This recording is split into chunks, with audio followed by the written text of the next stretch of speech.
Greetings, everyone, and welcome. Thank you all very much for coming to join me today for some more Final Fantasy VI. If I sound to you at all awake, it's an illusion.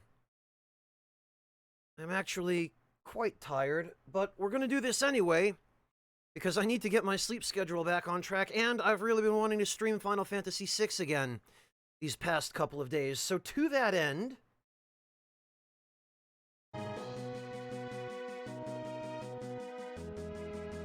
let's just jump right in. Monotone, you behave yourself.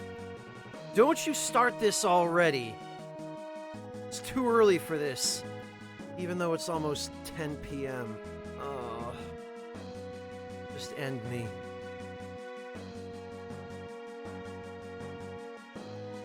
So anyway,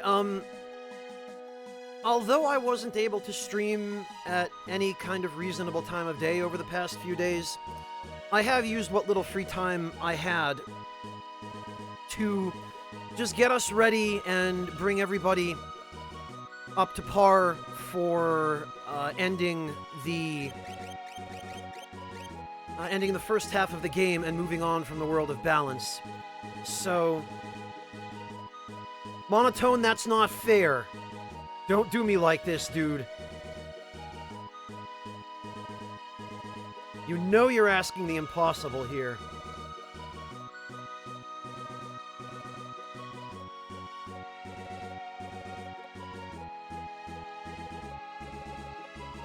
We haven't actually made any story progress, Iggy. We are at exactly the same point we were at, story-wise, at the end of the previous stream. I've just... Yeah, Rakish Sage. Jay Holden, that 90 hours, that odometer is not actual mileage. Probably a good 45 of those 90 hours, I ended up just leaving the game on while I cooked dinner or fell asleep in front of my computer doing work. Because the past few days have been really kind of weird sleep schedule-wise. I've been trying to get myself back on track, and I have still had quite a bit of work to do. And so a lot of this is just me leaving the console on while I was doing other things. So that 90-hour time right there, only about half of that reflects me actually holding the controller.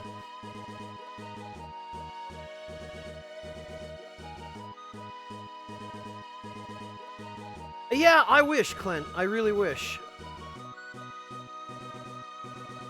Monotone, one of these days, man. You know, Denim, the funny thing is, originally this game wasn't planned to have a second half. Hi, Breakfast! Originally,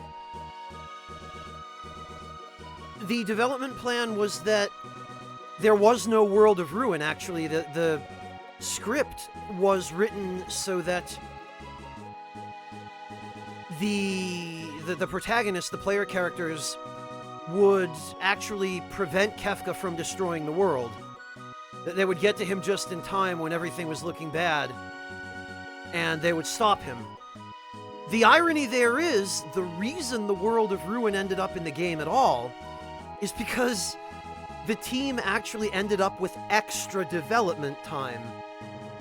For once in the history of game development, they actually had time to spare, and so they decided to add more content to the game and make it bigger. So they just said, well, hey, what if the game didn't end there? What if there were a whole second chapter?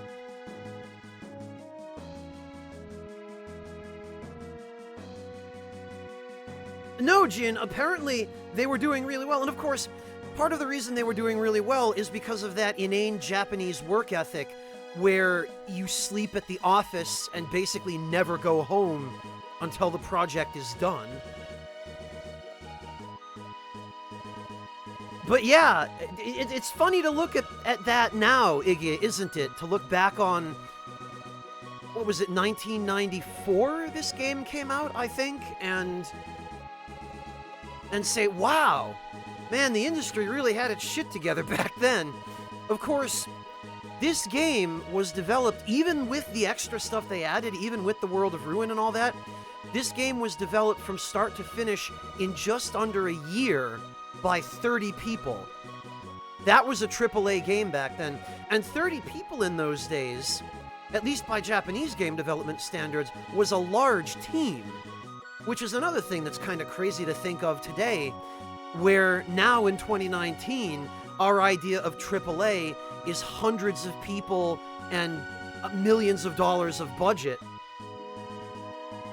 Like Final Fantasy VI, by modern standards, would qualify well within the range of a higher budget indie game. Which is kind of crazy, isn't it?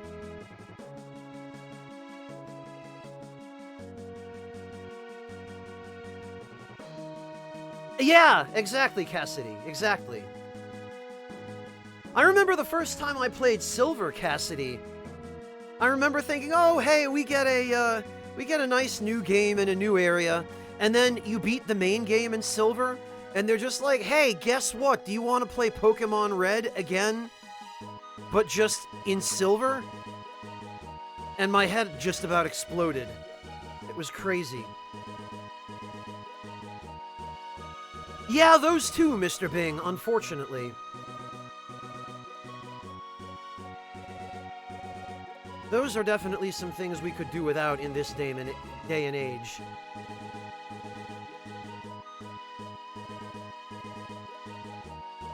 I don't know, Denim. Honestly, for the standards of its time, Final Fantasy VI is really quite large in scale.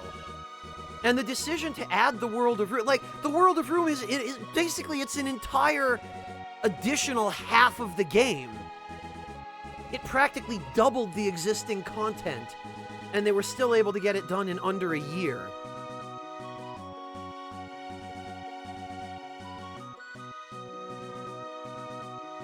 Maybe, Stormy One, maybe, but the problem with me streaming a Pokemon game is that it is the perfect storm of OCD min-maxing hell.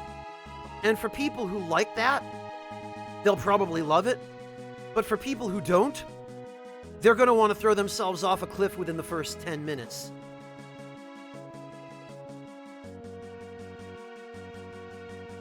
I get what you mean, Denim, but even by 2019 standards, there are AAA games that are a lot shorter than this. Oh yeah, that's true, Jay, he is. By some freak coincidence, his max HP. Hello, Toreador, welcome.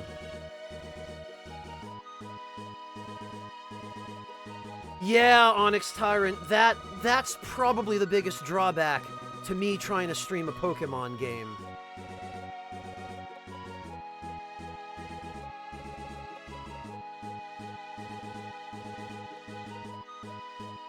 I mean, it's entirely possible to beat those games without doing that, but it's so much more fun to train that ultimate Alakazam with a maxed out special stat and just go around sweeping pretty much every team with Psybeam, or Psychic, rather, before they can even get a turn in. Oh god, Monotone. Yeah, unfortunately, I kind of feel like the Nuzlocke type stuff, those kinds of rule sets, are really the only way to do an entertaining stream of a Pokemon game. It depends, Jay. It depends how much of the optional stuff you do. Because there is a fair amount of optional stuff. Like, in the World of Balance, there are... I think we've got almost all of them, but we can actually count, roughly, 2, 4, 6, 8, 10, 12, 14, 16, 18, 36, 72... 144. Yeah, there are probably at least a good 100 or so rages that you can learn in the World of Balance alone. So if you're really anal about collecting everything, That's probably a good 20 hours just in and of itself. Hello, Dakota, welcome!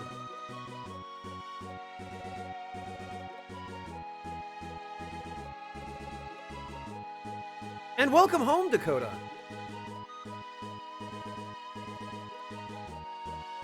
Where did you come from? And where did you go?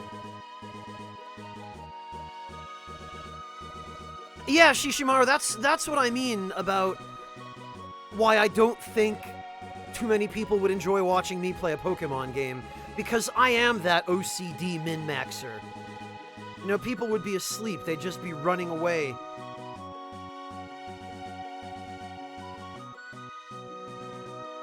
Really, Monotone? Well, I mean, given that you are Major Monotone, it makes sense you'd make monotype teams.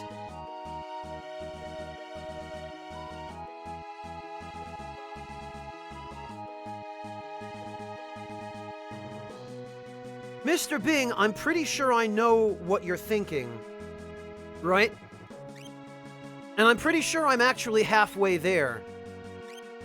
Mr. Bing, my guess would be what you're referring to is getting about, 50 Magikite, these consumable Magikite items, and then just going to a monster that morphs into a flame shield and spamming them and hoping you get Ragnarok. Because yes, that is a very awful way of getting a flame shield in the world of balance. Why would you ever do that? Why would you ever even have 48 Magikite in your inventory? Unless you were some kind of madman.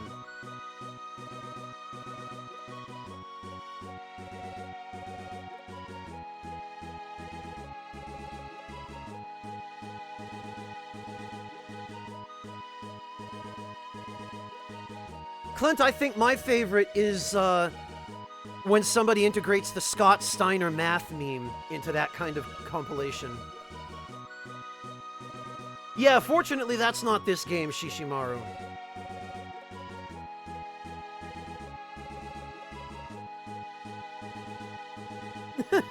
Well, Stormy One, just not on stream, right? But actually, the reason I have 48 Magikite, and I'll show you this, because I had kind of wanted to demonstrate how this works.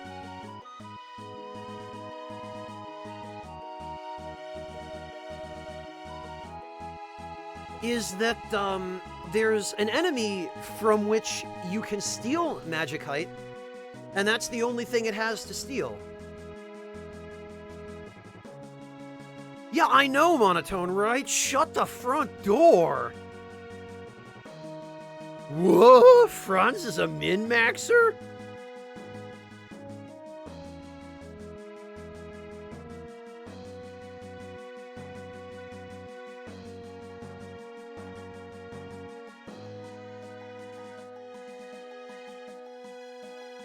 So we'll go do that in just a moment, but...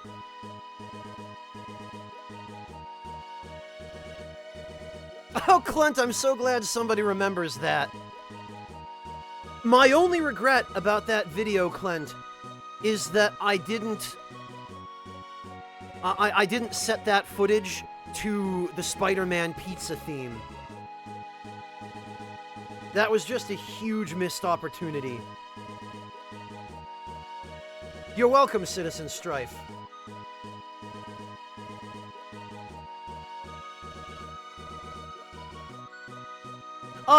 Jay, it was an episode of the Bloodborne Old Hunters LP that I did on YouTube.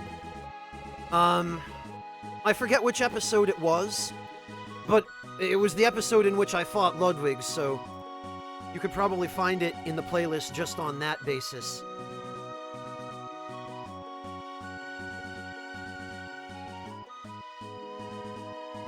And I started the fight by using a Beast Blood pellet and buffing the Whirligig Saw with fire paper, and then using its chainsaw attack. And it melted Ludwig in, I think, under 10 seconds. Yeah, it was toward the end of the Old Hunters LP, Jay. I think that LP was only like 4 or 5 episodes. It probably would have been episode 3 or so.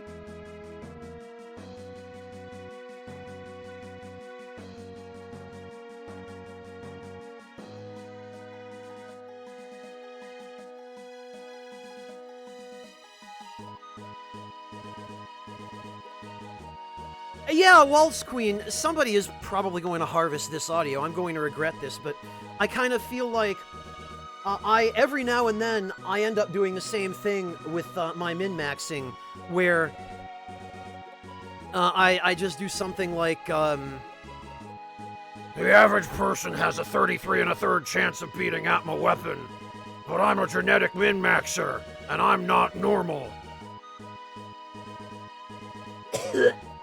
God, I can't. I need something. Remind me never to do that again.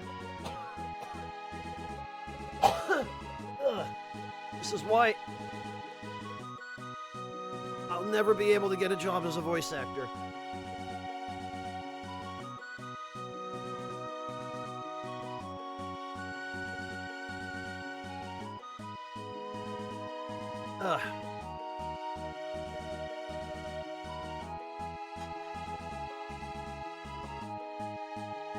Oh, is that it, Citizen Strife? Let's see. Oh no, that's Scott Steiner math. Alright, hang on, let me see if I can find the, Let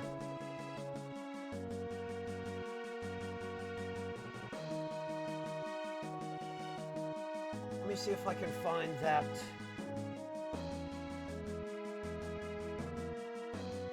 episode of The Old Hunters.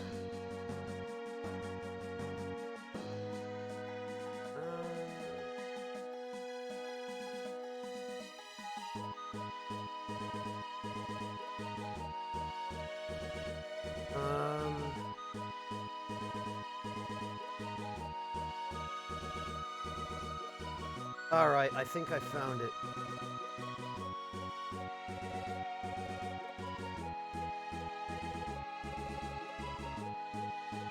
Now I have to...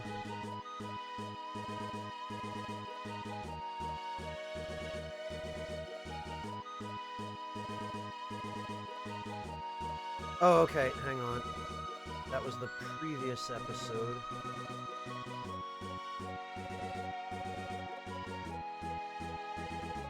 Alright, let's see. Now I just need to find the timestamp for everybody.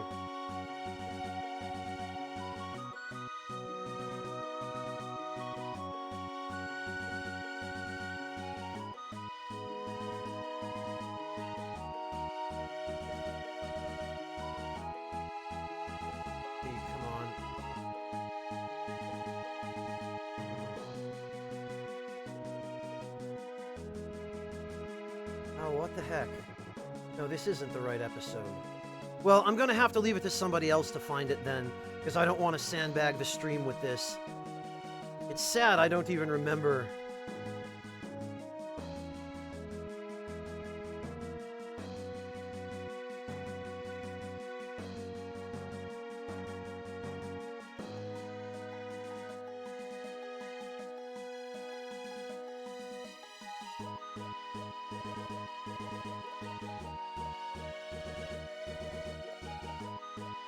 Yeah, sorry everybody, I thought I had it, but that wasn't the correct episode I was looking at, so... someone else can link it.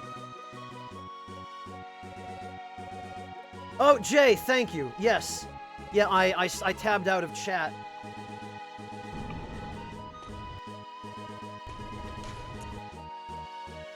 Alright, so...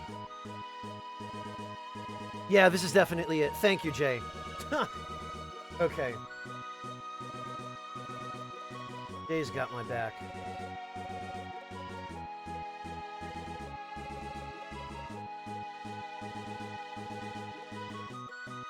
Alright, well anyway, I had mentioned that there's an enemy type that can be used to farm magicite. That's not actually the main reason for fighting it, but what I would like to do, because pretty much everybody else, I've gone to the trouble, it wasn't really actually that much trouble, but I've taught every other party member, other than Shadow, because he's really annoying because he won't go with you out of the floating continent, but every party member that you normally have access to outside the floating continent, except for Cyan, I've actually been able to teach all of the available magic in the World of Balance. This is the complete set. This is every spell you can learn before you go to the World of Ruin. Every character on my team except for Cyan and Shadow now have access to this list of spells. I saved Cyan for last, partly because he's the worst character that I have access to right now, and he's the one I'm probably least going to use. And I also saved him to demonstrate something for those of you who aren't aware of it. Hello, Silver Ancient, welcome! Oh, God no, Semso. I'm not a speedrunner. I am the opposite of a speedrunner. I don't think I could speedrun any game to save my life. Not on stream, anyway. I mean, I could probably learn a speedrun. Maybe not of a game like this, but maybe of, like, a Mega Man X kind of game.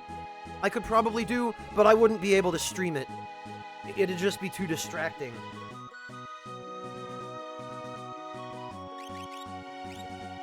Alright, so before anything else, we need to give Cyan an Esper. We're going to give him Zone Seek to start.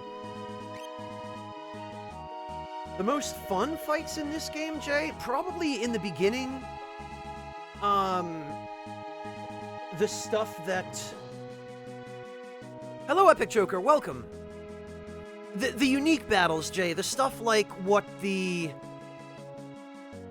What am I trying to say here? I'm sorry, you'll all have to forgive me. Being as tired as I am right now, I'm not going to be quite at my usual level of articulation. Stuff like the beginning of the game, Jay, where you play as Locke, and you have to save Terra from the Narsh guards. And the Mughals help you, that kind of thing. Yeah, the Ultros stuff as well, Mr. Bing, I agree. Because Ultros is actually a pretty effective comic relief character. Right, so... Mimir, how you doing, man? Good to see you. Thank you so much for the resub. Welcome back. No need to apologize, man. Believe me, I know how that is.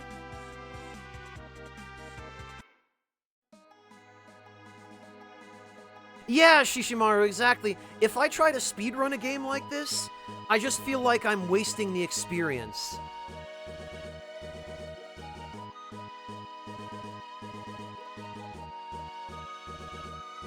So, basically, and I don't know how many of you are familiar with Final Fantasy VI, but there's a really neat thing they did where in the beginning of the game, they basically said, well, all right, look, there are two different ways we're going to give you to grind AP, or I think they call it MP in this game, magic points, for learning spells. They say, well, you could grind it the normal way by just fighting regular enemies, either on or off the Veldt, because on the Veldt you don't gain experience for fighting enemies, but you do still gain money and magic points.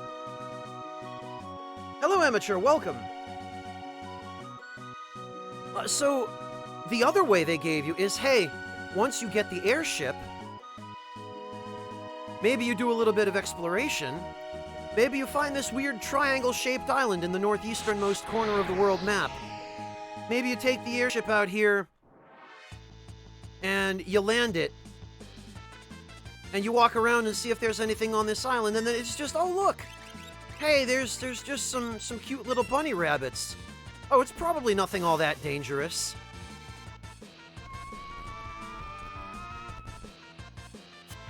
But those of you who know Final Fantasy will take one look at this and say, wait a minute, an isolated island accessible only by airship, populated seemingly only by weak enemies.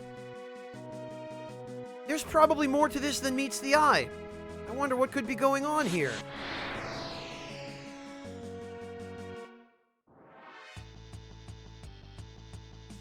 Oh look, it's more bunnies! And some birds. Oh look, if you just scratch them, they die. These, by the way, are the same enemies that you encounter outside of Narsh in the very beginning of the game.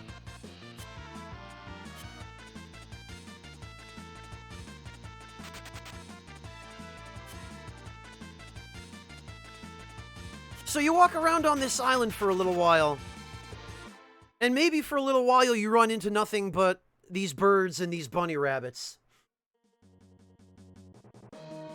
And you keep walking around on this island.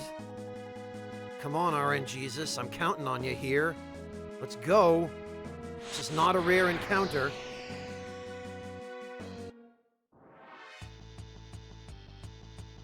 Damn it, RNGesus.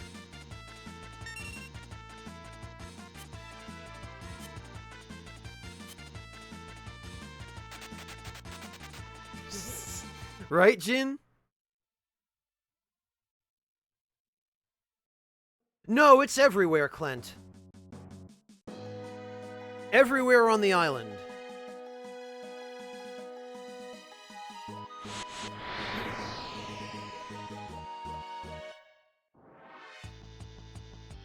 Oh, come on. Stormy One, what I'm looking for is actually not a rare encounter.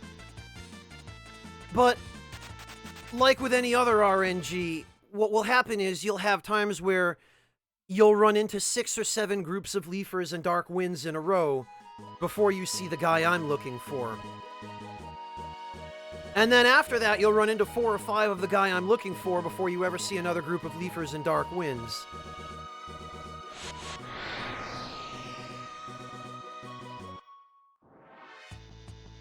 There he is!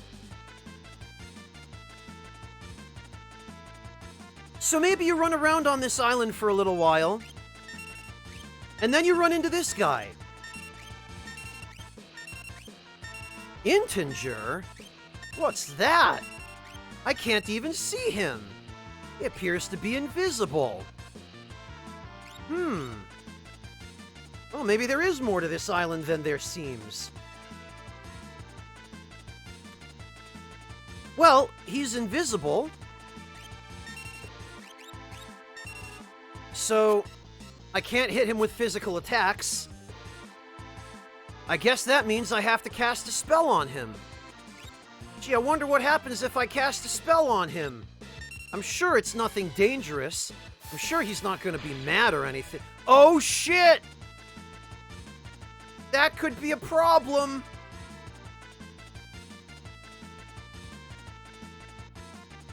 That's probably not good. But no, maybe this is just a huge troll by the developers, right? Maybe this is just Hironobu Sakaguchi having a laugh. Right, so maybe your first time meeting one of these guys, you go, okay, well, what happens if I scan him? Surely he's not that tough, right? Right?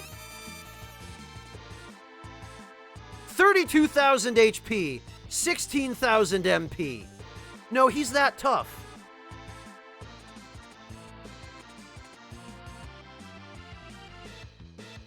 And, of course, by this point, you're thinking, well, shit. How am I ever going to kill an enemy like this? Well, clearly magic doesn't work, right?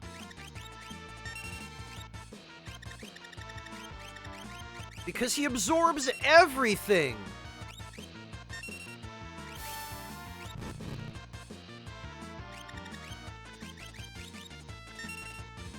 You can't even kill him.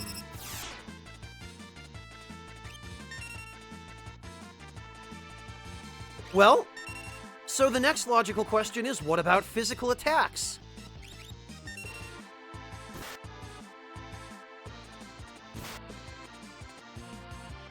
Uh-oh.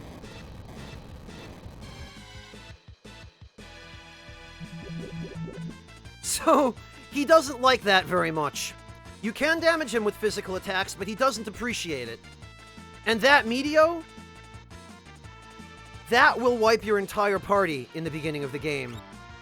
That 900 to 1,000 damage, that's just an instant game over.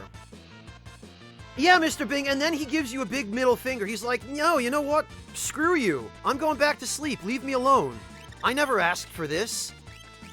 You come to my island, you wake me up, you punch me in the face. I never bothered you.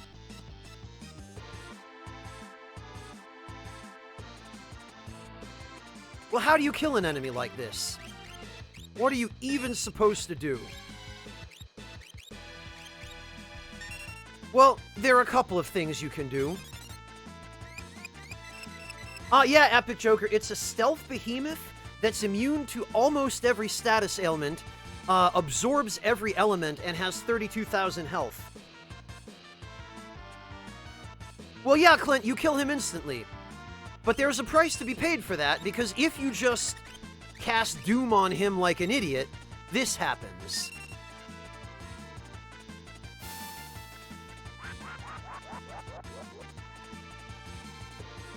He still gets a final attack. And then whoever casts Doom still dies.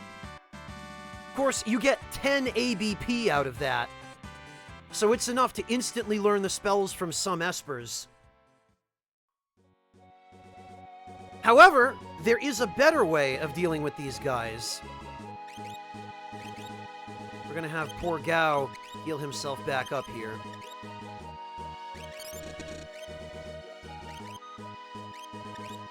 And actually, let's just see if Cyan... Yeah, he instantly learned Raspin Osmos, and he's got one more battle till Shell.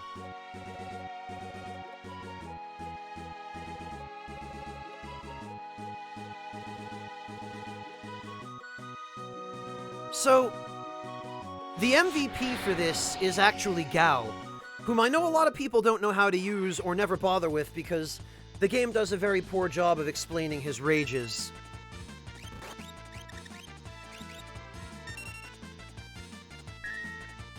But Gao has a rage that he learns from a monster called the Rhodox, which you encounter very early in the game. If you've been putting any time into learning rages, there's no way you won't have this by now. So the Rhodox rage uses an attack called Snare, which does this. It's instant death, but it kills the enemy in such a way that it prevents them from being able to counterattack. It actually removes them from the battle, and there's nothing they can do to counter it.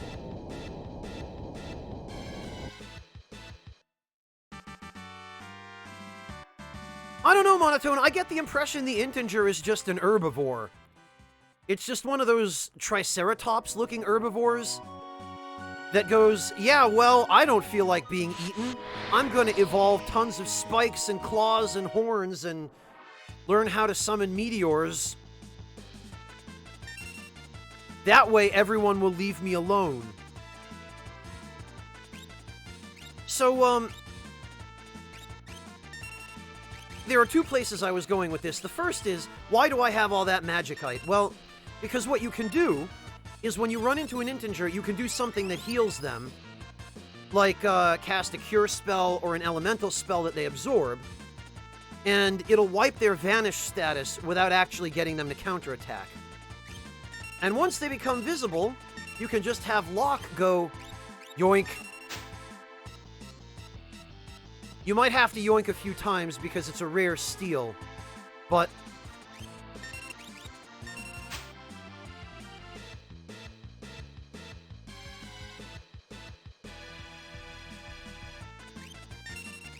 Right, Clint, exactly.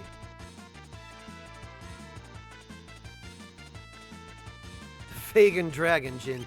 Yeah, probably not unlike. But the point is, these guys have Magicite that can be stolen from them, and it's the only item they carry. So if you're willing to put in a little bit of time,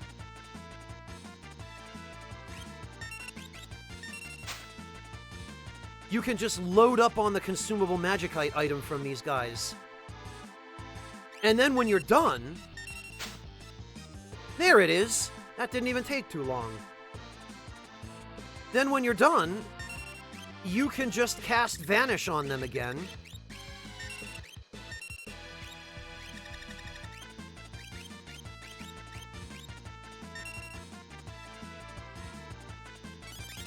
And instead of following up with Doom, you set Gao to use his Rhodox Rage.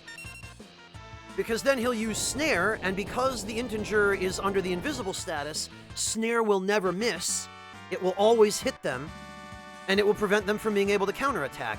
And then you just get 10 free magic points.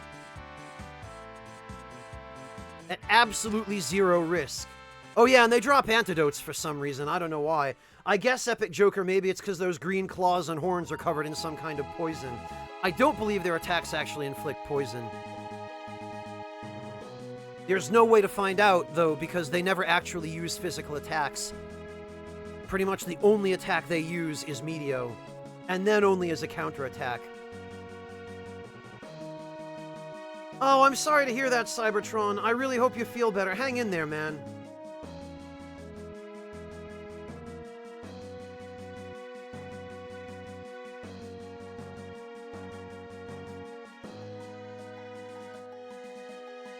It is a very strange beast, Epic Joker, and it's actually a really interesting piece of game design, and it's one of the kinds of game design elements I've always loved, where, oh hey, look, you're at the early parts of the game, but there's this really, really dangerous area you can go. I mean, the island isn't even that dangerous because integers won't go out of their way to try to kill you.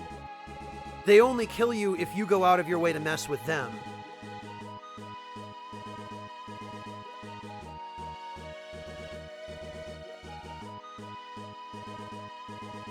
Oh, whoops, Shermo.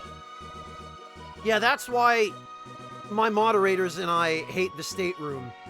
Even we try to stay out of there. Hello, Wingless. Yeah, we're still in the world of balance. But yeah, this is a piece of game design I've always adored where, hey, are you cool enough to go to this super advanced area and figure out a way to kill those super powerful enemies that are meant to wipe the floor with you? Can you do that? Because if you can, there's some stupid rewards in it for you. And I love that. I love being able to do that in just about any game.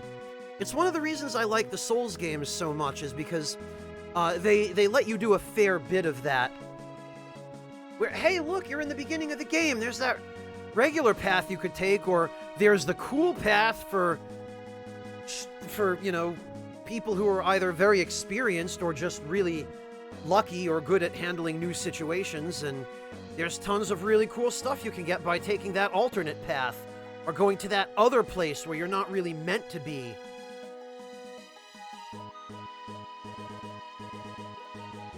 Well, that's a similar piece of game design, Zavaria, yes. Oh yeah, the T-Rex are in the freaking training center, Epic Joker. Where you can cast Blind on it, and then there's nothing it can do to you.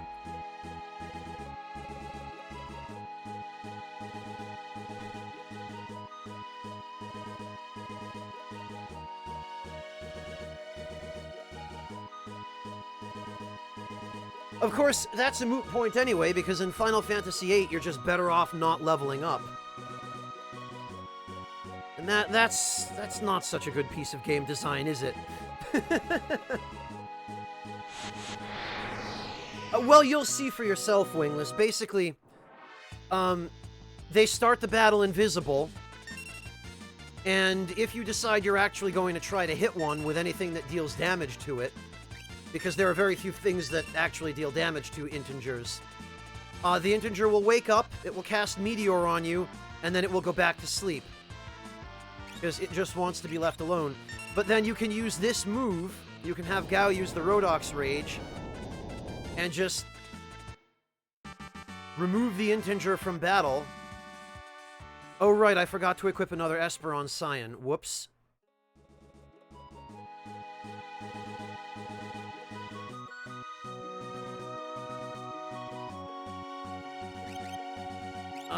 Skills. Espers.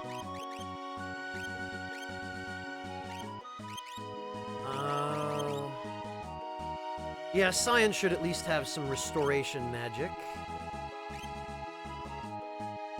Oh, very nice, Jay. Congrats. Did I actually equip that? That's the thing about this game. You have to be careful to make sure that your Espers are actually equipped.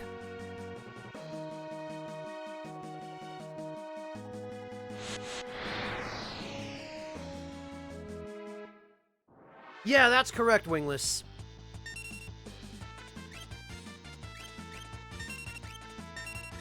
So see, like I said, every now and then,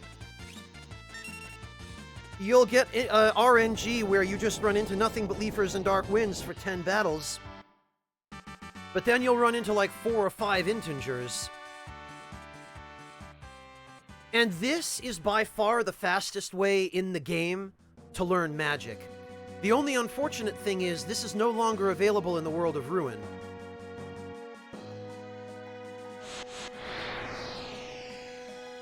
Triangle Island still exists in the World of Ruin, but the enemies you can encounter there are completely different. And by the time you get to the World of Ruin, the only place you can still run into these enemies is on the Veldt.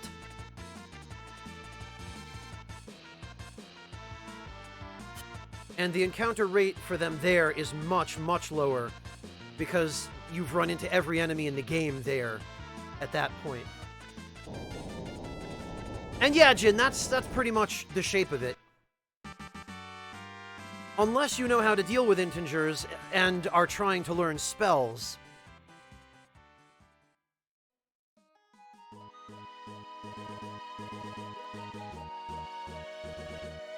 Yeah, it doesn't surprise me, Wingless. There are some really weird formulas they use in this game to determine damage. Like, in many ways, I'm incredibly impressed that this game was made in under a year. But in other ways, the fact that it was made in under a year does kind of show. Like, some of the design decisions definitely make you think, you know, if they spent even another 3 months polishing some of this stuff, or just rebalancing it so that it actually made sense, like Sabin being a physical-oriented character, having only physical-oriented weapons, and only being able to equip armor oriented toward a physical fighter, but having pretty much all of his damage come from stuff that's modified by his magic power. Like, whose dumb idea was that? And I kind of think maybe if they'd had more time to think about that, they might not have made those kinds of dumb decisions.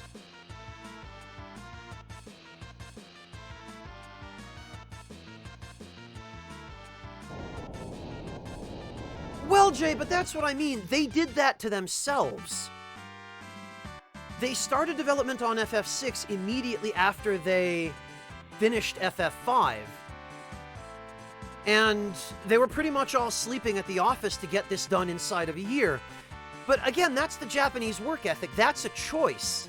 You know, they didn't have to do it that way. They could have taken another, even just another 3 or 4 months to polish things.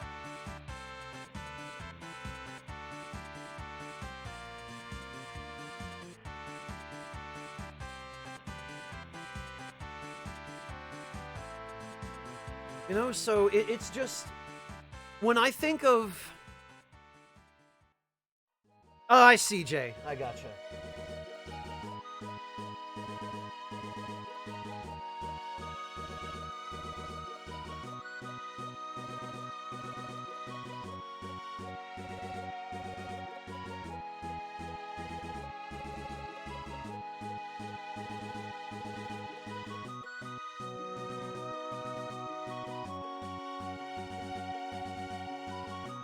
Well, Amateur, you know, most of the time it's not. But I kind of feel like game development in this generation, there was still some soul in it, you know?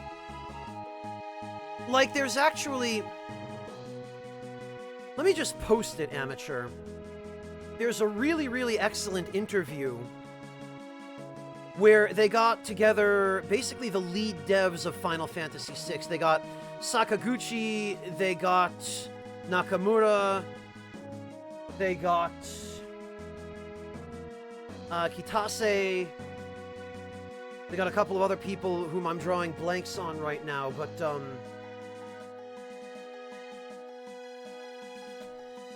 they got them all together and they just asked them about the game. And it's very clear from what everybody said that it was kind of it was a passion project for them. they weren't just doing it to make money. They really wanted to make a good game. And in particular, they wanted to beat Dragon Quest. But like, they cared about what they were doing.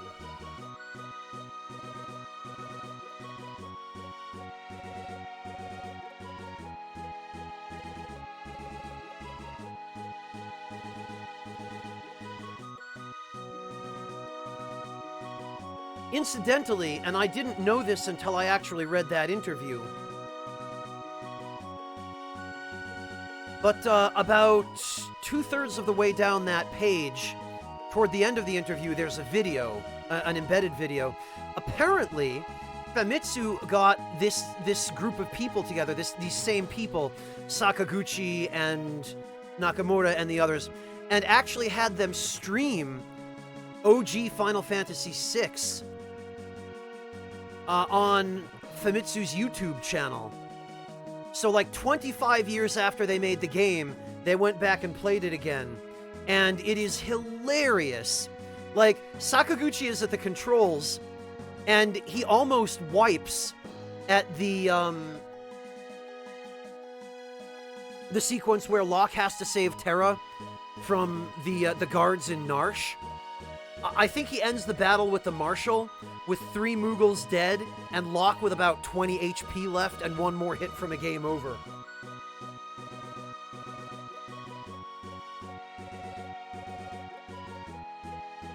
And it's just, it cracks me up to see the father of Final Fantasy getting owned by his own game. But it's really a great interview. It's a hilarious little window into how these guys interacted with each other while they were making the game, you know, into their attitudes and their views and what was going through their heads at the time, and how they remember the experience being of working on that team together. And it also sheds light into some of the particularities of the development process for this game and also some of their other games from that time.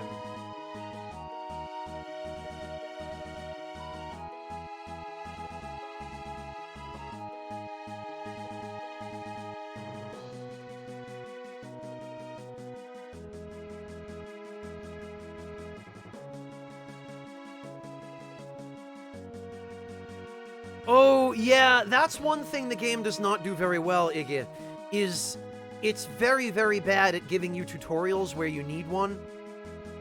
And probably the most egregious example of it is Sabin, the fight with Vargas, where you have to enter a very specific blitz command for Pummel, but the game doesn't tell you that. And actually, during the stream where Sakaguchi played this game with the other former lead devs, one of them had to remind him what the command was for Blitz, because he forgot. Like, they had to tell him how to enter the command for Pummel. I think it was... Hello, Captain Sama, welcome!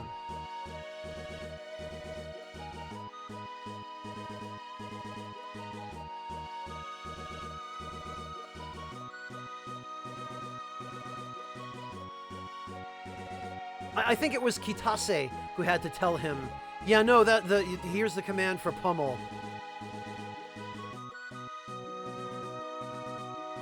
But boy, that's a great stream. It's all in Japanese, of course, but even if you don't speak any Japanese, just the gameplay speaks for itself, and just seeing how much fun the dev team has going back and playing the game again after all those years.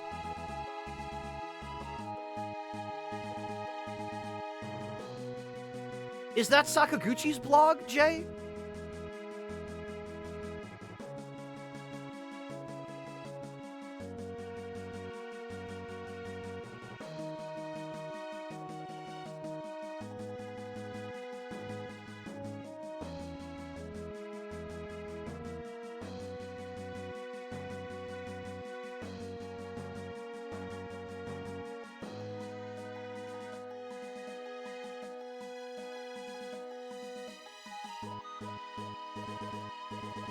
Oh, okay, Jay. Yeah, I have heard of, Pat Holloman.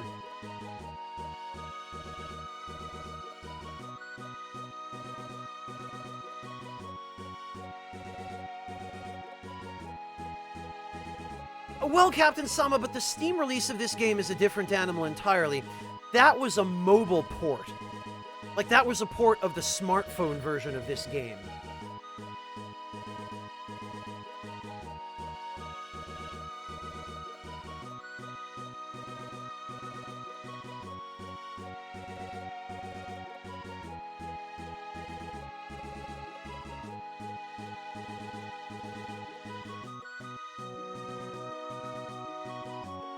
Alright, bear with me for a moment, everyone. I need to finish my tea here before it gets cold.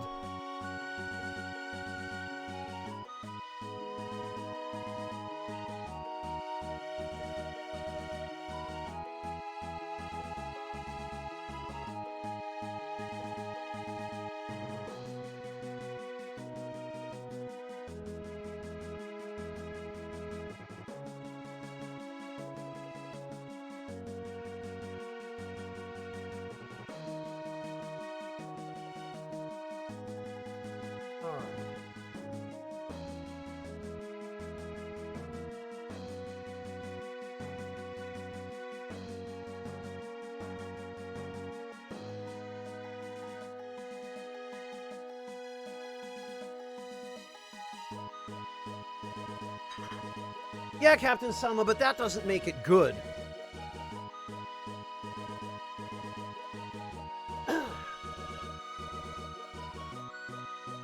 And as it turns out, Captain Sama, if you read that interview, they actually...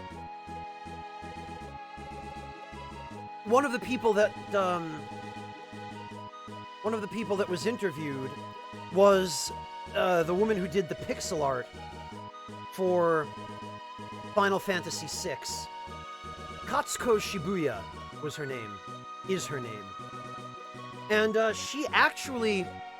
she designed the sprites for the characters before Amano did the artwork for them.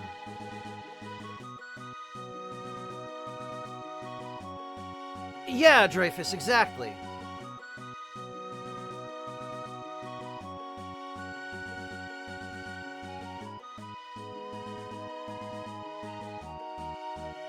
They did, Jay, yes.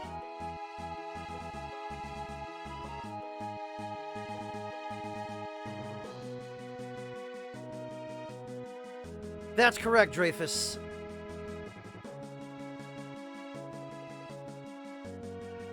Shibuya is the one who did all of the pixel art and the sprite work for this game. And the sprites preceded Amano's concept art. Or rather, Amano was working on the concept art as the game was being made. So, since it's faster to draw the sprites ended up being done first. And Shibuya actually says something really interesting in this interview, which I will post again for anyone who wasn't here. But she makes the point that if they had gone with Amano's concept artwork for every character, then almost everybody in the game would have been blonde. And she felt that that kind of took away from their individuality as characters. So that's why people still ask her, she said, does Terra have blonde hair or green? And she said that that's why she made Terra's hair green, because she wasn't bound by Amano's artwork. She had the freedom to draw the sprites however she wanted. And so she decided to draw them in such a way as to give the characters more individuality. And I actually kind of agree with her reasoning there. I think that was probably a good decision on her part. Because if you know, when I try to imagine all of the sprites for characters in this game with blonde hair, yeah, it'd be harder to tell them apart, which I think is another point she made in that interview.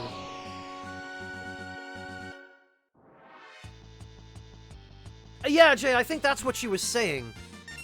is that they would look too similar, and that their individuality would suffer. So I agree with her on that.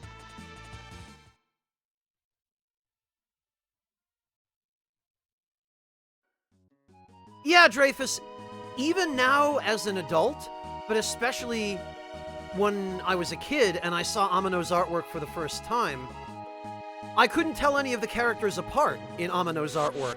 They all look the same. And to this day, I still have a hard time distinguishing Amano's concept art for Bartz from Final Fantasy V from several of the characters from Final Fantasy VI.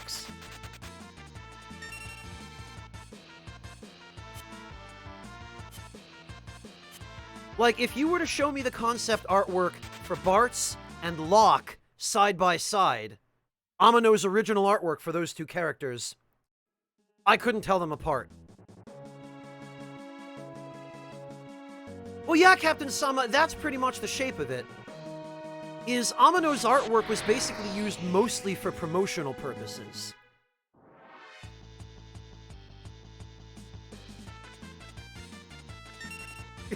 Yeah, Clint. That's a good description.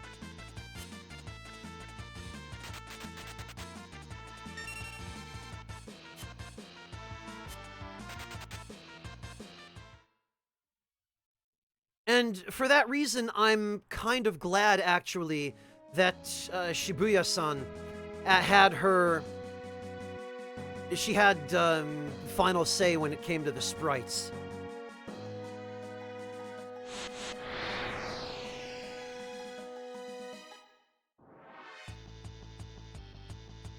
Yeah, he did, Dreyfus. Just the character art that he did is all kind of samey.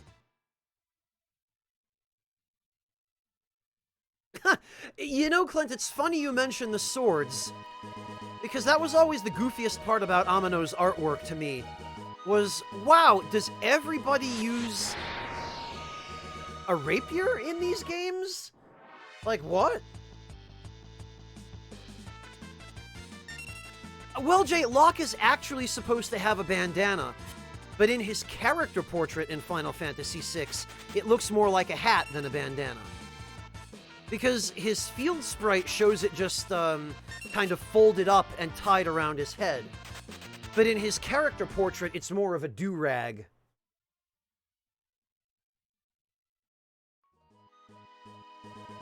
Like, if we open the menu and we look at his character art, he's got it covering his whole head, rather than tied around his head. More like a martial artist. No, 7 was, what's his name, who had the obsession with belts and zippers?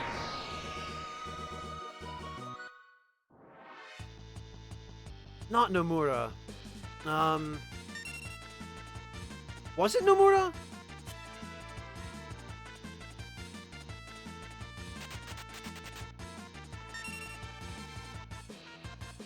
Yeah, it was Nomura. Okay. Yeah, now I always second guess myself about Nomura because he's been promoted way above that job in present-day Square Enix.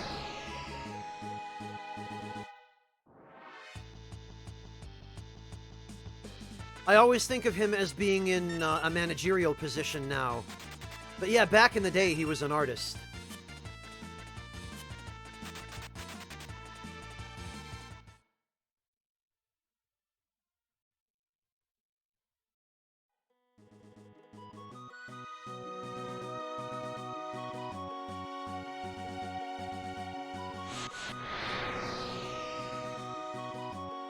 Automotive paint, Silver Ancient? I mean, this is Japan we're talking about. Stranger things have happened.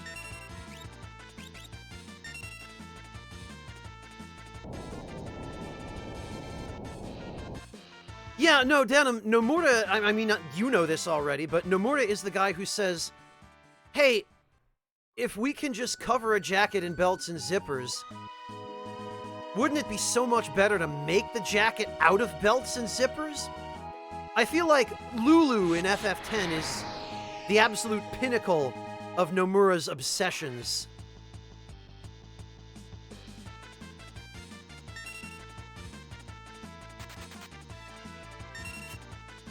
Yeah, well, that's game developers in general, Dreyfus.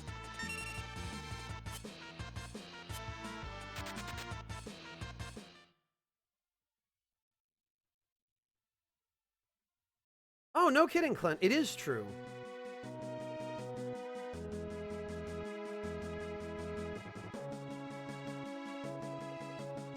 Amateur, when you have that many zippers, everything is a pocket.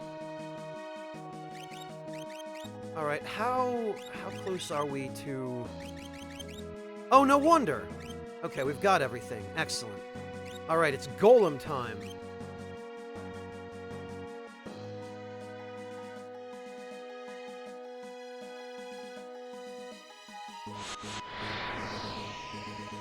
Well, Dreyfus, there's a key element there that I think Japanese developers especially have not been in the habit of taking into account until very recently.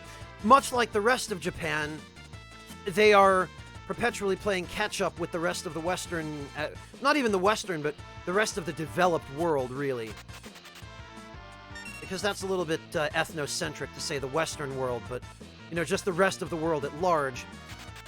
And that is actually listening to their fans and going to the lengths of interacting with people who enjoy their games, you know? Having a forum, right? A subreddit or a Discord where people who enjoy their games can go to post feedback, and where someone who works with the development team, someone on the dev team, or like a PR person, a community manager, actually hangs out.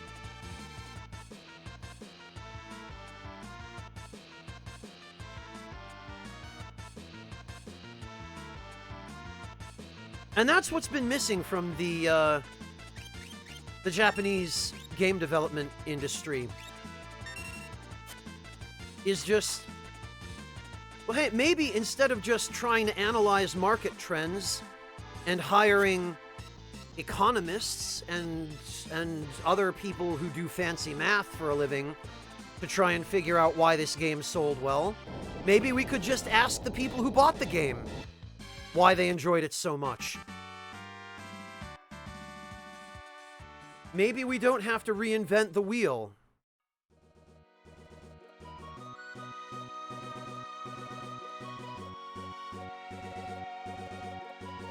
Yeah, that's true too, Dreyfus. That is true.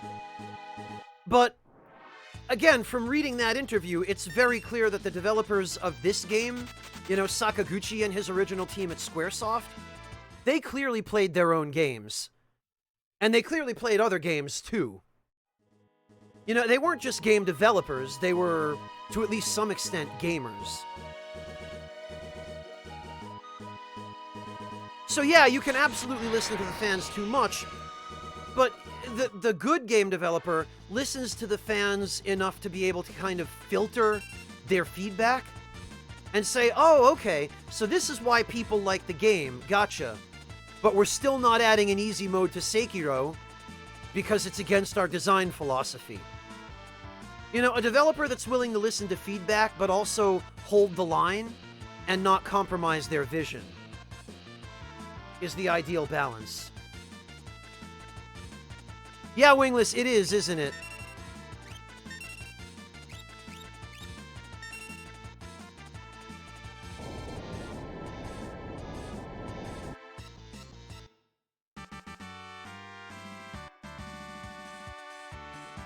Yeah, Captain Sama, I can't help but agree with you on that. Epic Joker, they're turning invisible because of one of the most overpowered statuses in any Final Fantasy game. I can't believe they actually brought the Vanish status back at all, ever, after this, although they only brought it back, as far as I know, in one game, and that's Final Fantasy IX. And it was nerfed quite a bit in Final Fantasy IX. but it's a spell.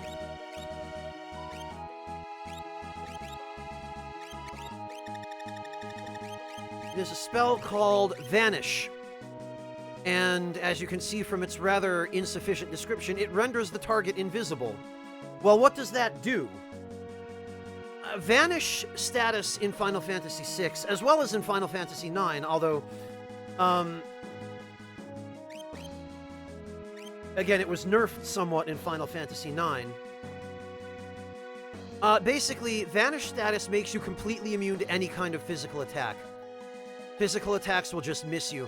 And that includes physical abilities that don't deal damage, but that inflict status ailments as well. And there are quite a few of those in this game. A lot of enemies have physical abilities that don't actually deal direct damage, but that will inflict a status ailment. And the Vanish status will also cause those to miss.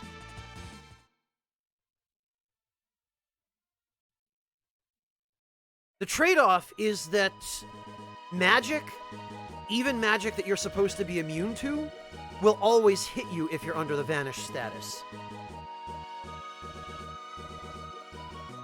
And there's not so much a bug, but a design oversight in the original versions of Final Fantasy VI, where if you cast Vanish on an enemy that has an immunity to something like instant death, Vanish will actually bypass their immunity to instant death, and you can insta-kill them anyway by casting a spell like Doom, or using a move like Gao's Rodok's Rage, and using Snare. What makes it auto-activate at the start of battle, Epic Joker, is simply that it's a persistent status effect. You know how in some games there are status ailments like poison or mute or blind that don't go away after the end of the battle? Well, Vanish is one of those status ailments. It just happens to be a buff rather than a debuff. Float, the buff Float, works the same way in this game.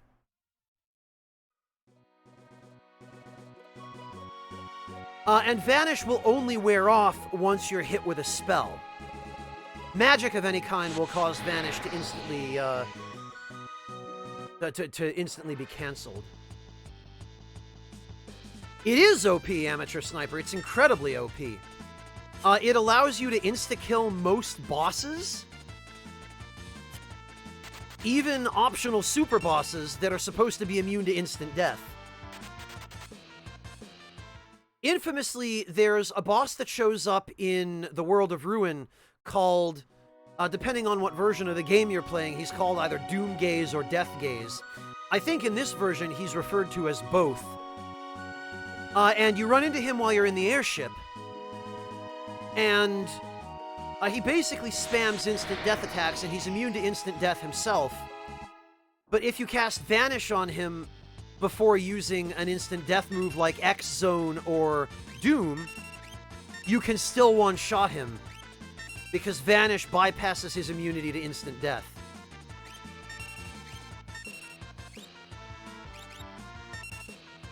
Yeah, Epic Joker, it is super busted.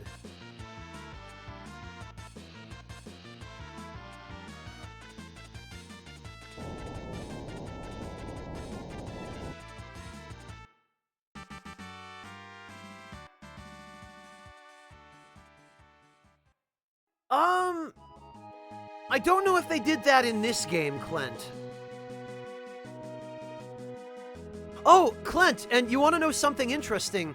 I only actually learned this by watching the stream of Sakaguchi and the gang playing this game in Japanese. But when you fight Vargas as Sabin, in the English version of the game, he just has some generic dialogue where he's like, oh, fear my fists of doom or something like that. But in the Japanese version, when you're fighting Vargas, he actually says, ora, ora! So JoJo fans will be very happy to know that.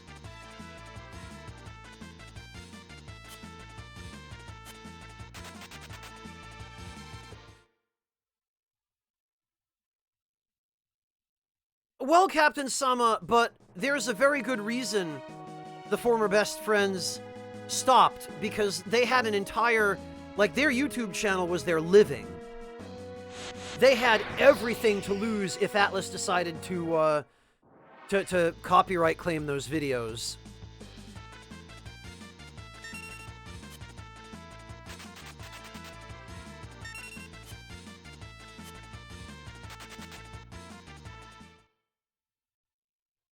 A monster on the floating continent, Clint?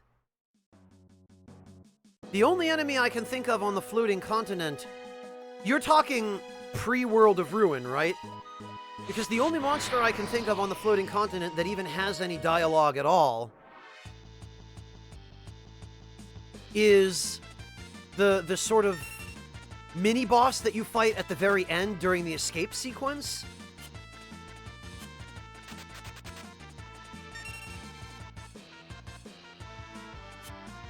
And I'm pretty sure her dialogue is basically just, "You'll never escape." Yeah, Narapa, I think, Clint.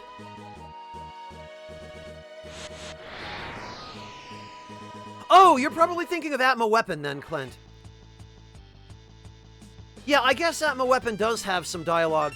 But no, his dialogue literally ends with a line where he says, "Feeble creatures, die!" So they most certainly did not censor that. At least not in this version. They might have censored it in the mobile version, which I've never played. But they sure as hell didn't censor it in this one. Alright, Jay, have a good one. Take it easy.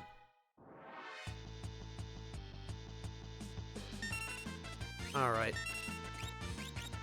This ought to do it for this Esper for Cyan.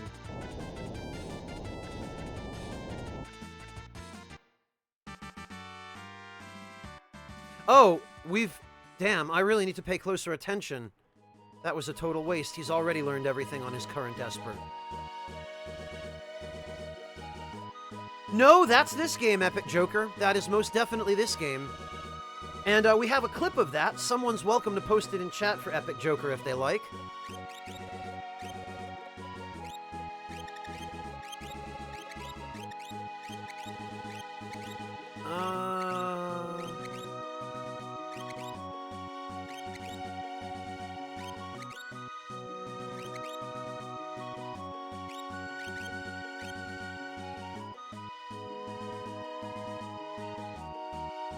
There we go.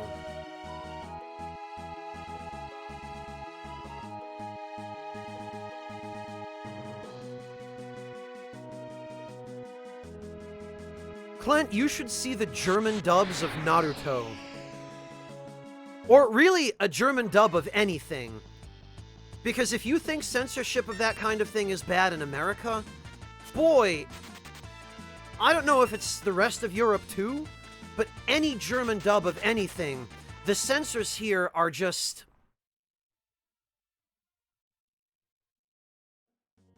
They are like Catholic anal to the max about censoring stuff. Oh, you know, okay, yeah. Yeah, I know I've talked about this before, Clint, and you were probably here for it on at least one of those occasions, but yeah. That's the kind of dumb shit we have to deal with in Germany.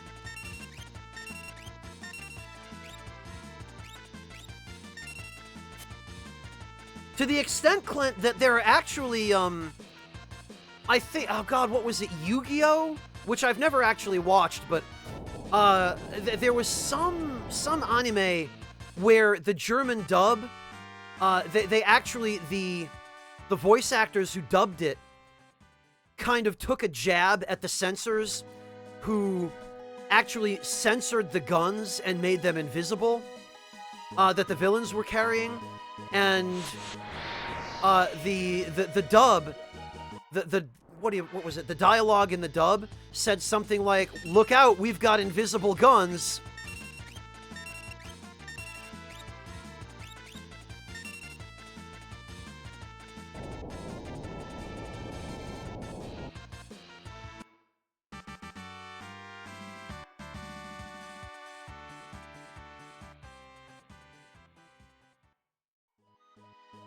I don't know, Denim. I don't think that's true. You get plenty of da titty in America. Just look at Steam.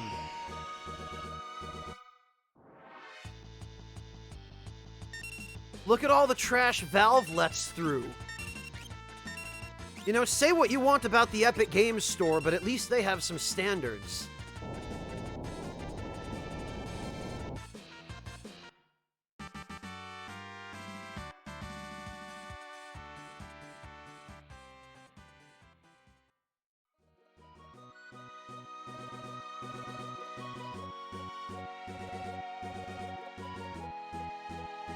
God, Wingless. I only heard about that.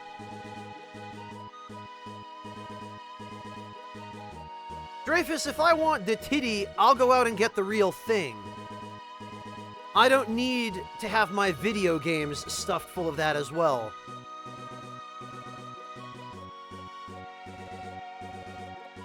I might have Semso. I think I saw a tweet about it or something, yeah.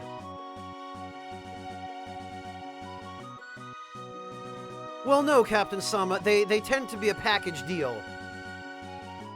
You tend to get 2 for the price of 1.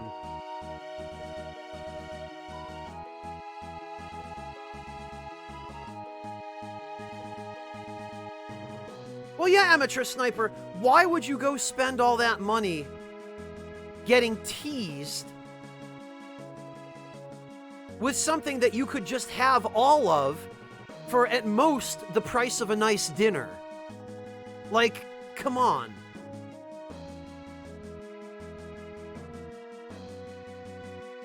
What's this, Wingless? Am I going to regret clicking this? Oh, yeah, I am. I don't think I'm going to click that. Thank you.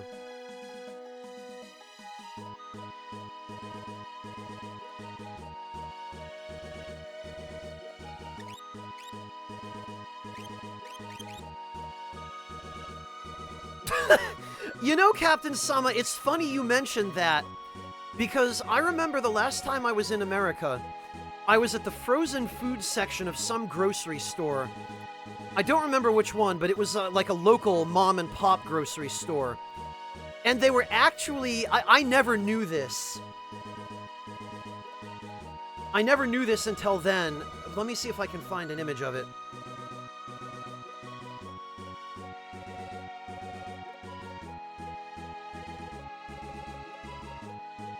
I never knew this until that day, but you can actually... let me find the image. Oh, come on, this is a tiny image. We can do better.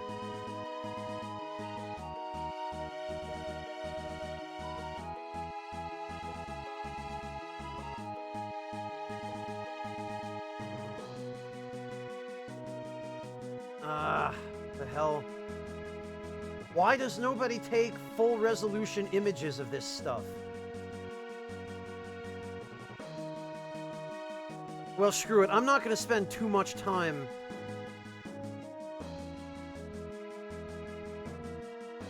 on this, this point, but there.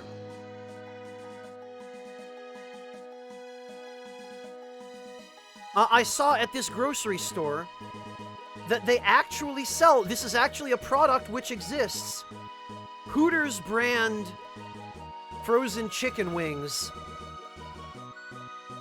and buffalo shrimp. Like, you can just buy that stuff at a store.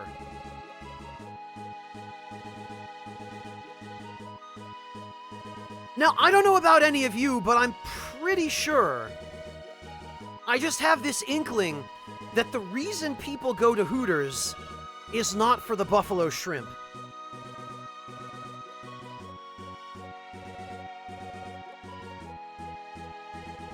I'm pretty sure there's some other product they offer, or rather some other service, that is their main draw for clientele. I just get that sense for some reason.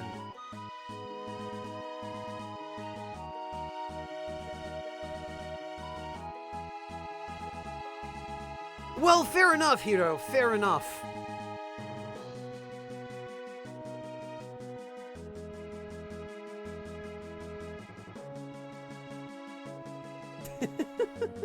So, I don't know. I don't know. There are a lot of weird things in this world whose existence maybe can or can't be justified.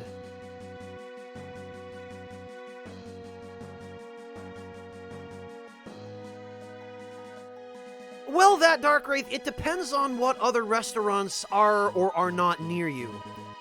Like, if the only options in your town are Hooters and McDonald's, then titties or no titties, I'm going to Hooters. Because McDonald's doesn't offer spicy garlic wings, right? And, I mean, I don't like fast food anyway, but from what I understand, Semso, and full disclosure here, I've never actually been to Hooters. I know, it's shameful, isn't it? Like I said, I'm gonna go out and just get the full deal if I'm gonna go out and look for that at all, but my understanding is that it's 50% a restaurant and 50%, woo, boobs.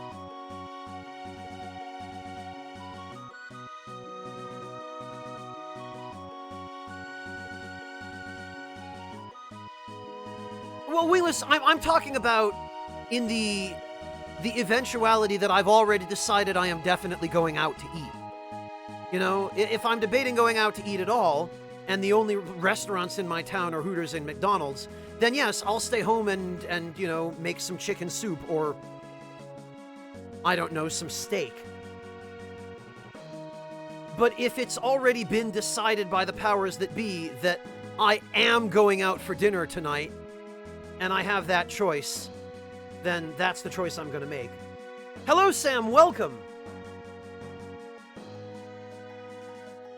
Yeah, Onyx Tyrant, even here in Germany, it is possible to get a good burger.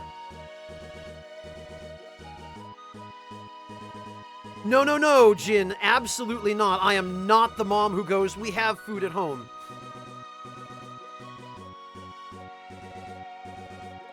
Because my mother used to do that to me all the time. When I would say, but there's nothing to eat, and like, some... Let me see if I can find it, Jin. There was a...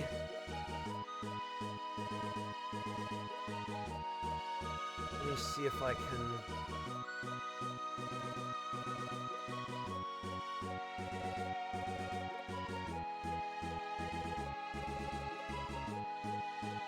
I'm gonna have to describe it because I can't find it anywhere. Well, no, actually, this will do.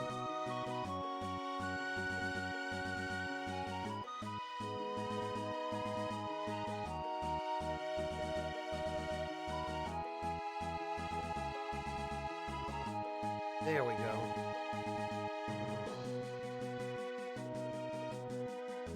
Oh, congratulations, Sam! That's awesome! I'm so happy for you!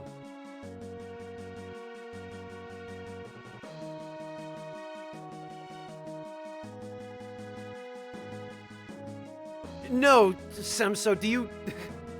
Oktoberfest isn't a restaurant, it's an event.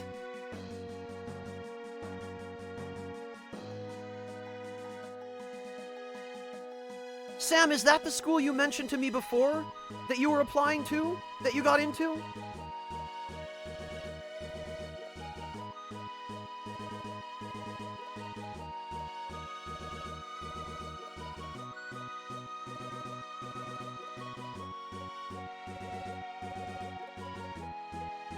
Amateur, pretty much the only thing there that I could really use is the hot dog on the bread. Oh, good, Sam. Excellent. So it's still one of your top picks. That's wonderful. I'm so glad.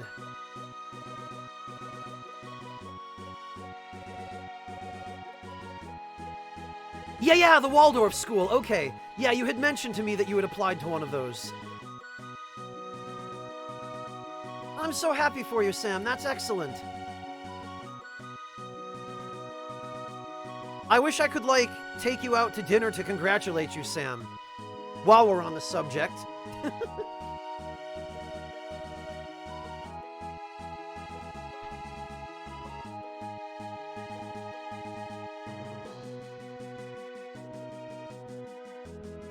Really, Clint, what is it about the concept of curryverse that fascinates you so? Because curryverse was actually kind of...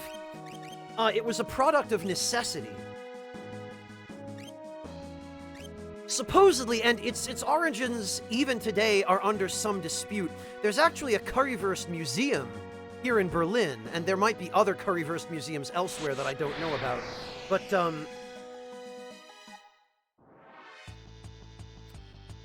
the deal with curryverse is that, as far as we know, it originated sometime after World War II during the Reconstruction. And it started off as kind of a street food, as just something inexpensive that, as street food tends to be, is something inexpensive that people without a lot of money could get while they were going about their daily lives to kind of just keep themselves going. I have a video that I actually did about some of the local currywurst in Berlin.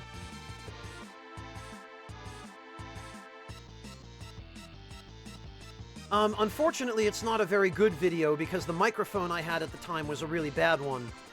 It was the Blue Yeti. But I did a comparison of some of the really cheap currywurst to some of the nicer currywurst. There were two places I went to, and if you're curious as to what currywurst is, that video will at least give you an idea. But it's basically hot dogs, or Vienna sausage, or if you're at a nicer place, an actual proper wurst of some kind, like a Weisswurst or a Bratwurst, or, you know, whatever it might be. In a sauce made from ketchup and curry powder, or the nicer places will actually do like a more kind of marinara type or a fresher tomato sauce.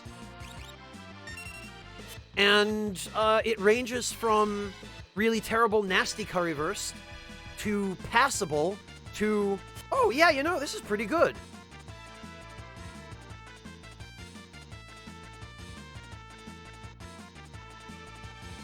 Honestly, Clint, you could make it very, very easily. Do you have hot dogs? Do you have ketchup? Do you have curry powder? That's literally all you need. And Clint, let me show you something.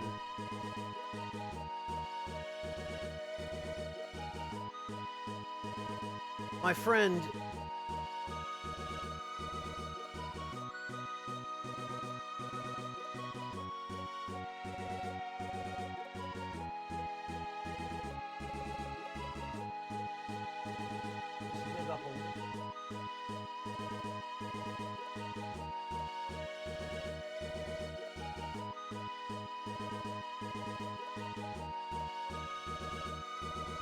There. If you've got hot dogs and you've got ketchup, you don't even need to order that on Amazon. You can literally just go to a local grocery store and pick up for about $1.50 a shaker container of McCormick curry powder.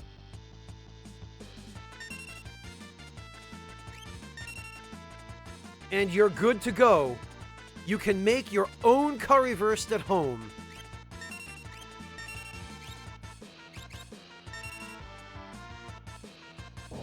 Yeah, amateur, I never understood why people put sugar in that stuff. That seems like more of an American thing to me than... And damn it, I'm realizing I just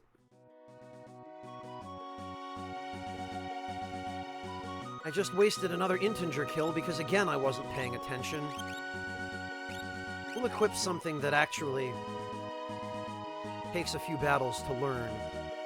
Because I'm too tired to do much right now that isn't brainless other than talking about food.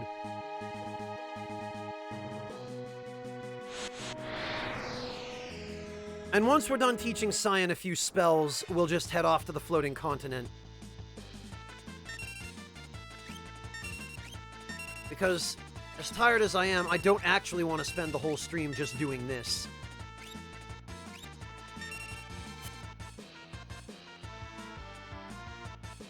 I don't know, Jin, it just doesn't need it.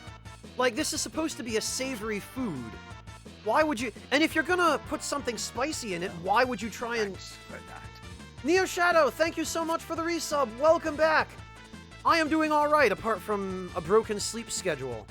How about yourself? Not all curry is spicy, Epic Joker, no. Curry is only spicy if you actually add the chilies or the, you know, whatever kind of peppers it is you're using to make it spicy. And yeah, exactly, Captain Sama. The ketchup already has plenty of sugar in it.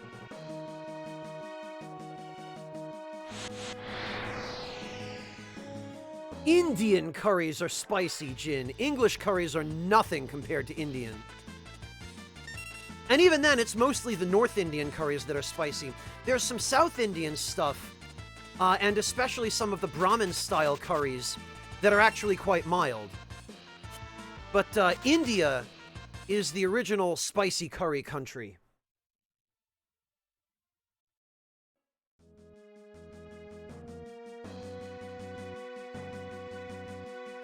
Oh, no worries, Neo Shadow. Believe me, I've been busy too. Yeah, Jin, Vindaloo is English, but if you've ever had, like, an authentic North Indian curry, and I can say this from some experience, you know, from a position of some authority, because Indian restaurants are a dime a dozen in Germany. They are everywhere here. Good ones, even, are a dime a dozen. A good, authentic Indian curry, especially if you go into an Indian restaurant and you ask for it specifically Indian spicy, like the way that they would make it at home, English curries do not compare in heat levels to an authentic Indian curry.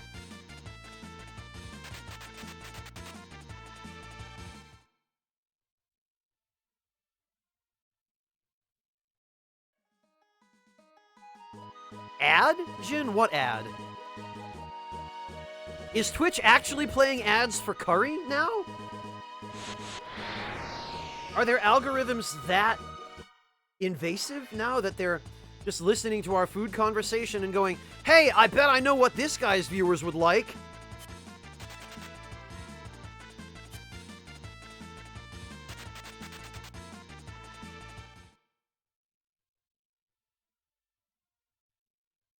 Captain Sama, you can still get prepackaged mild curry mix. Like, the McCormick curry powder that I just linked, that's mild, that has no heat in it.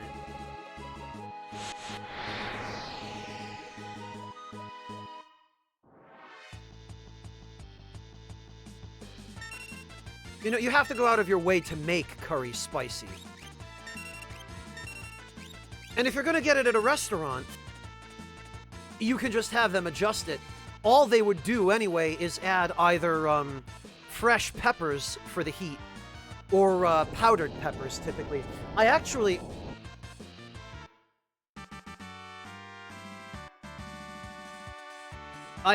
have some of the powdered peppers that they use in both Indian and East Asian cuisine for heat. I got a fairly large amount, actually. A large container of bird's eye chili powder, which is really nice. That has some really great kick to it. You only need a couple of small shakes to that, and it adds some really nice heat to Asian dishes. And then I've got another container the same size of Bhut Jolokia powder that I use to add heat to curries. And that's a really nice one. That'll probably last me the rest of my life, that container. It's like, what, 6 ounces, I think?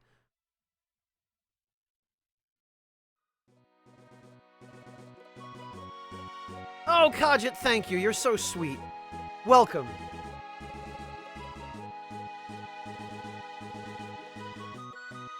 Yeah, Amateur Sniper, I am not into all that invasive Google and Amazon bullshittery.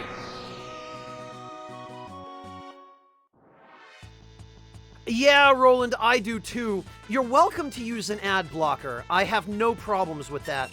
Almost none of my Twitch revenue comes from ads. So you're not hurting me if you use an ad blocker. Believe me, I hate ads too. And one of the things that pisses me off most is that now, I guess Amazon has decided that Twitch Prime no longer gives you ad-free viewing. Which was most people's reason for Twitch Prime, I think. I am very tired, Kajit. My sleep schedule is just completely busted. And I'm trying to get it back on track by streaming now. Plus, I also just wanted to stream. But this is going to be more of a hangout stream than a progress stream. Yeah, Roland Knight, they have been trying to figure out a way for that, to get their ads to circumvent ad blockers. Which is unfortunate. I think there are still a couple of ad blockers that do work on Twitch, but I'm not sure which ones they are. Yeah, Amateur, that might have something to do with it. Kajit, I've tried that. It never works. Even staying up a full 24 hours to just make myself tired at a decent hour still doesn't work, because then I go to bed at a decent hour and I end up sleeping for like 14 hours and I wake up and I'm back on a broken sleep schedule again. Yeah, uBlock Origin is what I use, Denim, and it seems to catch most of the ads. But for some reason, even uBlock Origin still does not catch ads on, like, Twitch's sponsored channels. You know, Jin, it's funny, it used to work for me in my younger days, but now, anytime I try to do it, I just end up waking up 16 hours later and I'm right back where I started.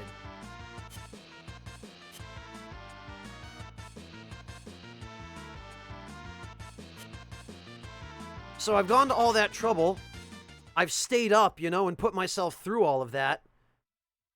And I'm too tired to stream when I do that, so I've wasted that opportunity, and I've got nothing to show for it, you know? I'm right back at square one.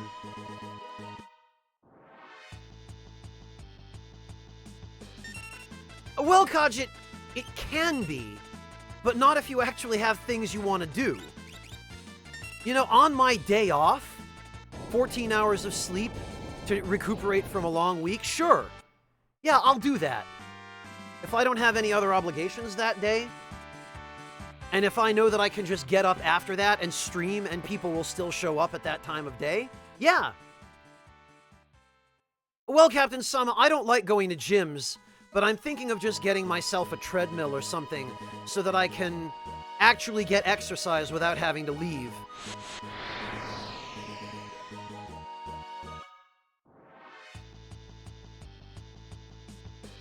Ha! Very nice, Kajit. You know, Kajit, I think I'm beginning to understand why your username is Kajit Scholar. Because just from what you're describing to me of yourself, you really do seem to have some very cat-like habits. We've got quite a few people here whom I think you'd find you had a lot in common with.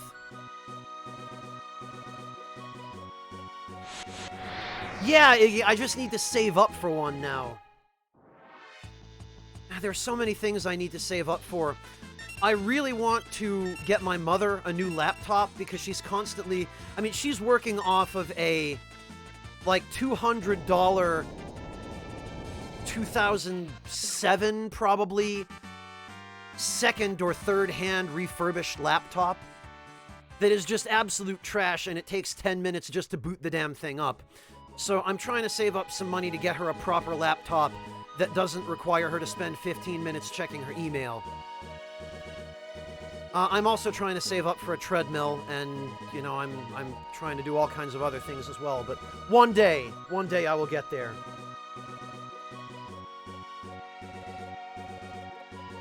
Yeah, but you know what, Kaji? If I have the choice between either going out for a walk and, like, actually having to get dressed and walk around and be seen by people.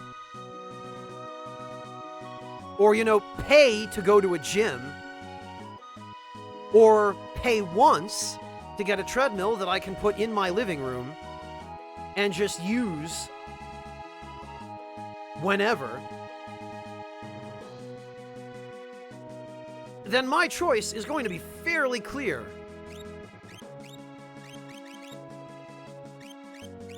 I will stay home and not do any of it.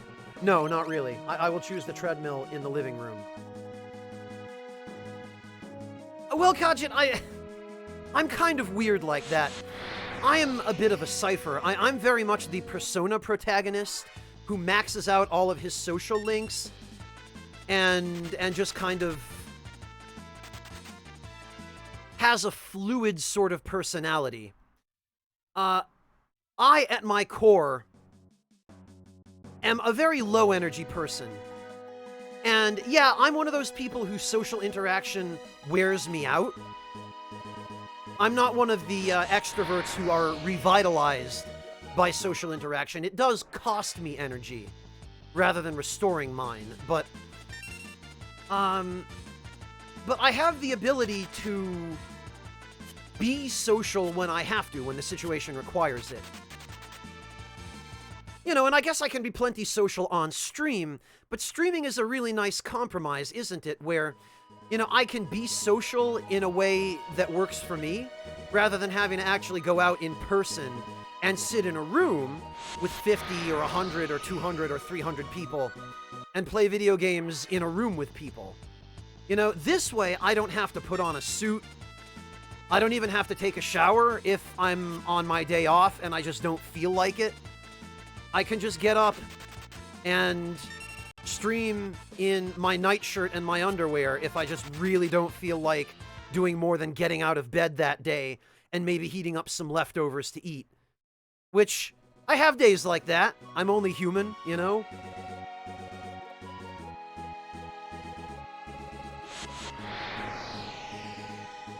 Yeah, Zervaria, I could be sitting right here in my night clothes or my bathrobe and nobody would even know.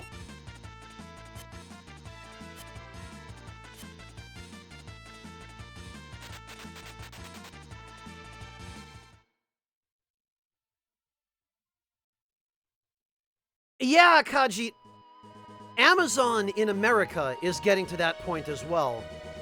It's not quite there in Europe yet, but in America, the fact that you can actually order food now on Amazon, and the fact that Amazon has now bought out Whole Foods and now owns Whole Foods, that is going to make for some very, very interesting, or a very interesting future for people who don't like leaving their house.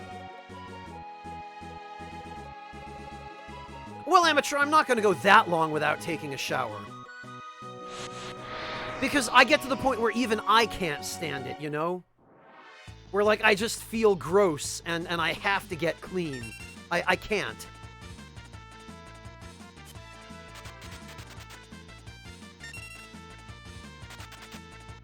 But yeah, I've mentioned this before, but a cousin of mine is an engineer for Amazon. And I was having a conversation with him during dinner at Passover, actually, a few weeks ago when I was back in America for that. And he was telling me how he himself is really curious to see where Amazon goes with the whole Whole Foods franchise.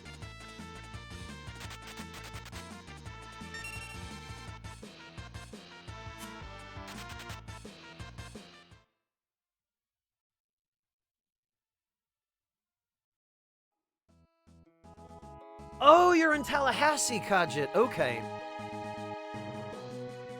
Wait a minute, Kajit, so I think that actually sheds some light on why you don't like leaving the house. Because anytime you leave the house, you run the risk of encountering Florida Man. Hey, Morteferu.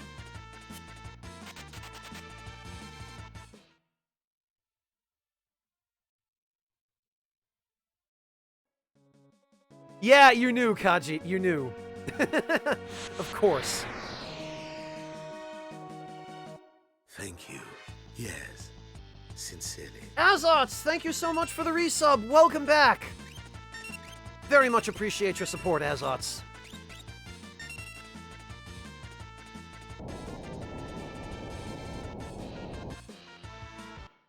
Yeah, and his friends, Clint.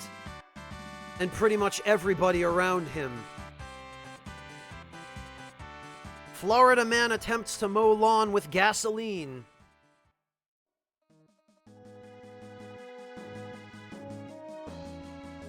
Well, no, Onyx Tyrant, what my cousin does is practical engineering. Like, among other things, he's in charge of designing the robots, or helping to design the robots that work in Amazon's warehouses. So, like, he was involved with designing the guidance system they use for those robots, where it's like a dual guidance system where it uses lasers and also infrared markers on the floor. And I think he also helped design the robots themselves. It's not like theoretical engineering, where you're trying to design something that doesn't exist yet.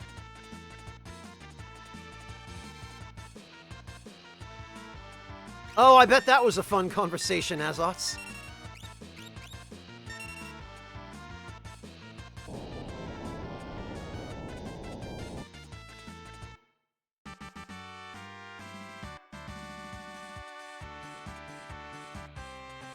Yeah, amateur. I don't know what it is about rednecks.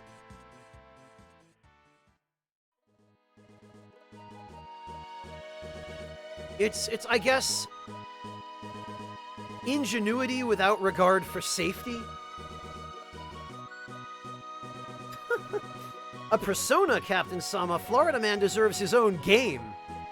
He deserves to be a protagonist. Although Florida man is actually the kind of character that would work just as well as an antagonist or an anti-hero as he would in the protagonist role. Like, Florida man is a really diverse character. He could do pretty much anything. You could write him as a hero or a villain, and I think it'd still be a good game.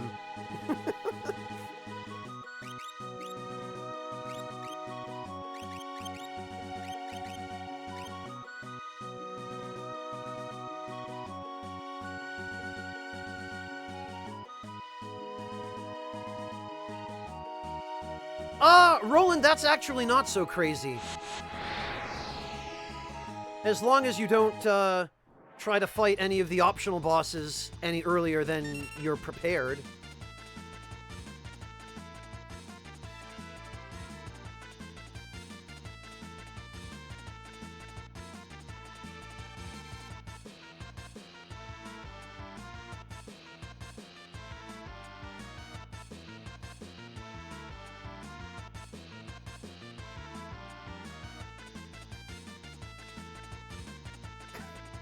Sam, Florida man's treasure would probably be something more along the lines of a banjo.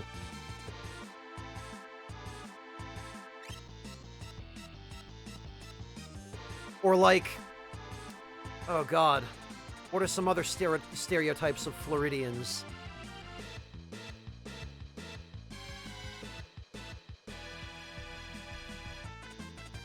Well, maybe I shouldn't try too hard to come up with them.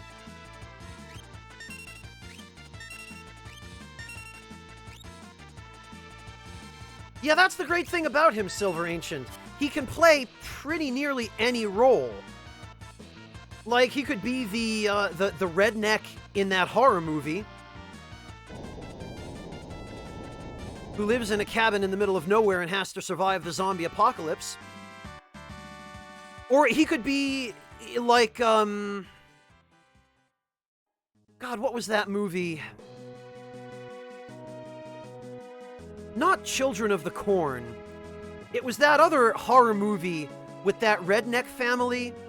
I don't remember the name of it, but there's a group of like rogue army rangers who steal the base payroll, and they kidnap a pilot and they force him to fly the plane, and then one of them bails out with the money and they land in a haunted cornfield. Yeah, The Hills Have Eyes. I think that's the one. Yeah, like, that could be Florida Man as well. Like, you could play the villain.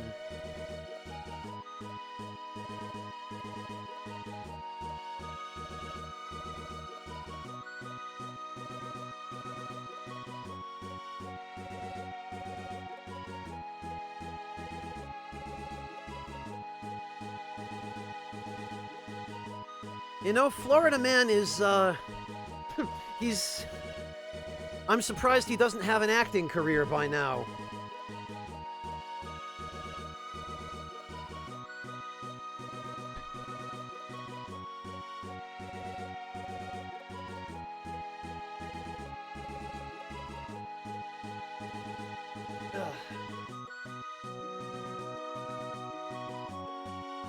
Godzilla vs. Florida Man, Sam. There you go. Get Steven Spielberg on the phone. We've got our next big box office hit right here.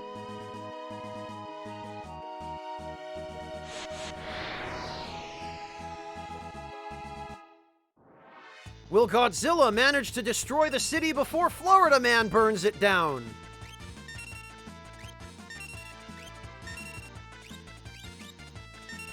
That actually sounds like it could function just as well as a game show. Can you burn down your house faster than Florida Man? We bet you can't.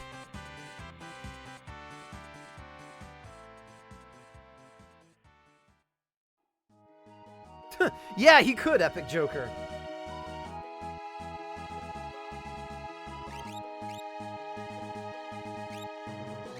Like, every role in the film could just be a different Florida Man.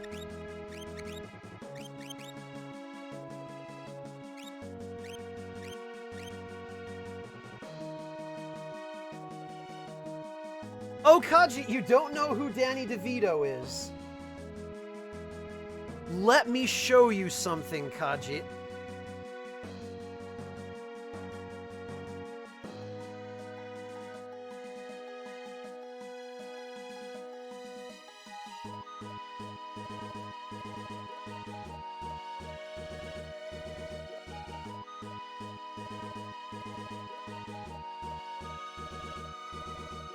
That, my dear, is Danny DeVito.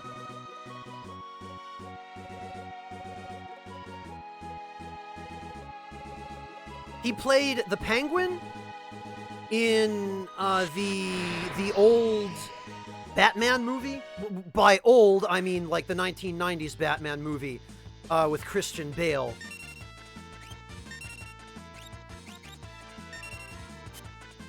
And he tends to be typecast as sort of a short, loud Italian guy, because that's kind of what he is.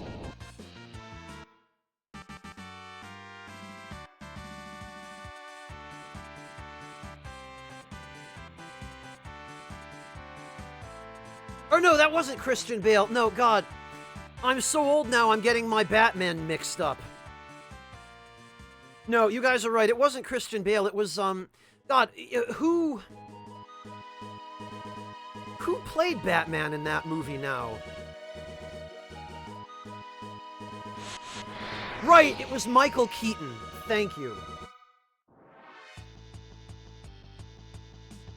Yeah, Christian Bale wasn't till later. No, not Adam West, Silver Ancient. Adam West was the 60s Batman. The good one. Fight me.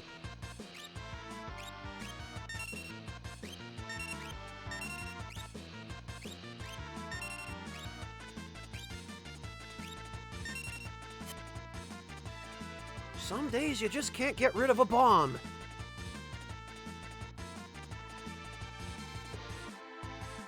Yeah, Captain Sama. Michael Keaton was the one... He played opposite DeVito in that one Batman movie, but was it Keaton or Bale who played Batman in the movie with the Riddler and Two-Face? Because that was a different movie than the one with the Penguin, wasn't it?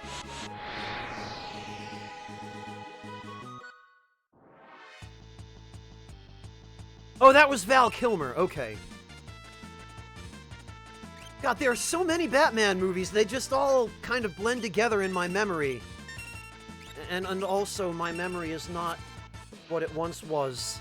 Not that it was ever really all that good. Okay, Wingless. Yeah, that sounds right.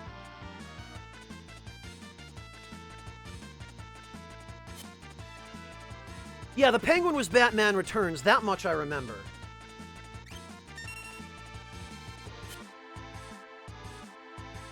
The Riddler and Two-Face was Batman Forever. Okay, yeah. I remember Batman Forever because that was the one where Jim Carrey played the Riddler. It's really funny, isn't it, that Jim Carrey played the Riddler in Batman Forever, and now, of all people, he's playing Dr. Robotnik in that terrible new Sonic movie. The only thing I'm disappointed about regarding Carrey's role as Dr. Robotnik is that they didn't give him the fat suit to make him actually look like the Dr. Robotnik from the games. The only thing about that movie that's going to be masterful, Iggy, is Jim Carrey as Dr. Robotnik. I feel bad for him because he is going to have to carry that whole movie, is what he's going to have to carry. That's why they hired him, because they needed him to Jim Carrey the whole freaking film.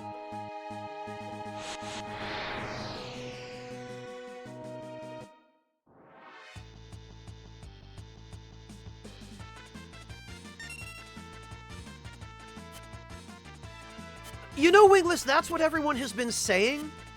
Everyone has been saying, man, what a weird choice to cast Jim Carrey as Dr. Robotnik. But you know what? That one image of him that's been floating around the internet where he's got the bow tie mustache and the goggles and he's bald, like, that actually kind of works. He doesn't really have the right voice for it, but boy, if he were wearing a fat suit for that, he could pull off the look. And he definitely has the performing ability for it, you know? He's got all of his Ace Ventura and The Mask and The Grinch kind of off-the-wall batshit insanity to bring to the role, which I think, you know, it's not quite the Dr. Robotnik that I know, but I think it could work. I think, yeah, Roland, exactly. If anybody is up to that task, I'm having a hard time thinking of someone else who would be better in that role than a Jim Carrey type person.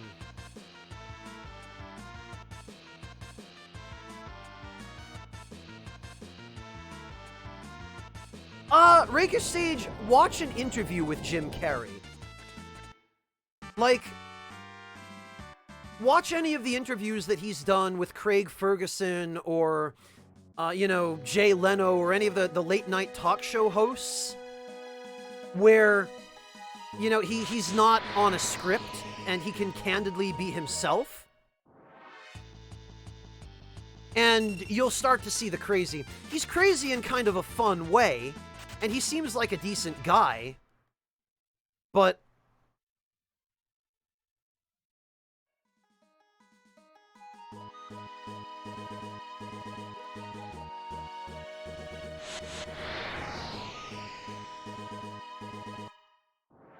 oh, that's a good one too, Mr. Bing.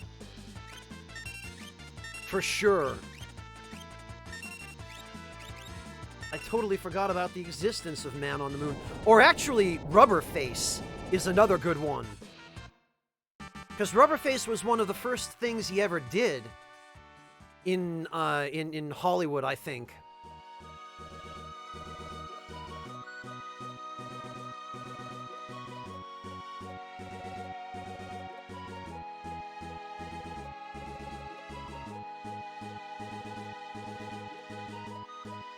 Cookie batter, you mean, Kajit? Oh no, Captain Sama, that'd be terrible.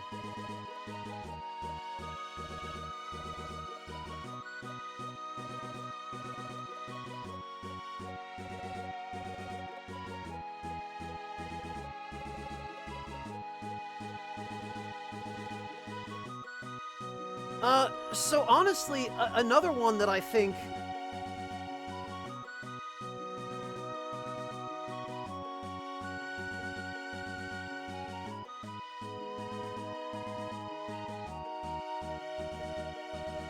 Another one that I think would have been a great voice for Robotnik is Chris Judge. The guy who did Kratos' voice in the new, what do you call it? The new God of War game.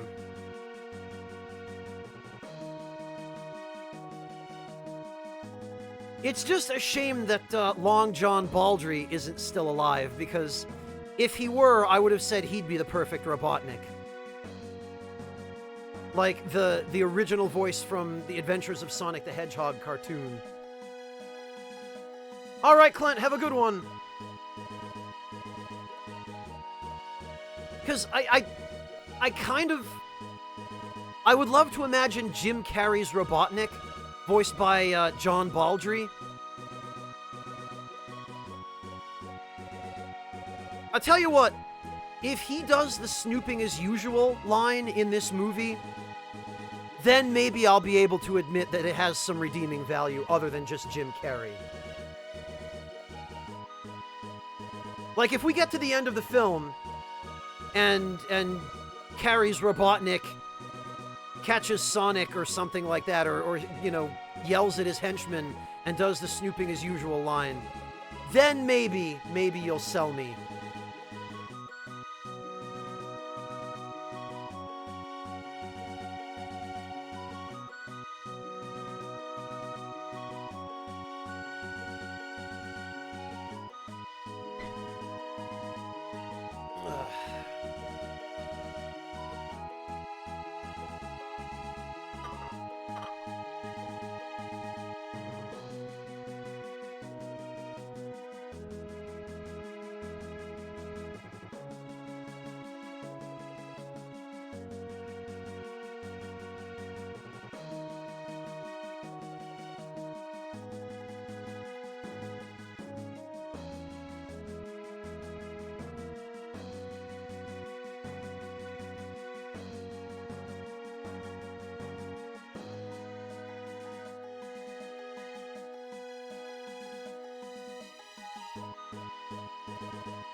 All right.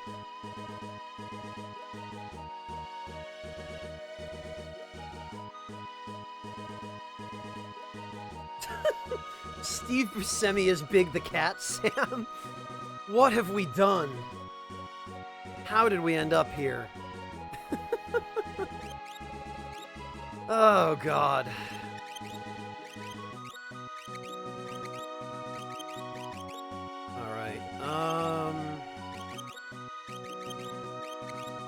We're getting there.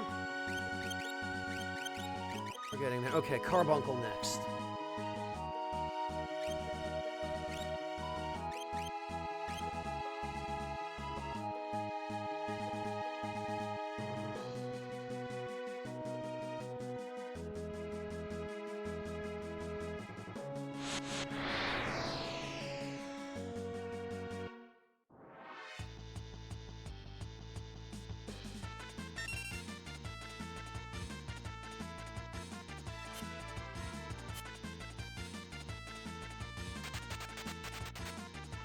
Yeah, and nor do I blame him, amateur.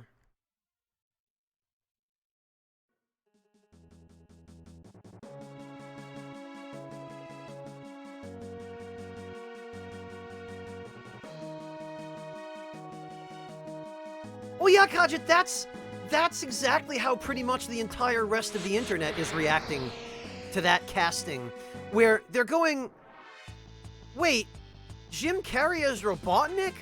How the hell? Whoa! Oh yeah, you know.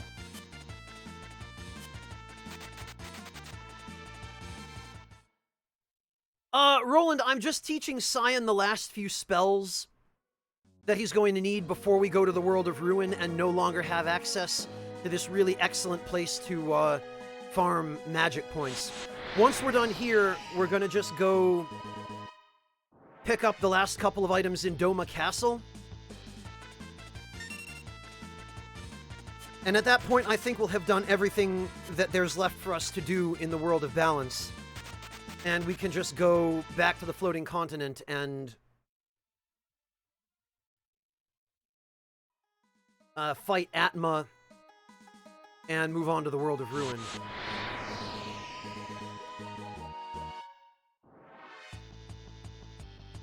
Kajit, where does that question come from out of the blue all of a sudden?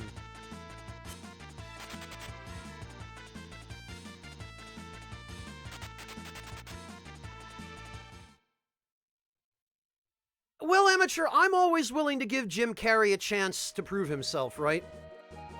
Especially in a role like that.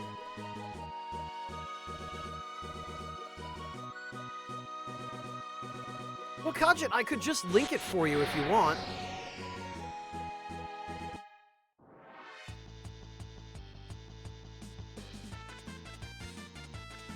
Hi then, Maru.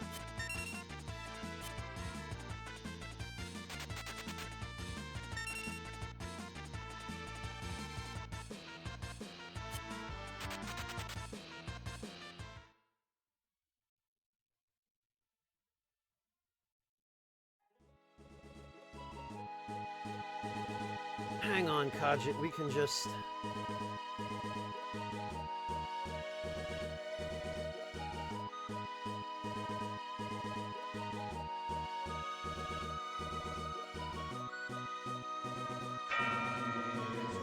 There we are.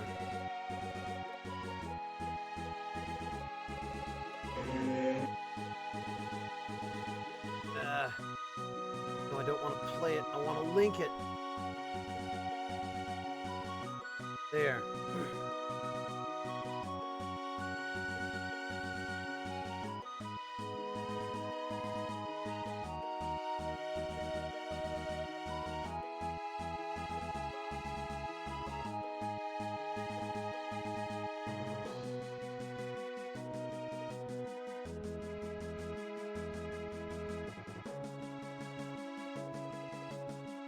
Yeah, go ahead, Vinmaru. I'm gonna guess this is the one, or one of the ones that, that Vinny asked people to do for his stream where he watched the Sonic movie trailer.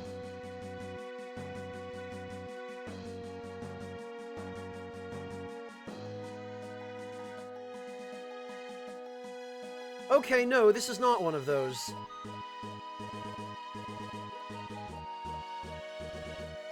Huh.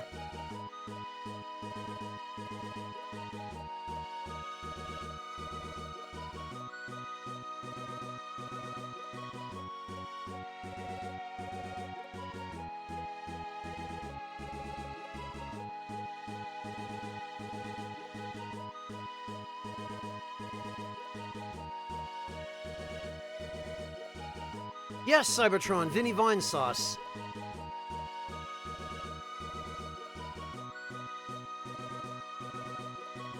I watch his stuff every once in a while, Cybertron.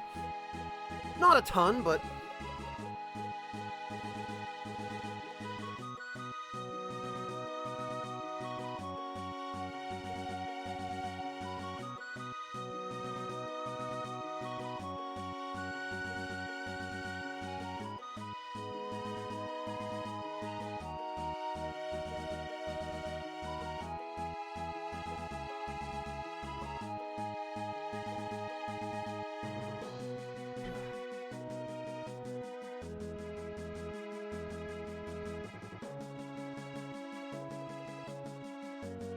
Interesting you ask, though, Cybertron, because, one of the other writers at Future Press is a huge fan of Vinny, and actually has been in touch with him.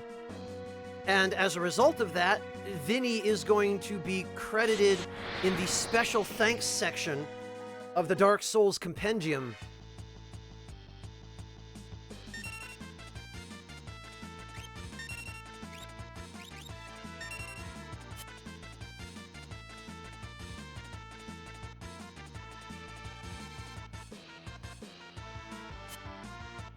Yeah, Cybertron, that's the thing about the best friends, is that they made friends with so many other people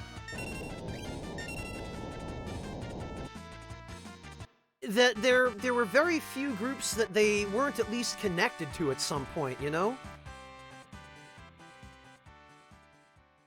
I mean, the fact that they even gave me the time of day, much less were interested in doing the Demon's Souls collab with me, is kind of incredible, because when I look at some of the other people that they hang out with or have hung out with before, it's like, wow.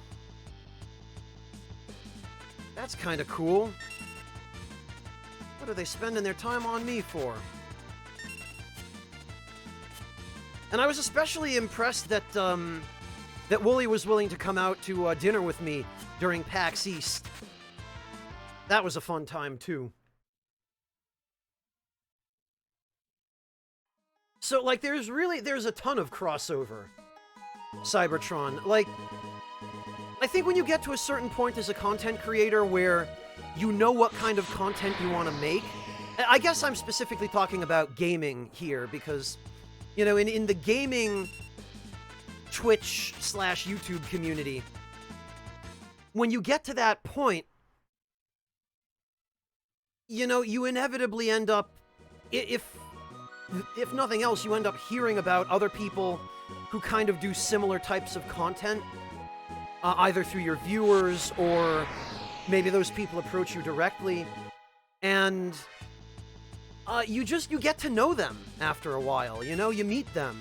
Maybe you're even a fan of their videos, and that's how it started off for me. You know, originally, I was just making videos on YouTube kind of in a vacuum. And then I found Marcus, and I really liked his videos. And I found Rachel, and I really liked her videos. And I found that they were doing similar stuff to what I was doing with the Demon's Souls content. And that was how I ended up getting to be a part of that community. And from there, I you know, wanted to do more than just Souls content, so I played other games as well. And that was when I started thinking, well, I wonder what other kinds of people are out there making content like this. I wonder what I could learn from them, and I wonder if anyone else is doing stuff that I would enjoy watching. And so I just kind of went searching through YouTube for other people like my friends in the Souls community who were playing other kinds of games. And that's how I found the Game Grumps originally. That's how I found the Best Friends. And that's kind of what validated for me the idea that, yeah, playing video games on the internet is something I think I want to do. Especially when I saw other channels being successful doing it, and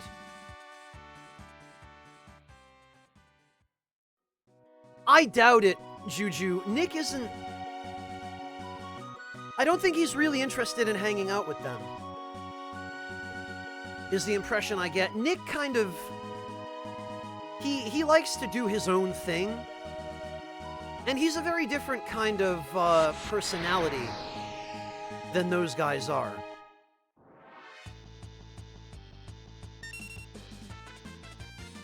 Like, those guys... I mean, they all do fairly well individually, but I think probably their greatest strength and what made them so popular was their group chemistry. Whereas people like Nick and me, we tend to be more solo acts, you know?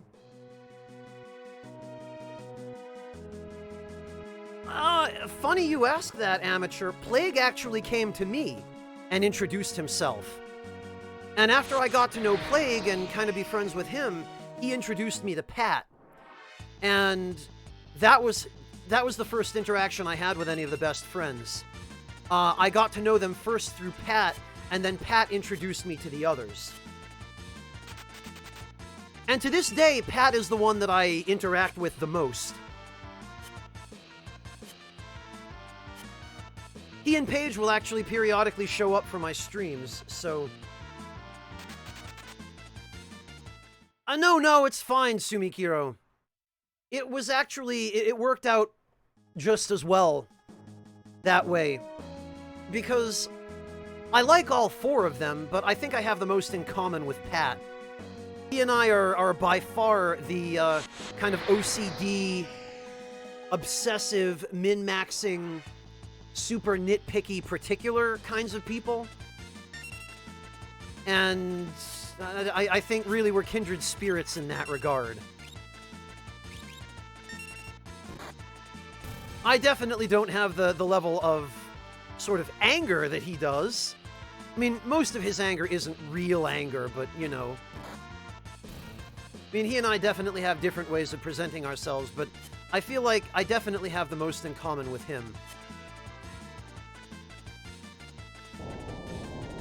Why am I fighting these things? God, I'm tired.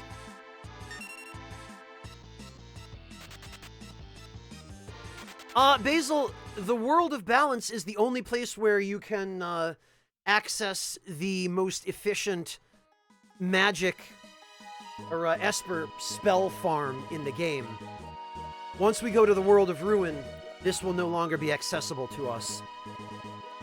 Oh, I see. I see, Sumikiro. Well, hey, Kajit. You're a strong, independent woman. You live your best life, and you don't let anybody stop you.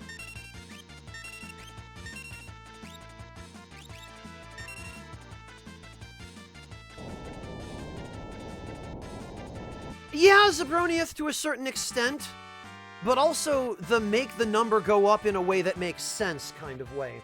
And a perfect example of this is my utter unwillingness to use consumables, for one thing, which you can tell by looking at my inventory. I actually, before we go back to the, before we go to the World of Ruin, I'm probably going to steal a few more tonics. Oh, and I need to go max out my dried meat, actually, because we can only buy that in the World of Balance as well, in Mobliz.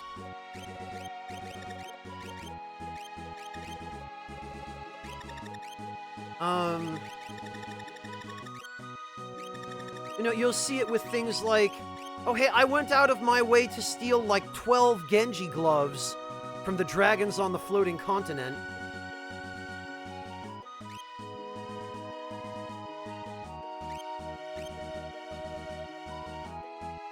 Juju, I can't stand energy drinks. I am all about some tea.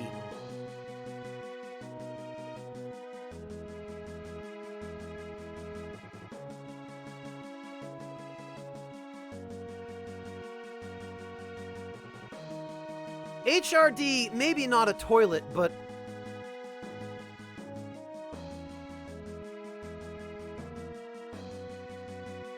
I don't know, I would be content to be an immortal...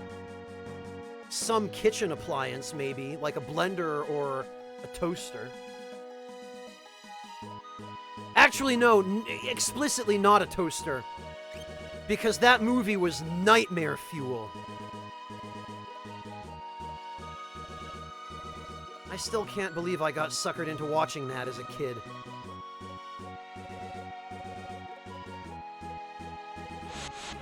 The freaking evil air conditioner, and then the whole scene at the junkyard with the car compactor, that was like nightmares for decades. The brave little toaster, Denim. Some of the most meth-fueled fever dream nonsense that ever came out of the 80s.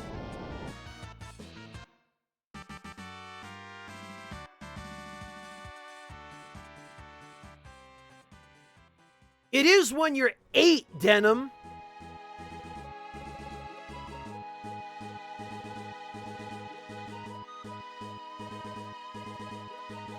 Suztown, I see you're a fan of Fallout, huh?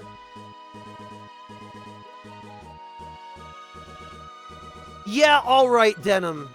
Alright, you win this round. Hey kids, do you want to watch a cute little cartoon with fluffy bunnies? Well, guess what? Everyone dies. On screen, as graphically as possible.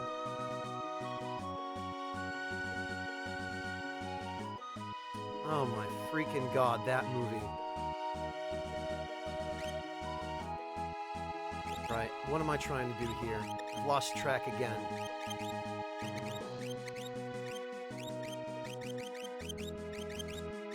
Oh, Phantom. Why do I have that on lock?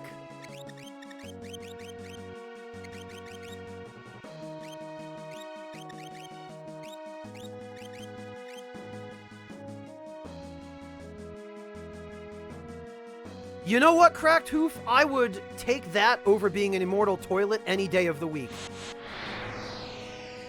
I could absolutely, without any reservations, spend the rest of eternity as Zordon. I would have no problem with that. Zero.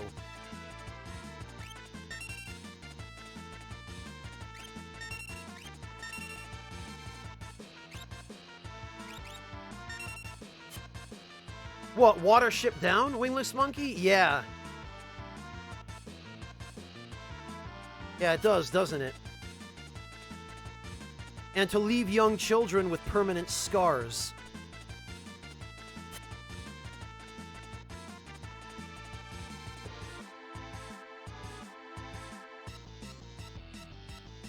Yeah, Kajit, aren't they?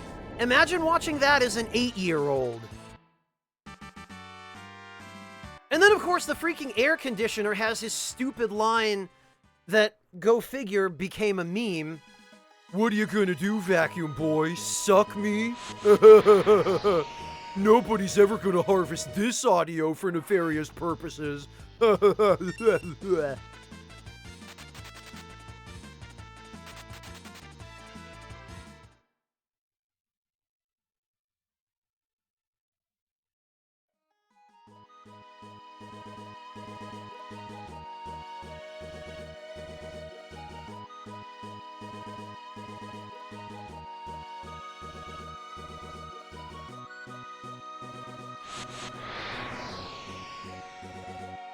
Yeah, Juju, I have to wonder who snuck that line into the script and how it got by the censors. Although probably it got by the censors the same way that all kinds of other crazy stuff did. One of the very best... One of the very best and most frequently quoted instances of censor bypass, and this was on syndicated primetime TV, mind you.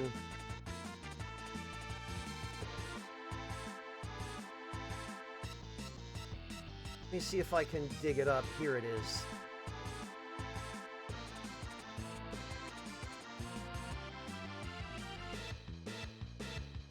Was this. No, Shermo, but adults do. Especially, you know, those super zealous religious adults who think they're better than everybody, and they're like, yeah, well, I don't swear, so I'm going to heaven and you're going to hell.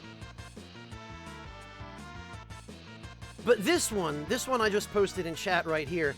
This is, I think, the pinnacle, like the absolute best example of, yeah, we totally snuck that by those dumbass censors. They didn't know.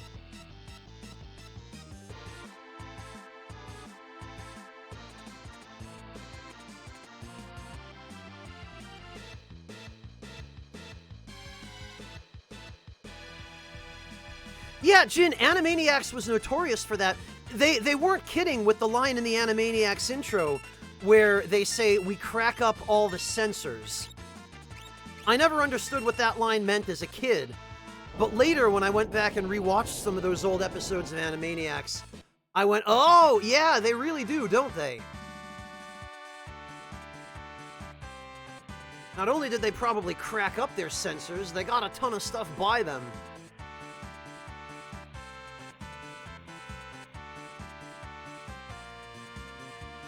Another really excellent thing Animaniacs did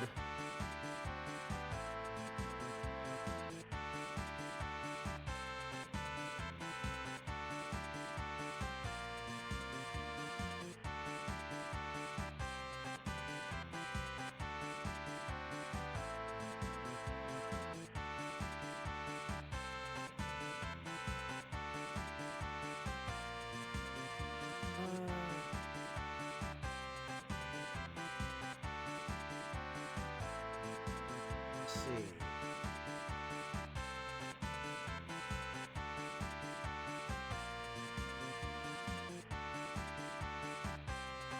Where the heck was it? I can't seem to find it, but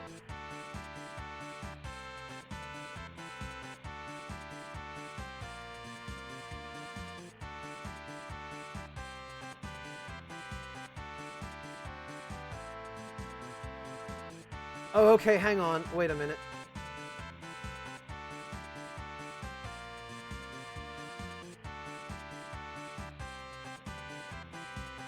I think I might have just found it.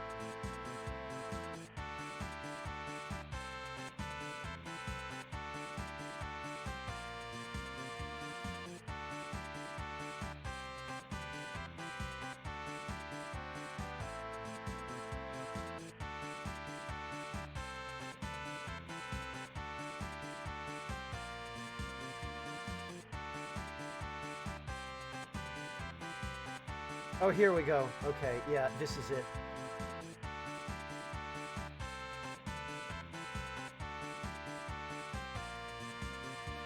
This right here, where they actually went so far as to have Maurice LaMarche as the brain riff on the Orson Welles Aunt Jemima's green peas or whatever they were. Commercial that Orson Welles was supposed to have recorded, but that he got pissed off and walked out on. It was not until Animaniacs that I could finally make the argument to my parents that cartoons weren't just lowbrow nonsense. That they were sophisticated and I should be allowed to watch them.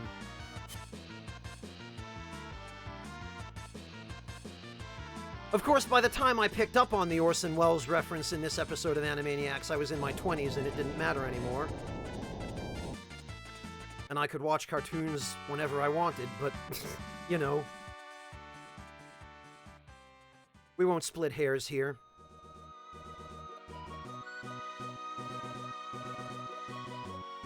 Oh, yeah, Cybertron, that's where the line, country goodness and green penis comes from. And the best part is, that was still Maurice LaMarche. That guy has the best voice for those kinds of characters. He is fantastic.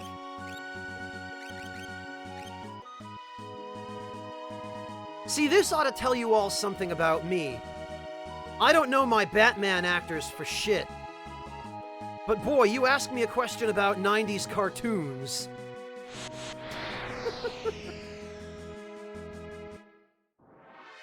Yeah, that's the one, Jin.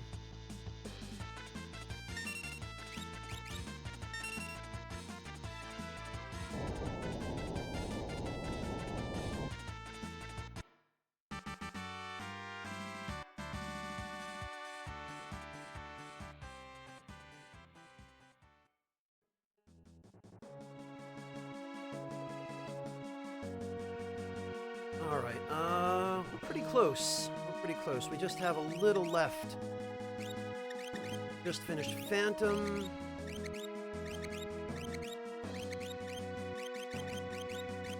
We've got the entire right side of this list done. Seraphim, Golem, Carbuncle. Oh, shoot. course, and Unicorn. Oh, well, we could do Poison. We could finish that in a couple of battles. And then it's just Shoat and Unicorn, and I don't really want to go to the trouble of having Cyan learn Drain on Ifrit, because that's 10 battles. Cyan will never use Drain. There's just no point. At least not till we maybe find an Esper that learns Drain more quickly. Yeah, join the club, Denim. I've heard good things about the new DuckTales. Haven't had a chance to watch it yet, though. But I would have wanted to watch it on stream, and I can't because Disney.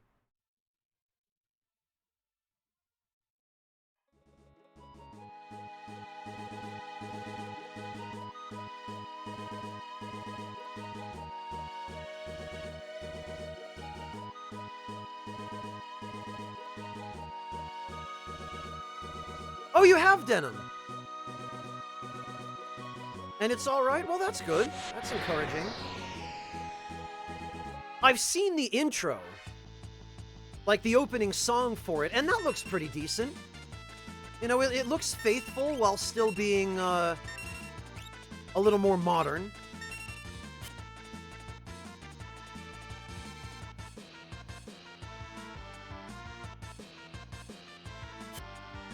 The vocals for that theme are definitely pretty solid in that intro.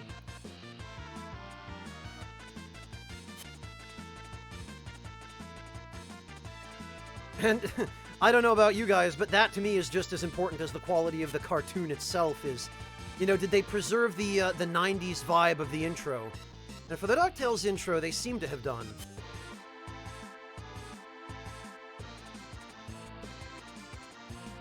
Yeah, Denim, that's what I mean when I say I've heard good things about it.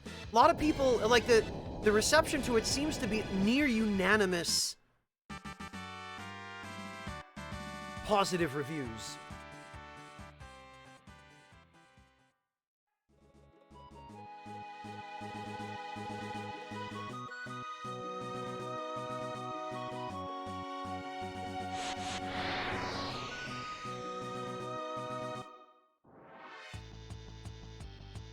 Oh, good. Well, this will finish Poison on Cyan.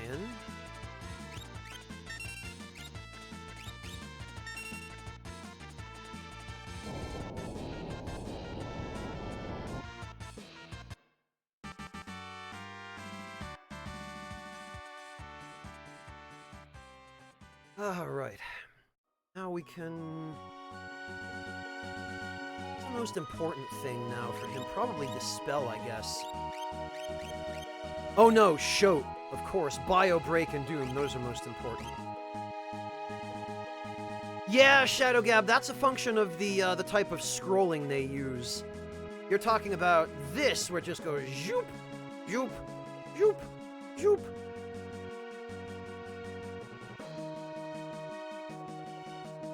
It is kind of goofy.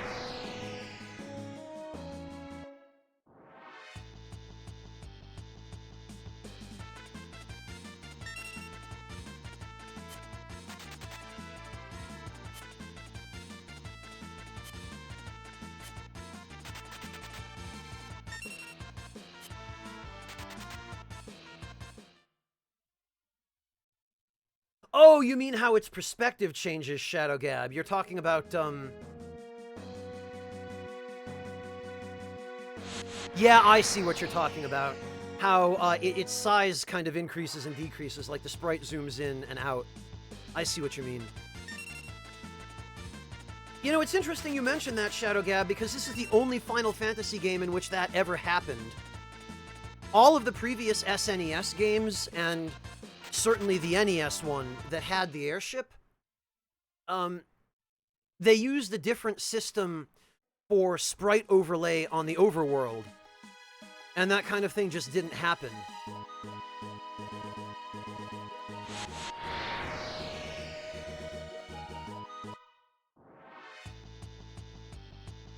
There he is. There's my buddy Integer.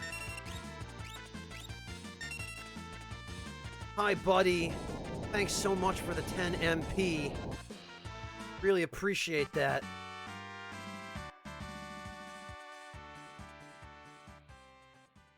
Yeah, it might be Mode 8 Roland Knight.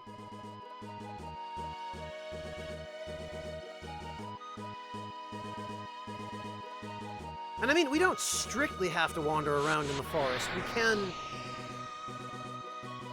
We can encounter him elsewhere. No, Captain Sama, Mode 7 is something very different. And in fact, I can show you Mode 7 in just a moment. Hello, Samson, welcome. MK, the enemy is invisible because it's a special enemy. It starts the battle with the Vanish status. This, Captain Sama, this is Mode 7.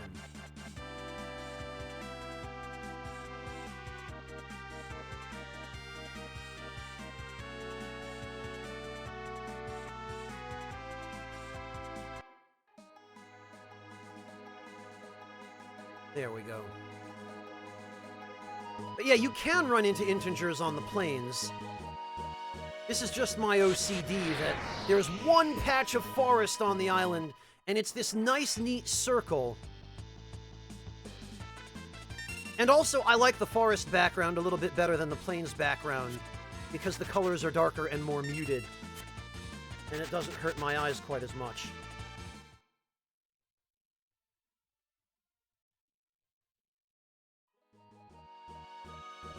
Shermo, Mode 69 is also known as the Internet. All the time. Ever. The Internet alternates between Mode 69 and Mode 420.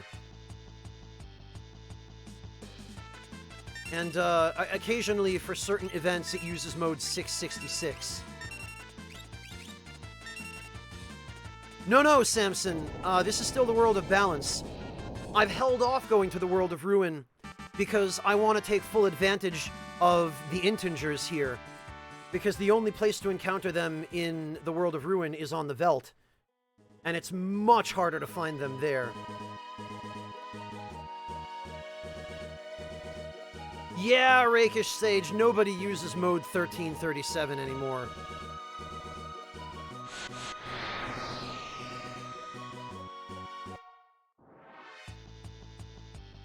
Hey, Vosser, good to see you. How you doing, man?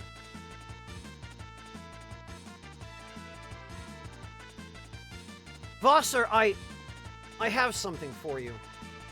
I was kind of hoping you'd be here at the beginning of the stream for this, but...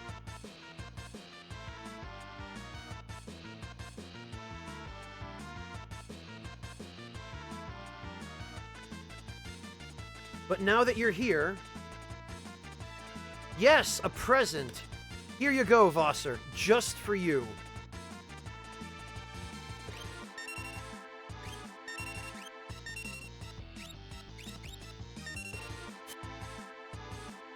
Yeah, but did you see the pre-stream is the important question.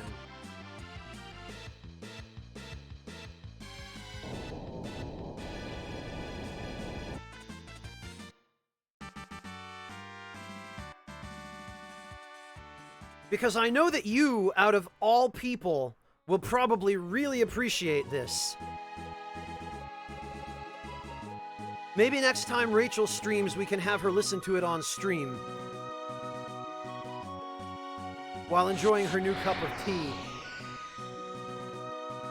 out of that thermos. I knew you would appreciate this, Vosser. Is beautiful, isn't it?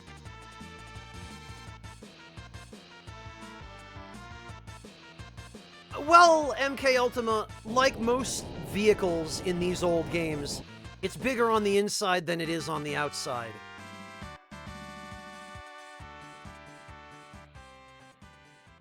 Like, I'll show you.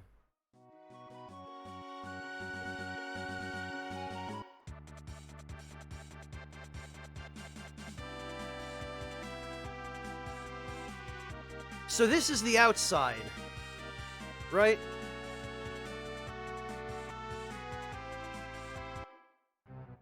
And this is the inside.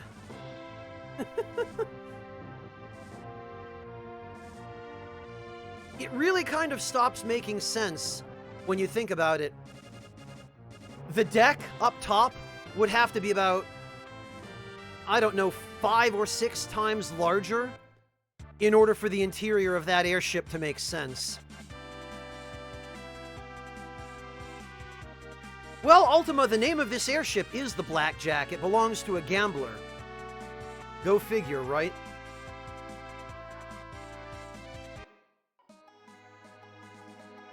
So Schlempgal, that's why.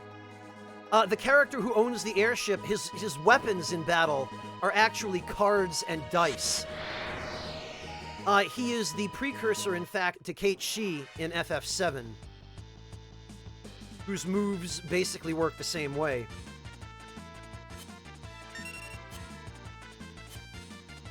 Yeah, who would have thought, Hexmaniac? I have to say, though, from a design perspective, aesthetically, the Blackjack is probably my favorite airship in the entire series. Like, if I were ever to win the lottery or something, and for whatever reason decided I was going to become an eccentric old man, yeah, become, and commission Boeing or something to build me a Final Fantasy airship, this is probably the one that I would have them build. Because, I mean, the Highwind is cool. The Ragnarok is cool, but physically impossible. The Big Whale is basically just the space shuttle, you know, the NASA orbiter. But this right here, as a dirigible, is something that probably physically could work. Probably wouldn't work all that well. It'd probably only really be good for low-altitude flights. But boy, it would be a lot of fun. No, this is absolutely not going to be the final party, Basil. And Samson, the only reason I'm bothering with Cyan is so that during the situations where I have to use him in, like, the 3-party setup in Kefka's Tower, or for the events in his dream in the World of Ruin, he's not complete garbage, and he can actually contribute. I will not be using him in any other situation.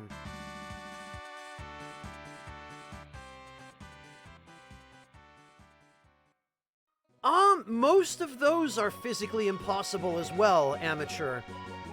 The Blue Narcissus could work.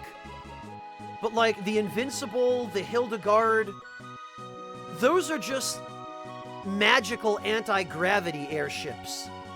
You know, there's no way.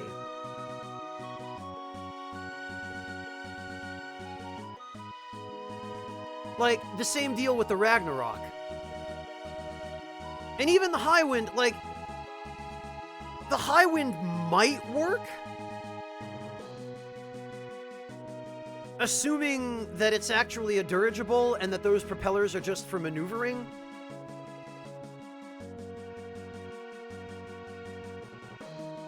But, like, the Highwind is enormous. Whereas the Blackjack is somewhat smaller and more manageable in scale.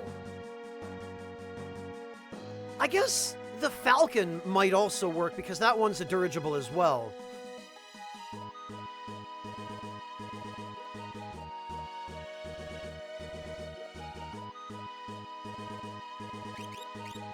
Alright, what do we have left? Unicorn and... well, I guess it's just Unicorn and Ifrit. And we're sure as hell not gonna bother with Ifrit, because Drain is gonna be garbage when Cyan casts it. Dispel, that could be useful. And that'll only take 5 battles.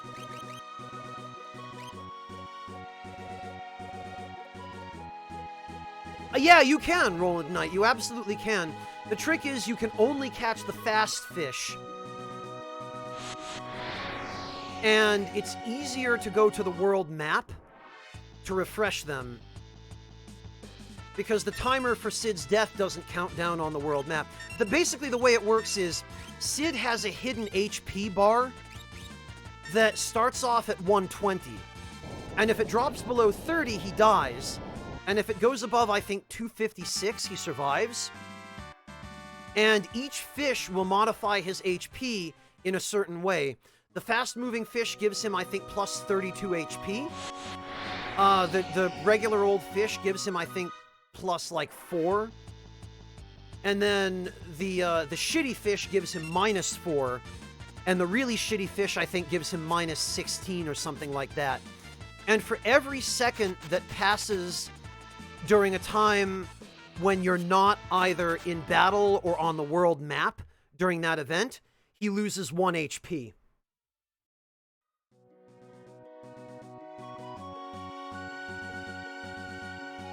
Really, Samson? I'm surprised speedrunners actually bother saving Cid, because it's faster to just let him die.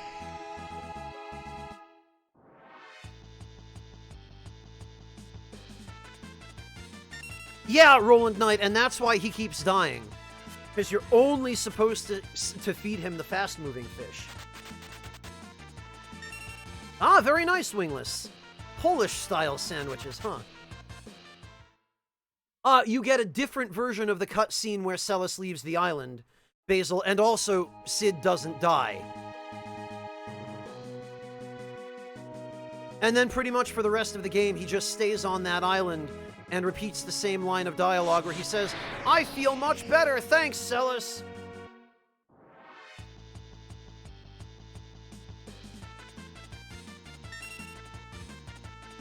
They actually, in the interview that I posted earlier with the developers, somebody, I think it was Hironobu Sakaguchi or or Akao, one of the sound engineers, complained to Yoshinori Kitase, the director of Final Fantasy VI, that the bird sitting on the beach during the event with Cid is really annoying because it gets in the way and it makes it harder for you to catch the fish. And they're like, "Kitase, why did you put that bird there?" And he's like, I'm sorry, I didn't realize it was that much of a pain." And he explains that he put the bird there because it was also there in the scene where Celes is about to jump off the cliff and kill herself. And that the bird is what makes her have a change of heart. So he put it on the beach to have some continuity. But like even the other lead devs in the interview are like, yeah, it sucks that you put the bird there, dude. It just gets in the way.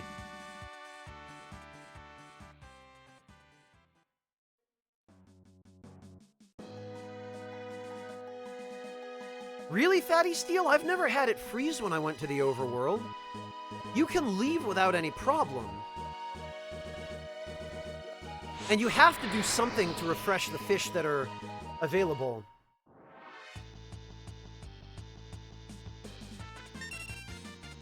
Man, we are having great luck with these integers. We'll be done here in no time. Then we can go to Doma and collect the items there that we haven't gotten yet, because the Empire ended their occupation. And it might be worth going back to Vector as well to see if they'll even let us back in now.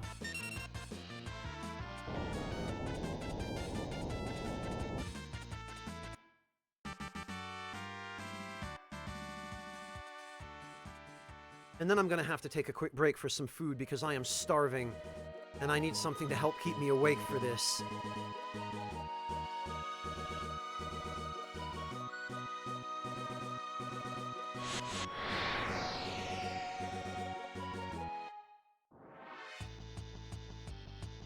Oh hey, Kool-Aid! Good to see you! Thank you for stopping in! I'm always surprised to see people from Feli's streams.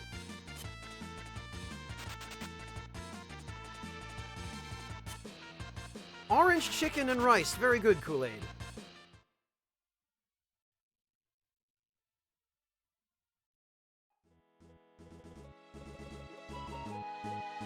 Did you get yourself some tres leches cake as well, Kool-Aid? Because I hear that stuff is all the rage now.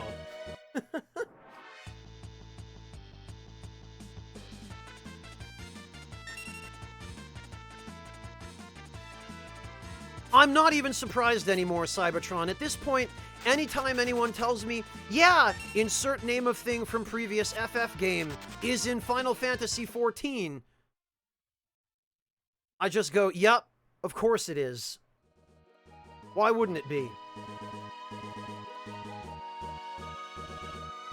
Oh, sorry to hear it, Kool-Aid. You have to buy the Tres Leche and just add it yourself.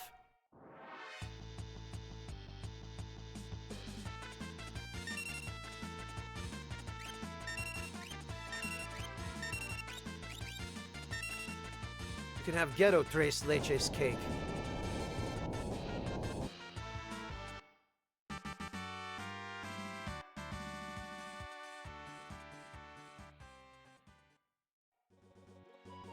Yeah, Zervaria, it's pretty clear that they just said, hey, what did people love about previous FF games? This is an MMO. We've got a lot of liberty we can take with the story. Screw it. Just put all that stuff in.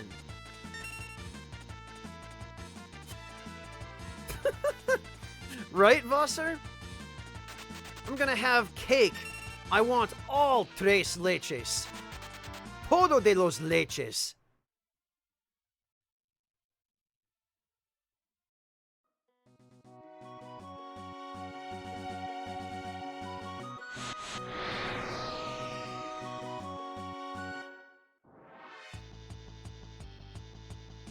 No, Toreador, but it's not like DS2 where...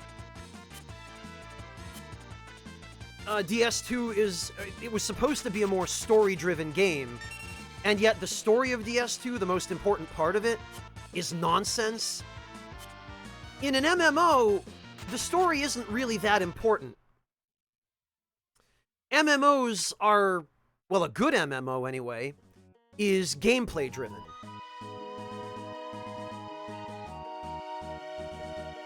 Oat milk? Vasser, is that a Scottish thing?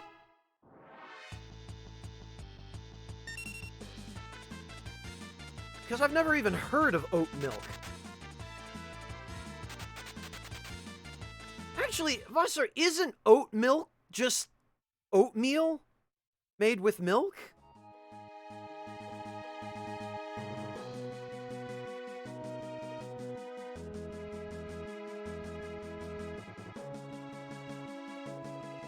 Because, like...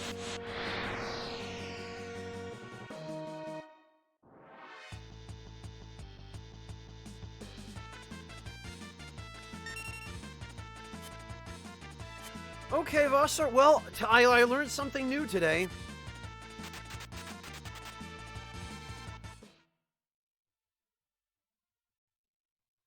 Yeah, I kind of feel like... Oh, oat juice. Okay, Silver Ancient. Yeah, I kind of feel like oat milk is the kind of thing that even soccer moms who only drink soy milk would look down on you for consuming. Oh, wow, Captain Sama, that sounds horrible.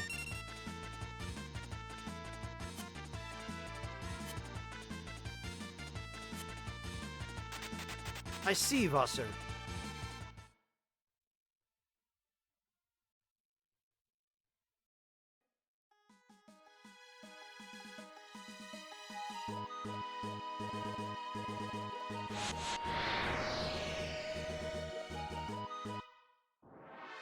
Oh, I don't doubt that, Vasser.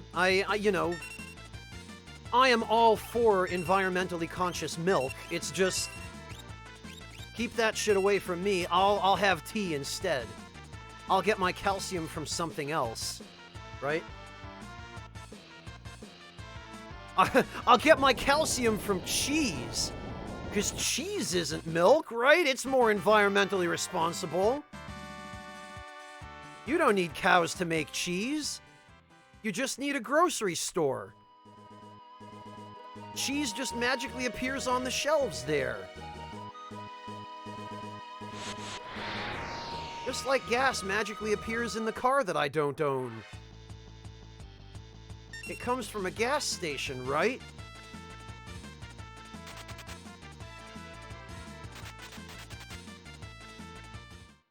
Really, Vasser?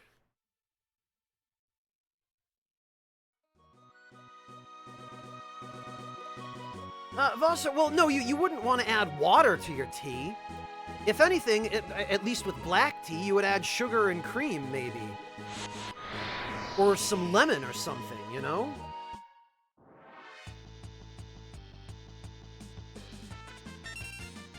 Foster, it sounds to me as though somebody needs to introduce you to masala chai.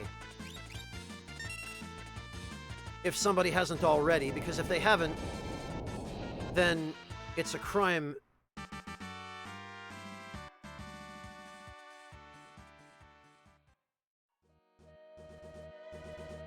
Captain Sama, I'd wager you only say that because you've only had cheap, crappy chai from gas station percolators. Hello, Clockwork! I am exhausted. Trying desperately to fix my sleep schedule, Clockwork. But other than that, I'm okay. How about you?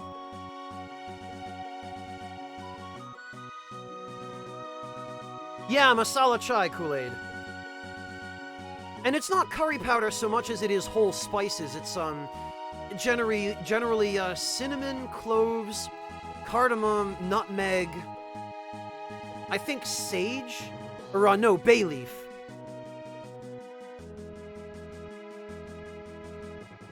%110%, Vassar.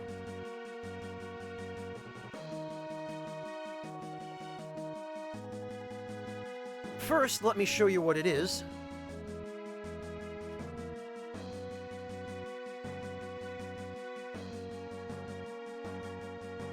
So that's masala chai. As to where you can get it,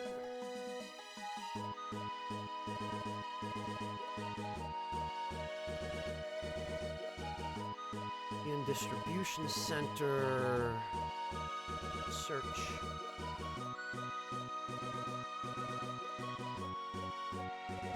Okay.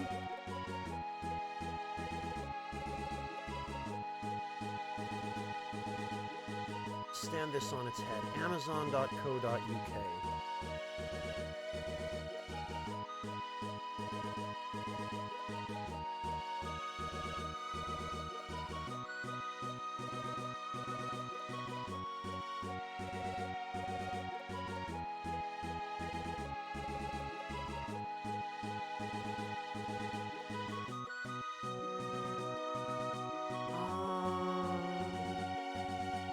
Oh, okay, good. We want the loose leaf version of this.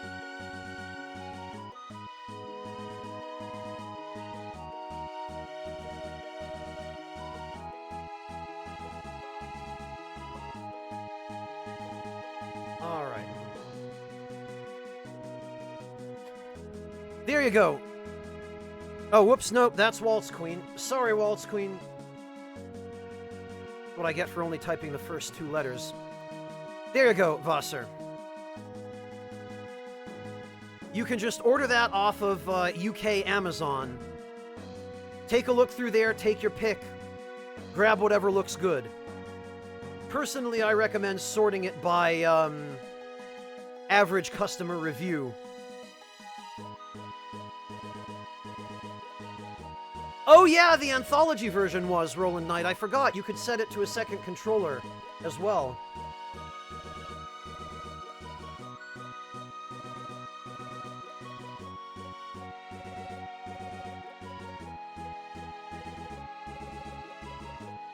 No problem, Vassar. I hope you enjoy. I recommend you get the loose leaf stuff and prepare it yourself at home. The traditional way, which is in generally a saucepan, where you simmer the loose ingredients with milk and sugar, and you'd want to use probably demerara sugar or brown sugar. Oh, it was in the SNES version too, Roland? I didn't realize that. I don't remember it being in the SNES version.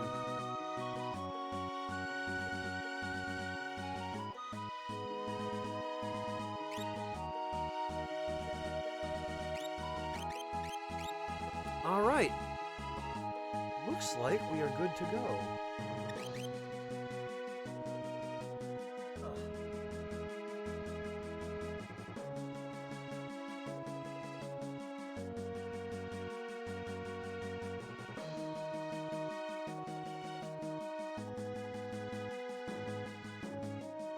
Yeah, Basil, I'll show you. What you did was you would go to config, and down here there's a controller setting, and you just set it to multiple. And what it does is that you can, if it's set to multiple, you can set different characters in your party to be controlled by one controller or the other. So if I had a second person here, like sitting on the couch next to me physically, I could set, for example, Edgar and Cyan to be controlled by my controller, and Gao and Locke to be controlled by my friend's controller. I actually, when I played the anthology version of this game with friends of mine from high school back in the day, when we would visit each other at each other's houses and play these games together, we would actually have duels in this game to see who could kill whose characters faster. So, like, I would take 2 characters, and he would take 2 characters, and I would try to use my 2 characters to kill his 2 characters before he could kill mine. Yeah, Denim, when we played these games so much that we got bored of just the regular stuff, we would make our own fun.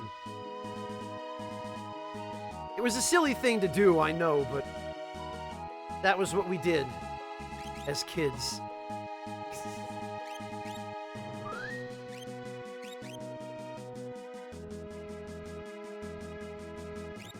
Alright, we'll put that there.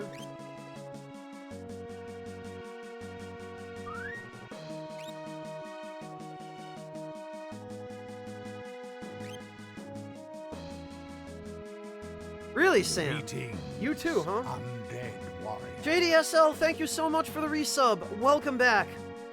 Really appreciate that.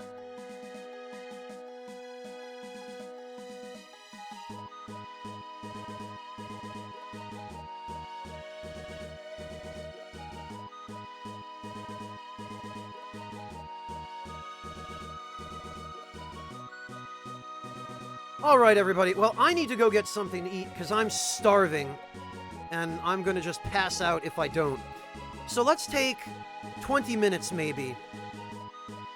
And everyone can use this as an opportunity to go get some food or something to drink or use the restroom if you need to. And I will meet all of you back here in 20 minutes so that we can resume the game and actually go make some progress. Catch all of you then.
Alright, there we go. I am back. I've been back for a couple of minutes, but I couldn't bring myself to stop Simple and Clean before it finished playing, so thank you all for your patience.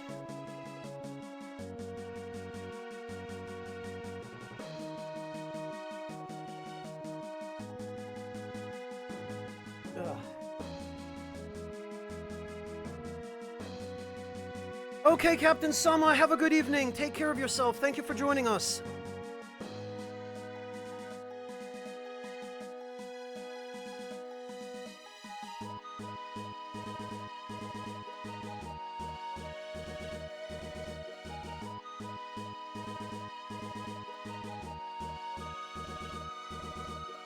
Okay, and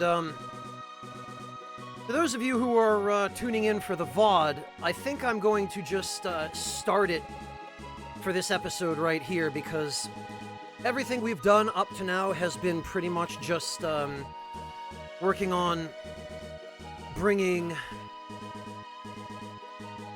Cyan up to par with everybody else in terms of his spell list.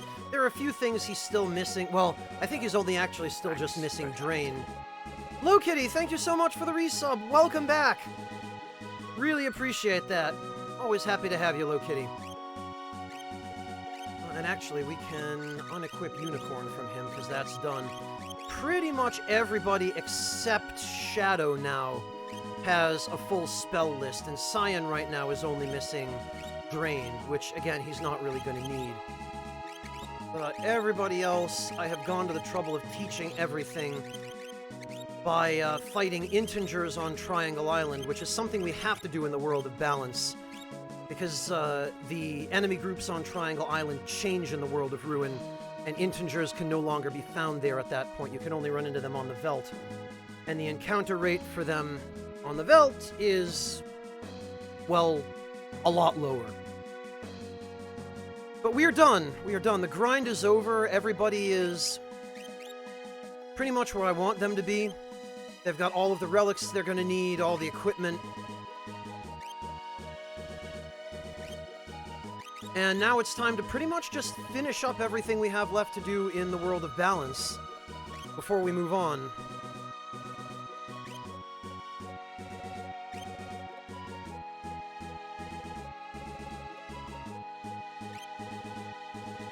So, to that end,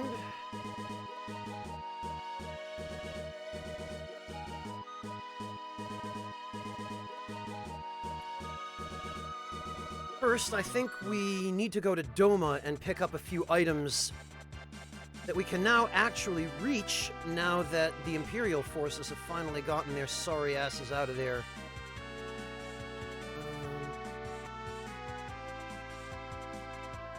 There it is.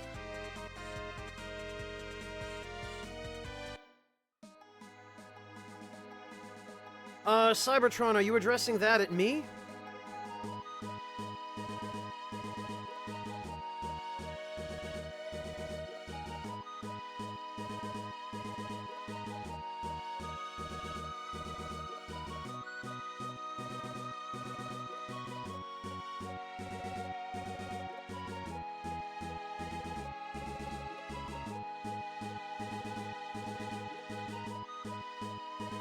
Cybertron, what the...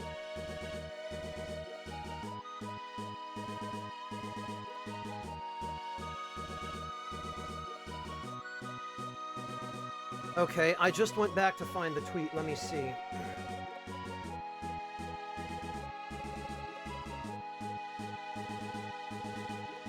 Okay.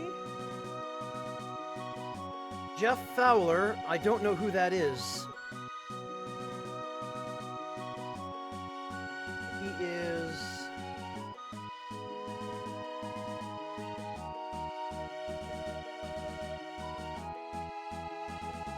Yeah, he's not someone I recognize, and his Twitter account doesn't really shed any further light on that. Thank you for the support and the criticism. The message is loud and clear. You aren't happy with the design and you want changes. It's going to happen. Everyone at Paramount and Sega are fully committed to making this character the best he can be. Oh dear.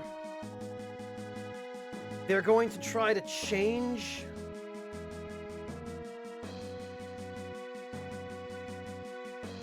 Sonic's design with the movie already half done. This is literally going to be the Dark Souls 2 of Sonic movies.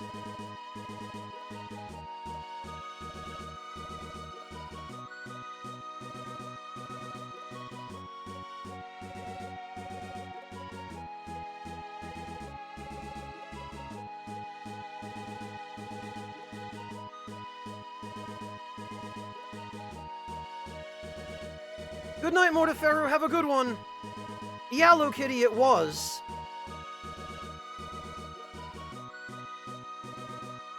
Well, Cybertron, it would seem that he works at Paramount or Sega, but...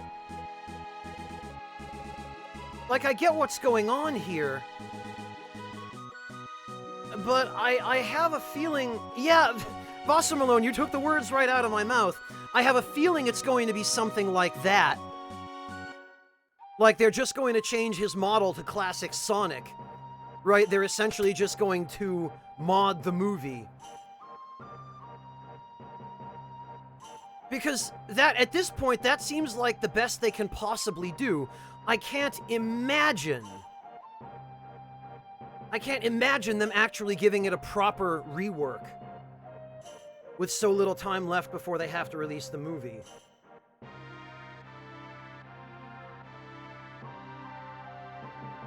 Like, I don't see any way.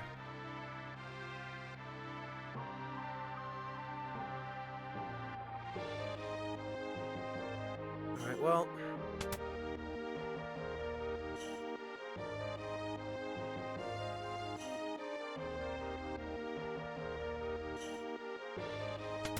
let's see what there is here.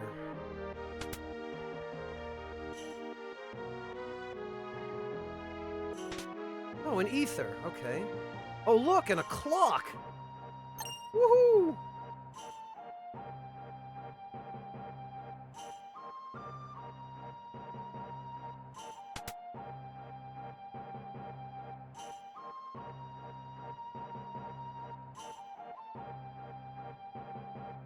Need a rest. No, not right now.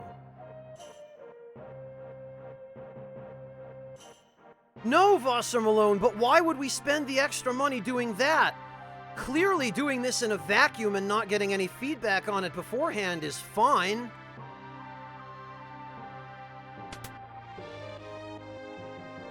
Alright, there's this.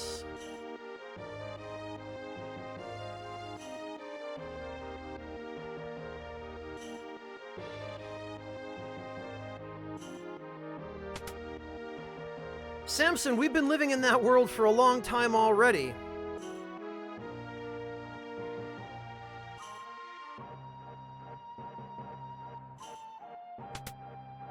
I think there's one more thing somewhere up here. I don't remember what it is. I'm pretty sure...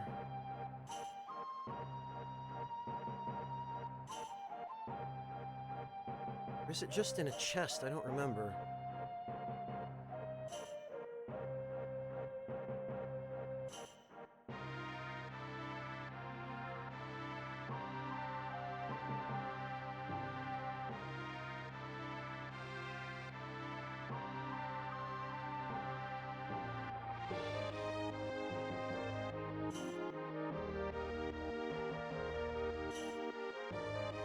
I could have sworn there was something on the ground here.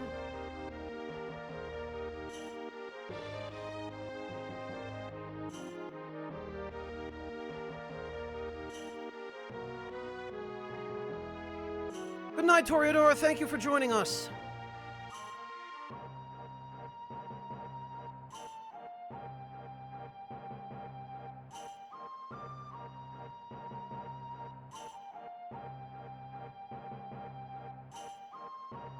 What the hell was this?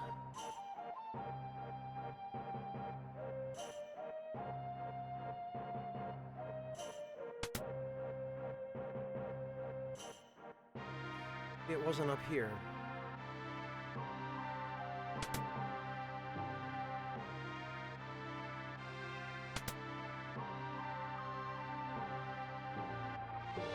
Oh, right, that's just... Maybe it was in one of the outbuildings.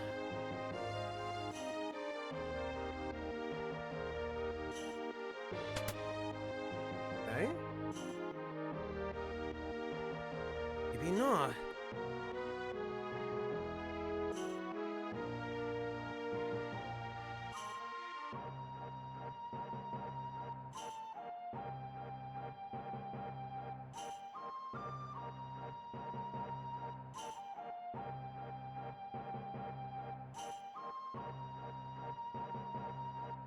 The heck?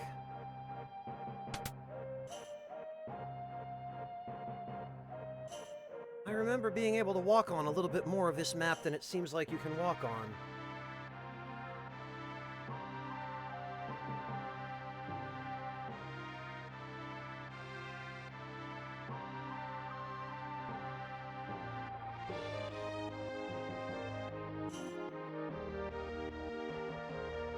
What is going on here? Am I crazy?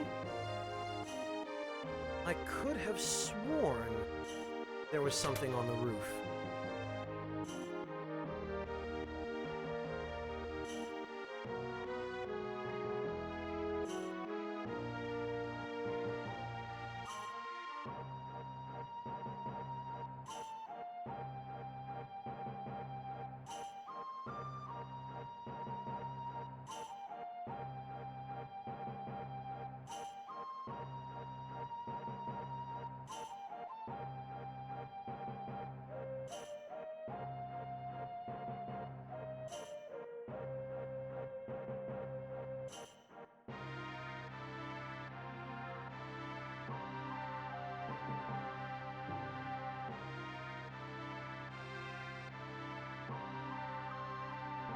Alright, this is really bothering me.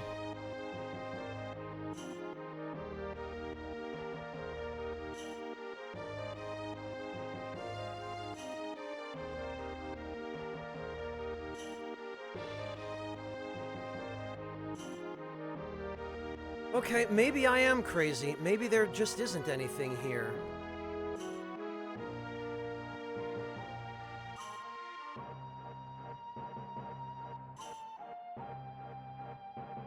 Alright, well, I guess we're leaving then.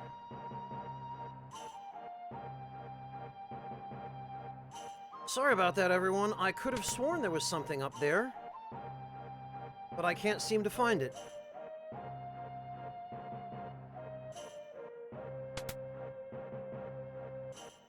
I can't even fight you, amateur. Well, whatever. At least we got an elixir out of that.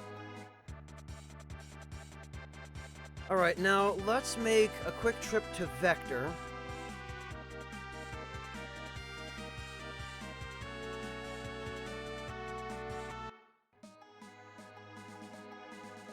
And see if we can even get in.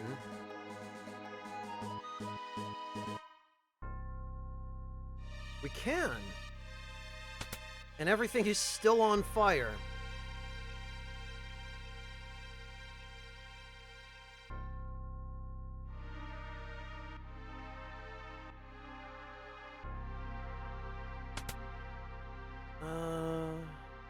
Oh.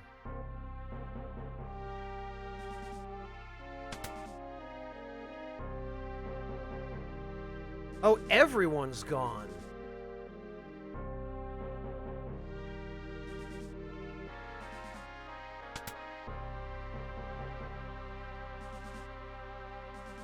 Huh. I wonder if this is supposed to be the case or just an oversight. Alright, let's try the palace.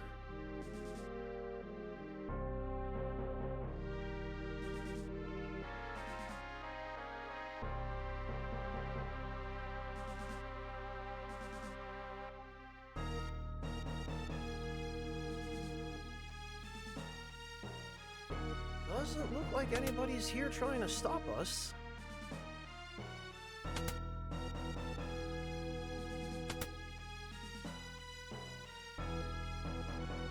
Wow, yeah, the place is completely abandoned. Totally empty.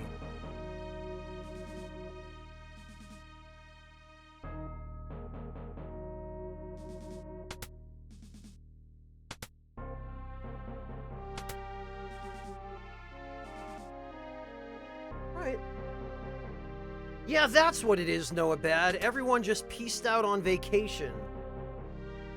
Alright, well, I guess there's nothing left that we can do here then. I thought maybe... Cast Code, thank you so much for the 500 bits. I really appreciate that.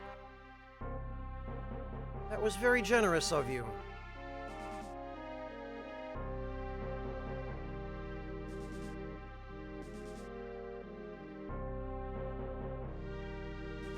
Well...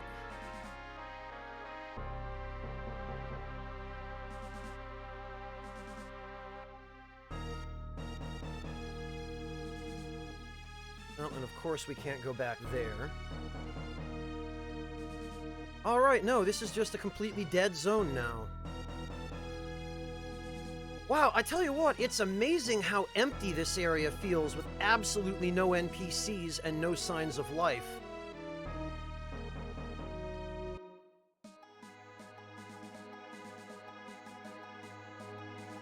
Alright,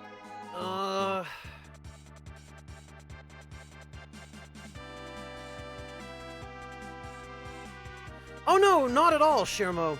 The application of Spy Ace is, I originally intended it for games where there's some form of driving or flying that can be screwed up. Where I meant for that emote to be like, yeah, hey, I just crashed into a wall, Spy Ace. But I've ended up really using it more for unironic cool guy moments where I actually do something that's worthy of note.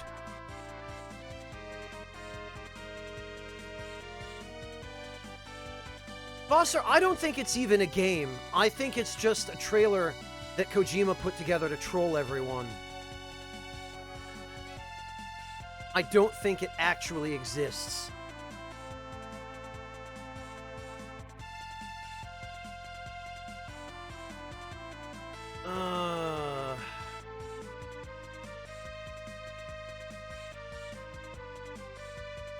Right, I just want to make absolutely sure we aren't missing anything. I think this is the Coliseum guy.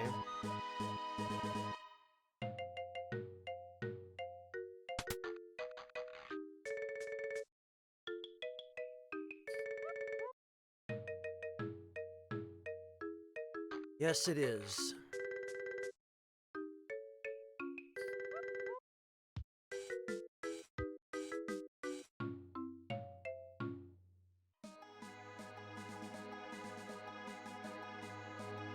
All right.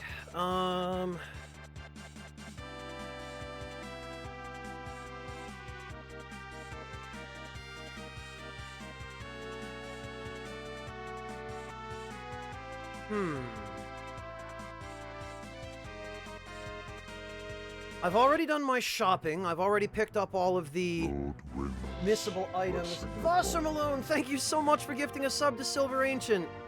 That was awfully kind of you. I really appreciate that.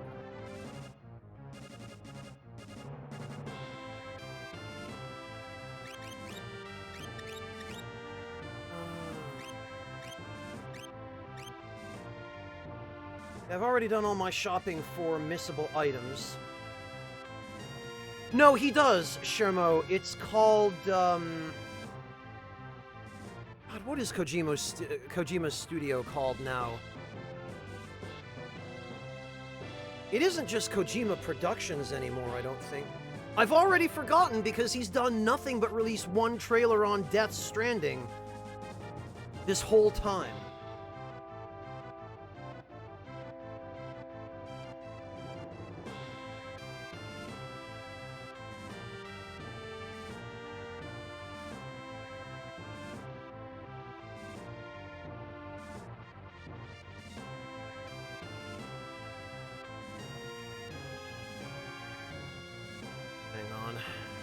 You've all got me now in curiosity mode.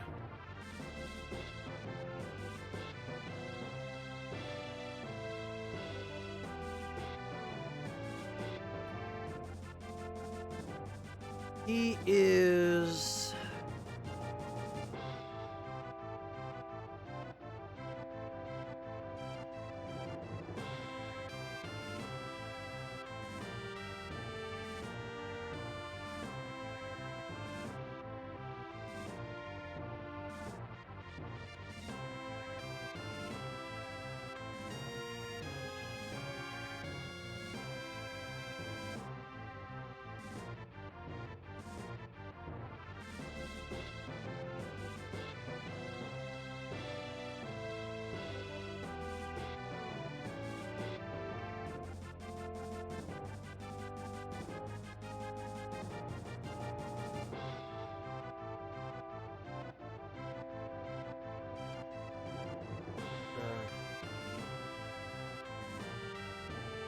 Yeah, no, I guess it is just Kojima Productions.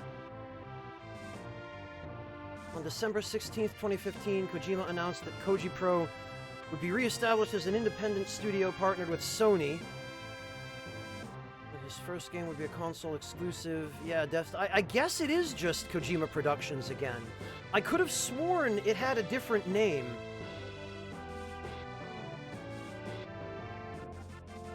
Yeah, that's correct, Foster Malone. When I worked on the official guide for Horizon Zero Dawn, the developers told us that they were really excited to work with Kojima and to let him use their engine because they really liked his games.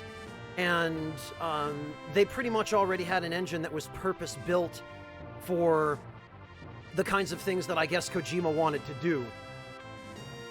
Honestly, if anything gives us any idea of what kind of gameplay Death Stranding might have, it's probably just knowing what engine they're using.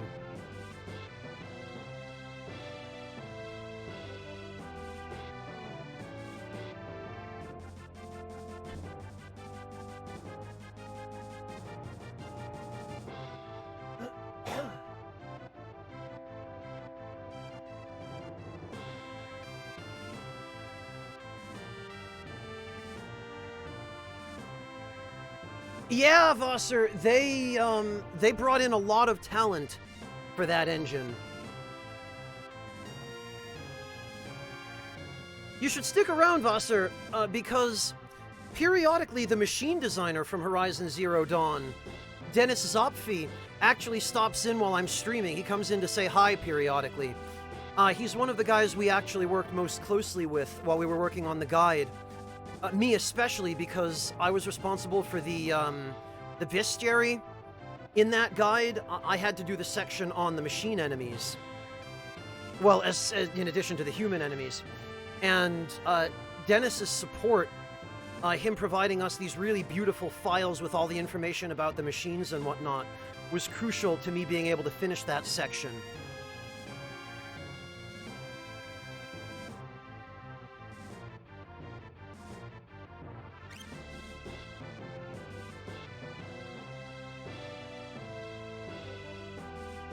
Because Unreal wouldn't have worked for what they wanted to do, Amateur. They wouldn't really have been able to accomplish the kinds of things they wanted if they'd just gone with the Unreal Engine. And having seen what I have of the behind the scenes, I fully agree with their decision. I think Horizon could not have been as good a game as it is if they had not specifically designed their own engine for it.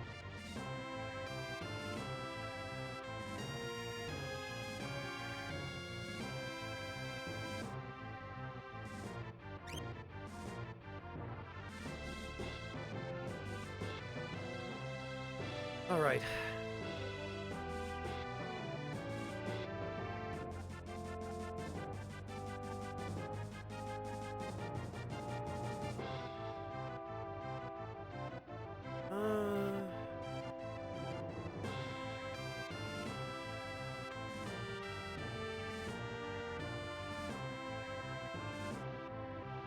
You know, Denim, I'm really glad I watched that LP of Police Knots that the Best Friends did, because I had no idea what Police Knots was before that, or why it was so heavily referenced in anything Kojima touched.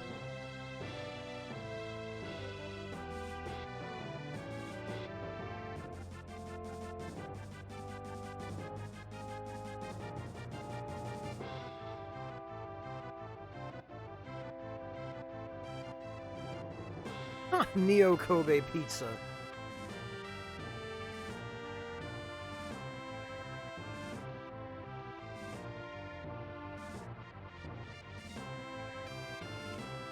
Yeah, Denim, it is. He really went all out on those Police Knots references. My preferred part of what, Zervaria? Yeah, Noah Bad, oddly enough, it's exactly what I would have expected from Kojima.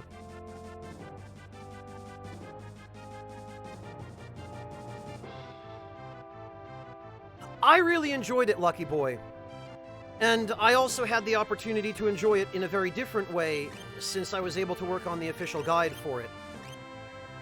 So, you know, we got to talk to the developers and keep in touch with them and find out all kinds of cool stuff from them and kind of see the process as it was happening.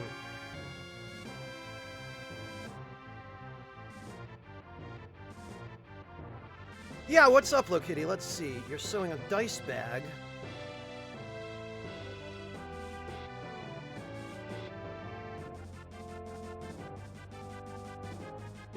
Good question, Lokitty.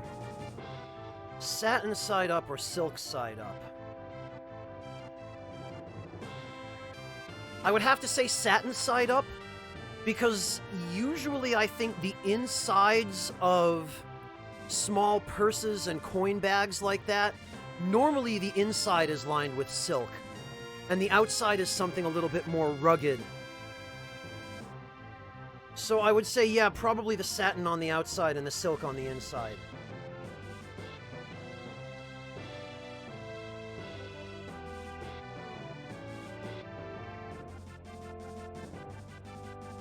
Lucky Boy, if you want to get some idea of what the game is like, I did a Let's Play of it on YouTube, which is still there if you'd like to just go even watch the first episode or so.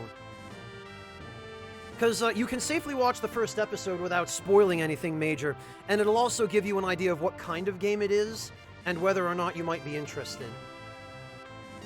No problem, though, Kitty. When you're done with it, I'd love it if you could post a picture or two on the Discord. I'd love to see how it comes out.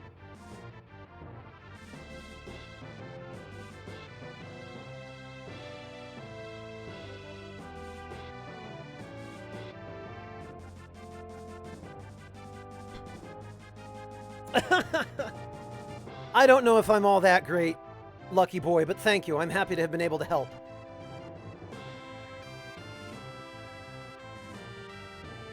Horizon still, Vassar. Alright, what do we want here?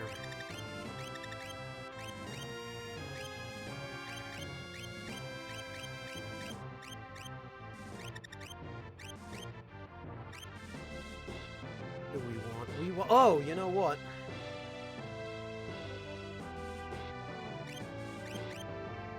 We want Terra. We want Locke. We want Gao, and we want Mog. Because these are going to be, with the exception of Locke, whom we mainly want for stealing purposes, these are going to be our powerhouse characters.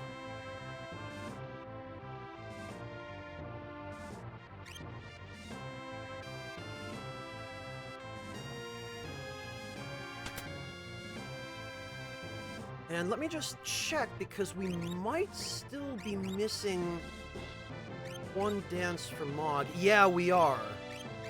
We appear to be missing the desert aria. So let's go take care of that now.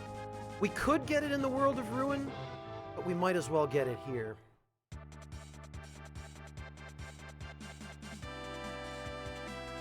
Oh, Amateur! Lokitty is a professional cosplayer.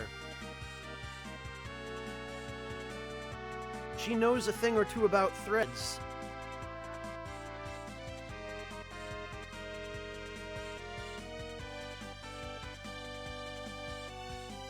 Alright, all we really have to do here is just get in one battle in the desert.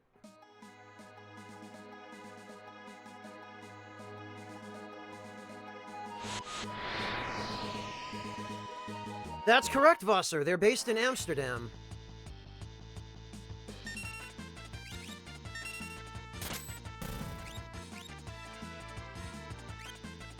Alright.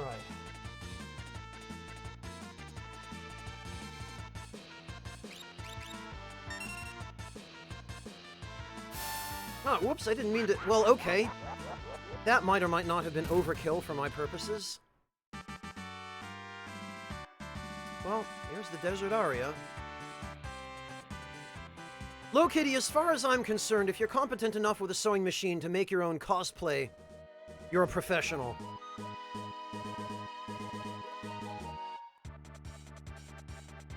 Honestly, Amateur, historical reenactment isn't that different from video game cosplay. Because you're just cosplaying as something historical, really. I mean, some people cosplay Sonic the Hedgehog. Other people cosplay Robert E. Lee, right? You know, or just some rando Civil War soldier. It's all basically Halloween in the end.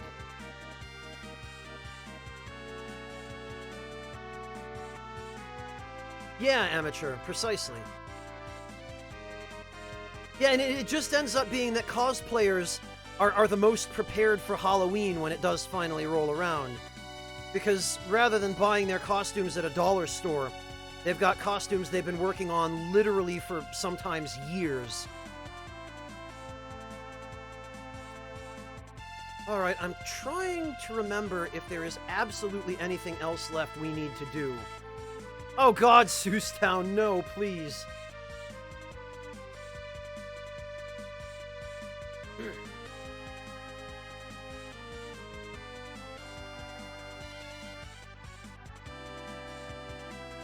Yep, Noabad, that's pretty much how I look at it. Right, we are pretty much the only thing left that we could do that I don't really think is worth it is spending a little bit more time on the Velt, because there are technically a couple of rages that I could still use, but none of them are extremely critical. I have all the really important stuff already.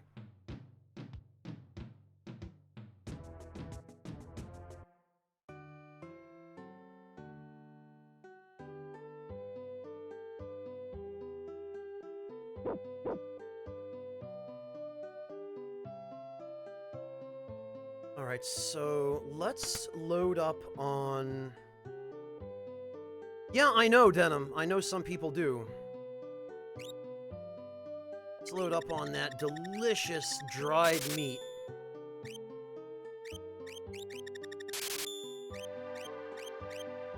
Oh, green cherries, we need those. We probably don't need that many, but screw it. Sleeping bags, we need those too. Tents. Why the hell not? We've got cash to spare. Feel the power of my fuck you money, shopkeeper. Cower before my wealth. Man, this is how you can tell you've been doing too much grinding.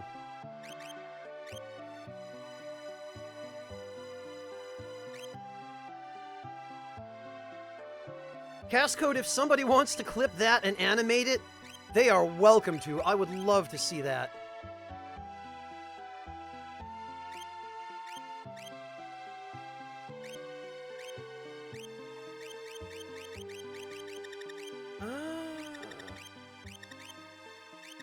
Oh, you know what we could use? We could use some more of these elemental rods. Ancient, I think in this game it's supposed to be gold pieces. Because they just call it Gil in later games. No, Tyler, I don't have the time for MMOs, unfortunately. It's too much of a commitment. Wait, what? Oh, this is Mobliz, not Tomasa. I was gonna say, this isn't the right shop lineup for Tomasa, but of course it's not, because it's a different town. Hey, Lord Luis, welcome! Good to see you!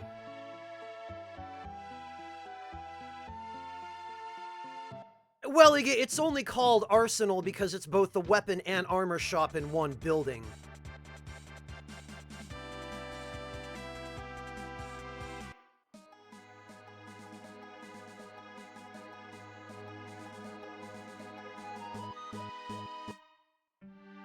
I don't know about that, Tyler. The other problem is MMOs are poison for streamers, for broadcasters.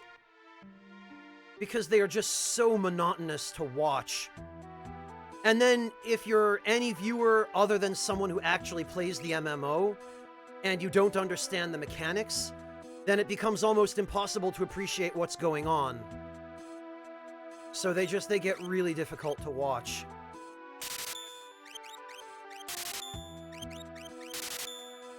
Alright, that ought to do. This ought to carry us pretty much through the entire world of Ruin. with this many of these. Oh, really, Cybertron? Oh no, not Chewbacca.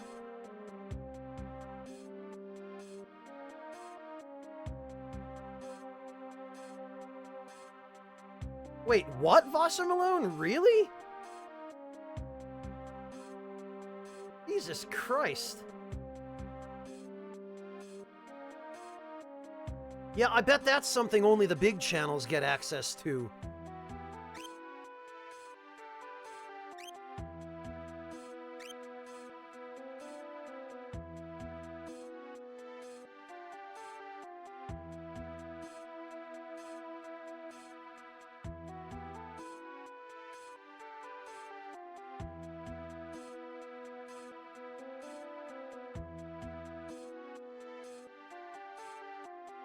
I wish Noah bad. Yeah, Vassar, if only they would offer those kinds of deals to smaller channels.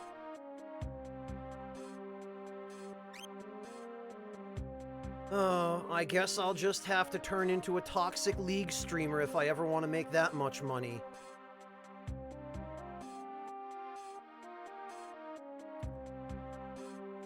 Curse the Empire, curse Kefka. Yeah. Curse them all.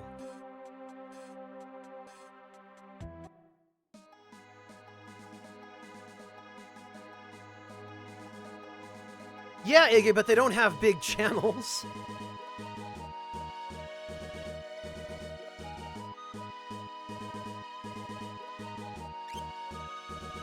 Alright, I'm pretty sure that's it. I'm pretty sure we've got everything we need. So we're just gonna make one more backup save. Put that down there.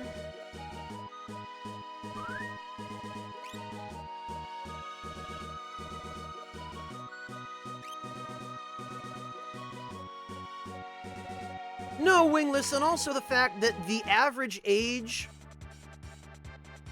for viewers of League of Legends streams is, I think, what, 13, 14?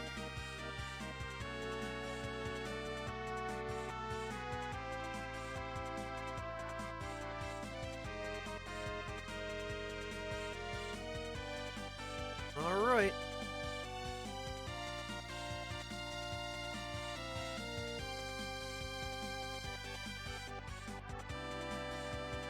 So what we're going to do here is we're going to go...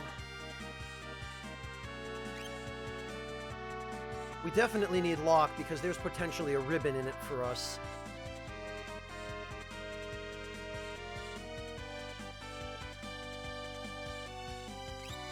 Alright, I think we'll go...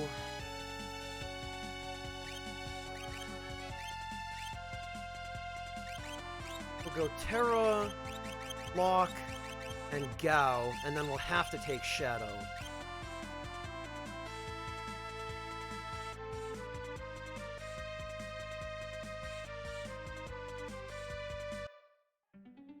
Yeah, Iggy, it's a shame, isn't it? Kefka, Gestal, and the statues are just ahead. Shadow, thank you for waiting so patiently for us.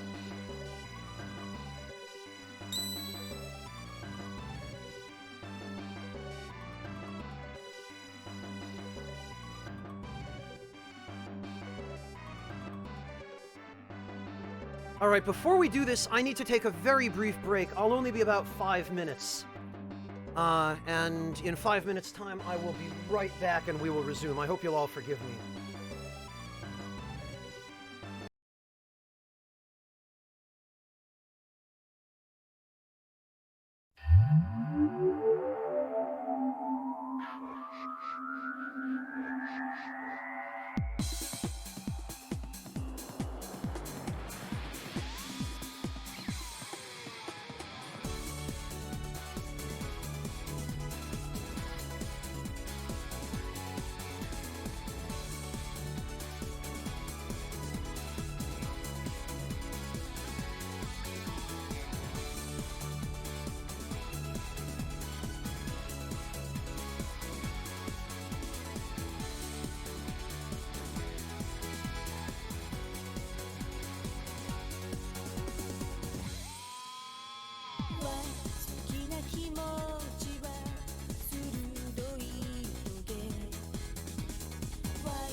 ない愛だってこの胸に必ずあるはずよ確かな愛だって求めればいつかは見えるから今となって行こうと今運命に逆らう強さを信じさせて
Alright, sorry about that, everybody.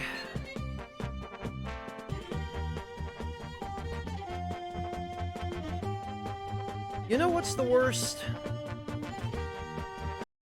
Nosebleeds are the worst.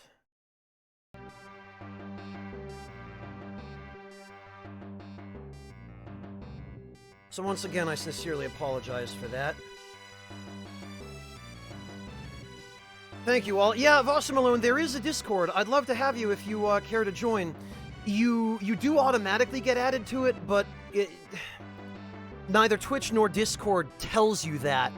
You have to actually follow the instructions that Moobot posted and go into your user settings tab and manually join. It gives you access, but it doesn't auto-add you. Yeah, I am now, thank you, Clockwork. It happens periodically. Every once in a while, I'll just get a nosebleed.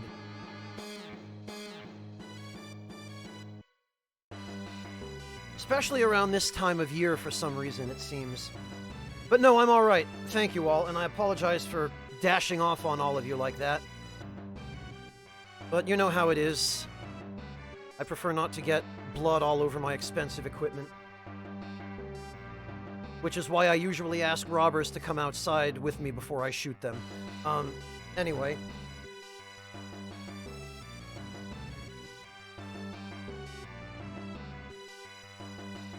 Oh, Jesus, Wingless, that sounds like an awful job.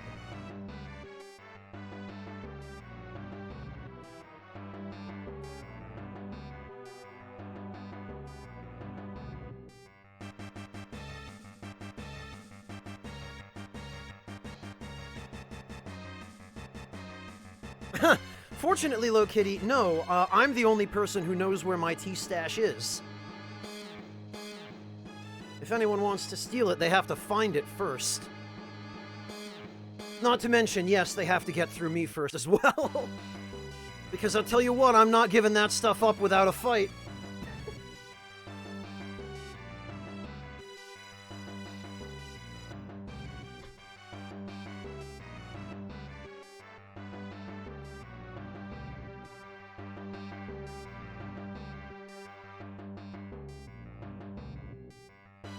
Yeah, it's all about the approach, Low Kitty. If you knock on the door and ask for a cup of tea, 10 to 1, I'll be happy to provide it. If you kick the door down or break a window and try to just take some tea, well, then my response will be a little bit different. Oh god, I can imagine, Wingless.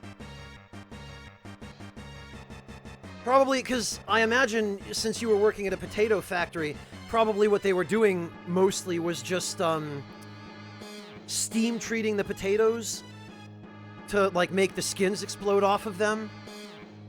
And yeah, in that case, I imagine the heat and humidity were probably pretty miserable. No, Shermo, is that actually a thing?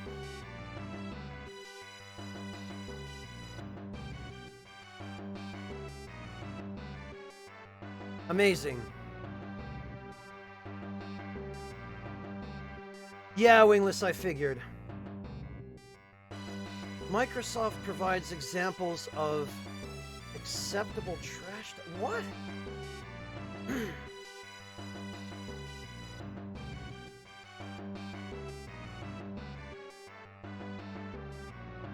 Microsoft recently updated its community standards for Xbox, and it's good to see a company as big as Microsoft take a hard line against nasty behavior online. One section of the document pertains to acceptable trash talk, and Microsoft provides some funny-sounding examples. But before we get to that, Microsoft... Our cloud engineers are building a game streaming network to unlock console-quality games. All right. GameSpot. GameSpot, you have officially earned yourself...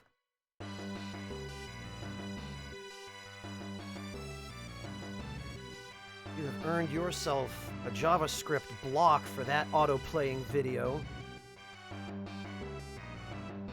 Hate and harassment have no home on Xbox. Yeah, tell that to literally everyone on Xbox. Good luck with this, guys.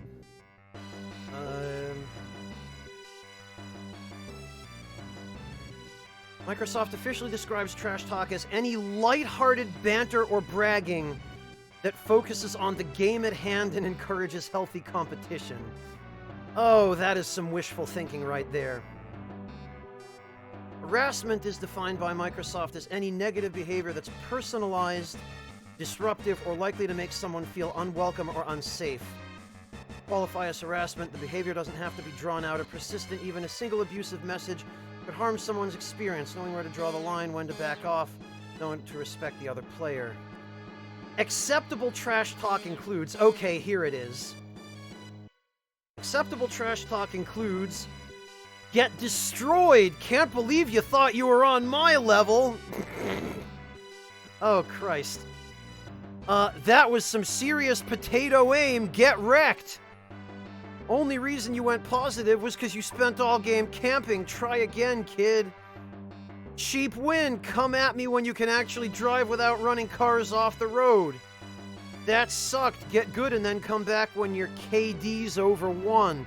In other words, 1990s primetime cartoon insults, basically, are what Microsoft defines as trash talk. Let's see. Going too far looks like... Get, brackets, sexual threat. Can't believe you thought you were on my level. Hey, profanity. That was some serious potato aim. Get wrecked. Trash.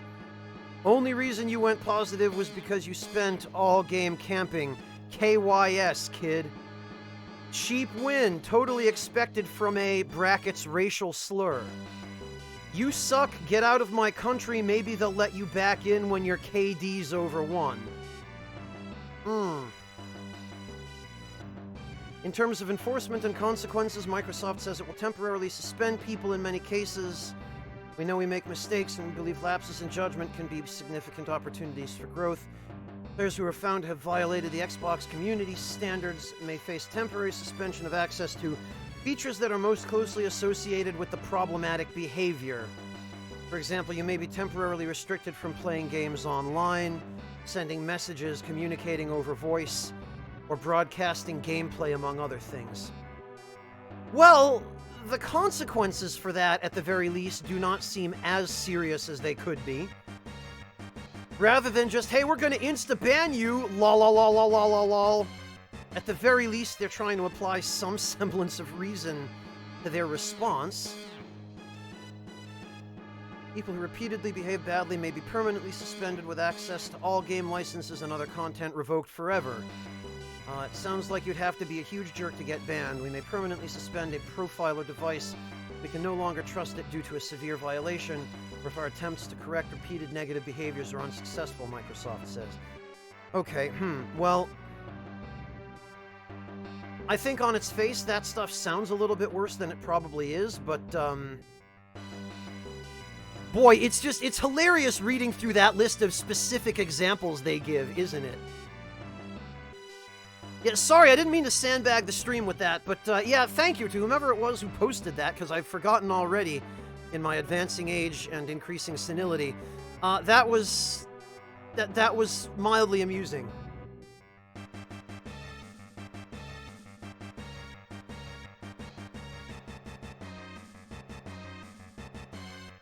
Well, Rakish Sage, the alternative is they could have a chat filter that does the same thing as the one in, I think it was one of the old Spider-Man games, where if you tried to enter a bad word when you got a high score, like when you were entering your name for the high score ranking, Spider-Man would punch the bad word and it would turn into something like dinosaur.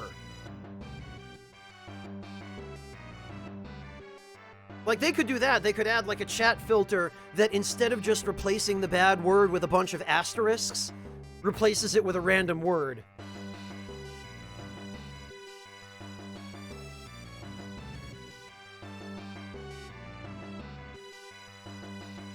Of course, in before that then gets hacked and somebody replaces its database with a dictionary of nothing but even worse words.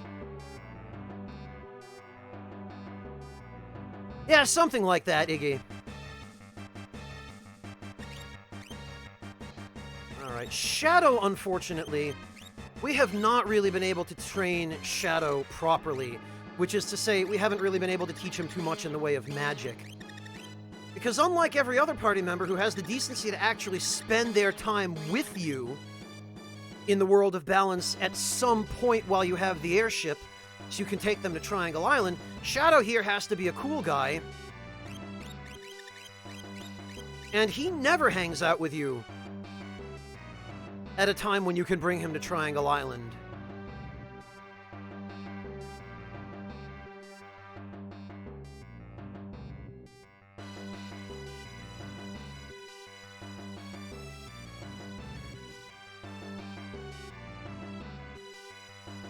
Well, or just an opposing viewpoint regardless, amateur.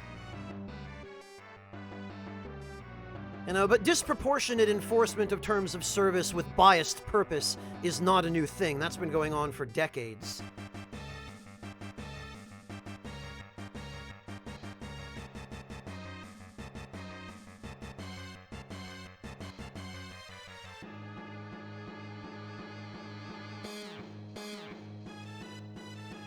What, Clockwork? How do you even pirate an obituary for profit? How do you even profit on an obituary? What? How?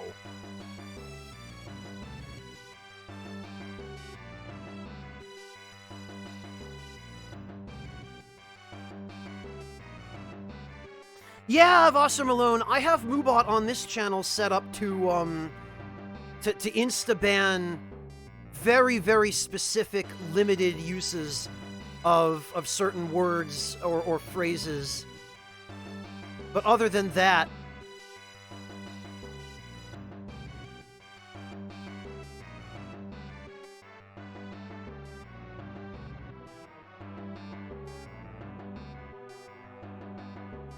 Well, Wingless, but this is the corporate view of enforcing terms of service, right? I don't think Microsoft's goal there is necessarily to actually improve the quality of Xbox Live. I think their goal is to improve the marketability of Xbox Live. Because think of how many moms of young kids under 18 refuse to let their kids get an XBL membership because it's so full of people spamming profanity and racism and extremism and all that other kinds of stuff. Microsoft doesn't like that because it hurts business. So this push for improved terms of service, in my view, is probably more likely to be aimed at making Xbox Live look more appealing. Astracat, hello! Thank you so much for the... You gifted a sub to Jib. Well, that was very kind of you, Astracat. Thank you. I really appreciate that. And I think Jib will too if he ever comes back and checks. Well, that's exactly it, Vosser Malone. I have a feeling it's more PR motivated than it is society motivated, you know?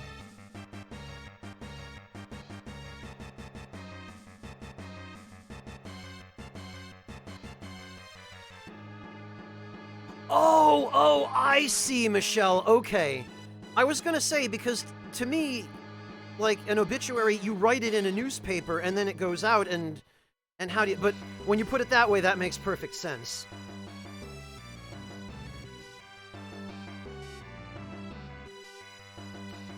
Oh, okay, Clockwork, but I don't really understand how they were able to profit on just that. If it were what Michelle had suggested, I could see that, but... Oh, okay, Astracat. Astracat, benefits of being a VIP are basically, you get moderator privileges without actually being able to ban people. So, you can talk when chat is in slow mode or sub-only or whatever. And you're not subject to, like, emote only, that kind of thing. Oh, okay, Clockwork. So yeah, then that makes sense. I gotcha. Did I get a Genji glove, Fatty Steel?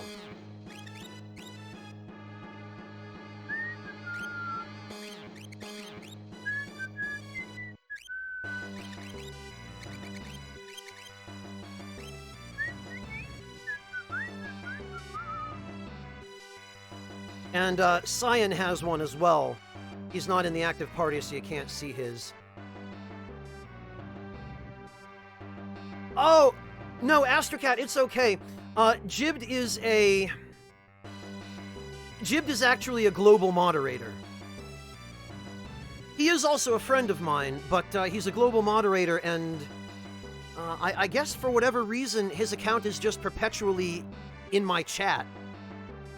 Because global moderators can do that.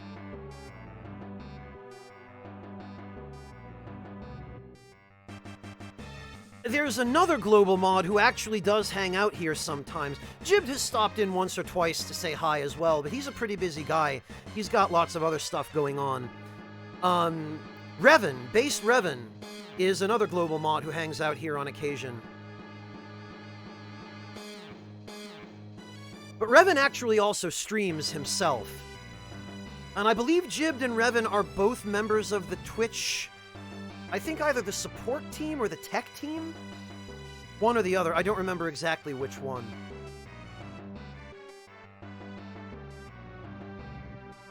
But yeah, global mods can set themselves so that they're just always present in a particular channel's chat. I'm not really sure what that does for them.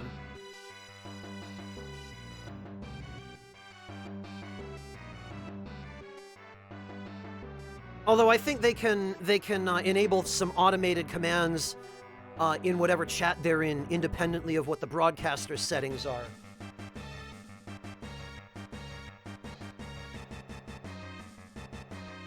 But if he does have anything like that set up, he's never used it. We've just never had occasion.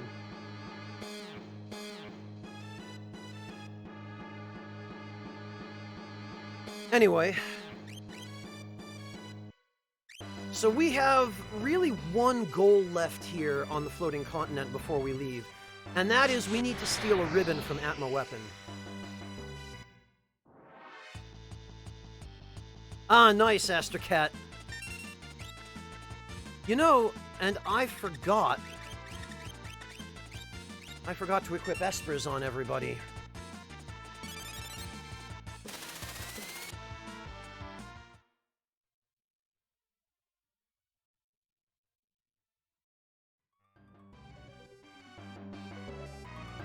Also, Michelle, I didn't say a proper hello to you. Hello. Thank you so much for stopping in, Michelle. It's always a pleasure. And might I say, Michelle, that rhubarb pie that you baked looked absolutely delicious. 12 out of 10.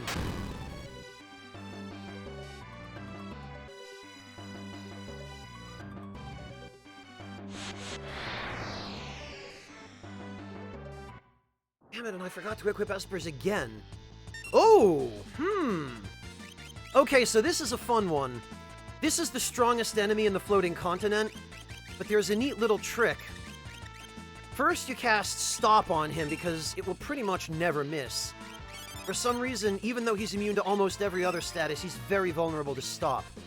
So then you cast Slow, and then you cast Sleep. And I don't know quite what the deal is here, but because of the way that Stop, Slow, and Sleep interact with each other in this game, it will incapacitate him for pretty much the entire rest of the battle, no matter how long you take. With a little luck... Ah, boo.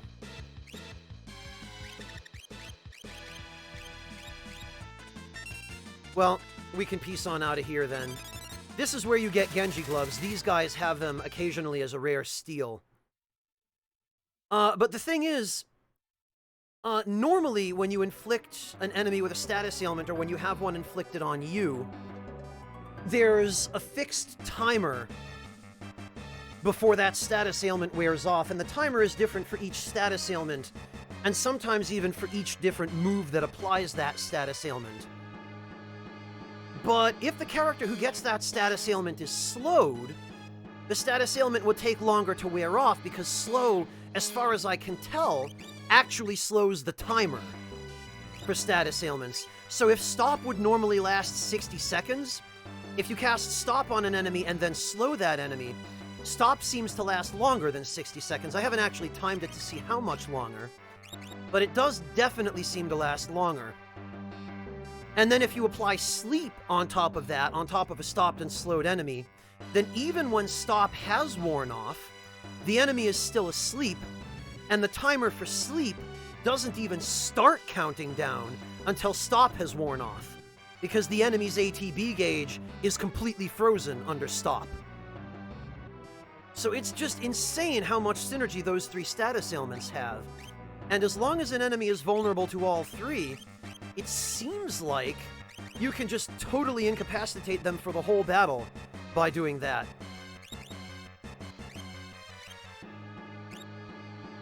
Locke can have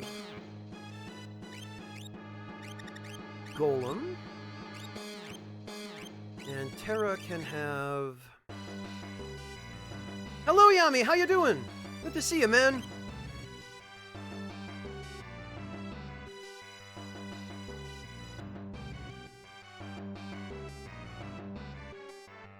What is this, Yami? Oh, yeah! They're finally getting around to that launch, aren't they?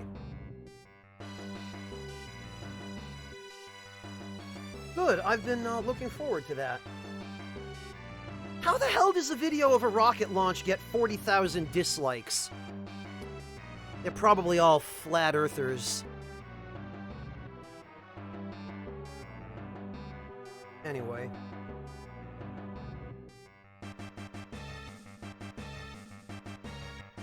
Oh, of course, right, Elon Musk. That makes sense, Yami.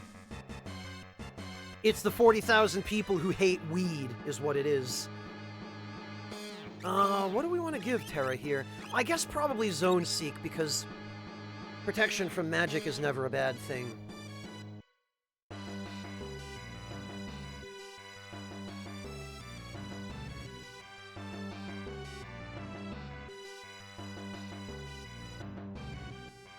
Alright, this ought to do.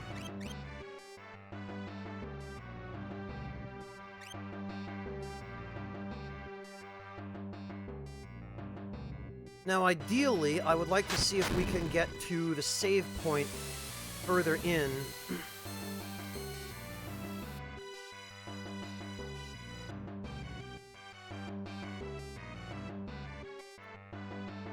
Alright, fair enough, Wingless.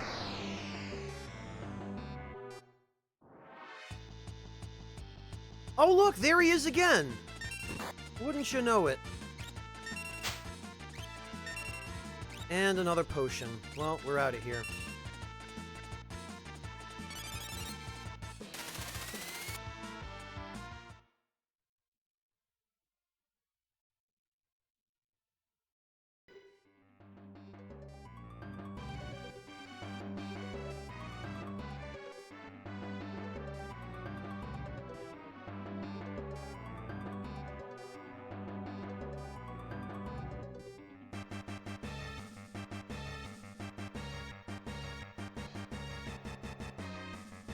Russia does if they're American, Wingless.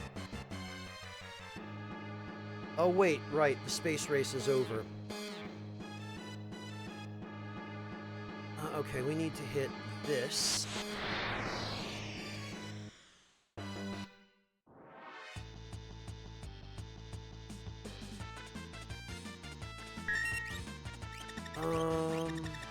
Oh yeah, Shadow doesn't have warp.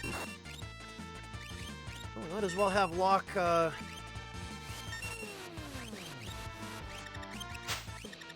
to yoink. Oh, we did get the running shoes from him. Very good. Very good indeed.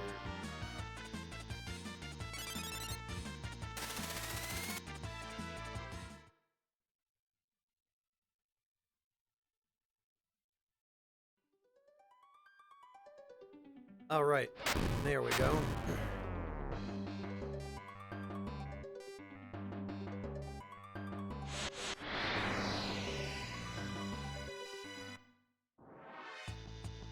Oh, you mean like they did with capitalism, Wingless?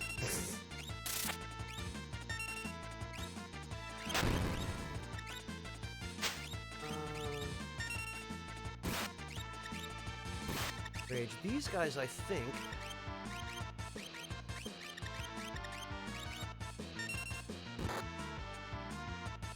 Oh, okay, Yami, fair enough.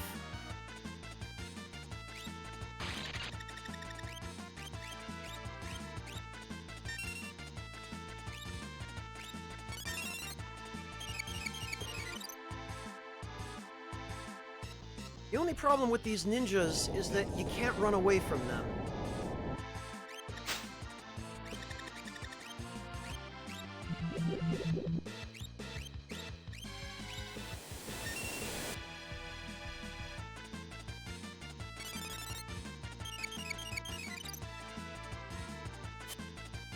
Alright, come on, Gao.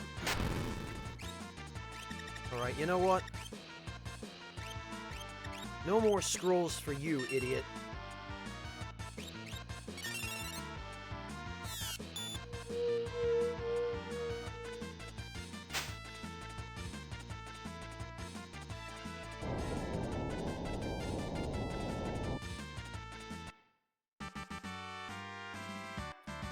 We do still gain experience for this. Alright.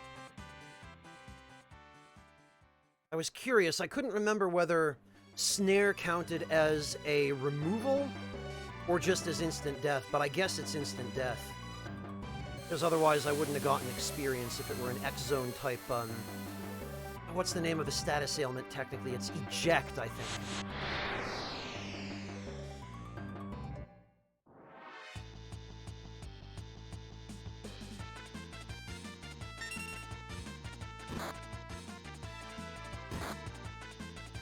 Alright, I would like to leave now, please. Come on.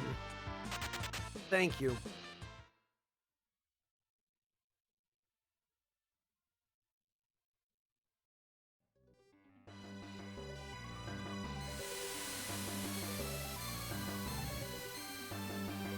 Alright, and we need to hit this. Welcome back, Hex Maniac. Butter pecan ice cream, huh? Well, more power to you, Hex. I never could stand ice cream that had nuts in it. Can't really stand anything that has nuts in it. They just... Never mind the taste, they ruin the texture for me.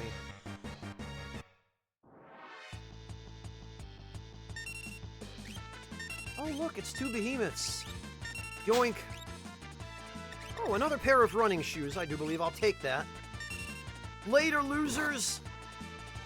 See you in the world of ruin! Oh wait, you'll be dead!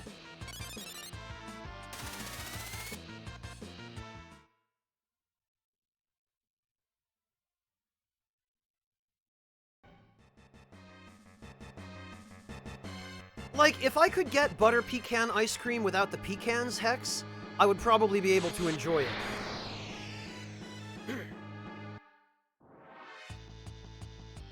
Well, Hex, I think it should be obvious. Because they've got to go fast. Where is... Alright, Gao, come on, give us a good gigavolt. Yeah! Oh, get Thored, idiots.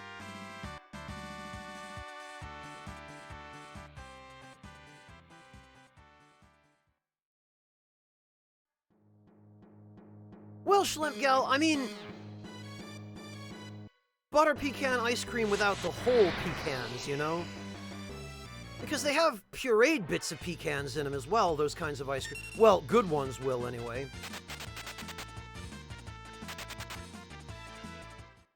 Like, I don't mind it if the pecans are pureed to the point where I'm not crunching on them constantly when I'm trying to enjoy some nice, soft ice cream. But, like, anything with pistachios or almonds or pecans or anything like that, it's like, no, don't put whole nuts in something soft like ice cream or bread and then expect people to not hurt their teeth on them because they weren't expecting a whole nut in that bite of soft ice cream.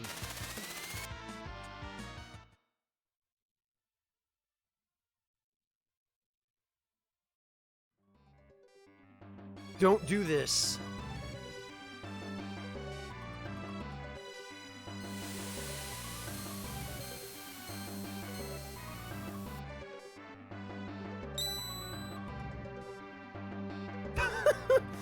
Jawbreaker ice cream know about? Have you been hanging out with Ed, and Eddie?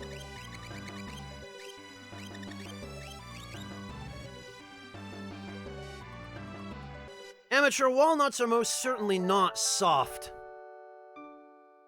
Especially not in a matrix of ice cream.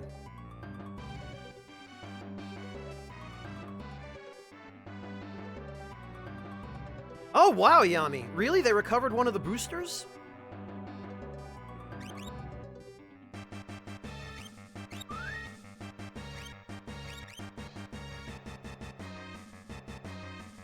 Oh, they got 2! Wow. Doesn't that particular rocket only have 2? Or does it have 3? I don't remember. I think it has 3, doesn't it? Yeah, okay, it does. Gotcha. Even in brownies, they're still too much harder than the actual brownie. Amateur. I can't. Again, for me, they would need to be pureed.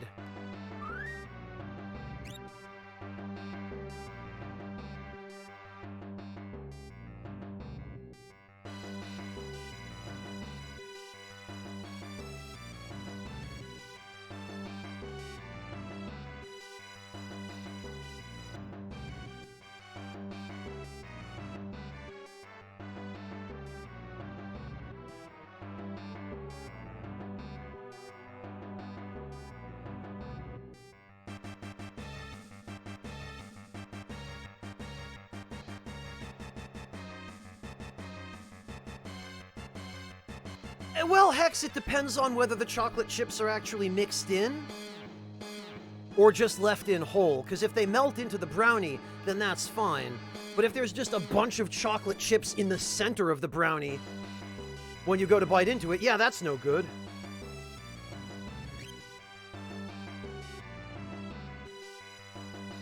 Well, Onyx, I'm just kind of particular about textures. Like, if I'm going to eat something soft, like a brownie or a good chocolate chip cookie, because you can fight me all you want, but crunchy chocolate chip cookies are not good. Oh, another pair of running shoes.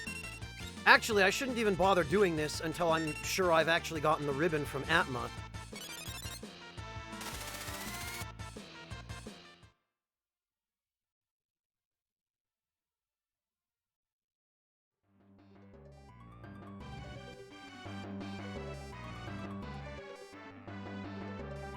But yeah,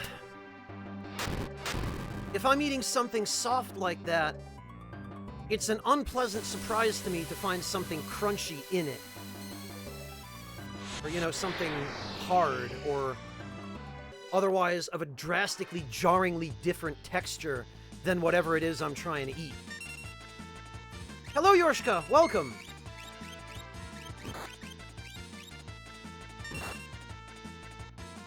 Yeah, Amateur, I know some people enjoy them. I'm just, I can't. I can't. Alright, so we do not want to go back to the airship yet. We want to go this way.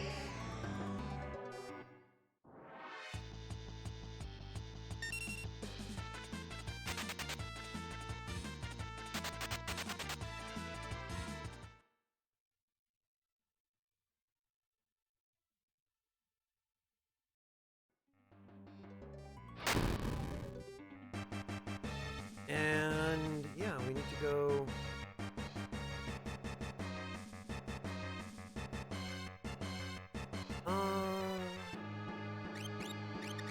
Well, before anything else, I think we should, because he uses Quake.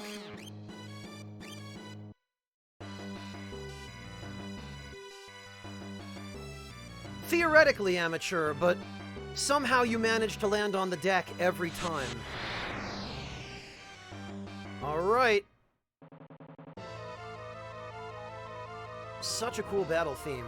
My name is Atma.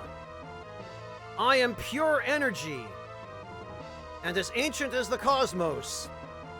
Feeble creatures, die! Alright, Atma, are you gonna make this worth my while? Damn it. Of course you're not. Now the question is, how many times am I going to have to reset to get this blasted ribbon? I'll tell you what. I was watching somebody stream this game a couple of days ago as I was trying to fix my sleep schedule. I was just browsing the channels on Twitch that were streaming FF6. And I ran into a guy who was streaming this, and I ended up sticking around for his stream and teaching him all of the tech that I know, because it was only his second time playing through the game. And, so I taught him all about Gao's rages and how to use them. I taught him how to farm integers at Triangle Island and whatnot. And he gets to the floating island, and I tell him that Atma has a ribbon he can steal. And on his first try, this bastard steals the ribbon. And then he just uses Vanish Doom on Atma and pieces out. And I was so pissed, because I knew when I got here, it'd probably take like 30 attempts. Amateur, it's probably just a quirk of the translation. I think what was meant was, I am pure power, and he meant it in a figurative sense and not a literal sense.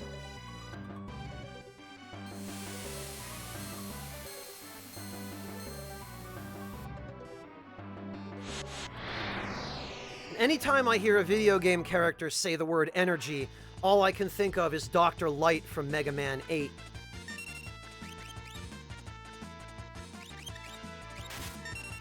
These appear to be energy resources. Dr. Wowie.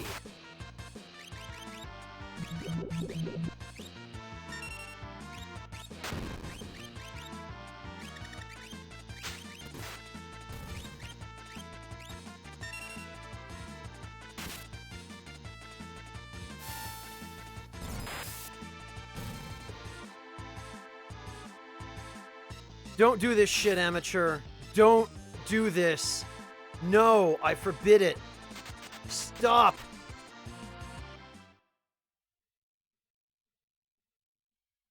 Yeah, Hex. RN Jesus just wanted to slap me in the face for being a non-believer, I guess.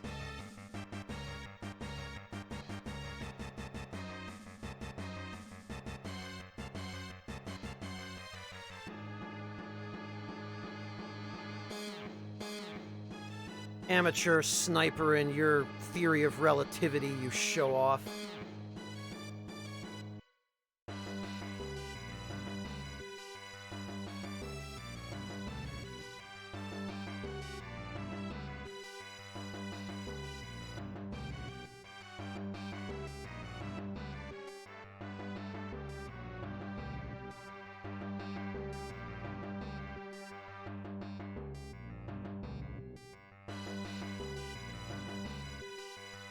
Yeah, Vosser, if only.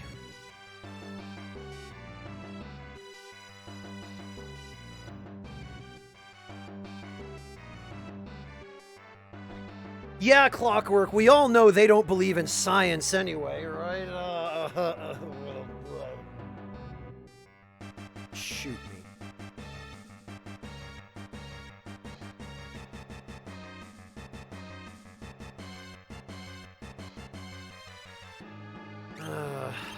Whoops. Didn't mean to close the menu. Come on. Amateur, don't you dare.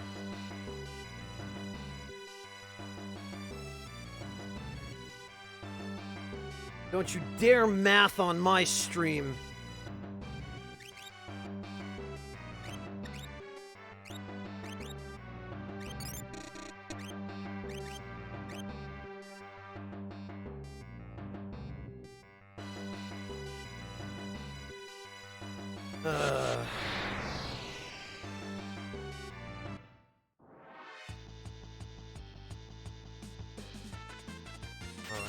Let's get out of here. There's nothing for... Well, okay, I shouldn't say there's nothing for us to gain. We could steal some running shoes.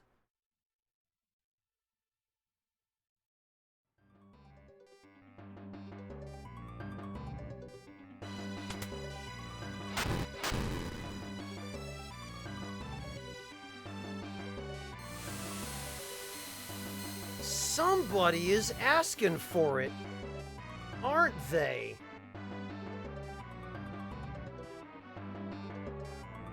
You keep that math shit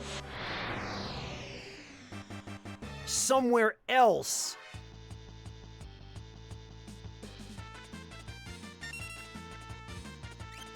Ain't nobody got time for that.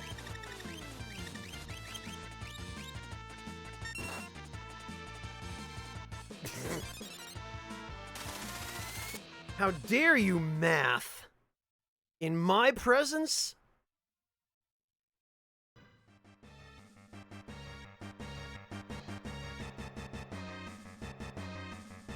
I was getting to it, Wingless. I had to scroll up in chat. Gotta ban all the math. All of it. If you type a number in chat, you get timed out. No, that's actually terrible. I'll stop. Sorry.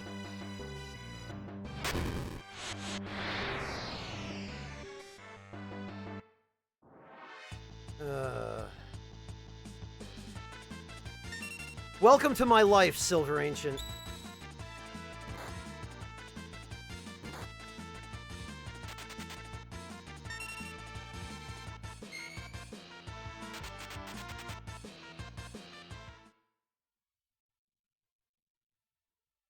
Roland Knight, the concept art was deliberately different from the in-game sprite because the sprite artist decided that the characters looked more unique if their hair was not all blonde.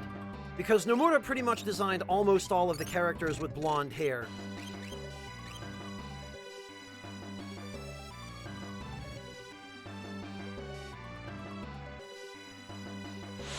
Some people really just want to push the envelope, don't they, Old Onyx? But I said I'd stop, so... Yes, yes, we know. You're pure energy. You exist in a state that is neither solid nor liquid. Which I guess still leaves gas and plasma. But who's counting? Damn it.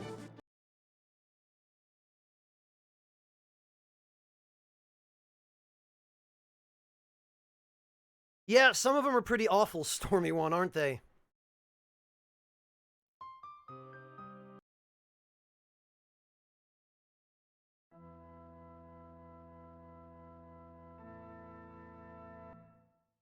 Well, that's what happens when you reset, Hex, is the game just kind of goes, oh, better stop what I'm doing and start loading.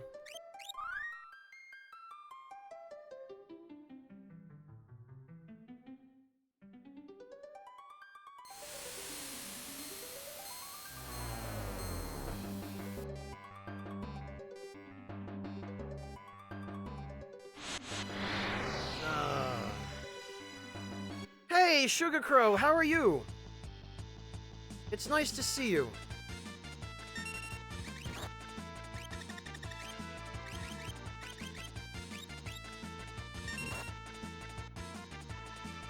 Nothing is crashing the game, amateur.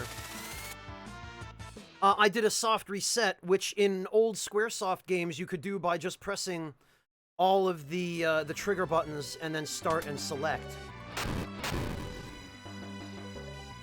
Yeah, you only get one chance at the steal, Roland, and if you get the common item, which in Atma's case is the elixir, you then cannot steal the rare item from him.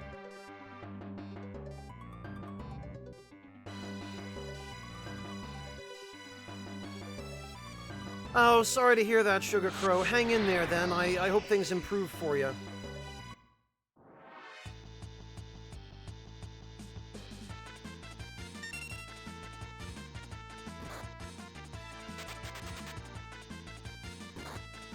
I love how my two fastest characters are the last ones left in battle.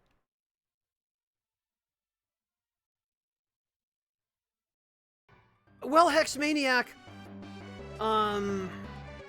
who was it? I think it was either Sakaguchi or Kitase who said something in that interview to the effect that because of the graphical quality of the SNES, they weren't really bound by reality. They didn't have to make all of the characters and enemies look completely realistic.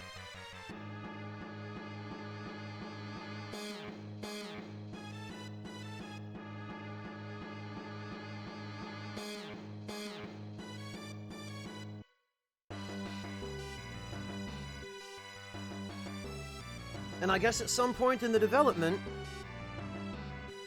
someone just went, hey, what if we had an enemy that was just a giant floating head?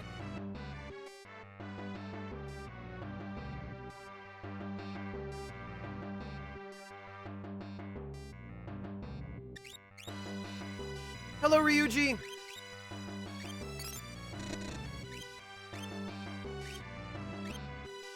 How are you doing this evening, Ryuji?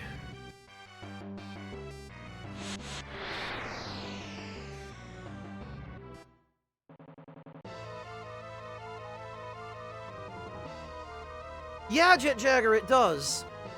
Honestly, though, I'm glad it was Shibuya's sprite art rather than Amano's concept art that ended up being the canon appearances for these characters. Because Amano's art all looks so similar, you know? The freaking elixir again.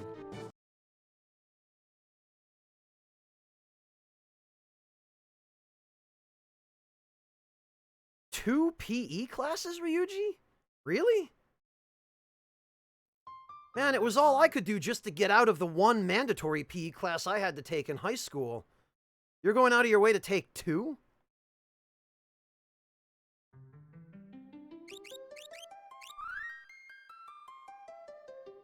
And you have a third?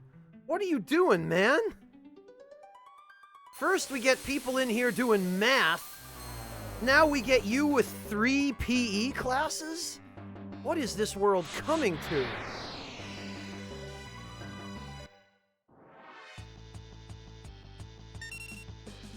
Oh, look! It's a dragon!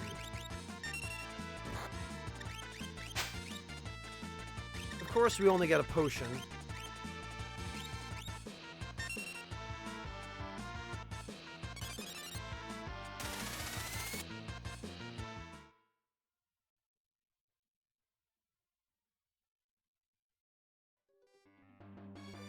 You don't need my permission for that, amateur. What am I gonna do to stop you?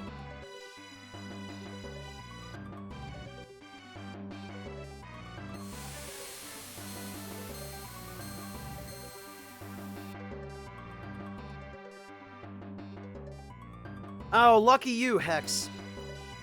See, I was fortunate enough in high school that, for my mandatory physics education class, physical education classes, not physics, wow. Yeah, I good word, too. I was volunteering at that time at an organization that was run by an APRN, an advanced practical nurse. And she was kind enough to write me a genuinely legitimate, although completely baseless medical excuse to get out of gym.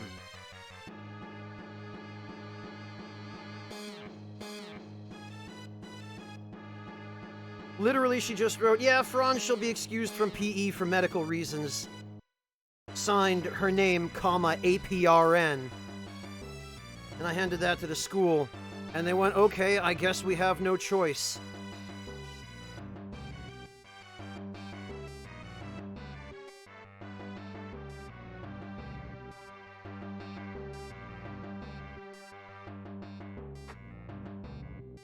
Ryuji, I think you might need to go have your head checked, my friend.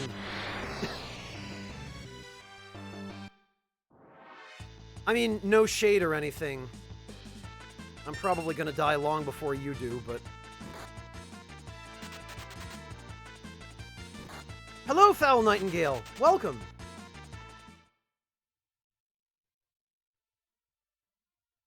I don't recognize that username, Foul Nightingale. Are you joining us for the first time?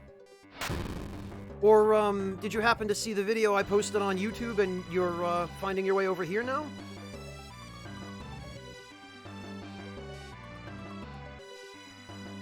Yeah, if only, Sinter. If only you could get a medical excuse from math. Yeah, no, Franz has been excused from math because it's literally giving him a hernia. Hello, Bacon Pancakes. I'm doing all right, thanks. How about you?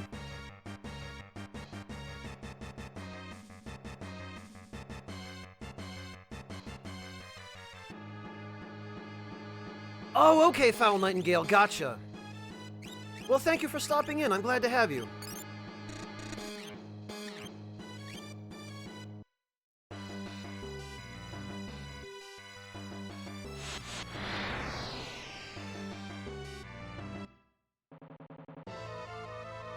Okay. The only thing I wish we didn't have to do was sit through his dialogue every time.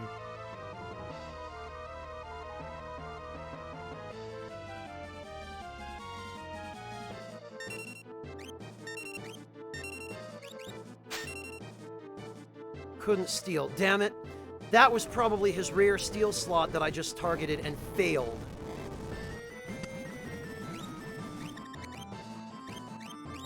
Oh, I remember him doing a lot more damage with these. Oh, good, we got it! Okay. I wasn't expecting that we actually would. Now, we could just cast Vanish and Doom. And if I were playing off stream, I probably would, just for the sake of, making things a little easier on myself, but...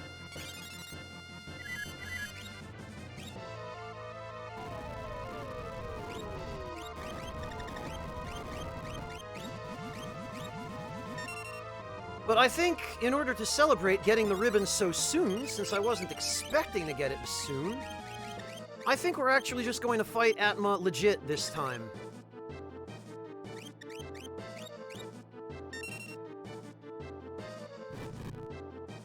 Look at him, Wingless Monkey. He's covered in gold. His tail has what appears to be embroidery on it. This guy's blingin', man. Why wouldn't he be wearing a ribbon?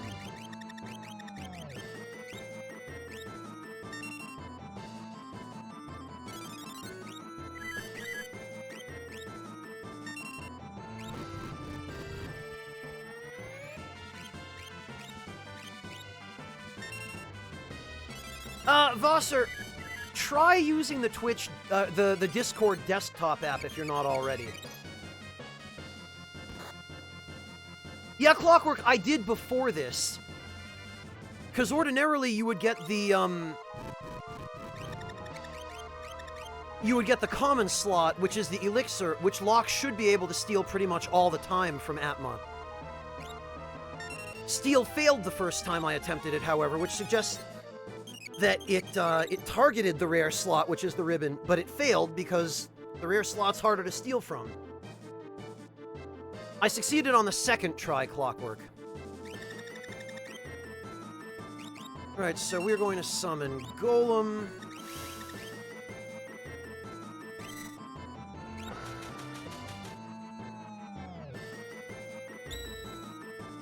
We're going to summon Zone Seek. All the good ones at least, Fatty Steel, but maybe eventually all of them. I'm definitely gonna make damn sure I don't miss any of the monsters for Rage.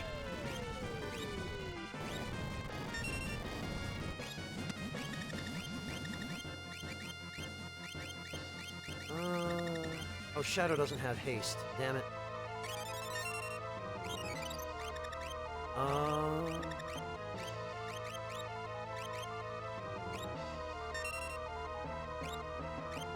wonder if Atma is susceptible to slow. I think he might be.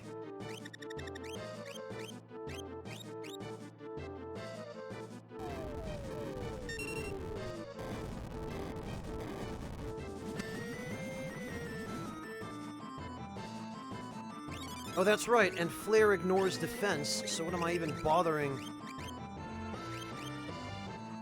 Yeah, slow does work on him.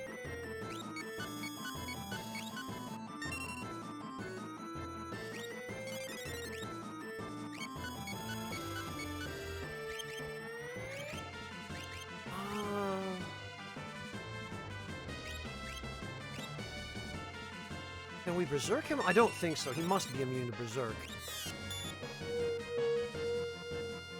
Yeah.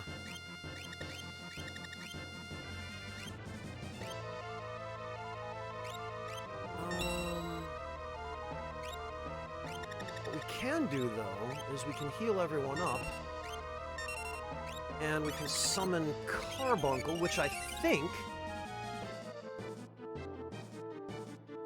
will eventually wear off, but...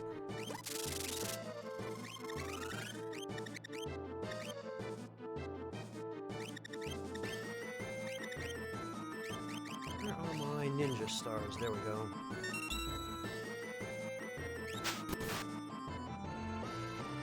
Yeah, that's not too much of a problem. Honestly, let's see how much magic damage Rasp does to him. Because I believe he only has somewhere in the neighborhood of about 5,000 MP. And if he runs out of MP, he just insta-dies.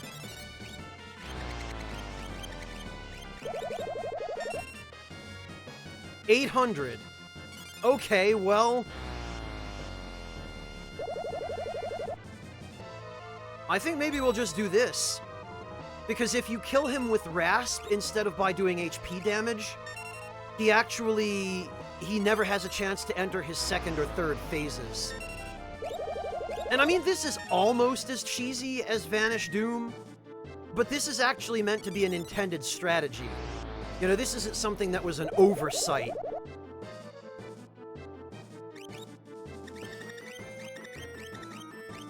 Oh, and Shadow doesn't have Rasp even. Well...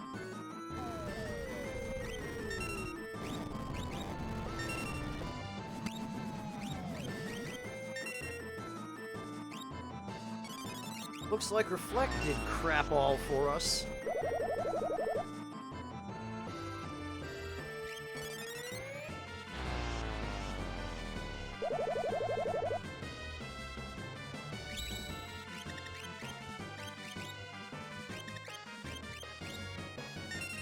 Okay.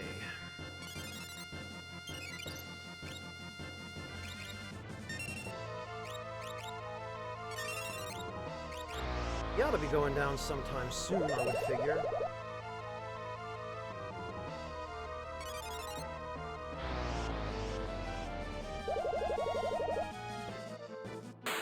Yep, there he goes. Later, loser.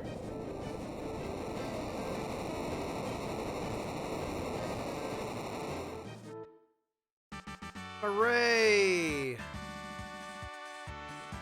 And we got the elixir anyway as a drop. Amazing.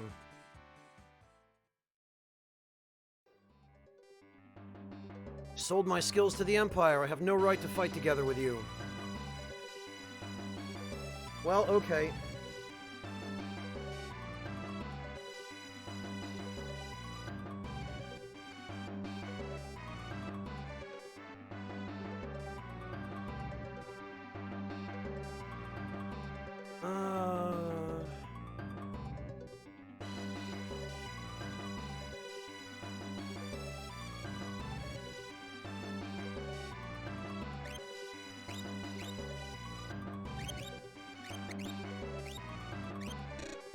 Okay, I guess we're good to go. Oh, another thing we're going to want to do here. No, actually, I think we should be fine.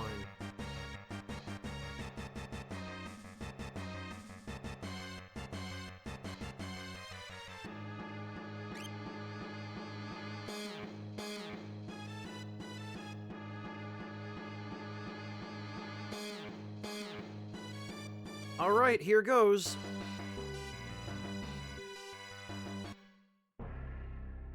We are committed now.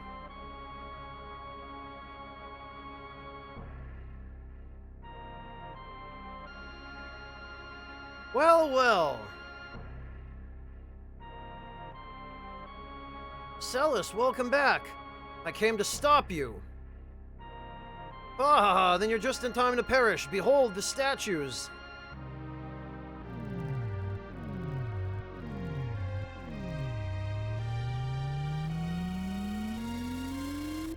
Oh, I've got goosebumps. What power?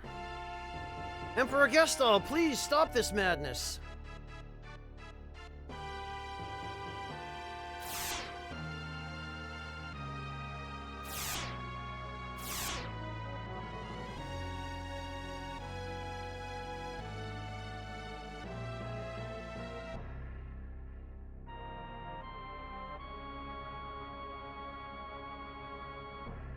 Celis, come to me, my pretty. You and Kefka were given life to serve me. It is your birthright to rule the world with me. Kill the others and we'll overlook your treachery.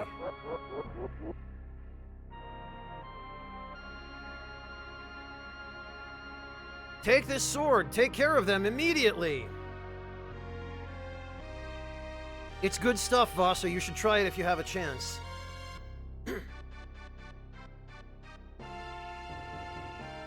Celis, together we can rule the entire world. Think of it.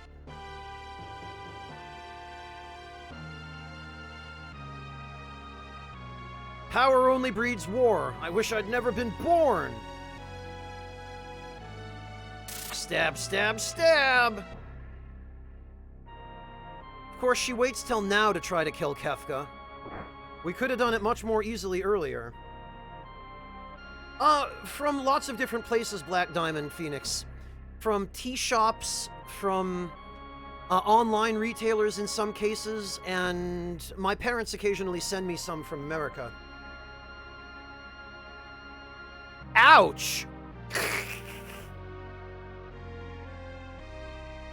Blood? You vicious brat! Urgh. I hate, etc., etc., etc. Hate you, grr. Celis, you could have just finished him while he was monologuing, but no. Oh, excellent, Sugar Crow. Yeah, that is good stuff.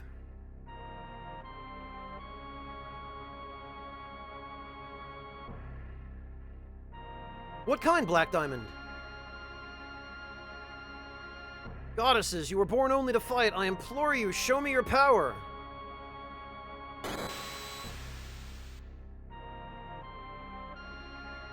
I command you, give me your power. Arrgh, curses.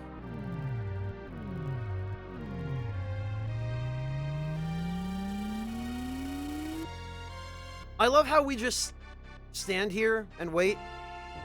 Listen to me or you'll regret it. Give me power. Kefka, stop it. Revive those statues and you'll destroy the very world we're trying to possess. Shut up.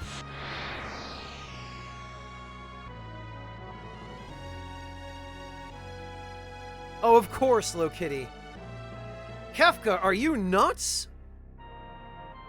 Nuts? Emperor, don't disturb me. I'm showing them the meaning of power. I don't think so, friend. Your days are now over.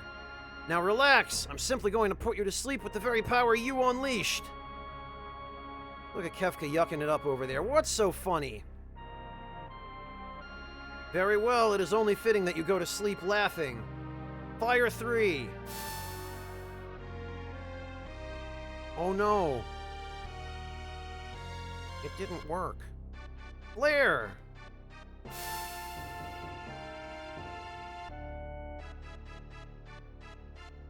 Oh. No! Why isn't my magic working?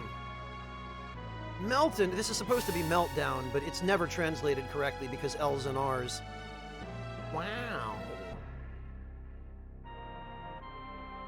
Kefka! How?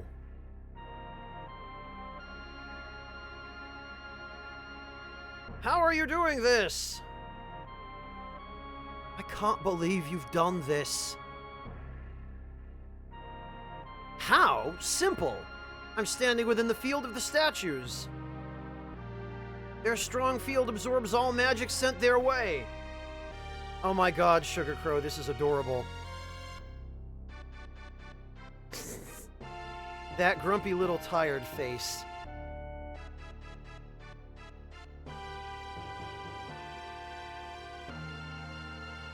Yeah, he did, amateur, but the heck with that, right? Or didn't you notice? Huh?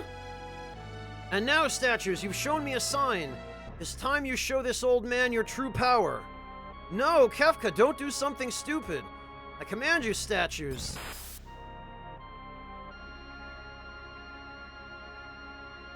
Incredible.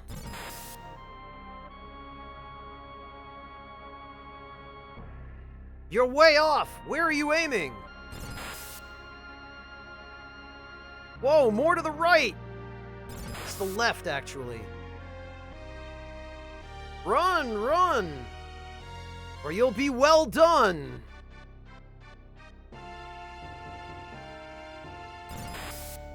Oh no, dead. Yes. Ah, very nice, Sugar Crow. Poor old... Oh well, what a worthless excuse of an emperor.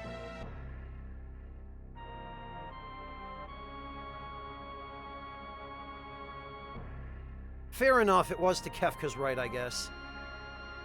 There'll be no one to worship us.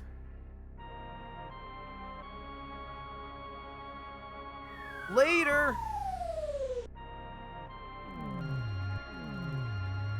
I just love the little sound effect that they use there. It's... Snap out of it, Kefka!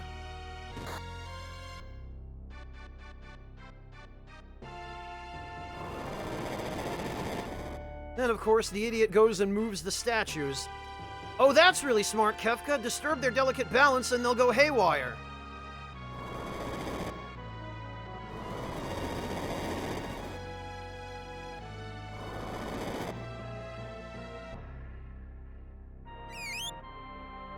Who are you?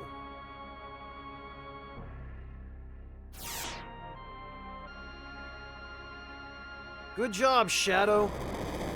This is just the trope of JRPG characters standing around doing nothing while somebody runs circles around them to the max.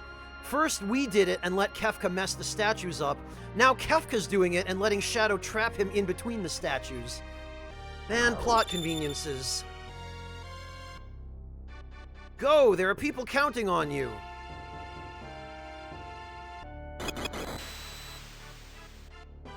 Don't worry about me, run! I can't stop this chain reaction. I'll see you again, count on it. You can't escape me! Yeah, but I bet we can, though.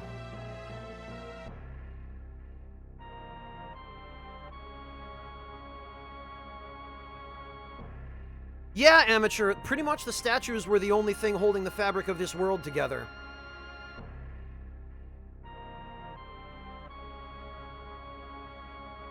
Shadow, get out of here on the double!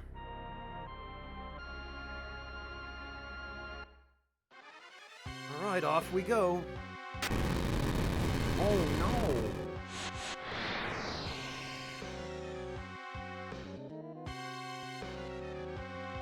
I don't know why this enemy is called Naughty.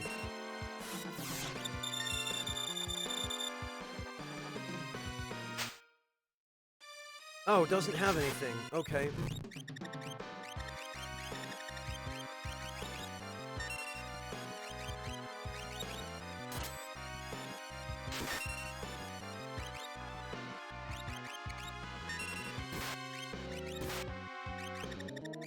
Okay, we can do better than this. Come on.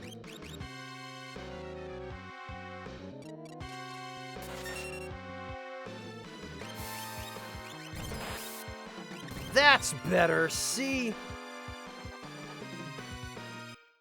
We just need to make sure we've actually fought that enemy once. And after this, if it lets us anyway, I'm fairly sure we can run away.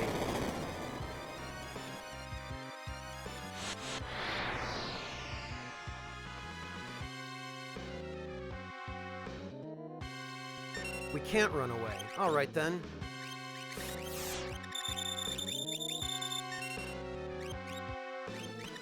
A little easier to just do this, I think.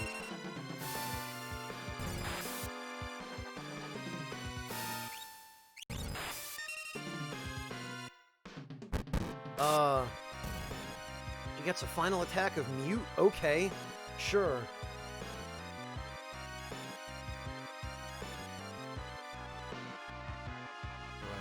go this way. Oh, there goes that part of the path.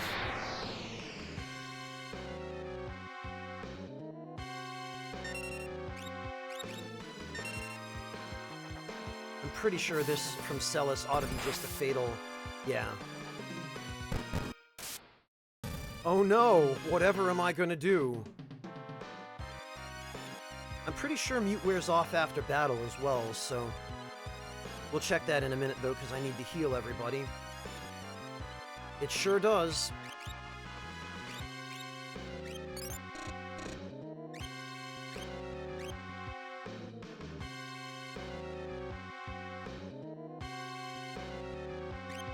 Ah, gotcha, Black Diamond. Yeah, Harney carries some really nice teas. Depending on what country you're in, you can also, you can get other brands of tea, or even just tea from local tea shops that isn't necessarily branded, but that, that is still of very good quality.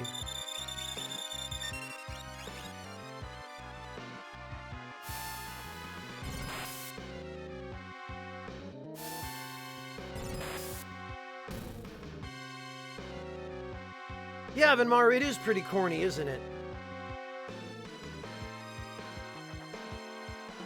Ryuji, it might just be a stylistic change, so that they,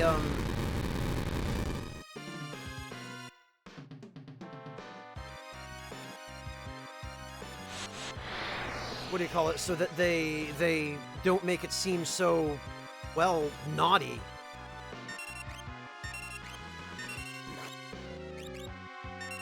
So if we try to get that treasure by going straight to it, the path to it will just fall. So what we want to do instead is just...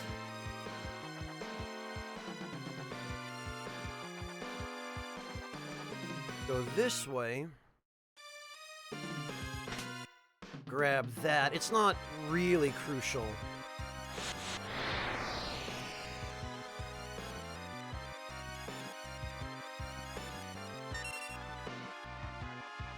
And let's see.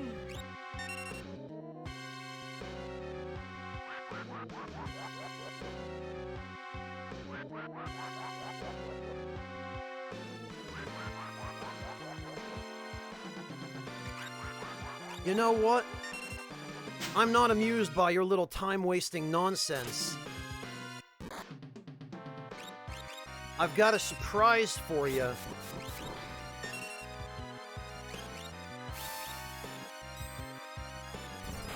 Oh. She has Reflect.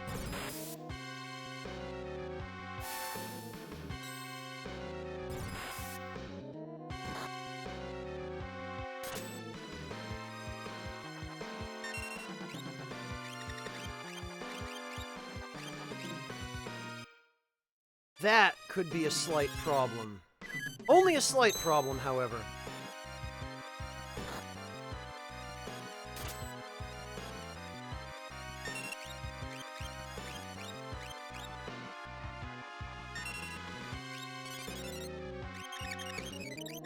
Because all we really need to do here is just cast Reflect on Terra.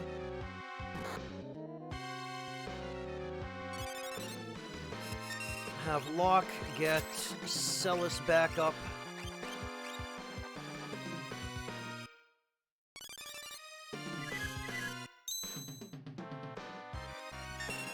And let's try this again. Oh, okay!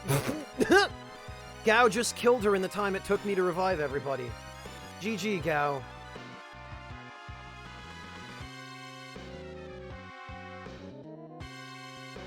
Okay.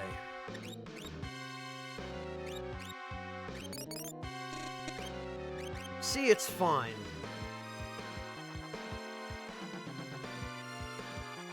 So what we want to do here is not get into a battle.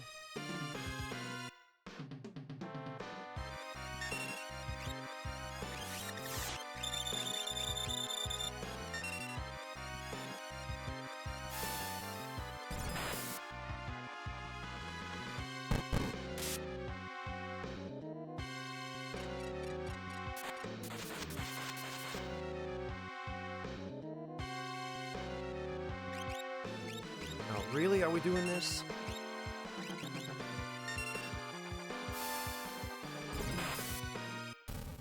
There. Get out of here.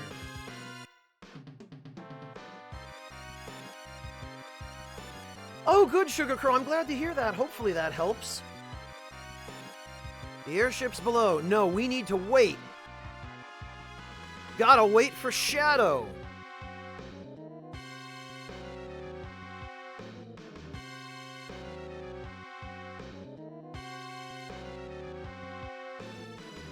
Yeah, he does wingless because his magic stat isn't as high. Locke is a physical character. And so that's what I've been focusing on with him.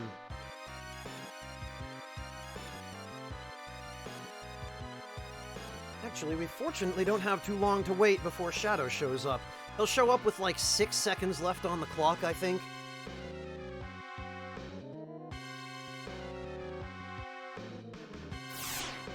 Shadow! I'll be blown to bits before I can even collect my pay. Let's get the hell out of here.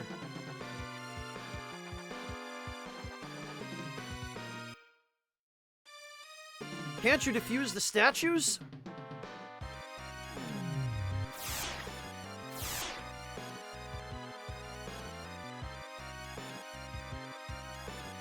Also, I love how this scene shows that you missed a treasure chest. Because the chest that I got is not shown as already being opened.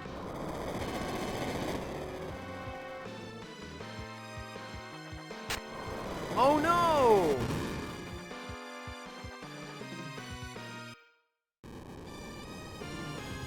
And there goes a random imp for some reason. Hang on! Oh no! Rip the best airship in the series.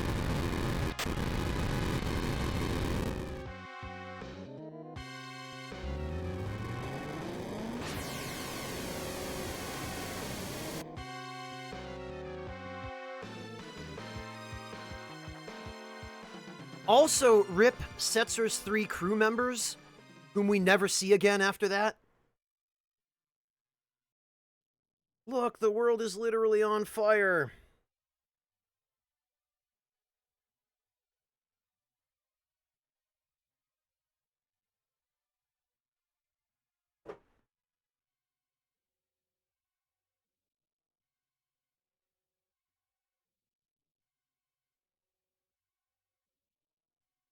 On that day, the world was changed forever.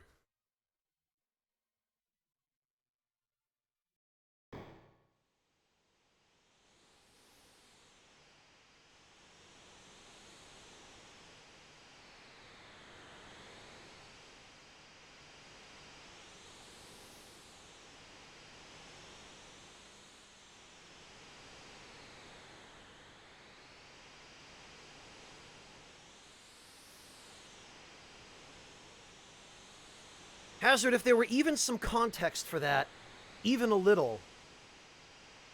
No, Vasa, we still have the second half of the game left to go. They didn't even originally plan the World of Ruin. They just added it because they had extra time.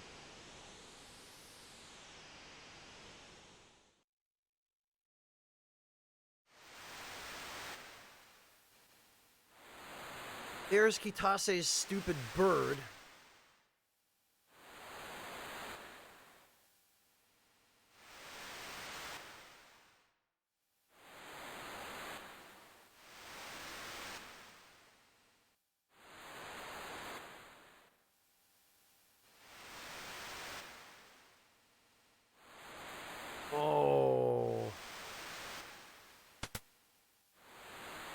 Hey, look, it's Sid for some reason.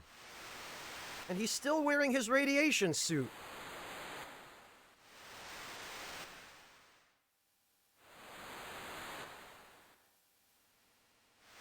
Gonna try, Shirtle.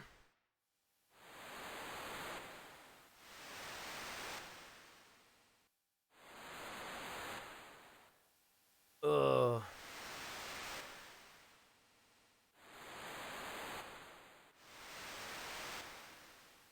Celis, at last!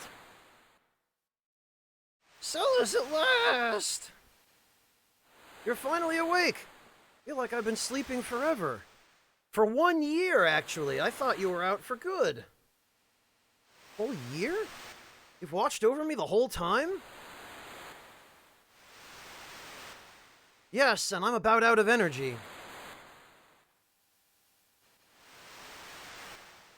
We're on a tiny deserted island. After the world crumbled, I awoke to find us here together with a few strangers. Worlds, so it wasn't just a dream. Where are my friends? Where's Locke? I don't know. I only know we're here. Maybe we're the only people left alive.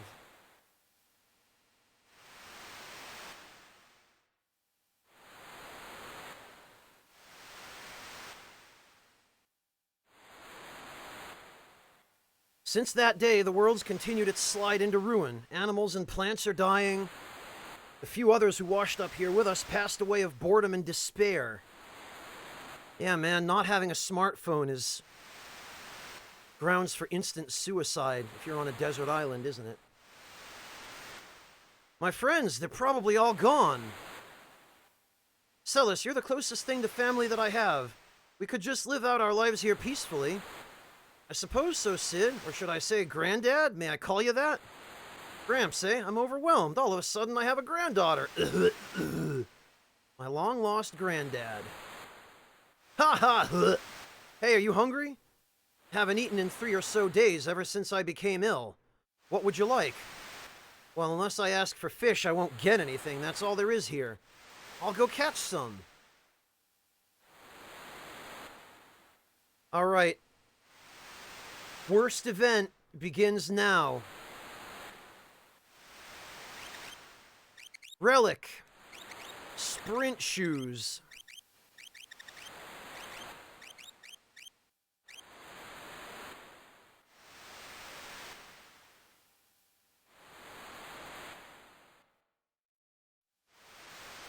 Yoink. Whee!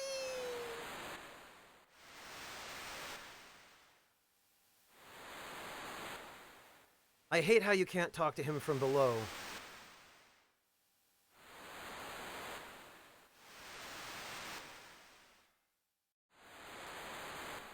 And how you have to go through this every time in order to refresh the damn fish. Okay, well...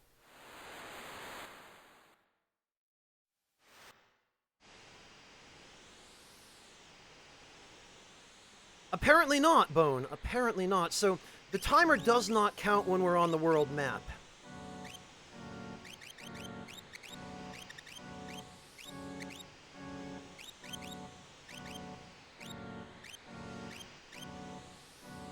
So we should be okay here. What we're gonna do, though, is we're gonna memo it.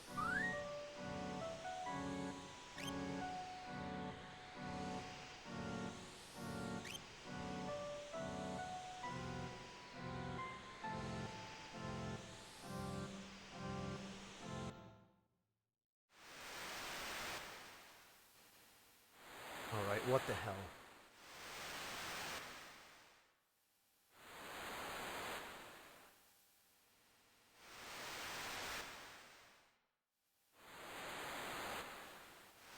Come on, fish.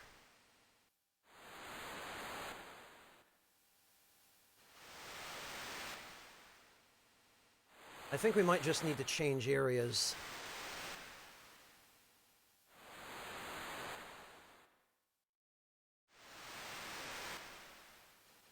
That's the trick, is I only kind of remember. Yeah, I think we just have to... Damn it.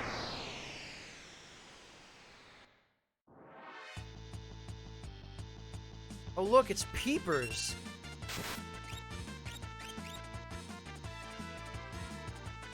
Get out of here, Peepers.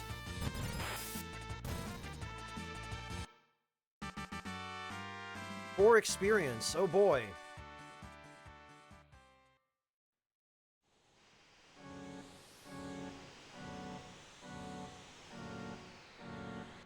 Ugh. Alright, look.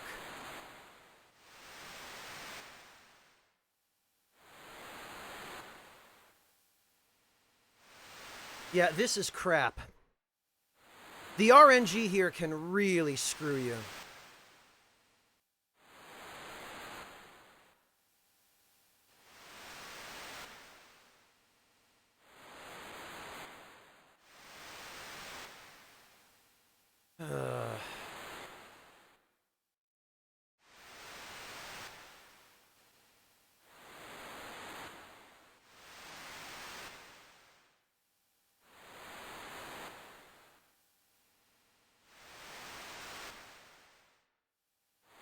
And then, of course, he wastes the time getting into bed.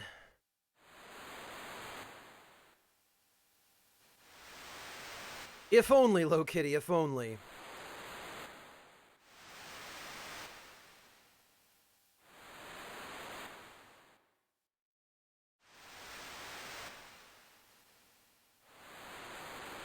Seems like talking to him is the only thing that refreshes the blasted fish.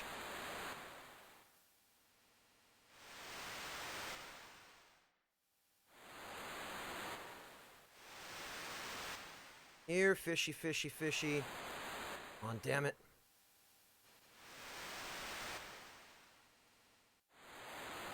No! Ah, crap. Well, that's not gonna help. It is Vasa Malone, yes.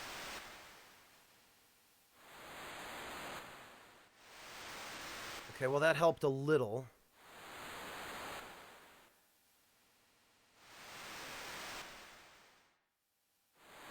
That's not gonna help any.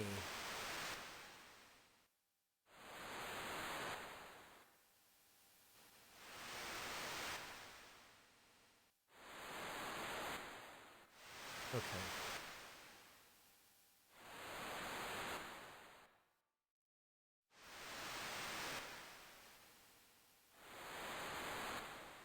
Alright, now we just gotta keep getting those fast fish.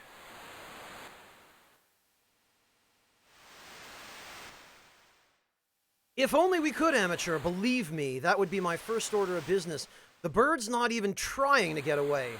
You could just grab him.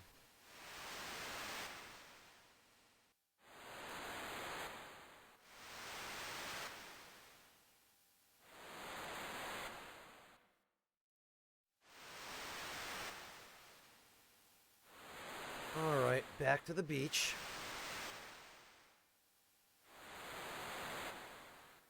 Nothing.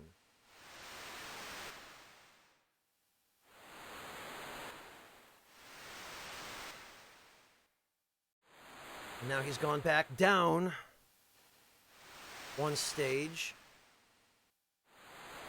This is the crap that really pisses me off, is that RNG can just decide, hey, you're not getting a fast fish for like 5 attempts. You've gone and wasted the entire...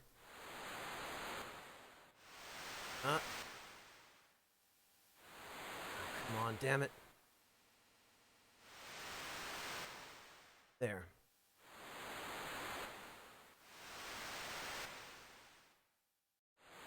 Yeah, Collins, because remember, Sid was in charge of the Magitech research facility. He's wearing a radiation suit, for sure.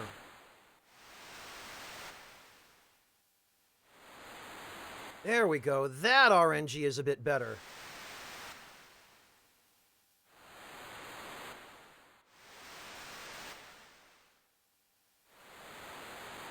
Okay, that ought to keep him decent.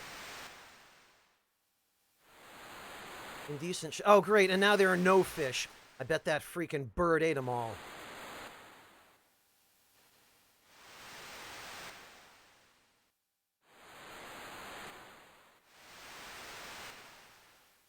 Oh, good.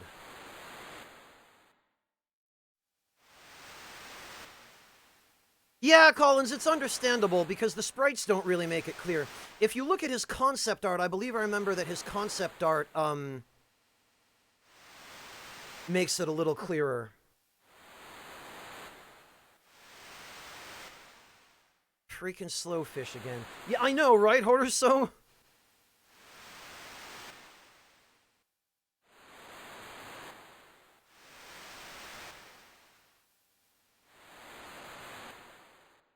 And again, no fast fish. This is what I'm talking about. all the good of those 2 consecutive fast fish I just got is going to be gone now. Gonna have to give him at least 2 more now, probably.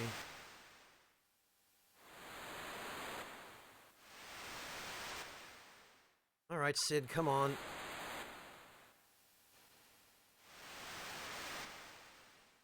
Yep. If I can get another one right away, we should be good. Alright. Here, fishy, fishy. Come on, damn it. Thank you. It makes him healthier, Shadow Gab. He has a hidden HP bar.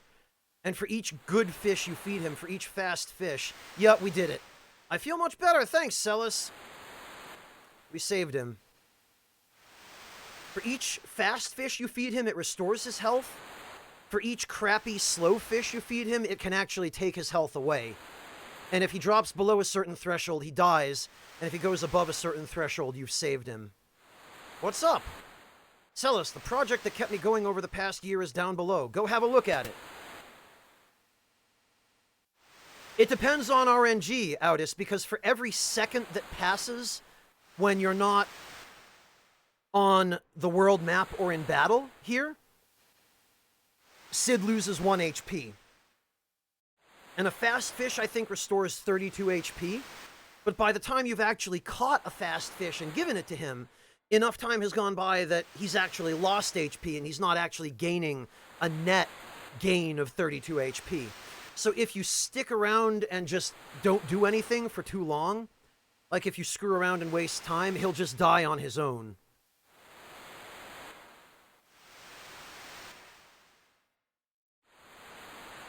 If you save him, then you get a different version of this cutscene. One version of the cutscene has him dying and then leaving a note for Celis, or I think just telling her about the thing that's down in the basement. And then another one, the one we're gonna get, you'll see.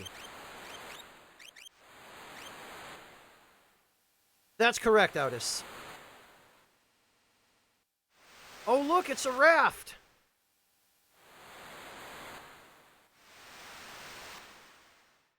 Granddad! Celis, you must leave this place. You have to find your friends. I know, but I'll bring them all back to meet you.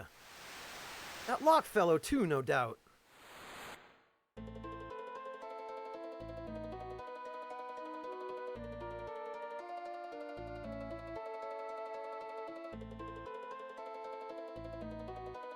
Bye-bye!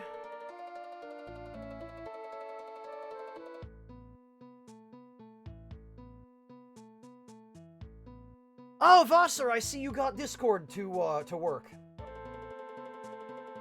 Oh, freaking Ryuji, why'd you post that in the Discord, you big meanie?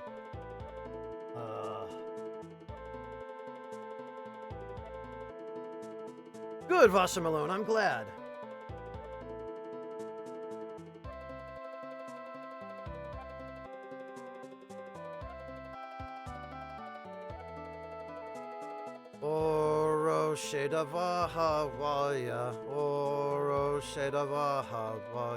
Nah, only my Irish viewers are gonna get that joke.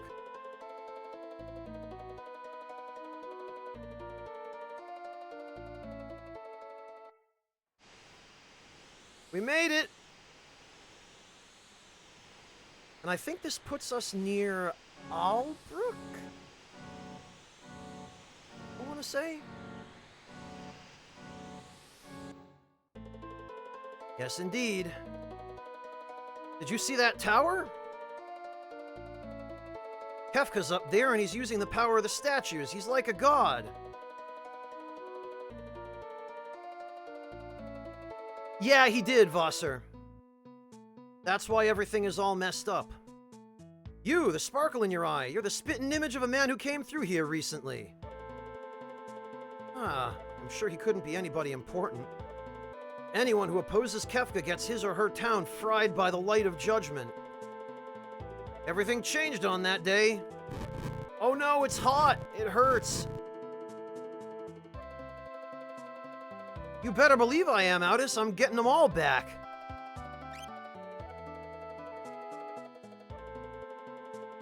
Oh god, no, Fatty Steel. I am not dealing with that shit.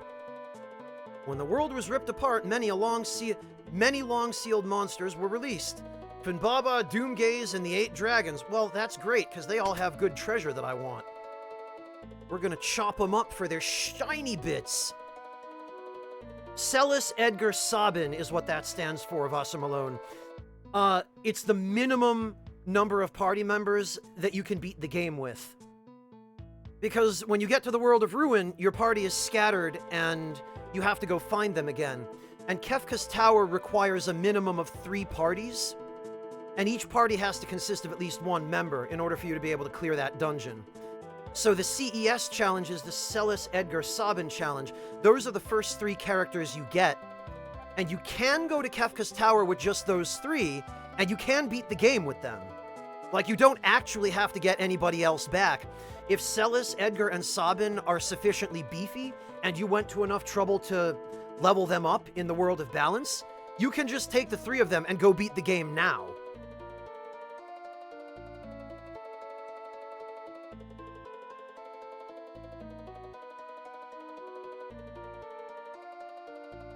I don't know how much of that is canon, OddX Smoke, but it definitely is strange to me that even once you get the Falcon, the next airship, Sid doesn't actually get on board and hang out there. He just stays on that crappy little island forever.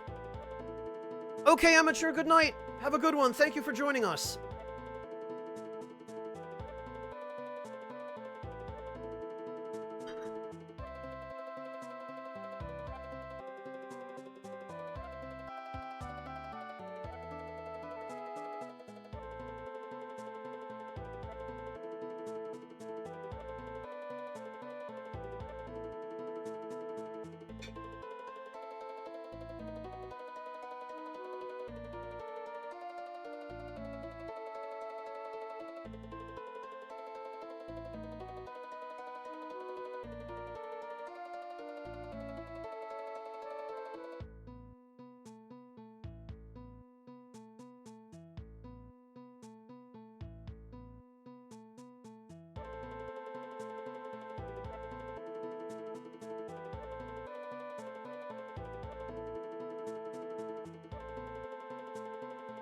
Yeah, Odex, I agree, and it's actually kind of disappointing because this game's Sid is one of the least important Sids of any game in the series. Like, this particular Sid has the least involvement in the plot. He's really little better than a side character. There are other throwaway NPCs who get more screen time than Sid does, in fact.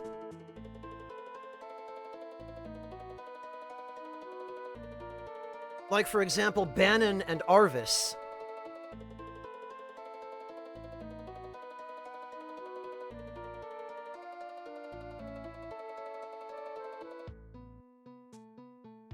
That's correct, Wingless. They did originally intend for him to die.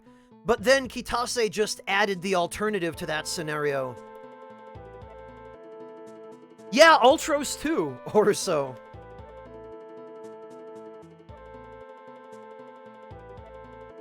Sid is upstaged by an octopus.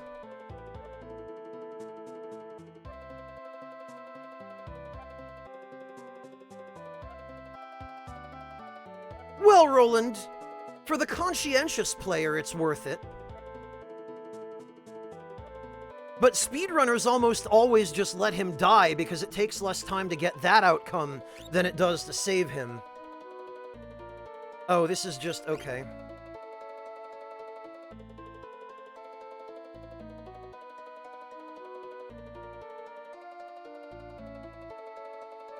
I finished the Emperor's portrait. It was a true representation of the Emperor, but he hated it. I ended up selling it to Ozer, a rich man who lives in Jidur. Well... sorry to hear that, dude. Yeah, that's the FF7 Sid, MK Ultima. I found this in a 1,000-year-old text. 8 dragons seal away this awesome beast. Its name is Crusader. Defeat these dragons and its power can be released. Ah, you again? Oh, sorry, you remind me of... You remind me of man who was here searching someone who was here searching for his friends. He said he was going north to Tsen. I forgot about this. GG, Ted Woolsey. Let's read that one more time. All right, let's just take a minute here. You remind me of man who was here searching someone who was here searching for his friends.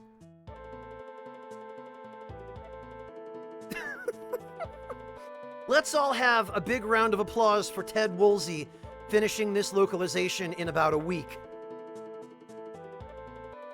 GG, Ted. What would we do without you? Oh yeah, Jetlagger. Maybe. Let's see how that sounds. You remind me of... You remind me of man who was here searching, someone who was here searching for his friends. How is your sex life?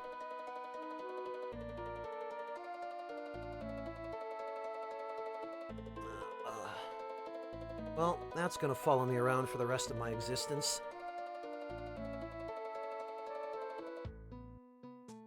What do we got for relic? Would you move, you stupid NPC? I am trying to buy some relics here.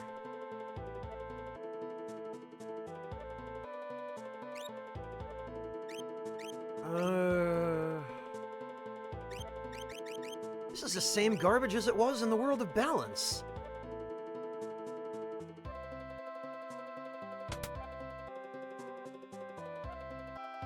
Oh, right, we already got that elixir, didn't we?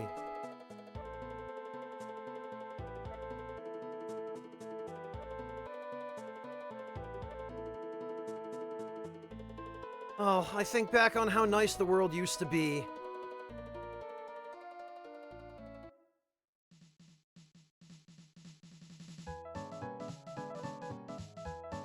The Imperial occupation was nice?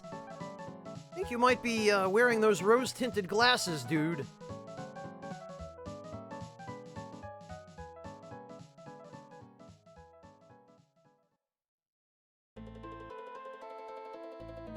And realize it'll never be the same way again.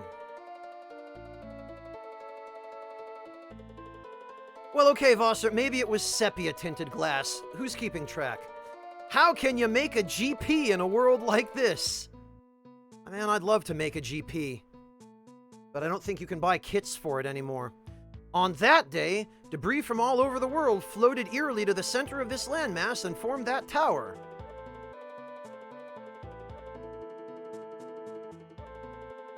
Right, do we actually... can we get any new weapons here? I'm a scholar of weapons. 1,000 years ago, during the War of the Magi, 2 so-called Atma weapons existed. Oh, this is... his dialogue hasn't even changed in the World of Ruin. Ah! We'll take a few of those. And we will have to come back and get a couple more of them for Shadow to throw when,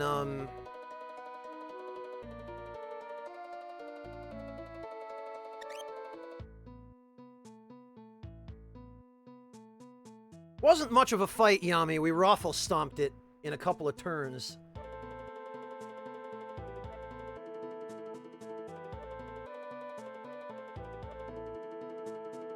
Alright, were there chocobo stables in Albrook? I don't think there were, but...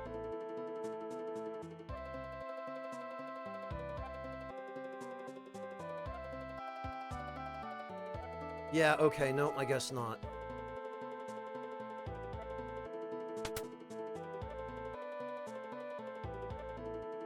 Don't look at me, Yami.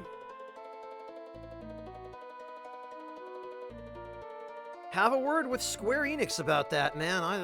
There's nothing I can do. Don't come in here saying bosses are supposed to be hard. I don't know. What do you want me to do about it?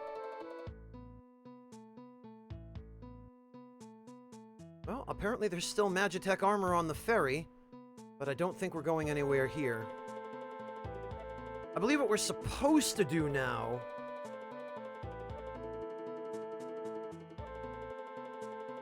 oh, nice, Vosser. Congrats.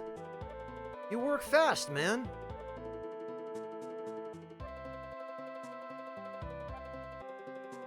Yeah, I'm aware of that, Fatty Steel. But it's going to be Thunder Shields that I want most, because Thunder Shields don't have a weakness.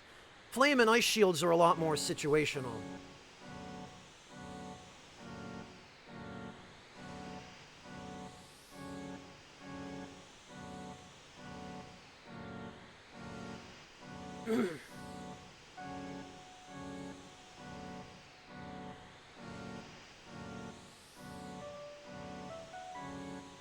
Alright, I think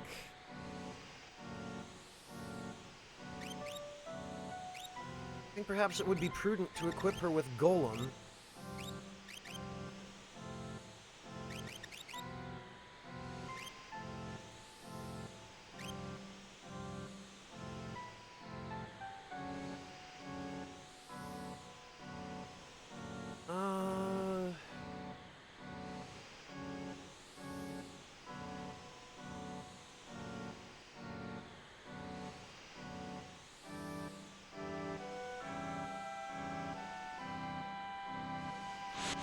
Yeah, there's Kefka's Tower. I'm pretty sure...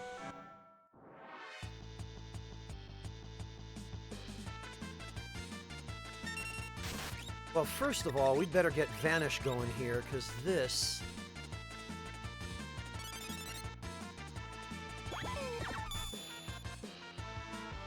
Oh, alright. I guess the Mesosaur didn't want anything to do with that.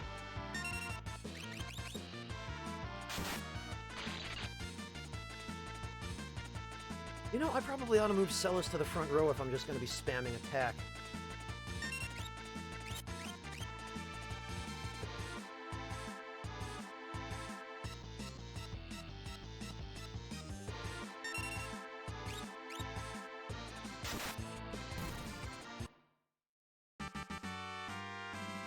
Okay.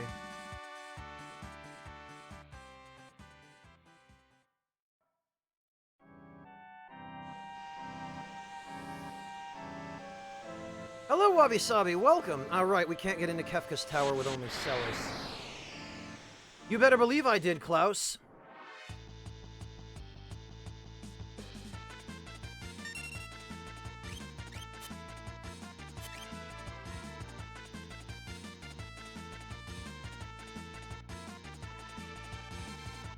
You know, honestly, what am I even doing? I have no need to be messing around here. I agree, Vasser, it is.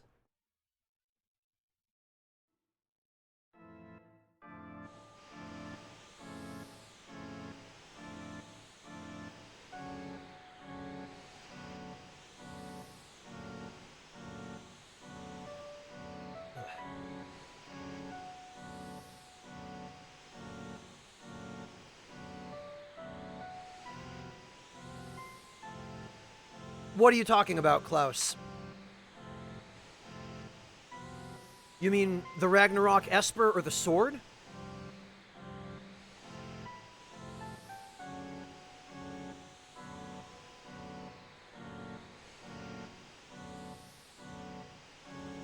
I haven't decided yet. I really kind of want the Illumina. Because there's nothing that you can get through Metamorphosis that you can't really get elsewhere or through some other means. Nothing important, anyway. There are a couple of pieces of equipment that I'm probably not going to use, which, yeah, are limited to Metamorphosis, but it's not really that important. I think I would rather have the sword.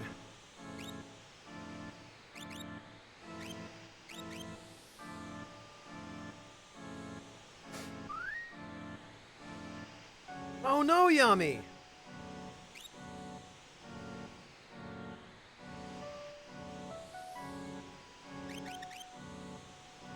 Alright,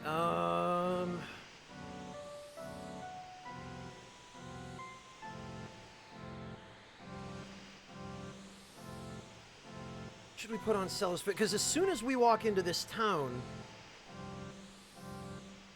we're going to be dragged into an event where we have a time limit and we have to fight some enemies.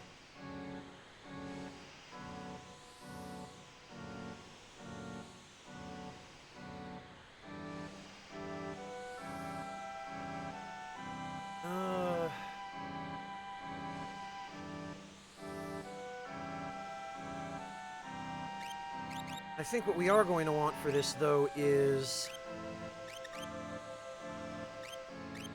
sprint shoes and probably a ribbon.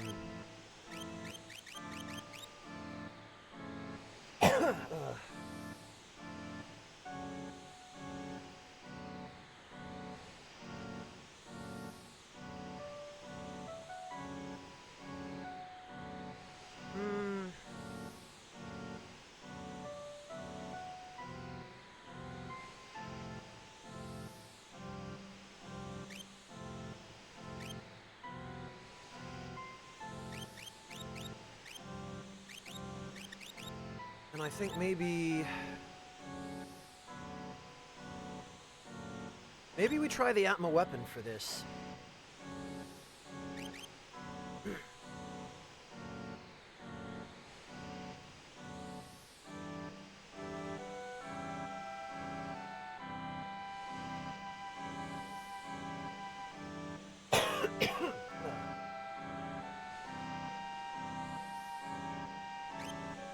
Yeah, Fatty Steel, but I have enough of those now anyway. I stole plenty of them on the floating continent. And technically, although the odds are extremely low, I can still run into dragons on the Veldt. The Serpent Trench used to be deep underwater. Now it's above sea level.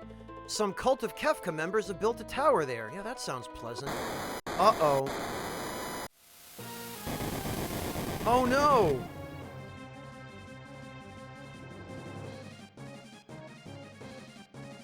Well, before we deal with that...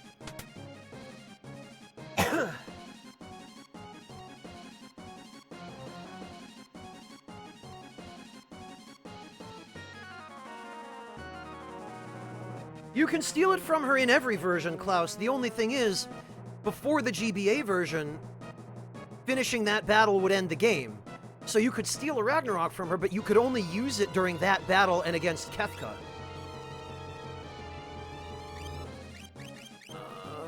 Okay, well, there's nothing useful for us here. Like, the only versions of this game, Klaus, in which you could actually use the Ragnarok that you steal from her are the versions that came after this, which are the bad versions.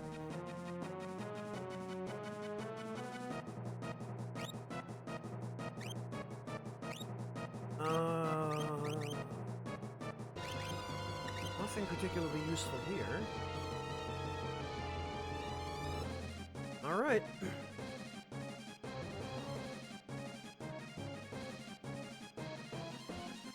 Hurry or the house will collapse. Must have irritated Kefka. We resisted Kefka, so he unleashed his light of judgment on us. No, Klaus, it does not. They didn't fix that until, I think, the GBA version? Oh, there we go. Oh, and we can get a sneak ring now. How about that? I thought for some reason that was a unique accessory.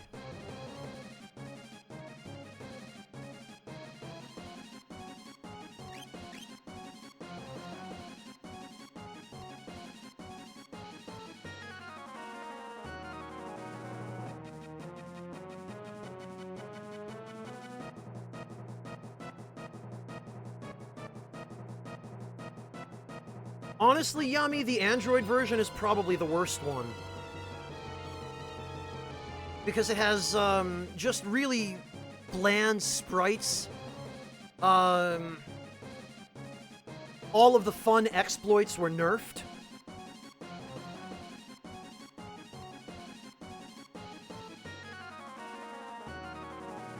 I mean, it has a bunch of tedious extra stuff in it, like an extra dungeon, but... I don't know.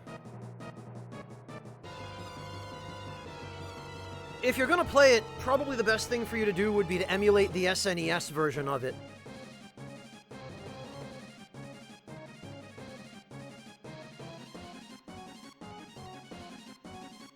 No, not even the GBA one, Yami, the SNES one. Specifically the SNES one. Because that was before they nerfed all the fun setups and, There are monsters inside. They keep petrifying everyone who goes in to help. You using suitable relics? Oh, thanks for the warning.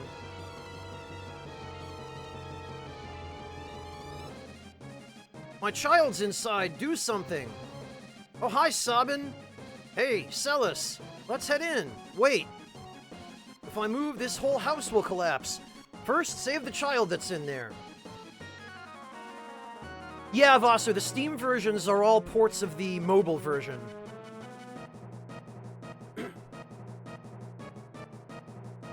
I can't hold this up forever, so get out on the hum.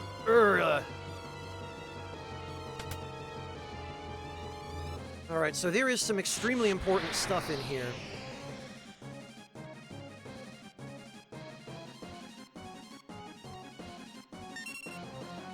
What we're gonna do... Oh, I'm not allowed to use Runic for some reason. Well, guess what?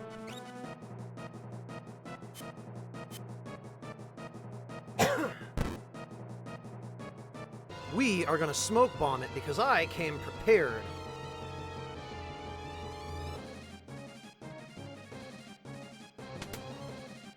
First, we grab this.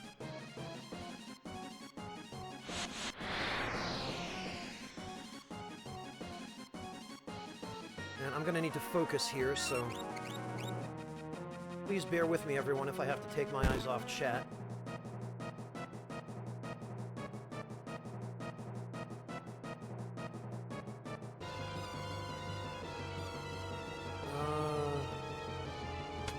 I think we want this. Oh, great.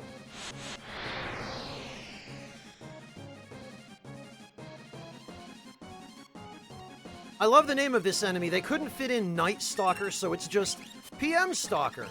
He stalks in the PM. It's fine. Pay him no mind. Oh, you bastard, clearing my vanish. How dare you?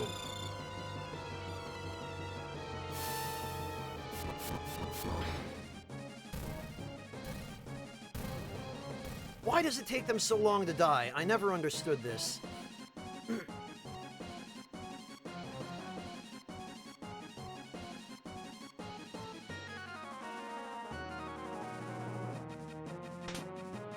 There's a tincture. Ah.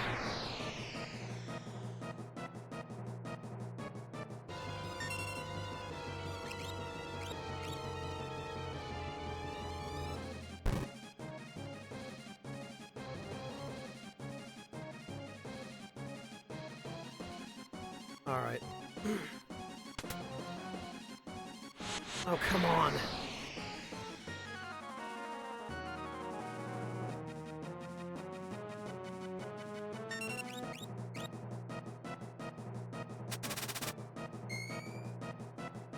That's just what I need.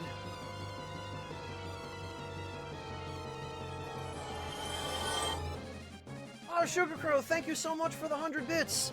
Good night to you. I really hope things improve. Oh, good, a hyper wrist.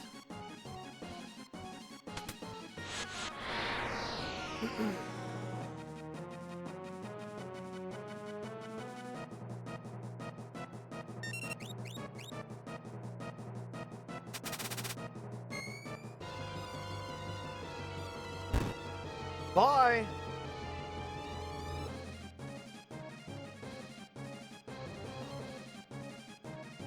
Alright. Down the stairs.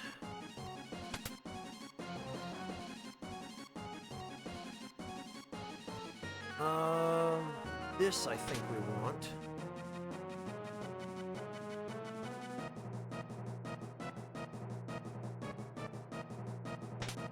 Magicite, that's good.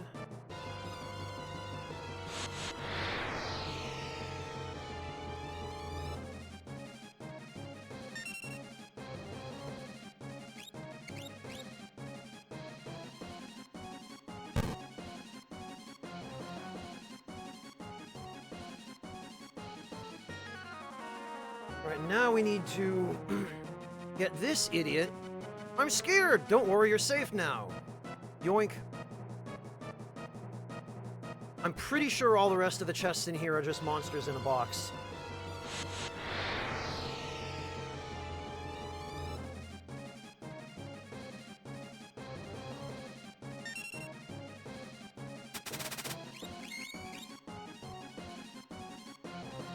And we are going to have to make sure that we run into the monsters here.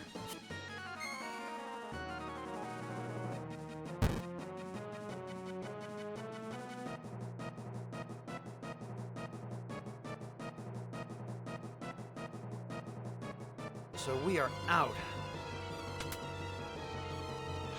Oh, come on.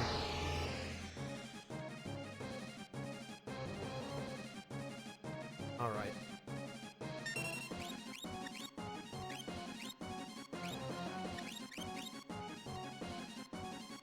Found the hermit. I'm pretty sure there are only 3 monsters in here.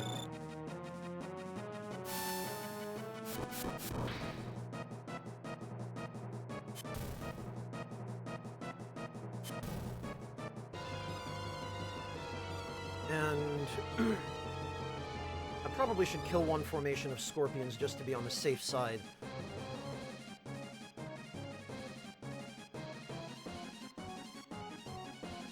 Yeah, it does, Yami, doesn't it? Sounds like something that you would have bought at, like, Kmart in the action figure section.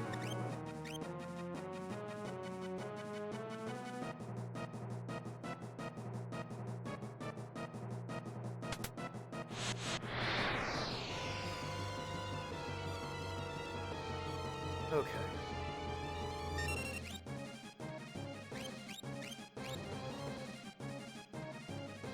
Yeah, Yami, only $9.99, right? Oh, okay, that's all it takes.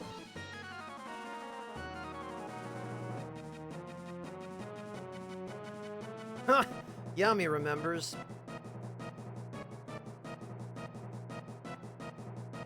Wait!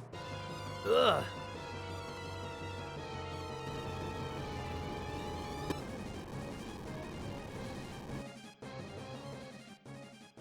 Phew. Sabin, you're alive!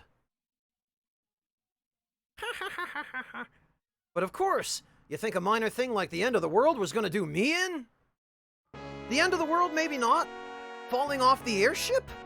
Maybe. I thought everyone was gone. I'd given up all hope, but fortunately I was wrong. Now I know they're all alive. We need to find everyone. Then... I know. We smash Kefka and deliver peace unto the world.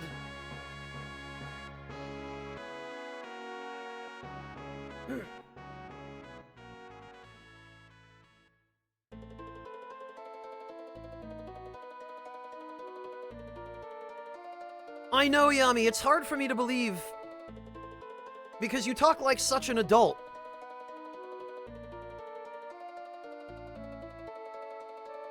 I guess maybe your time in the Navy has hardened you a bit. I keep forgetting how much younger you are.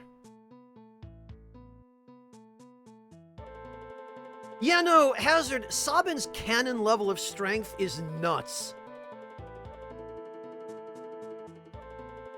East you'll find Serpent Trench, further east you'll find Mobliz. Boy, the Light of Judgment really fried that town. Thanks for saving the child. Hey, I've never been more frightened. Not even my child, just the child. I don't own him.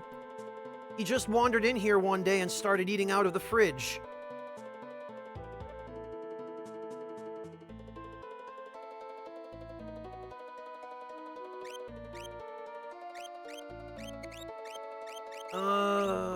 Oh right, we want her earrings back.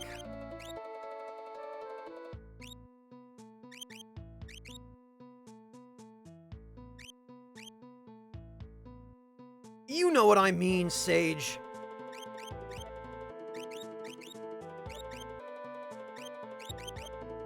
Earrings. Sabin is gonna need some stuff. Tiger Mask and Power Sash. You wanna know something, Yami? I'll tell you a secret. So do I.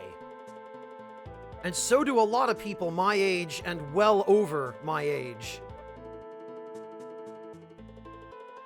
Being an adult just means you have to pretend harder to know what you're doing.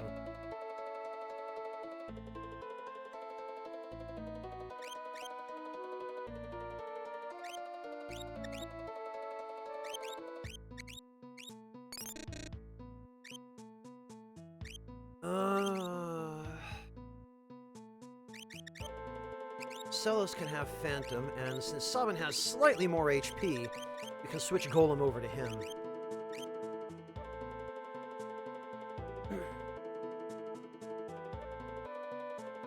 "10 years, Sage. 1985 in my case. It's not the biggest gap in age, but it's big enough that someone born in 95 probably won't really remember 1990s cartoons, much less 80s cartoons, or the crazy, stupid TV ads you used to see for action figures, which were really mostly the reason why those cartoons existed, just to sell action figures.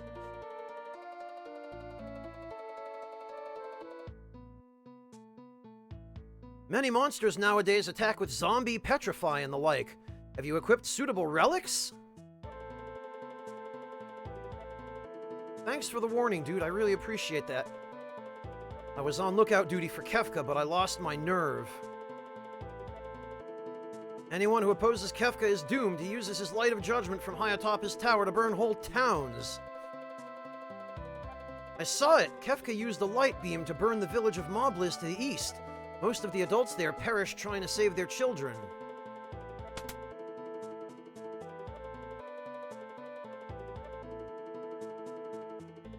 Well, I appreciate that, Yami. I appreciate that even at your tender age, you still have some, if not reverence, then at least some semblance of appreciation for the roots of gaming. That sounds incredibly arrogant. I didn't mean it that way. Head north on the Serpent Trench and you'll reach Nicaea. Ships still sail from there. Okay, that could be helpful.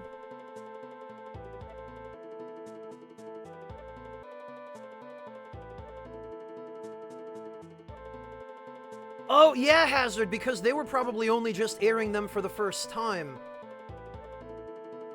in your country during that generation, huh?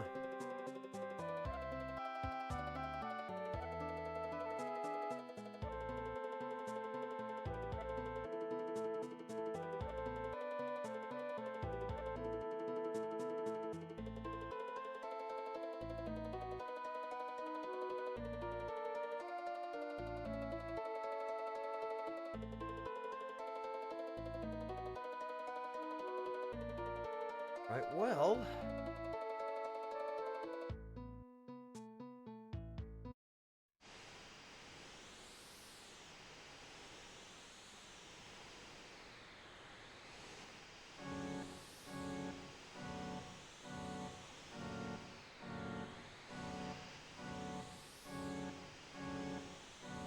Let's save, because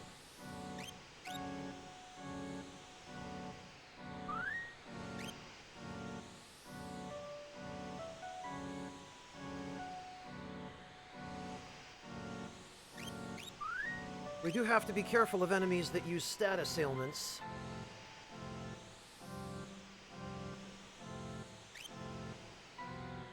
That's correct, Ultima. It is, Amano's concept artwork for Odin.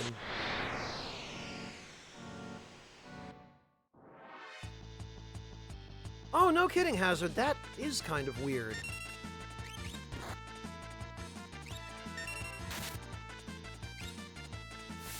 Right, let's see.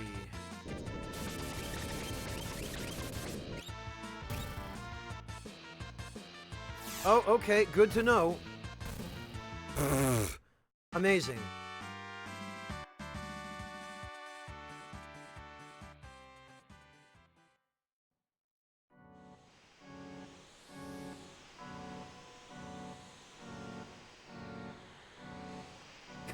All right, Yami, hang in there.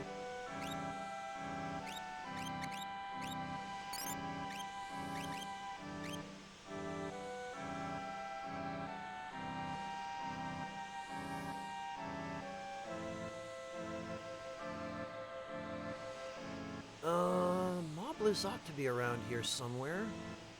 Yeah, okay. I'm quite certain this is the right way. nobody's ever regretted those words before.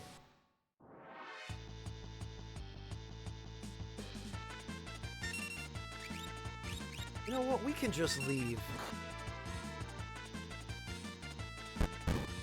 We don't even have to deal with this.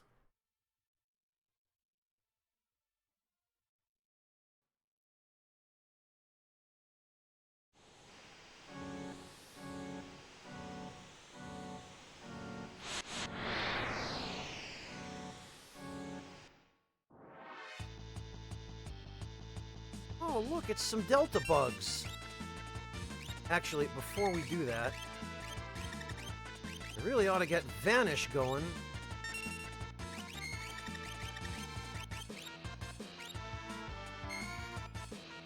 Wait, Celis has the Thunder Sword, doesn't she? Is that not runic compatible?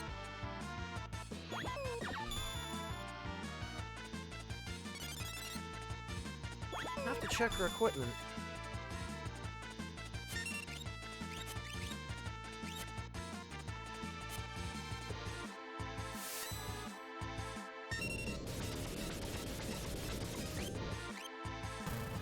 Yeah, look at that damage. Hooray. GG, Sabin.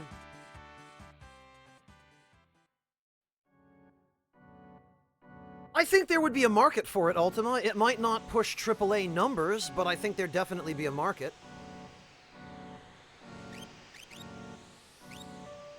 Oh, you're right! I did, Collins. I forgot. I thought I had her with the Thunder Blade for some reason.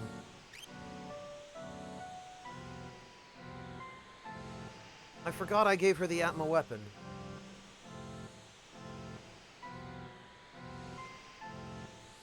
Well, Hazard, but the US was a much more insular place at that point when it came to foreign media. And anime, as well as video games, met with tremendous resistance there. Mostly from some of the more, how shall I say, hysterical parents who were more vulnerable to sensationalism and believed everything they watched on TV.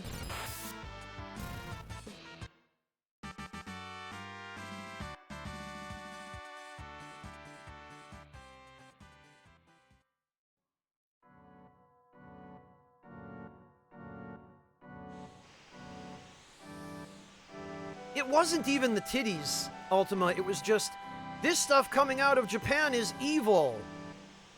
It's turning our kids into zombies. They're getting addicted to it. And of course, the mainstream media picked up that narrative and just ran with it because it got ratings.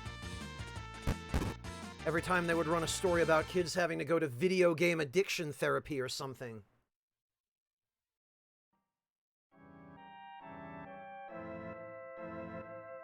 And then, of course, there were the, like, religious zealot parents who just went way too far with that whole aspect of it as well.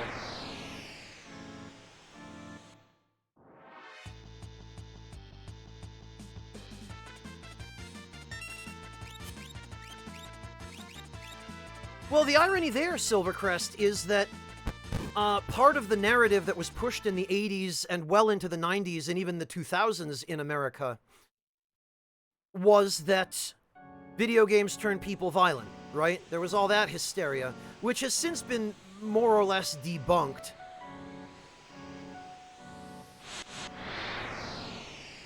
But people bought into it very badly back then. And yet, parents had no problem letting their kids watch football, in which people are constantly getting tackled and clobbered and, you know, the same dad who put up a fuss about his kid playing violent video games would then sit down and watch a World War II dramatization with people getting murdered left and right. You know, it was just tantamount to parental hypocrisy. Yeah, Silvercrest, unfortunately, it hasn't completely gone away.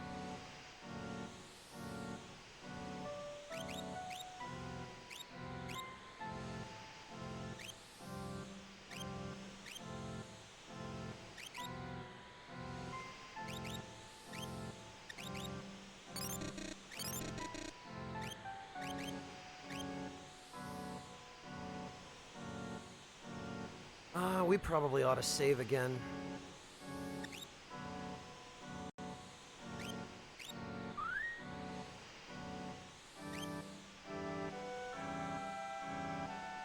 Well, Ultima, luckily for you, it sounds like you grew out of that.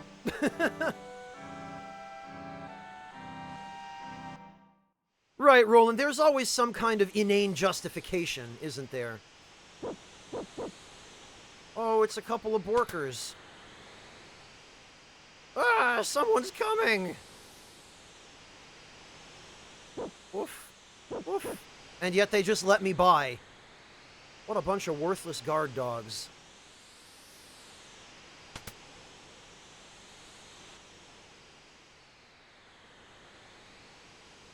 Yeah, Vassamaloon, but I guess that's what happens as an adult, isn't it? The more set in your ways you become, the harder it is for you to see when you're being an idiot or a hypocrite. Or else you just don't care.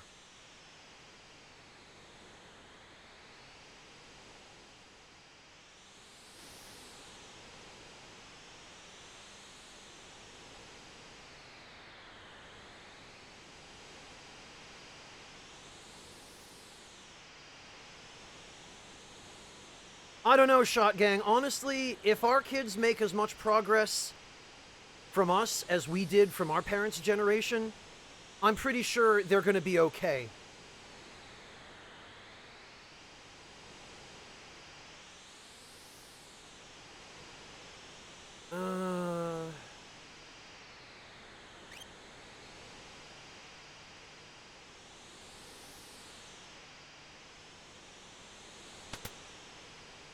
I didn't mean to go back in there.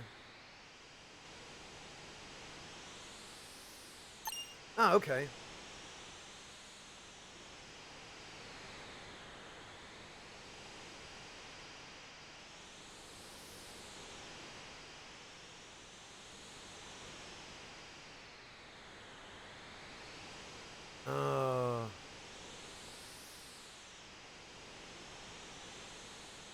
Oh, wow, yeah, there's not an awful lot left of Mobliz, is there?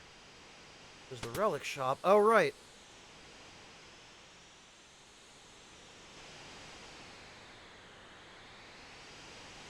The rest of the town was down here, but it looks like it just sank into the ocean.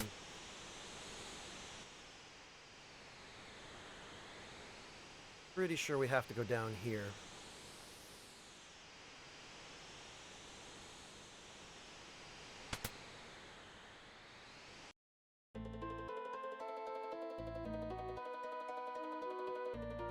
You're gonna have to fight your way in here, chumps. Wait! Oh, hi, Terra! Terra!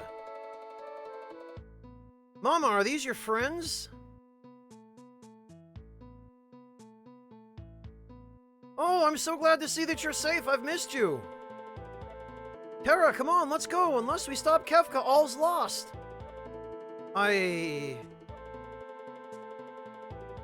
Oh, okay, fine. Just leave then.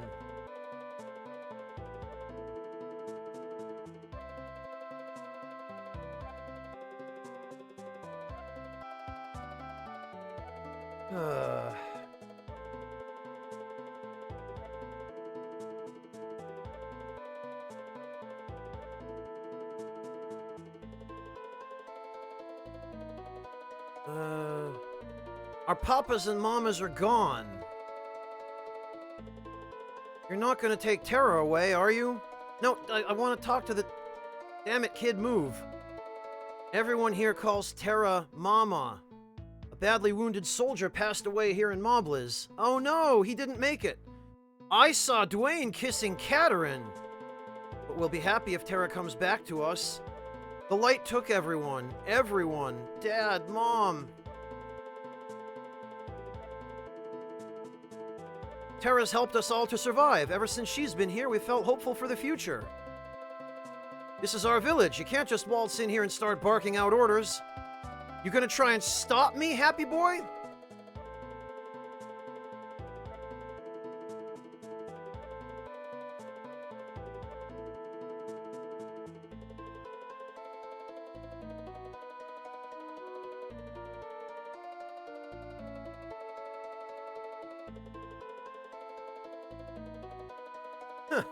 Maybe, Yami, maybe that'll be the future.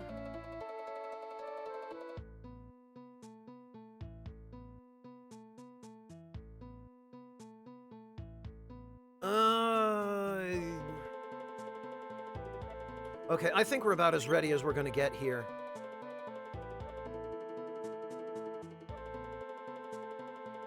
That is... I can't fight any longer.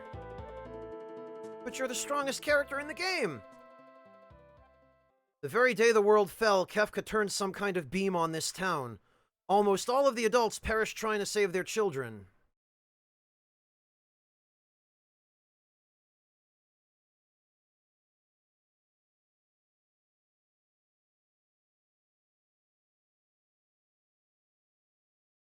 It's heading this way! Protect the kids!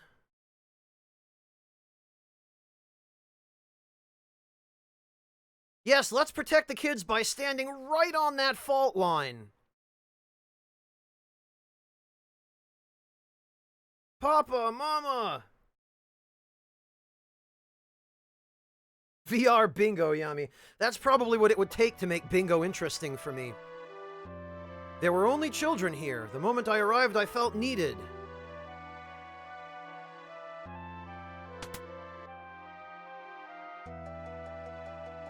Can't take Terra away. Dwayne? Why you gotta be such a dickbag, Dwayne? Please excuse him. It's just that if Terra goes, she'll take with her the very spirit of our survival.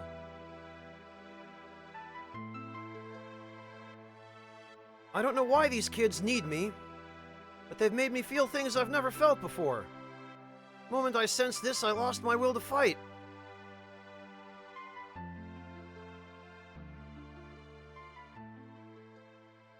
I guess not, Yami. Maybe it's because I can always think of better things to do with my time than playing bingo. I can honestly say I don't know what's going on inside of me, and the more I try to understand it, the less inclined I am to fight.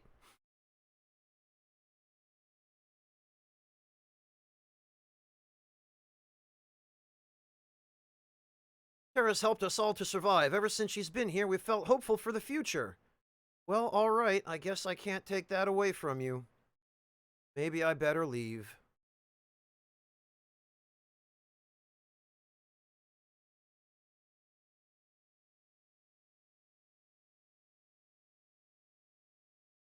Help! Run! Funbaba's coming! Oh no, not Funbaba! He sounds like a huge idiot. Look at Terra's "You shall not pass" pose. Funbaba's an ancient demon who was released when the world was undone. And I love how she has the wherewithal to just tell us that fourth wall break. Of course, this is one of those fake, unwinnable battles because nothing you do here can scratch him. He just won't die.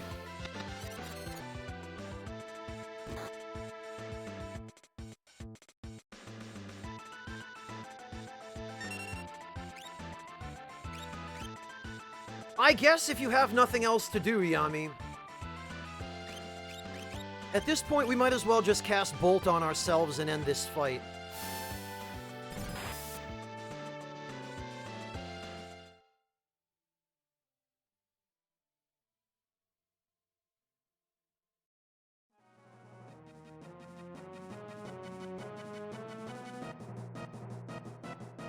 Terra, wake up! Uh-oh, here it comes! Because sticking around waiting for him to plink away at me with 200 damage attacks? Not worth. On the other hand...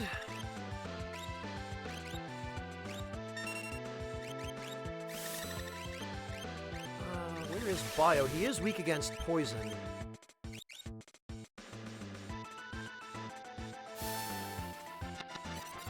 Yeah, look at that.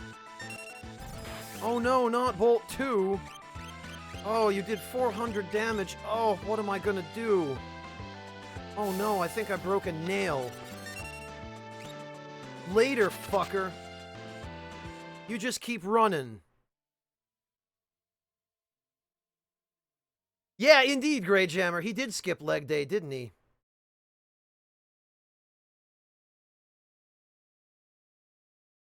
I've really lost it. My fighting edge. I can't believe I had to cast Bolt 2 on myself in order to end that battle. Mama, are you okay? I'm staying here. As you can see, I can't be of any help to you. Besides, the children really need me. But Terra... Maybe after a little more time passes, I need to understand what's happening to me. I'm sorry, I'm staying. I'll get you if something happens to Mama. Mama, are you alright?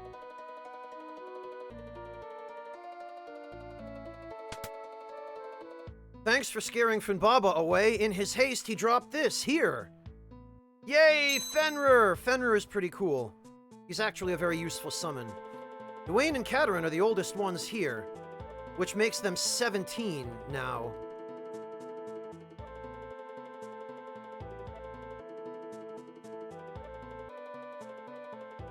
And I think the rest of this dialogue is just the same.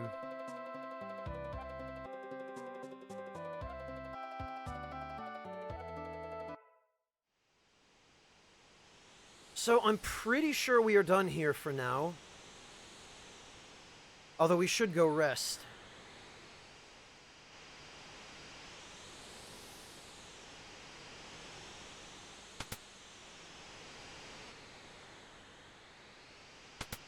I mean, the shopkeeper doesn't need this bed anymore.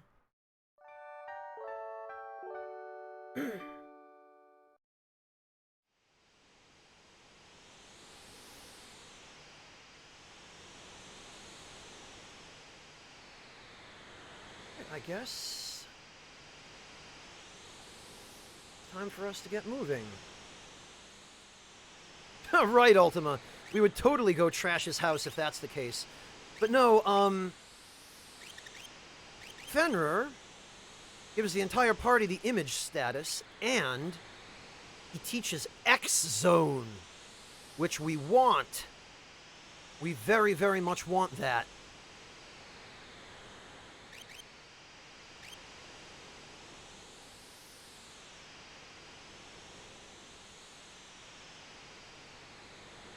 And that's why you come to Mobliz first before you move on with the game.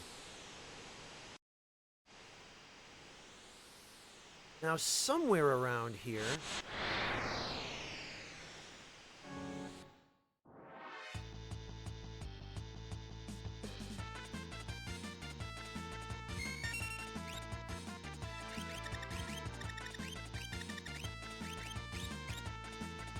Vanish... Vanish. Shotgang X-Zone is an instant kill against all enemies in battle. Except it isn't precisely the death status, it's, it ejects them from battle, meaning that you don't get experience, I don't think, but you do still get, AP, if I remember correctly. And I believe it also prevents counterattacks. Yeah, Wingless, similar mechanics. Now, somewhere in here, I think there are Chocobo stables. Oh, look, Bloom Pyres. Oh, no.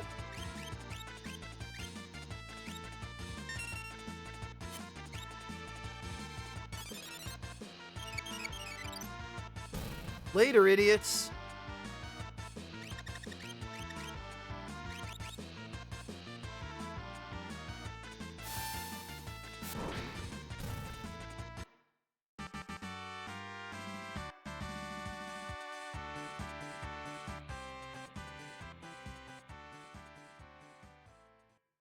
Yeah, Silvercrest, fewer enemies are immune to it, I think. Not that much fewer, but...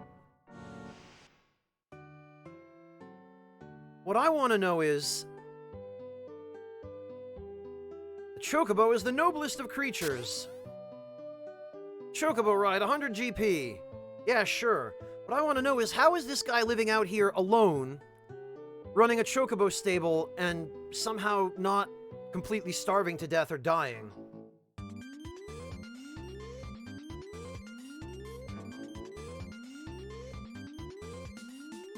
Alright. Well...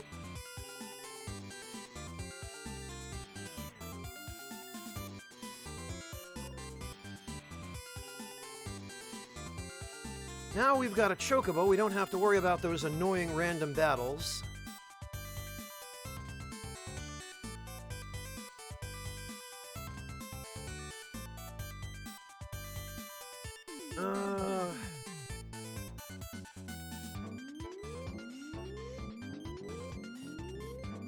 Trying to figure out...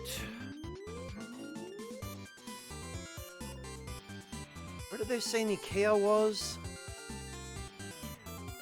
North?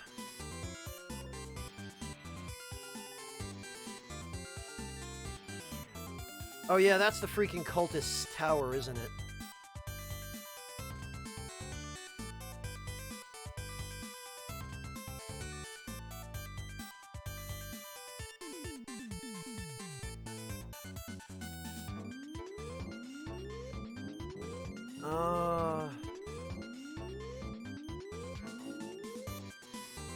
I think that over there might actually be the Colosseum.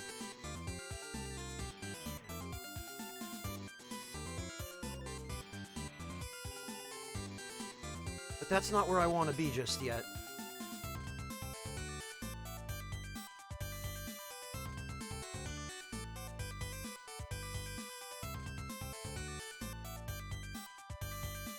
Damn it, and I forgot there isn't a,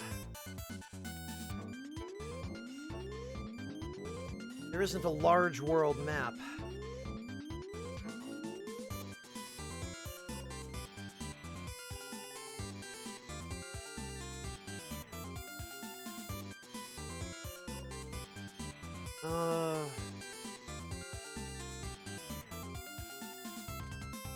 I'm trying to remember which town is which now, because the entire layout of this has,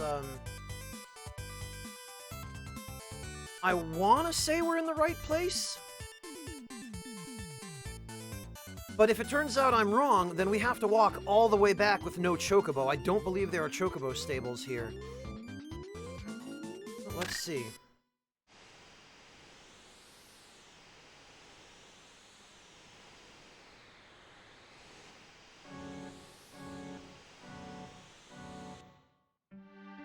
Oh, it is Nikea. All right. Well, that's a relief.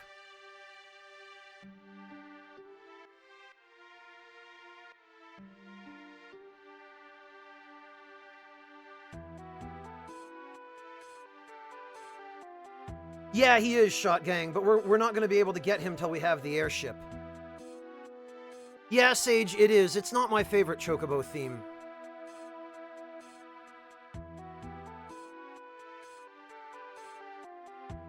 I'm hiding away from Kefka. I'm sure you're not the only one, lady.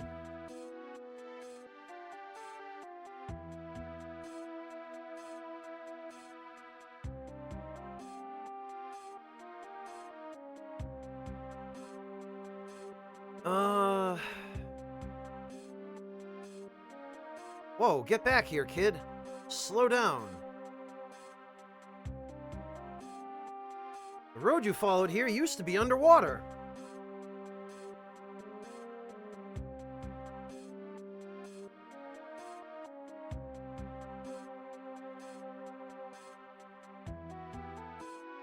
$10 or more? Not really, Yami, no. Why do you ask?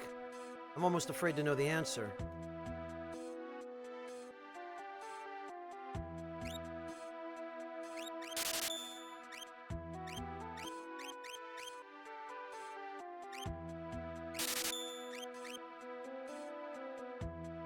Semso, I haven't had a chance to plan that far ahead, to be completely honest. Ah, okay. We've got enhancers. That's good. I like those.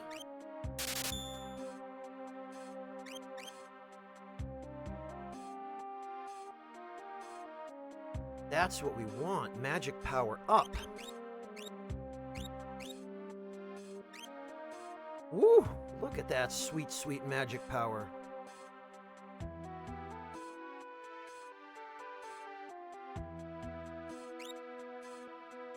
You know what we could do?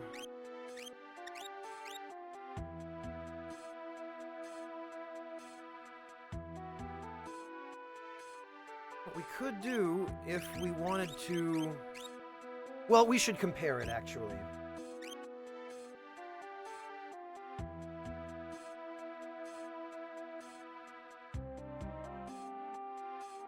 Probably at least several more days, Shot Gang, yeah.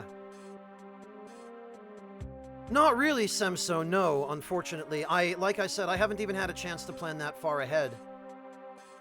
The thieves are hanging out at the coffee shop. They all escaped from Figaro Castle. Did they now?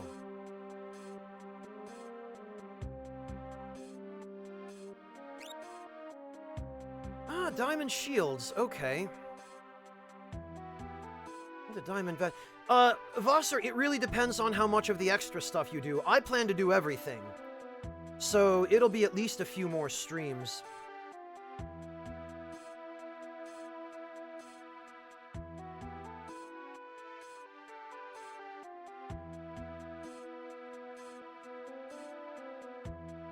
As for the diamond shield...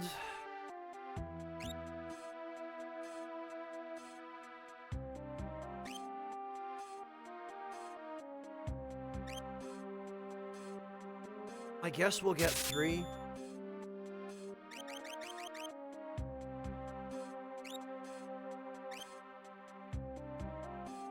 The diamond vest isn't really anything special.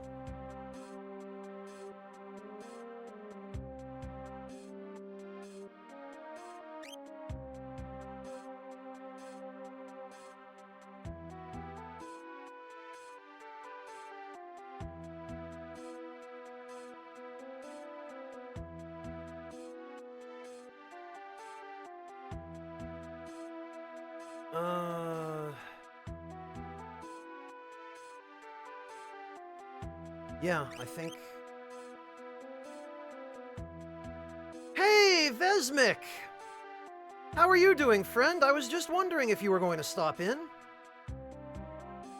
I was just thinking about you.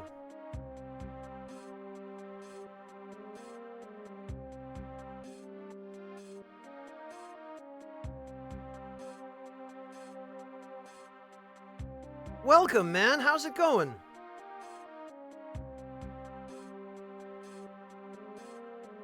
Hi, Doug. I hope you're all right. You're generally not supposed to inject yourself with solids.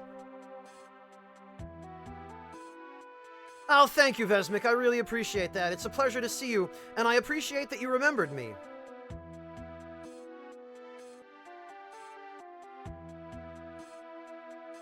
Yeah, Yami, maybe take a break then. Do something else for a little while. Find another hobby. After the end of the world, I awoke all alone in Doma Castle. When I would try to sleep there, demons would come for me. Oh, I don't want to remember that. Ah, demons, that sounds like my kind of place. I'm sure there's treasure involved. You took one look at me and thought I was a loser, right? You're obligated to buy from me now. Well, no, Rakish Sage, Vesmik is the person I mentioned to you guys earlier, whom I stopped into his stream and hung out with him probably a lot longer than I should have, in hopes of trying to get my sleep schedule on track. Which sort of worked, I guess.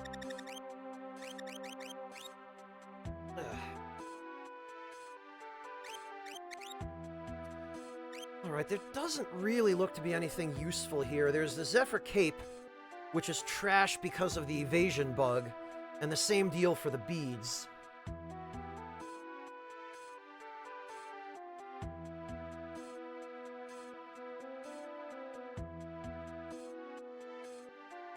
Ah, very nice, Vesmik. You're going to be back to this game tonight too, you mean?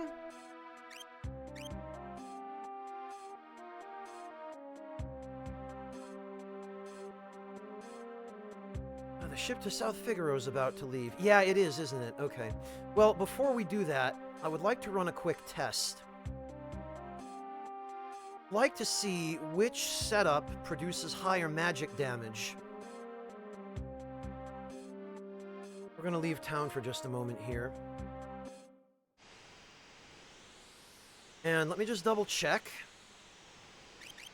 So this setup is 2 earrings, 1 enhancer. And then, of course, the mystery veil and the white dress. Although, we could get 2 extra points of magic out of the Magus hat. But then we lose the magic block, which I don't want to do.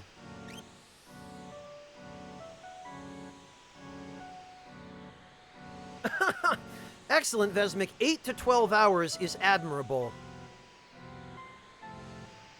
You've certainly got more endurance than I do.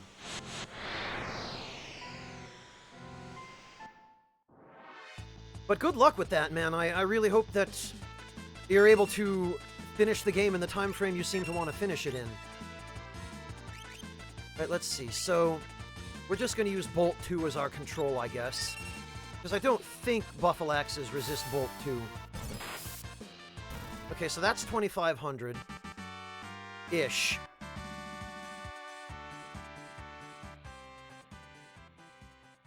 Now we just need to run into another Buffalax. And yes, I should get different results from more than one battle for a proper control, but honestly, I can't be bothered to do that for now. I just want a basic idea. So now, we'll switch one of the earrings for a second enhancer. Mystery Veil and the white dress, and that gives us 74 magic power, as well as 59 magic block, which, because of the evasion bug, not only determines our magic block rate, but also our physical block rate.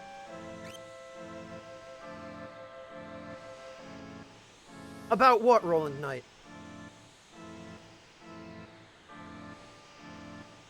What do you mean of what I'm doing, Rakish Sage? I'm trying to fix my sleep schedule.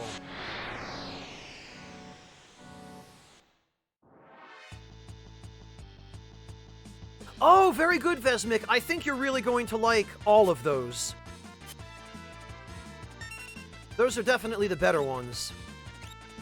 Alright, let's see. Moment of Truth. Does this do more? Because if it does, I would really love it if we could stick with this.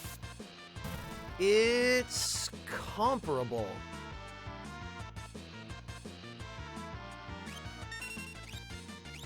I don't know. We may just run dual enhancers on Celis because that will give her a viable physical attack as well.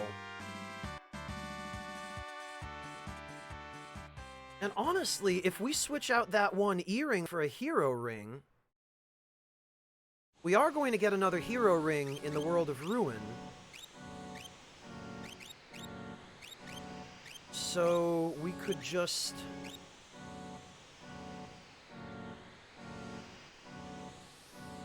Yes, Roland Knight, absolutely, because it means that people can no longer take advantage of the power of espers, and it also means that the asshole who keeps frying people's towns with his god power is now gone, and people can actually start rebuilding.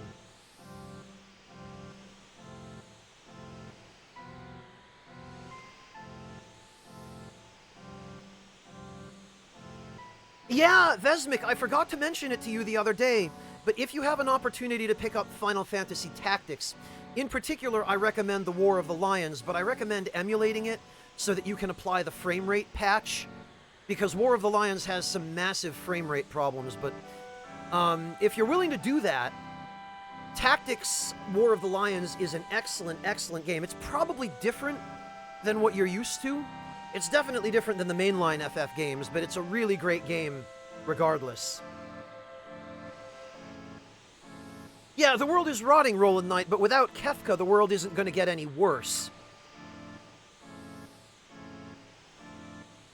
Kefka is the reason the world is rotting. Alright, so we'll put Celis in the front row.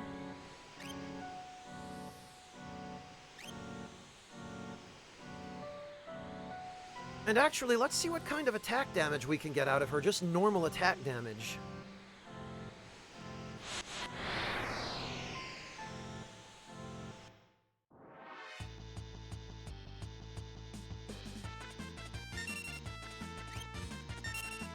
And we'll try one more Bolt 2. 17? What?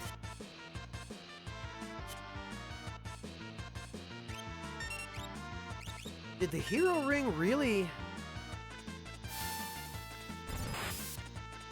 Yeah, that's doing 18 now.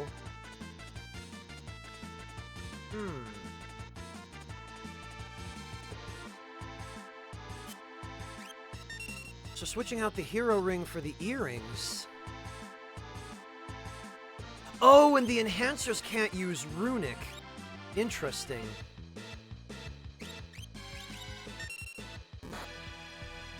Oh wait, no wonder. It's because... I equipped the Genji glove on her, which stripped all her equipment. No wonder we're doing no magic damage.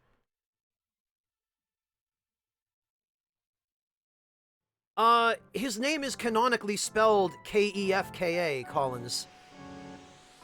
Spelling it with a C is a mistranslation.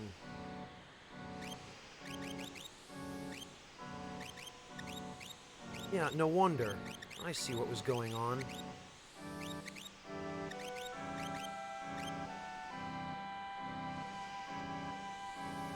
Yeah, Collins, the incorrect ones do. Every official source other than the incorrect translations calls him Kefka with a K.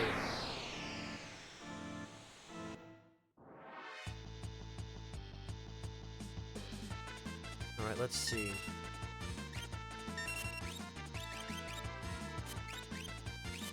The Bloompires are a different story. Those we're going to have to get rid of with Cure Magic.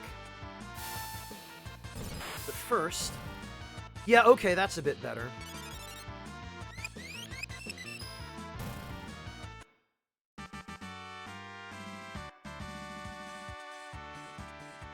Alright, now I just need to run into something that actually has normal defense, because Bloompires are pretty resistant.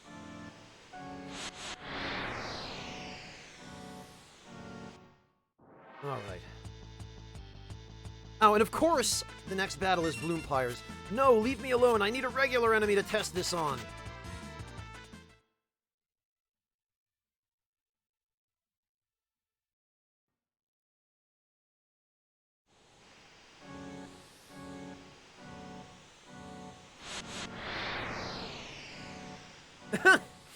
Well, Yummy, at least you know your philosophers.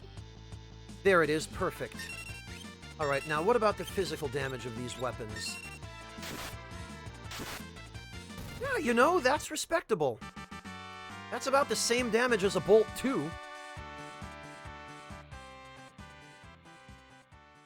No, Jetlagger, I don't believe so.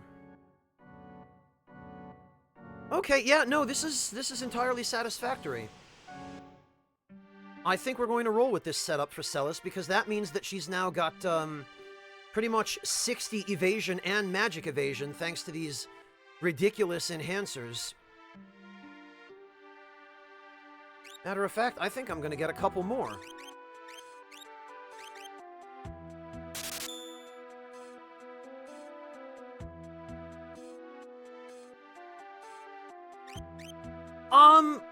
Maybe Stormy 1, but I wouldn't want to attempt it with just 2 party members. We've got stuff we have to do first. And getting trapped in a corner by NPCs is preferably not one of those things. The boss wants to sneak into Figaro Castle. He wants to get our booty back from the storage room. These are thieves, not pirates. Precious booty. Yeah, yar-har fiddle-dee-dee. Out of nowhere, a bunch of huge sandworms burrowed into the prison. We followed their tunnels back to the surface and escaped. Well, that's nice. Our last boss perished that day. We met up with Jared in this town. Jared, I've been chatting with the boss of this gang, Jared. He's kind of handsome. Jared, you say? It's almost like that's the name Edgar scrambled up. I understand they escaped from Figaro Castle's prison.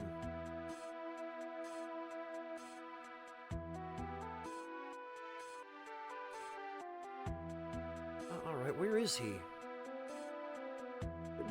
here somewhere. I think maybe it's the inn we have to go to.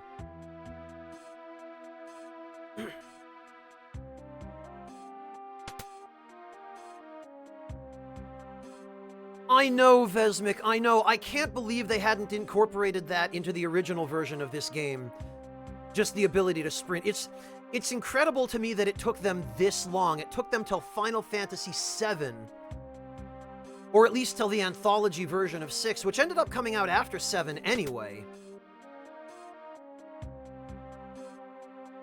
Anthology, I think, was 98 or 99.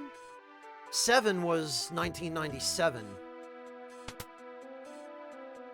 Hello, Knights of the Onion. Yeah, this is disc 2 of this cartridge-based game. Right, Yami. I'm sure everyone in the Navy just walks around going, "Yar har, matey! Fire the tomahawk!"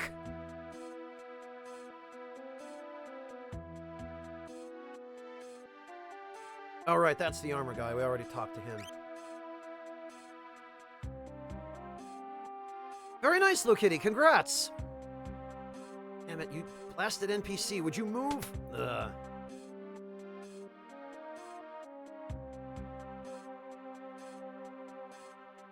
Right, where the heck is Jared? I think he's down by the port, maybe.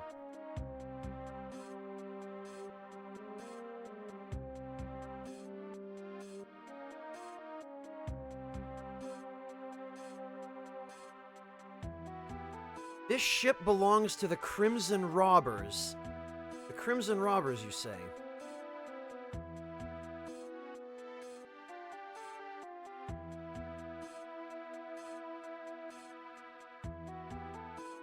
What the bloody hell is Jared?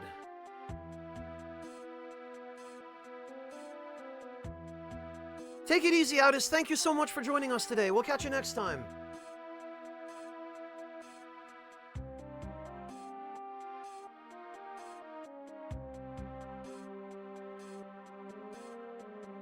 I hate this NPC in the red shirt.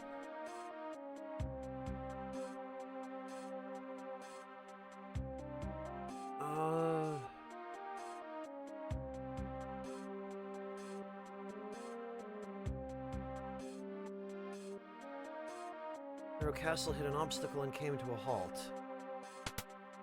Pretty sure I talked to everyone in here, didn't I?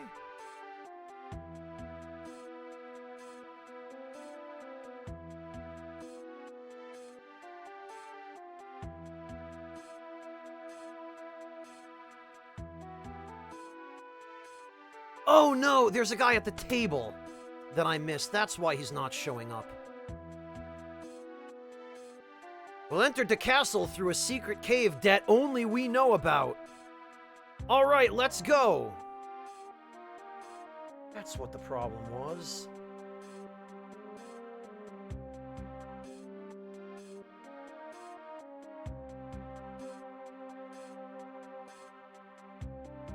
And there are a bunch of... if I remember correctly, a bunch of items around town that we still need to collect.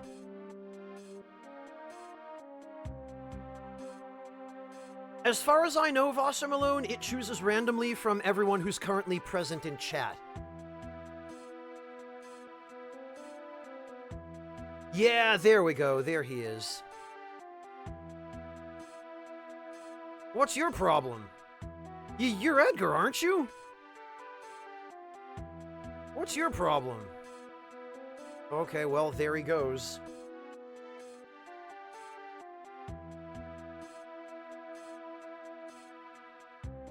Let's see... Edgar? Enough of this nonsense, I have things to do. Oh, did I get that already? Yes, I must have.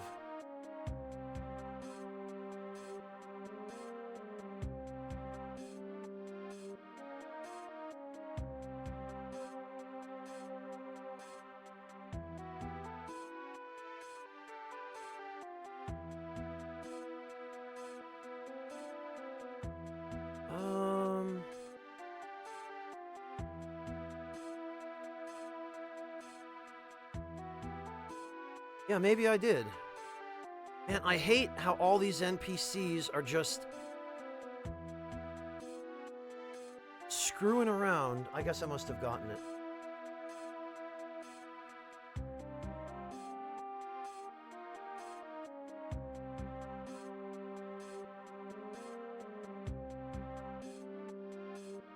Maybe there's stuff at the port. Let me just check.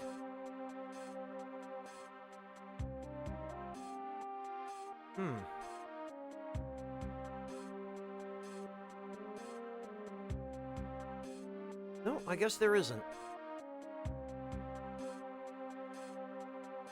All right. What are you doing? Get away. Okay, then. Off to Figaro Castle. Come on.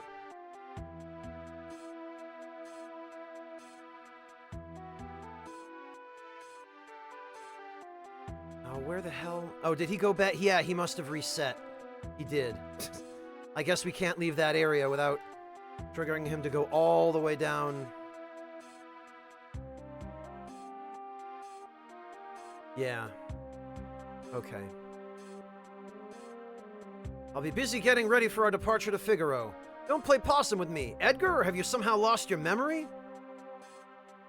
Listen, my lady, I've been Jared all my life. Only Edgar would say my lady. Look at that pose. What's all the bloomin' fuss about? The words milady are used the world over. I love how Sabin has nothing to say about this because he can't. Because if he did, it would be, oh, hello, who are you and why are you my brother? Oh yeah, you know how to get into Figaro Castle, don't you? Ho ho ho ho, do we ever? Yeah, you lead the way since it's buried.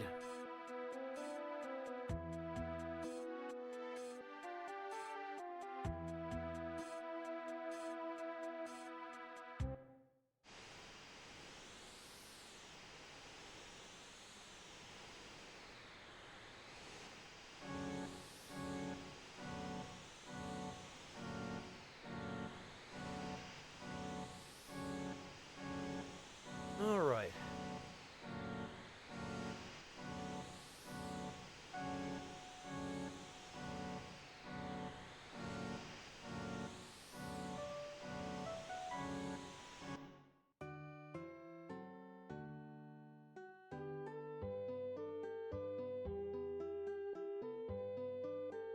What, sub-gifting, Vesmic? Yeah, I agree. It's a really nice thing to be able to do. Okay, yeah, we don't want to get back on the ferry.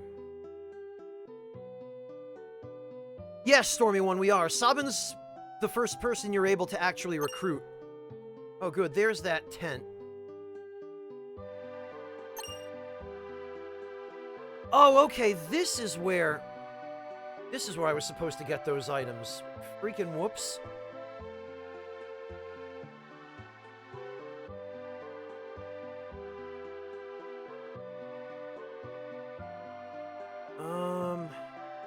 Yeah, there we go. This is why I left these items in the World of Balance, because they for some reason just become better stuff in the World of Ruin.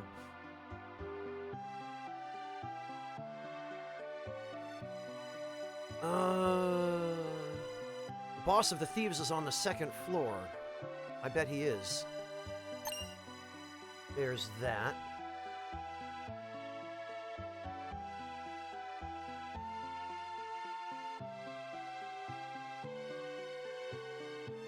Oh, I must have already gotten this.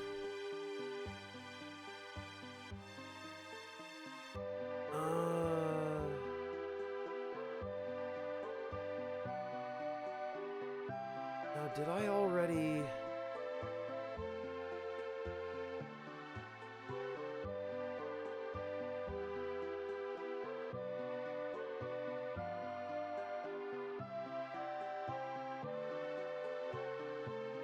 Souvenir of the Empire, anyone? Okay, so... Whoa, am I dizzy? What are you doing staring at a water wheel then, you idiot? Yeah, I must have already gotten that, damn it. The light of judgment should burn our town down 100 times, we'll rebuild it 100 times. Well, that's admirable, or else incredibly sad.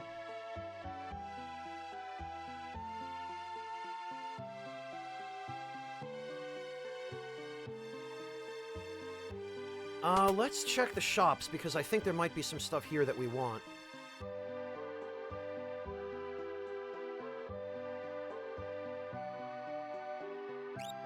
What do we got?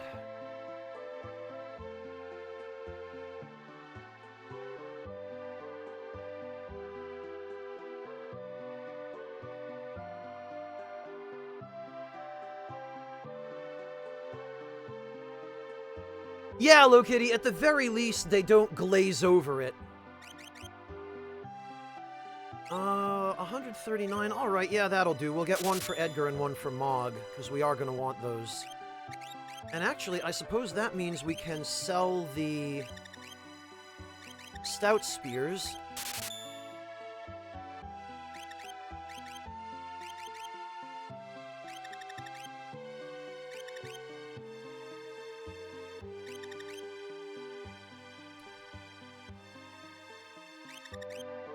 Fairly sure we can sell... No, you know what? We're going to hang on to the Mithril Shields, because I don't think we can buy those anymore, and if we should need them, we'd be stuck if we don't have.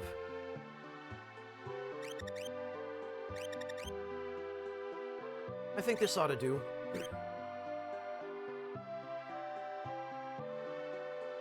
And what about armor? Do we have anything new for armor?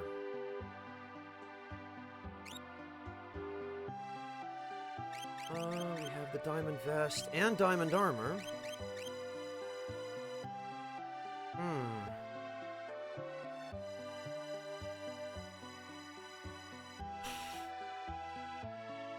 It's a tough call. I'm pretty sure I prefer the stat boosts from the stuff I have now. Because I think even Cyan is capable of wearing the Power Sash, which is drastically better stat-wise, well, stat boost-wise. And Setzer would be better off with the Gaia gear. Yeah, I don't think there's anything here we need. Vesmic, that wasn't an insinuation. I'm not trying to rub anything in. Besides, nobody here knows. What happens in South Figaro can stay in South Figaro. As far as I'm concerned. Don't feel bad, man. Believe me, that's one of the first things most people do in games like this is... Oh, hey, look, there's more advanced equipment with slightly higher defense than what I already have. Better sell everything I've got. Did you hear that Duncan's alive? His wife said so. Oh, good. That character we've never even seen or heard of, and had no real reason to care about until now. I'm glad he's doing okay and he didn't super get killed. My grandfather was a servant for the richest man in town. So relieved to know that my grandchild's alive. Yeah, I sure am glad he doesn't care about cider anymore. Yeah, Stormy One, because there are some items that have low defense but give you huge stat boosts that you cannot get in the World of Ruin. Like, you lose your last opportunity to get them when you leave the World of Balance. Magus hats are one of them, and Magus hats give you one of the highest magic boosts in the game, stat-wise. We mustn't rest now, we have to start rebuilding. We may be thieves, but at least we have goals in life. Yeah, there's a great philosophy. Maybe I am a criminal, but at least I'm an ambitious criminal. There's nothing left of my hometown. Alright, let's see if our trader friend is still doing okay. Gonna have to start calling him Duconklid. Just when we thought the Empire was gone, here's Kefka! Yeah, good job, idiot. Always a nasty draft in this room. A funny thing about that. Maybe it's coming from the secret passage. Jump on the turtle, oh jump on the turtle. Oops, never mind.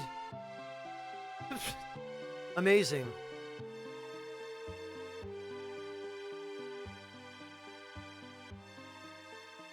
After you've scrubbed all the floors in Figaro, then we can talk about what's for dinner.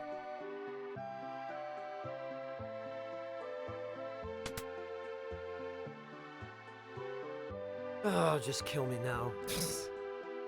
Figaro Castle disappeared the day the world became unzipped.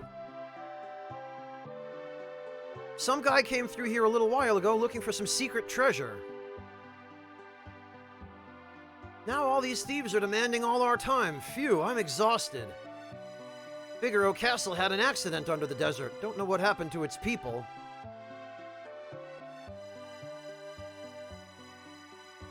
We're storming Figaro Castle. That treasure's rightfully ours. That sweet little girl stopped coming around right after the world ended. I hope she's not super dead. Yeah, Vesmik, that's a pretty hilarious oversight. The fact that that secret passage still has the enemy groups from the occupation event in the World of Balance. I guess they forgot. Oh, Vesmik, I had been meaning to... I was actually kind of hoping you would show up so that I could show you this.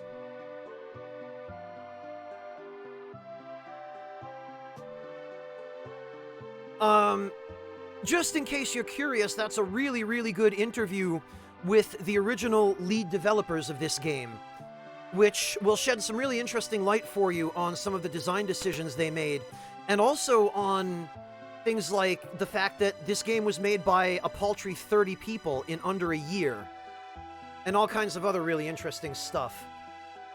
There's also a video partway down the page in that interview of the creator of the Final Fantasy series himself, I can't words, Hironobu Sakaguchi, and the other lead developers for this game, playing the game last year in 2018. They streamed it on Famitsu's YouTube channel, and they got completely trashed by it. Like, Sakaguchi almost wiped in the event in Narsh where Locke teams up with the Mughals to protect Terra. He ended the battle with 3 Mughals dead and Locke with like 20 HP left. It was really, really clutch. And they had a number of other funny moments like that throughout the game as well. There's, I think, the 3rd or 4th episode where they do the fish event with Sid, Vesmik, and I know how much you love that. And they actually comment on it. They complain to Yoshinori Kitase, who was the scenario writer for the game. Sakaguchi complains to him about the bird on the beach always getting in the way when he's trying to grab the fish. And they all kind of agree that, yeah, that freaking bird always gets in the way.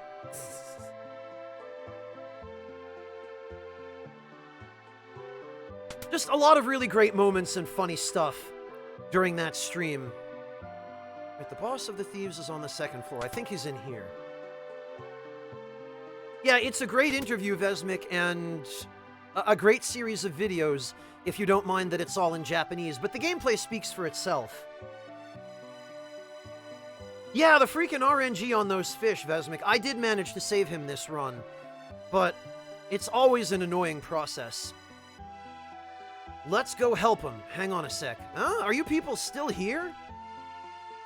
Be polite now, Edgar. Boss, everything's ready. Let's go.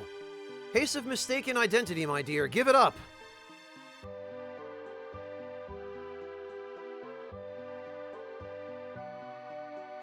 Well, they don't hate their own game, Yami. They just... They teased each other about how the bird makes it harder to reach the fast fish in time. Alvasa, thank you so much for continuing the gift sub from Astercat. I really appreciate that.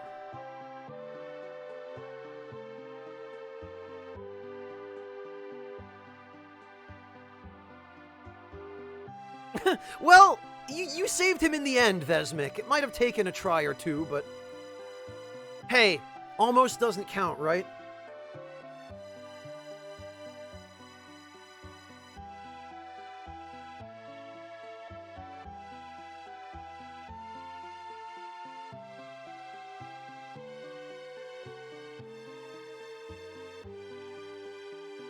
Alright, so I think now we can just leave and head to the Figaro Cave.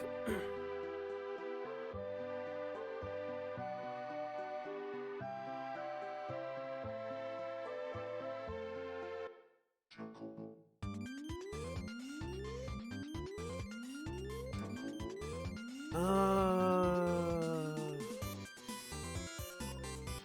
need to get my bearings here. I'm pretty sure.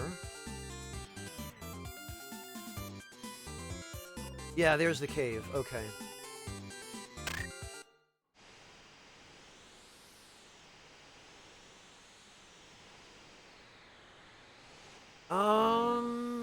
I think maybe we ought to save just in case. Because I remember some of the enemies in here using confusion-type attacks. And I don't really feel like changing my equipment now, so...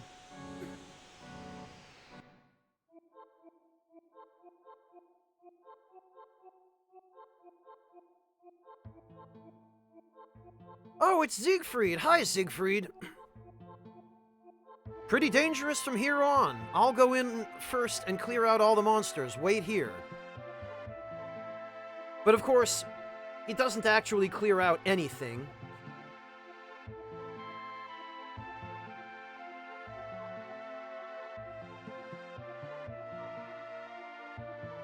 Because he's not actually the real Siegfried.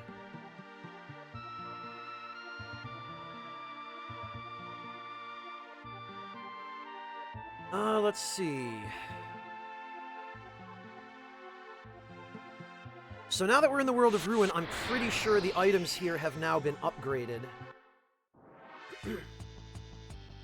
Has it already been nearly 8 hours, Rosser? Oh look, it's Dante! His new game was so cool. I really loved what they did with Nero and Virgil.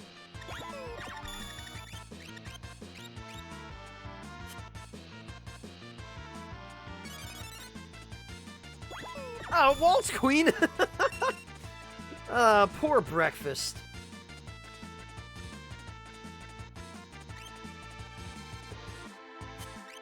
Well, we don't have Locke with us right now, so we can't really very well steal from this guy. I guess we'll just have to get rid of him.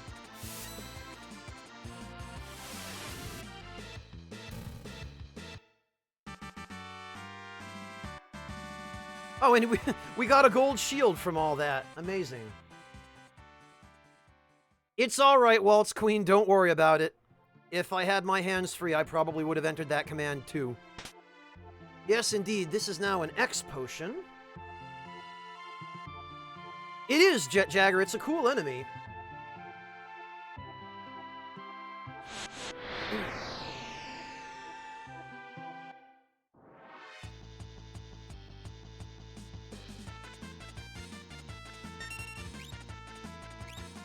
Fire Dance ought to handle this.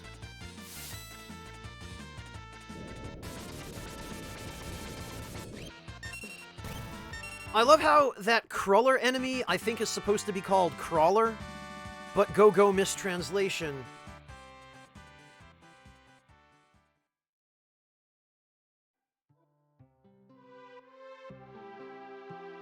Alright,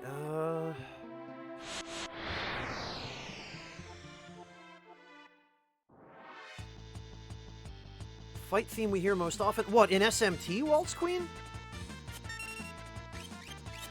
God, I don't even know. You'd have to look it up on YouTube, probably. Hey, Shomu, welcome!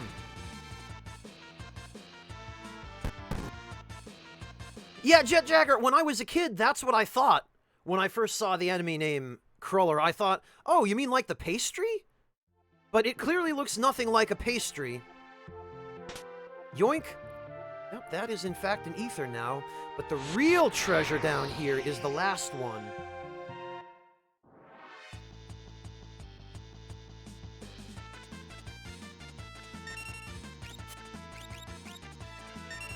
We're just gonna smoke bomb it, I'm pretty sure.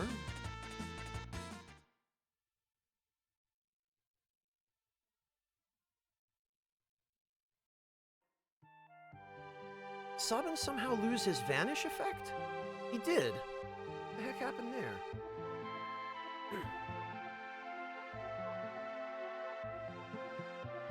Alright, but first, we want to go up here. Oh, alright, fine.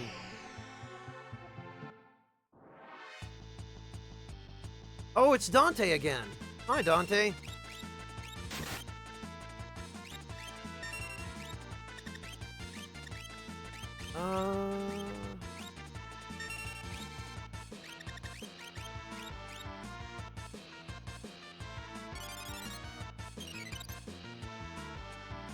Temware, I don't know what kind of bakery you've been eating at, but I think maybe you need to report them to the local health department and probably never eat there again. If they're serving you crullers that look like that.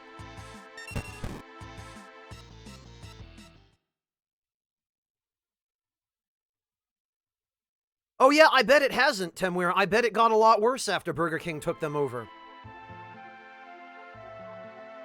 Yeah, they can, Ultima, but I don't need gold shields. There it is! There's that second hero ring. And that is why we wait till the World of Ruin to open these chests.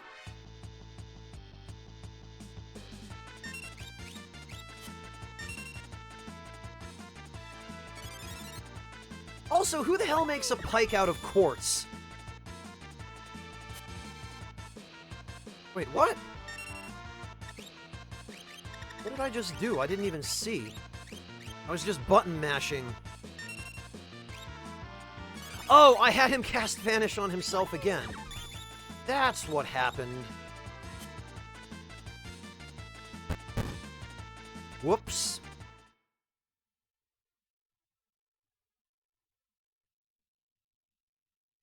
Yeah, Temware, and then have to beat you with the shaft instead of being able to hit you with the actual head of the weapon.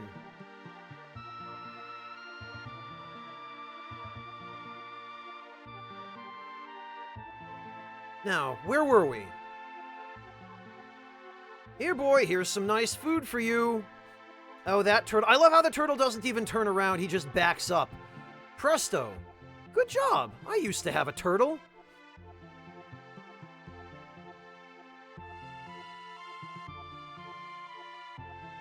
Siegfried? What are you doing here?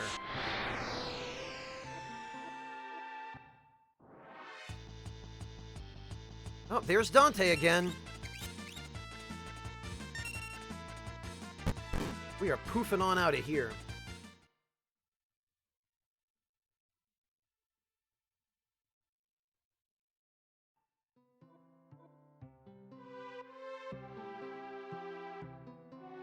All right, buddy. Thanks for the lift. Yeah, freaking Siegfried took all this.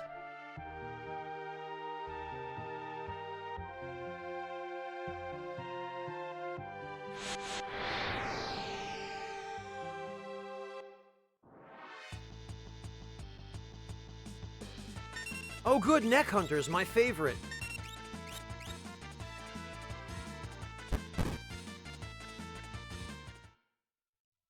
You know, I probably should just equip the... I should equip the Charm Bangle on Sabin because... Whoops. Relic?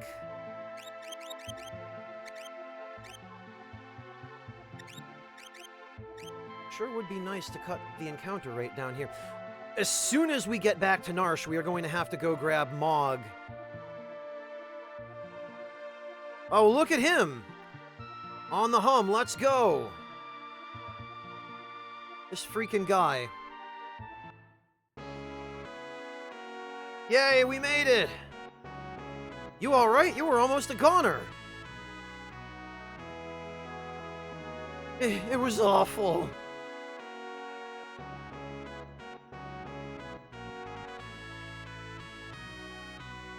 It was awful. We can't open that because we're underground.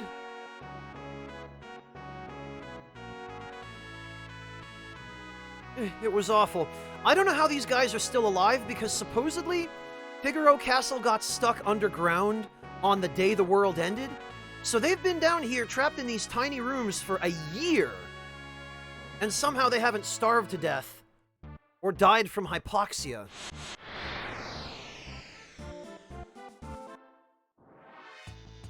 But video game logic, right?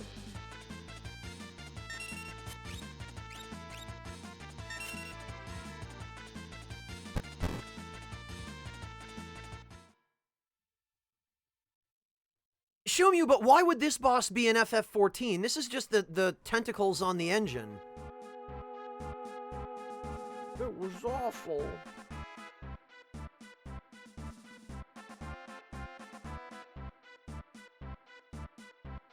Alright.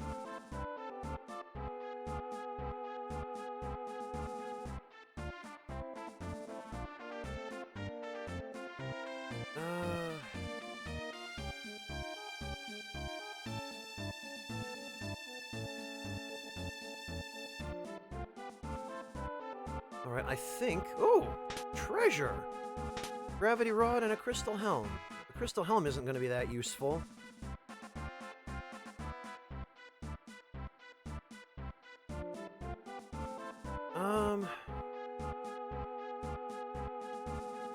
What else have we got? An ether and an X potion. Okay, I'll take those.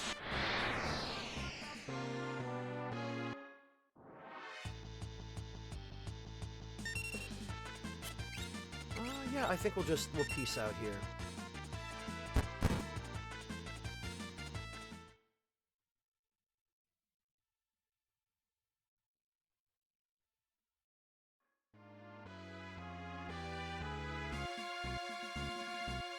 All right.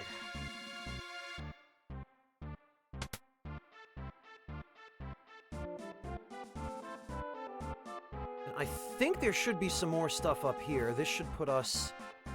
Yeah, on the other side of the engine room access corridor.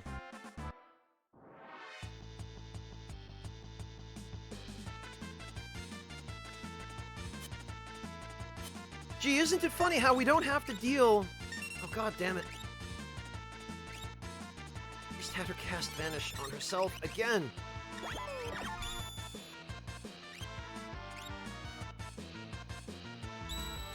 Whew, nice.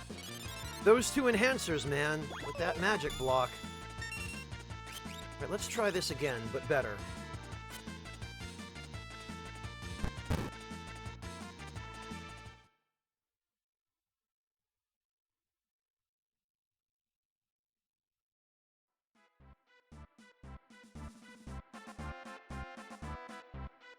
And what do we got? Ah, the Regal Crown. Actually, that's one of the best headgears for Sabin, if I remember correctly. Yeah, it is. Better defenses. The vigor and speed don't really matter for him because almost all of his moves do damage based on magic, so yeah. We'll take the extra point of magic power and a little bit more defense.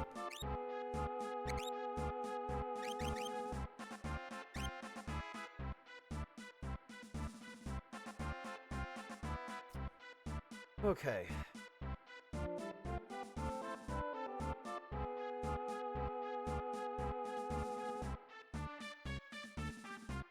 Alright, I don't think... Yeah, there's nowhere else for us to go from here but into the engine room.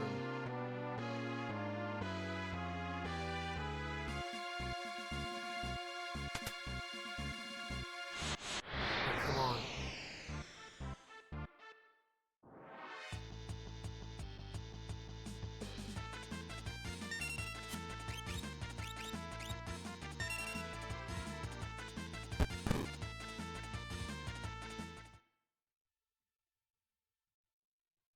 I know, Shomu, believe me, I know.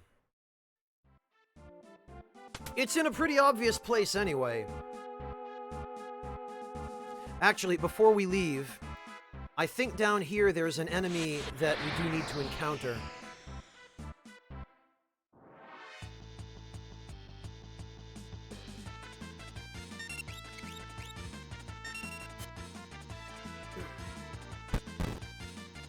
Or maybe it's actually in the boss room, I don't remember.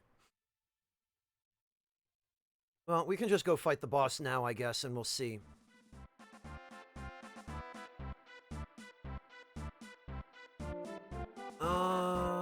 Yeah, this ought to do.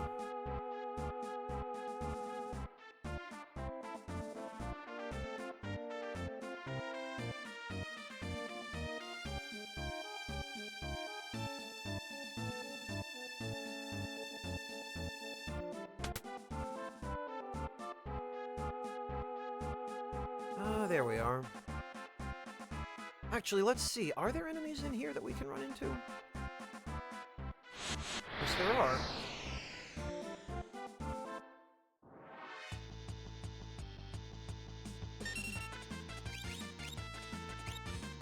Huh.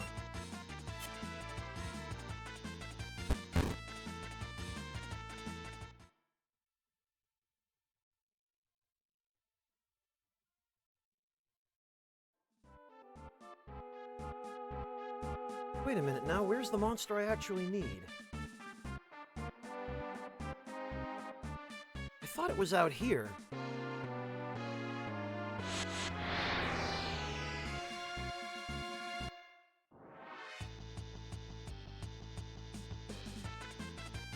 Man, what is with these back attacks? This is awful.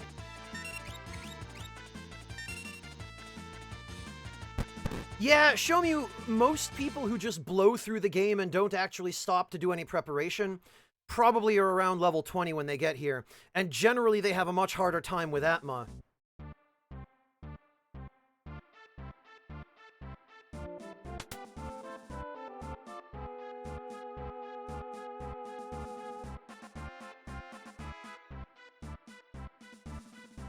I think actually what we're going to want to do here is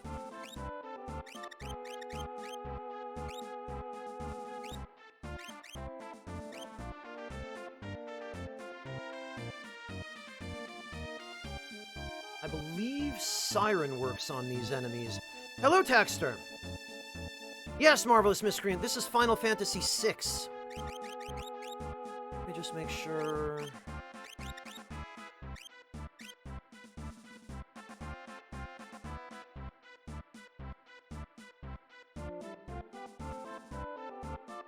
Alright, come on. It's gotta be in here.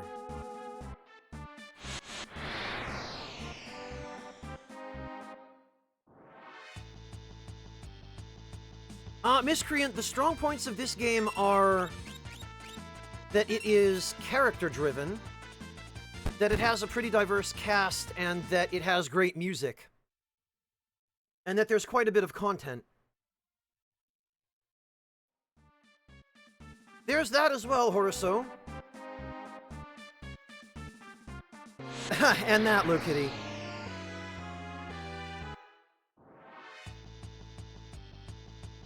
Just Dante again.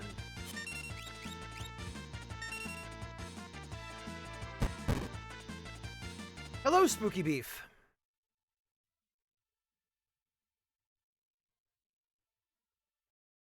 Alright, let me see here. I think at this point we can probably give Sabin back the earrings, because I don't want to start the, Yes, local only, Vasser.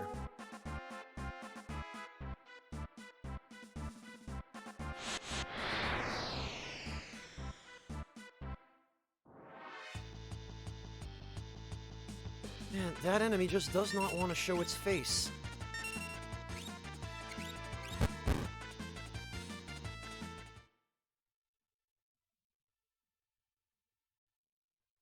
We'll try one more battle and see if we can find it, and then we'll just do the boss fight.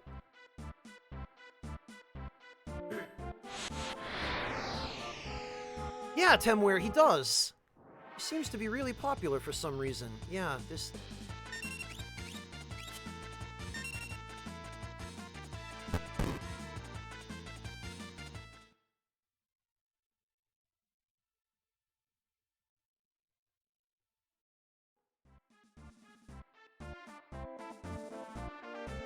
Alright, well, maybe we ought to actually fight some battles in here, because I do not remember whether the encounters stop here once you beat the boss.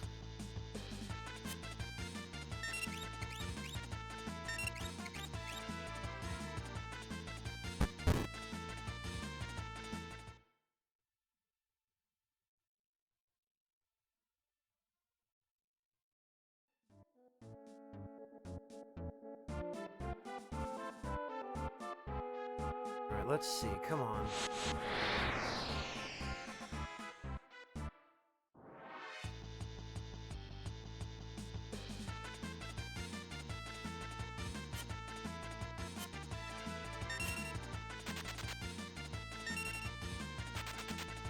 Yeah, huh. Nothing.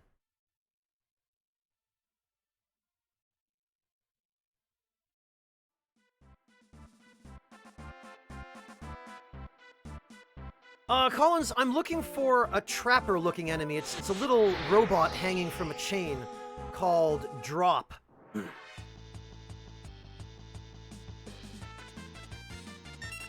I did not, Miscreant, no.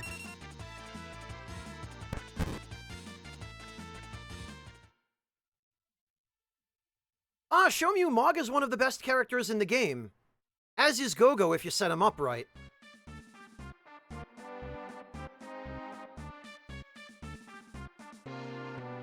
Yeah, Wingless, they're just such a miserably rare encounter.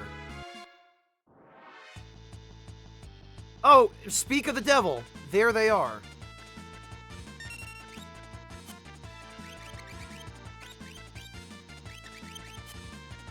Sure is a good thing that mad signal attack of theirs is physical for some reason. Later, losers.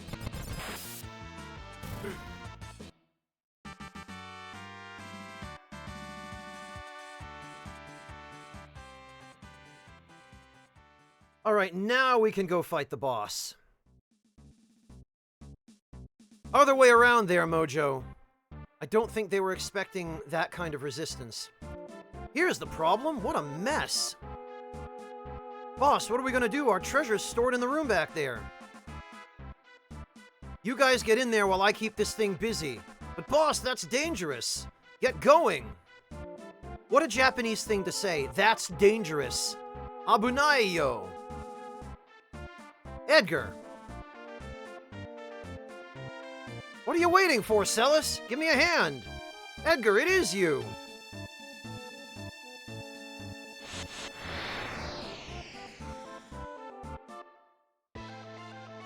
So that they will show up on the Velt, Basil.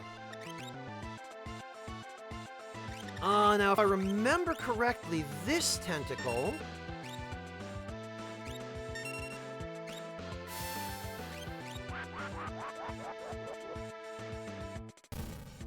is vulnerable to death. Now let's see which one's vulnerable to fire. The top two, okay. And then we can just ice the bottom one. Ahahaha. Ahaha. Aha.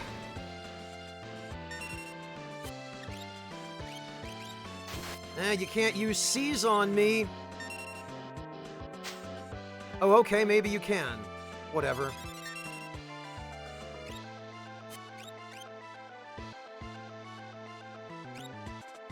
No, Basil, Sabin's ultimate blitz is called Bum Rush. In this version of the game, anyway.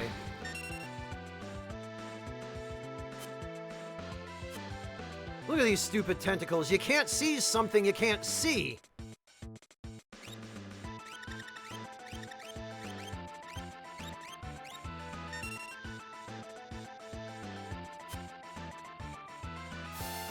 Yeah, only that one, Mad Dragon. For whatever reason, the others aren't. Alright, so that one absorbs fire, which means it's probably weak against ice. It sure is! But I'm gonna have Edgar cast Vanish on himself first. Oh, that's lovely. And you'll pay for that.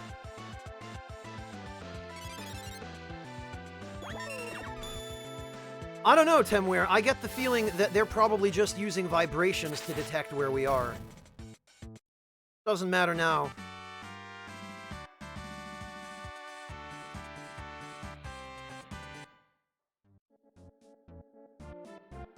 Why the stupid farce?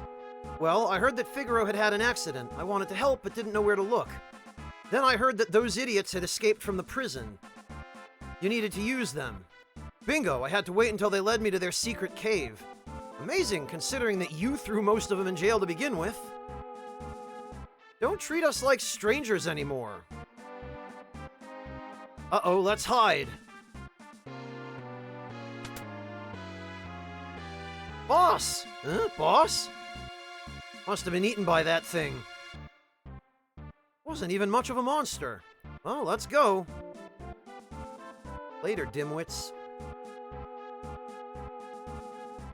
You don't want that treasure back? It's completely worthless. Besides, Kefka's the one we need to worry about. Those guys haven't committed any serious crimes. I just locked them up for the lulz. Come on, let's go. There's only one little problem, eh, brother?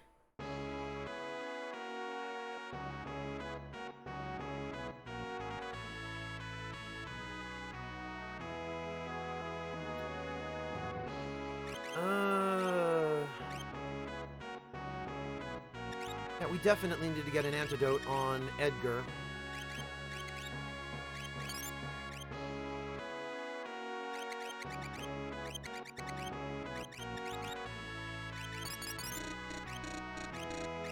And we need to get some equipment on him, too. For starters, a Hyper Wrist, an Atlas Armlet. Oh, it auto-equipped him. Okay. And of course it gave him the crappy crystal helm. Now he is going to take the Bard's hat for that evasion. Oh, and I guess gold armor is all we have for him. Maybe we should have picked up some of that diamond armor after all. I could have sworn I had something better. However, yoink! This, I'm pretty sure, inflicts instant death.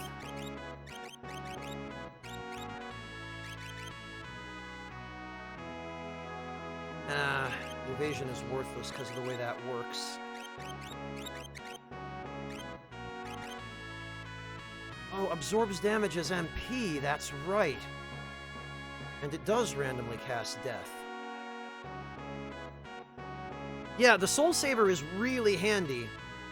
Because what this description means is that when you take damage with that sword equipped, the damage goes to your MP instead of your HP.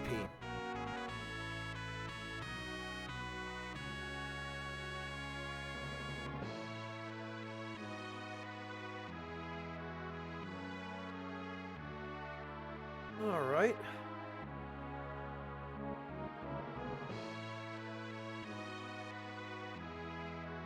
And I think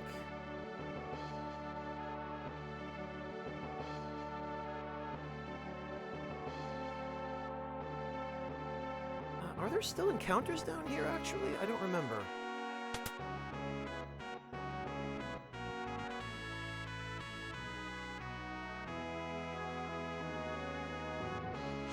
Oh, there are! Even though the music changed back to the regular Figaro Castle music. Okay, I forgot about this.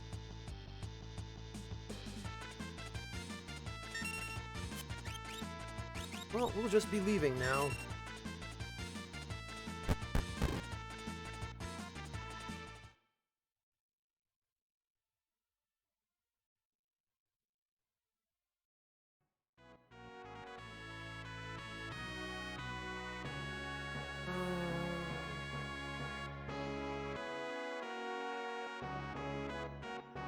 Nonsense! It's been fixed! Next stop, the surface! Okay, sure.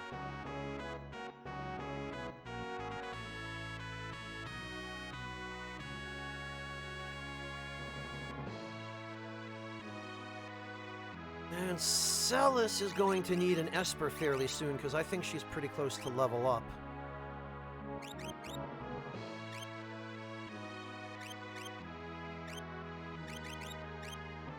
Yeah, we're gonna give her Zone Seek.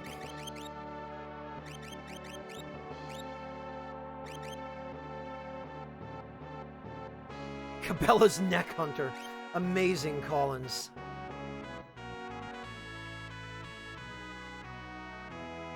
Okay. Now we ought to be able to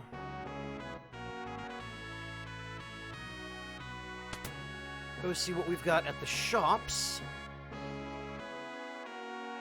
Welcome back, King Edgar.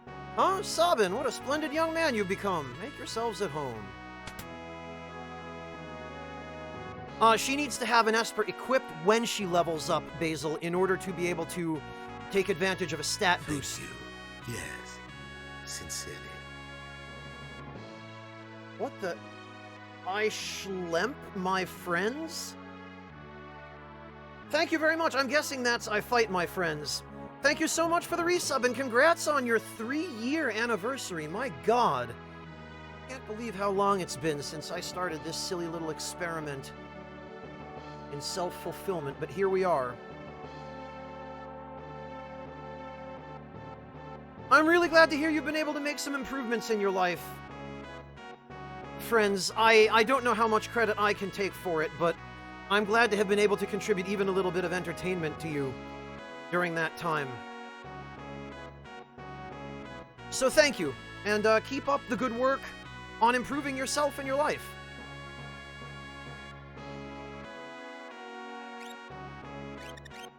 Oh, okay, so we now just get the debilitator and the drill, which we already have.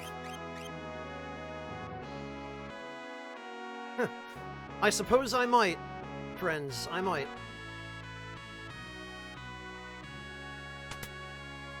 Oh, no, I know what's going on there, Circular, I'm familiar.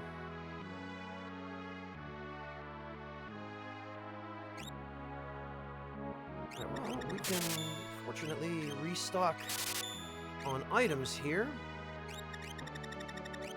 Because I see some things that are not maxed out at 99, and I don't like that.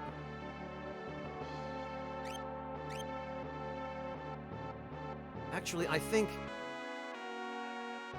Edgar has to be... Despite the fact that they acknowledge that Edgar is in the party, I think he actually has to be first in order for us to get the discount. Yeah. For some reason...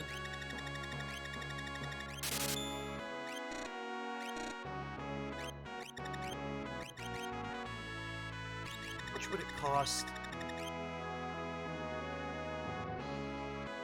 Whatever.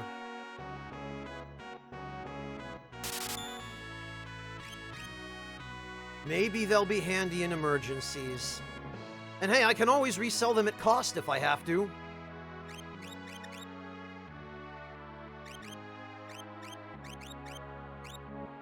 And actually, Edgar can have Bismarck for when the time comes for him to hit his next level.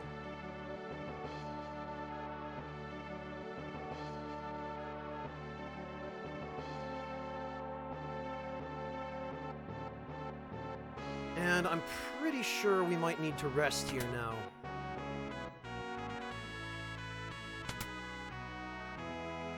Just in case.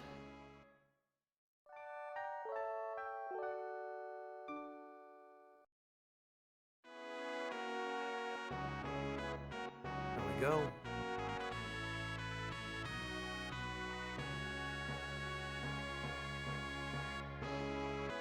Several of the castle's citizens left to join the cult of Kefka. If a loved one should call out a cult member's name, however... Yeah, convenient that that works that way.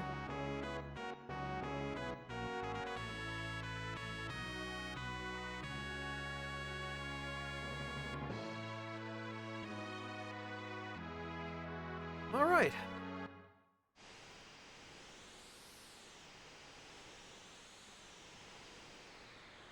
So it's off to Kullingen, which I think should be north?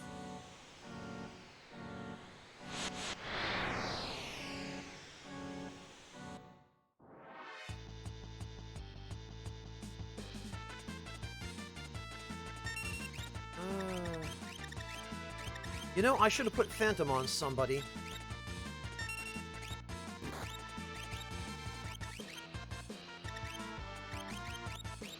That would have made this whole business a little more convenient.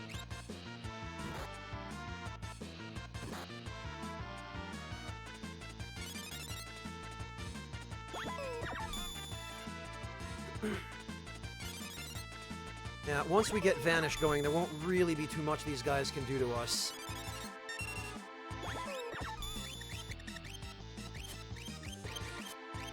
Pretty sure we can just... Oh, whoops. Damn it, I meant to multi-target that.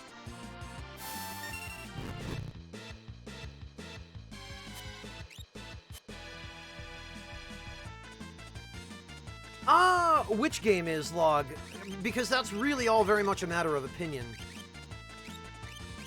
6 is a great game. It has some flaws, it has some issues.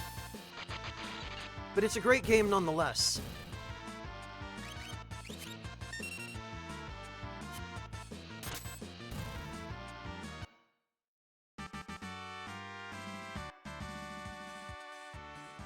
Where the heck is Collingen? It was originally a little bit further north of Figaro Castle here.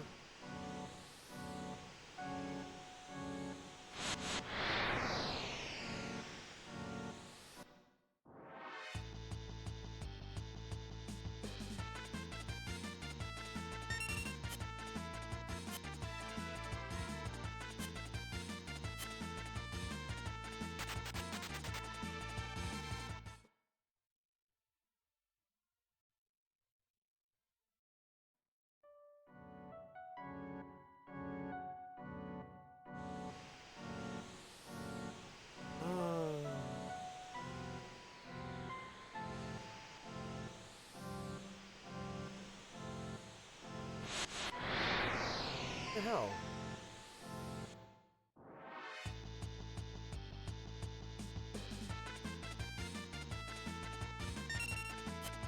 Oh no, not Carrot! He's throwing vegetables at me.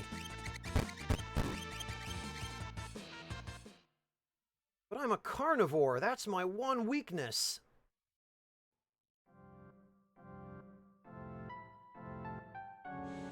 Well, Roland Knight, what anything doesn't have weak flaws in it, right? But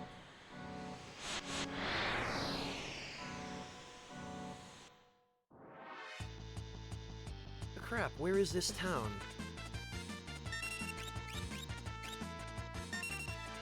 I don't remember.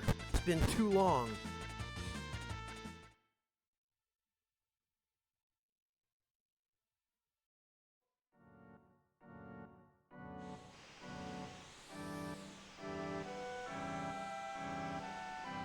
Over this way?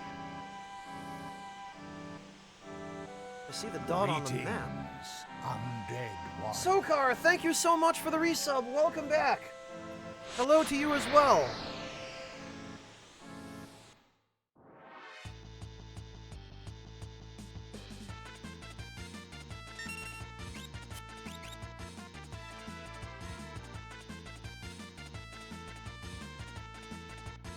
Yeah, okay.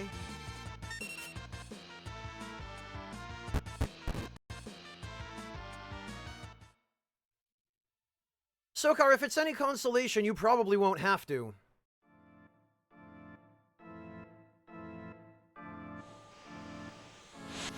Oh, God, this encounter rate.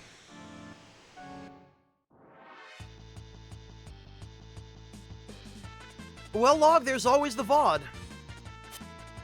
I do intend to do this beginning to end. Oh, get out of here, show. Oh, man, don't do that.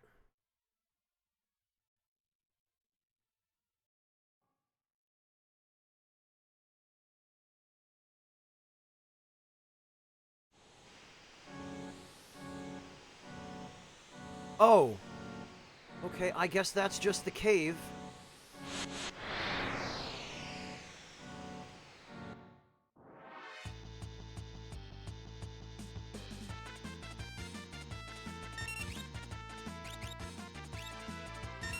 You know, I might need to go back to Figaro Castle and have them bamf us over to the other desert, because I think we might actually be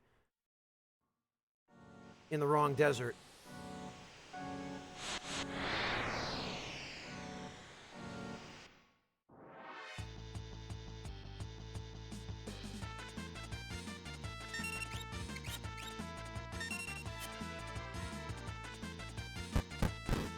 I have a feeling I might have forgotten to go have them transport us.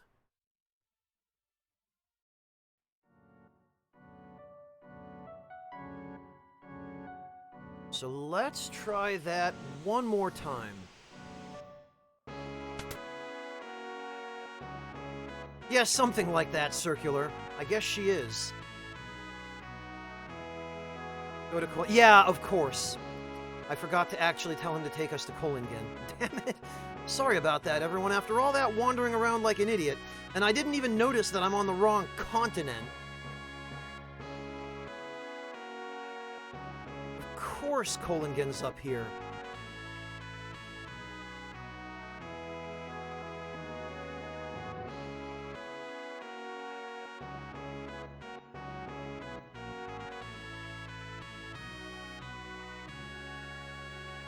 Alright, let's try this again.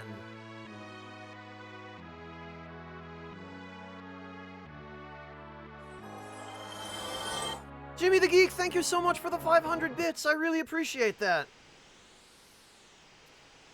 Show me, what are you talking about? We're never going to get a remake of this.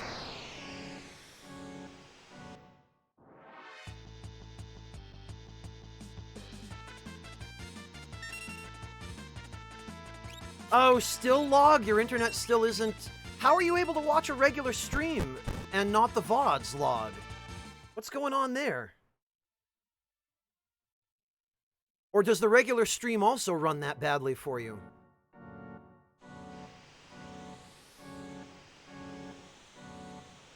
Yeah, Robo, first of all, we're never going to get a remake of this. And second of all, if by some miracle we do, it's going to suck.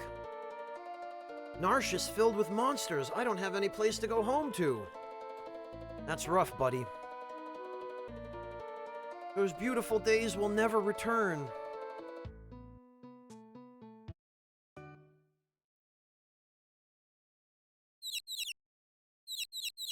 Oh, look at the chirpy birds.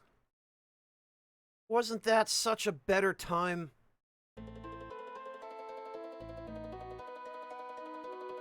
What do we got? There's still some people with vision even in this world, like my brother up north. You mean the Colosseum nut job? Unequip some party members? Don't you freaking dare! Don't you touch my equipment. There's a real mean guy fighting at the Colosseum. Seems he's looking for a weapon called the Striker.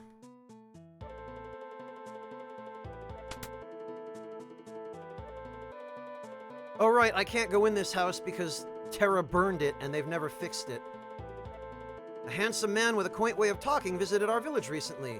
Kept saying thou to everyone. Yeah, gee, I wonder who that could be. We planted some seeds, but nothing's growing. As if the plants have lost their will to live.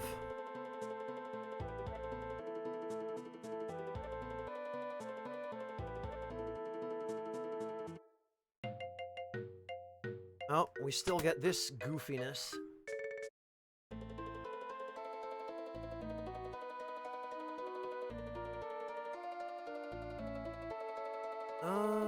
The inn and the pub is what we want to do last.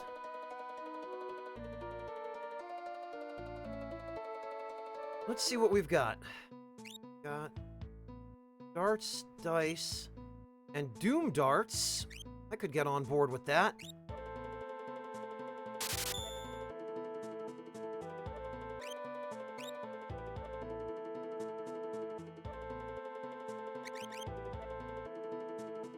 Yeah, there is, Shomu. That's how you get in there and get that treasure chest. But I forgot, I've already gotten it. Right, definitely some diamond armor for Edgar, because I guess he can't equip anything else. Which is a damn shame, frankly. And I guess maybe for Setzer, because I think he can't equip anything else either.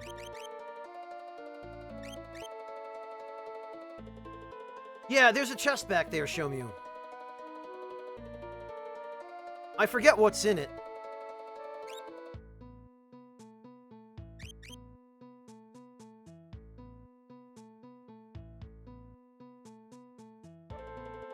Oh, a green beret. Okay, Mojo, thank you. Yeah, I guess that was it then.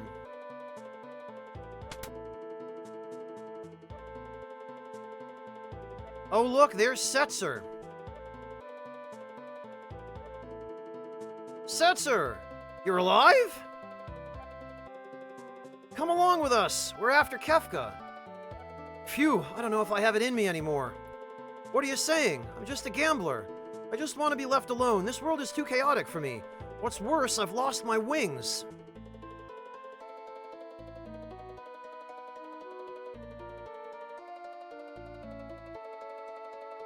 But before the world collapsed, you fought with all your heart. You were absolutely fearless. That was then. We can never have that world back. You want to live in this world as it is? No? Then do something about it.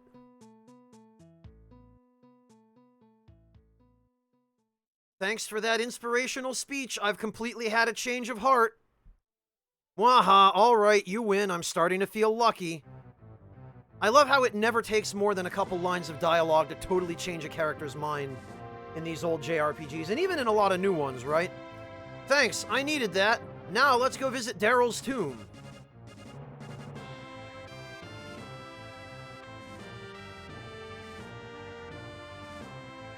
We're gonna get us another one. Airship, that is. Yay, finally!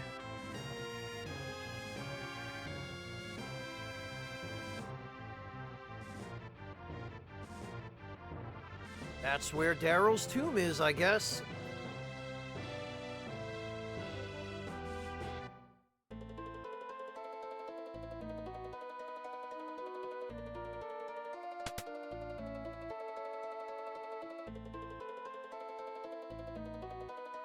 Alright, let me just make sure there's nothing else for us to do here. I overheard your conversation. I, too, still have faith in this world. Oh, nice. Good guy thief over there. Glad to hear that. Hope. We must never give up hope. I love how everybody who was there for that was inspired by it.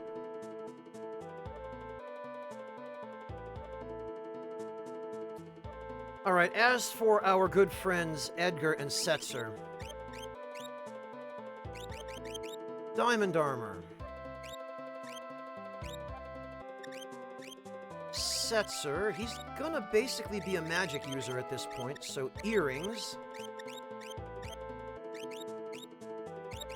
Doom darts. Diamond shield. Bard's hat. And diamond armor. Well, actually, the diamond armor isn't that much better than the Gaia gear.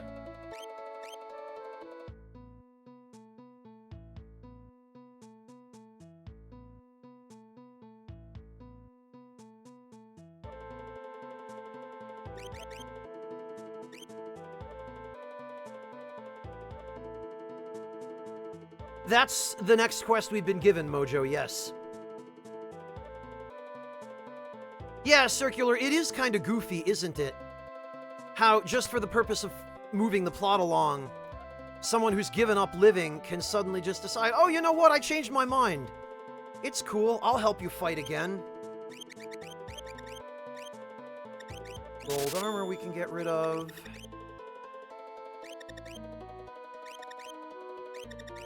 What else can we get rid of, honestly? Crystal helm is trash.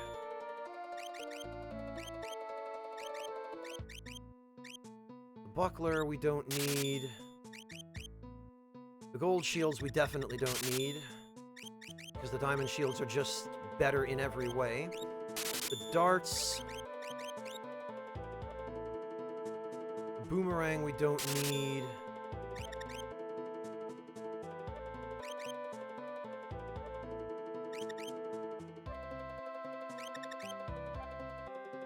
What else do we not need? Whoops, not that.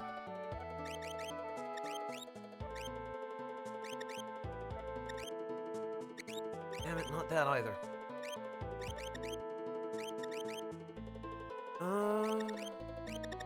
Okay, I think that ought to do it.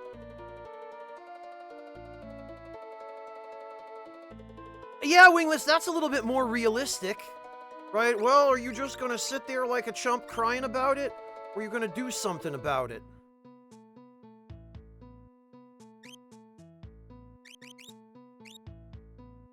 Yeah, that's good.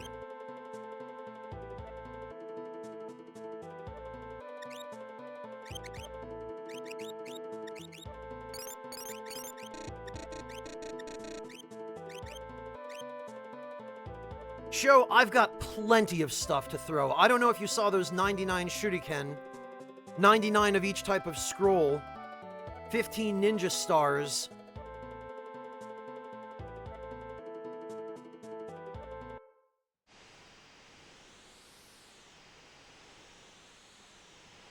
Alright. Now, perhaps, we had better save the game again.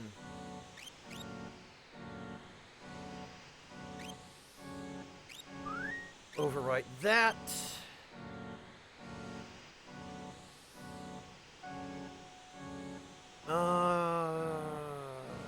Yeah, I think we can overwrite this, too.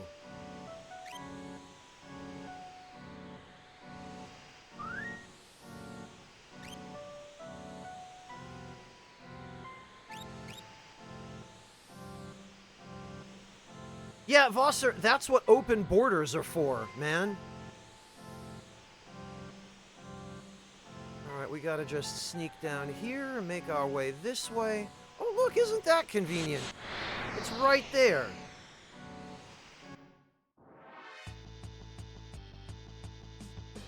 Oh, nice. Some moose. I think this is supposed to be M-O-U-S-S-E, because the earlier type of enemy that looked like this is the flan. You know, flan and moose. But for some reason, it's M-U-U-S. Blah. Oh no, not gunk. I never signed up for this. Oh right, they resist all elements, don't they?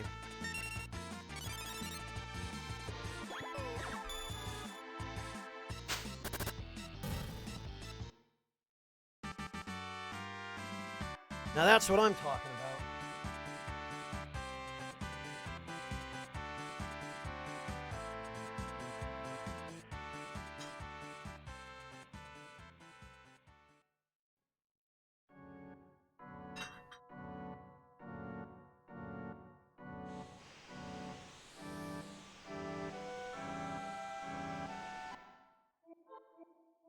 Alright, now let me just check everybody's status, because we're going to have to be careful about our level up bonuses here.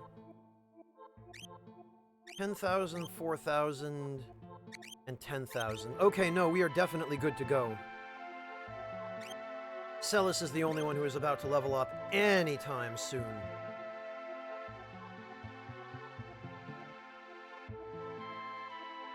This person, she was your friend? Yeah, she was a piece of work. Nothing scared her.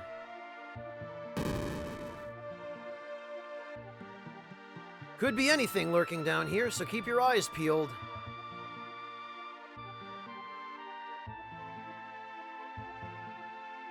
And I love how any kind of tomb in a Final Fantasy game always looks the same. Floors are red, there are blue torches in the walls, it's underground, it's made of crumbling stone.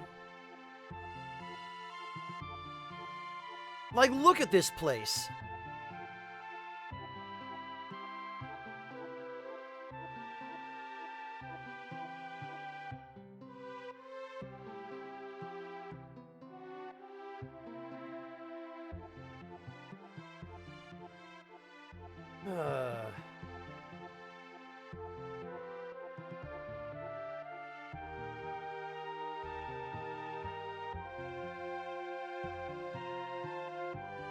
Alright, so let's make sure we've run into all the enemies here.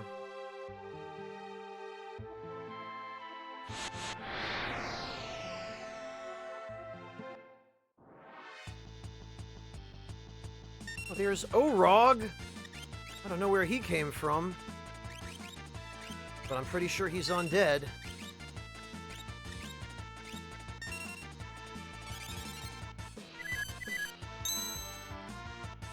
He sure is!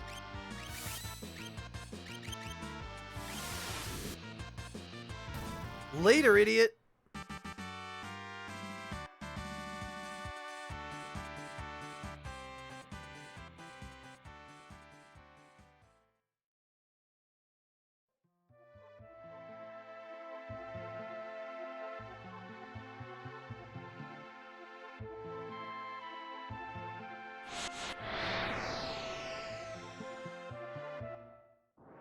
Alright.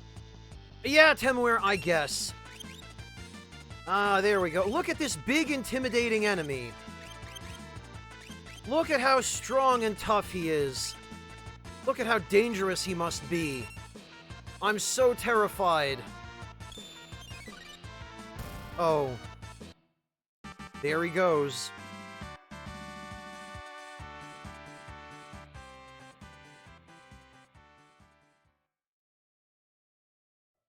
What, the Dullahan, Shomyu?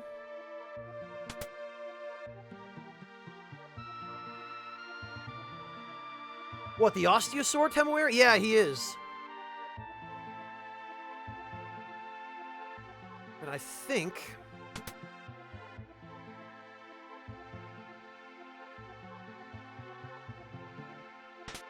Woo! Genji helmet, that's good.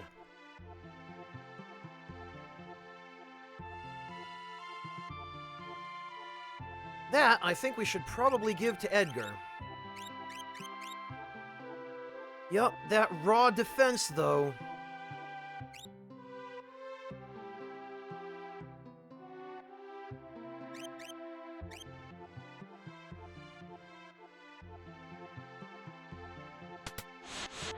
Oh, great.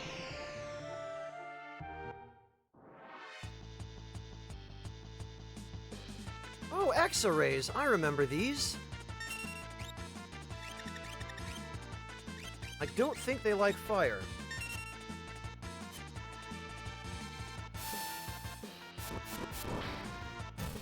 They don't like fire.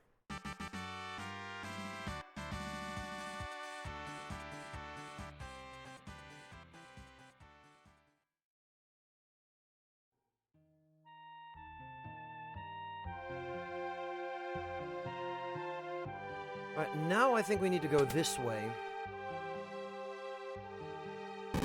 Yep, there it is.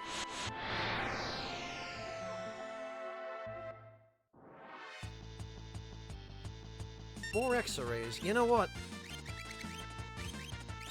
I don't think there's any need for us to be here. We just need to encounter each enemy group once, so that they'll show up on the Veldt.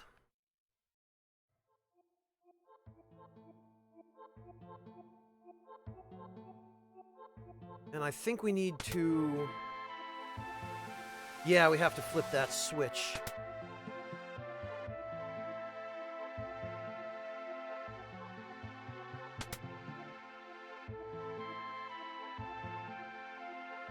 And now I think we need to go the other way. Because middle doors are always for last. That's just game logic. Middle door... Oh! Ooh.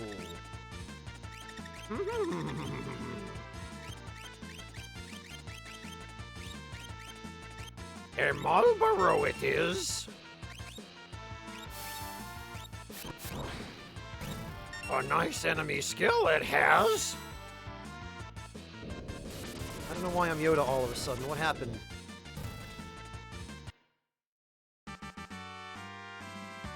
I totally forgot you could run into these things down here.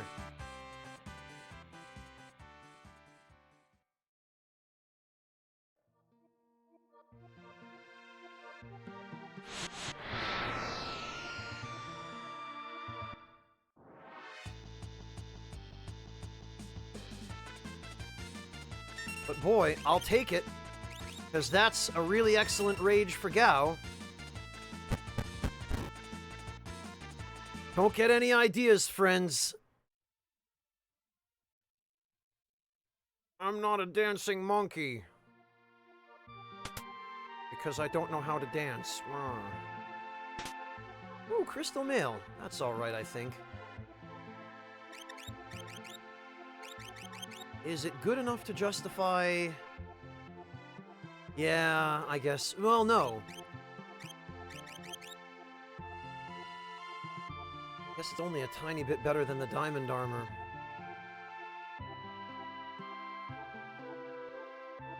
I still think I'd rather have Setzer able to absorb Earth.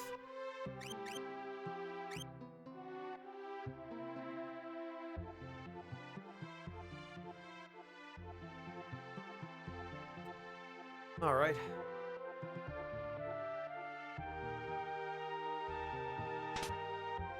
Oh yeah, the Sarina gown. I forgot about that.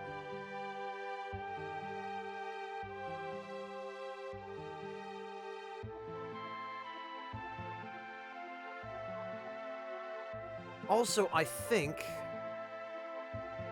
we go down here. Yeah!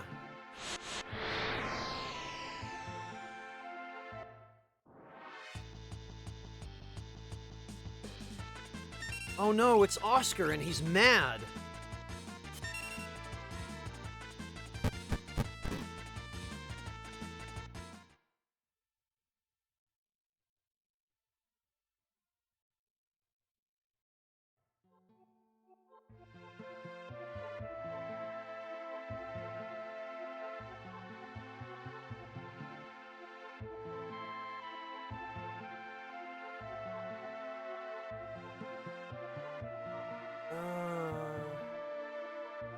This, I think... Yes, the Experience Egg. A very, very good relic for making things go much faster.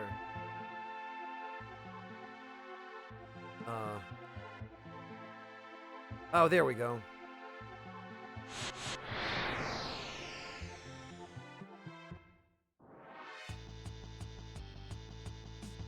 Ooh, a power demon.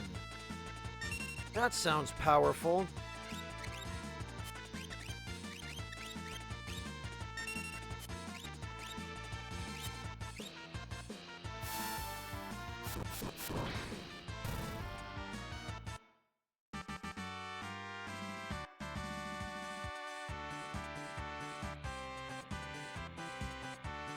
There we go. Oh, and we got an amulet. Okay, not bad.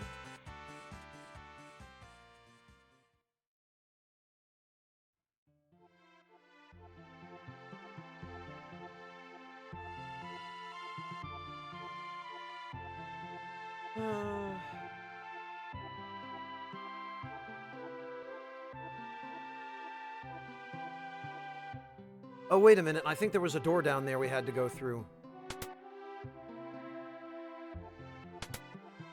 Yep.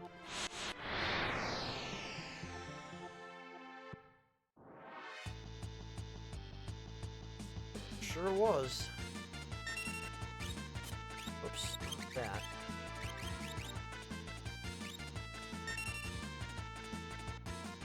Well, yeah, Temware, but if you look really closely at the vape cloud, it's an evil spirit of some kind, I guess. Hello, Asherite Warrior.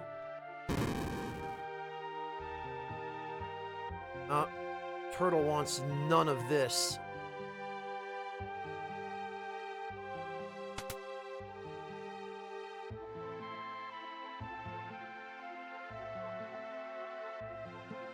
Ha! Yeah, I suppose so, Temware. Hey, check it out, I can blow a smoke ring. Yeah, check it out, I can blow a cloud that turns into an evil demon. That guy wins.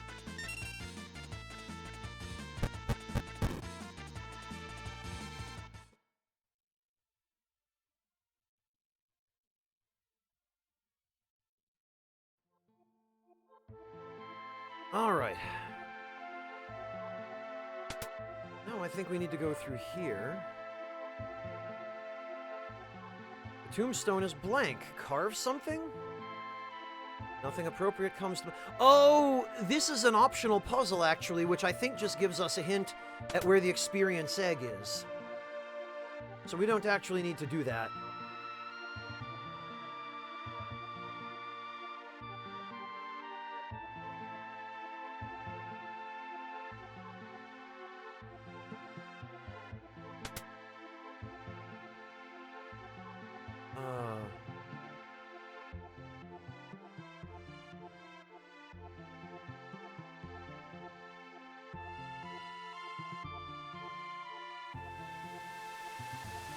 Okay.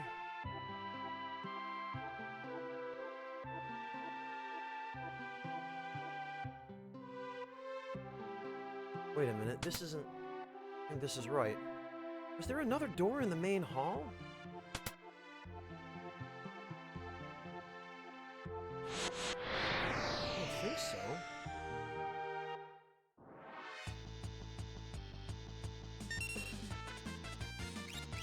No, it has to be, because there's no other way I can go.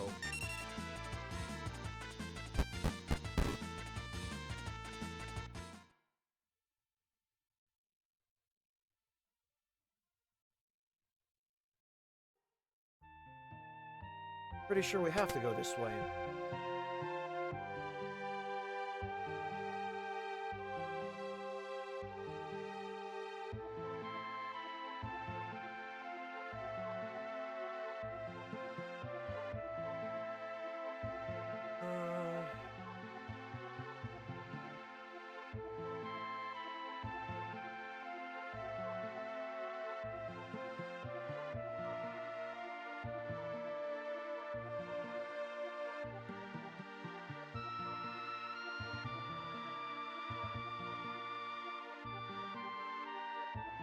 I want to go this way.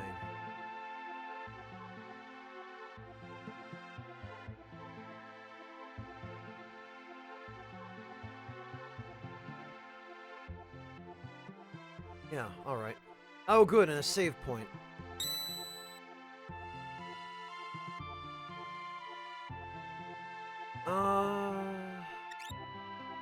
Yeah.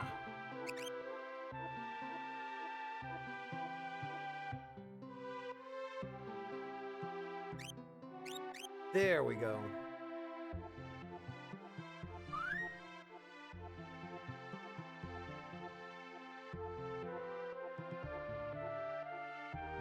Oh, that's a relief.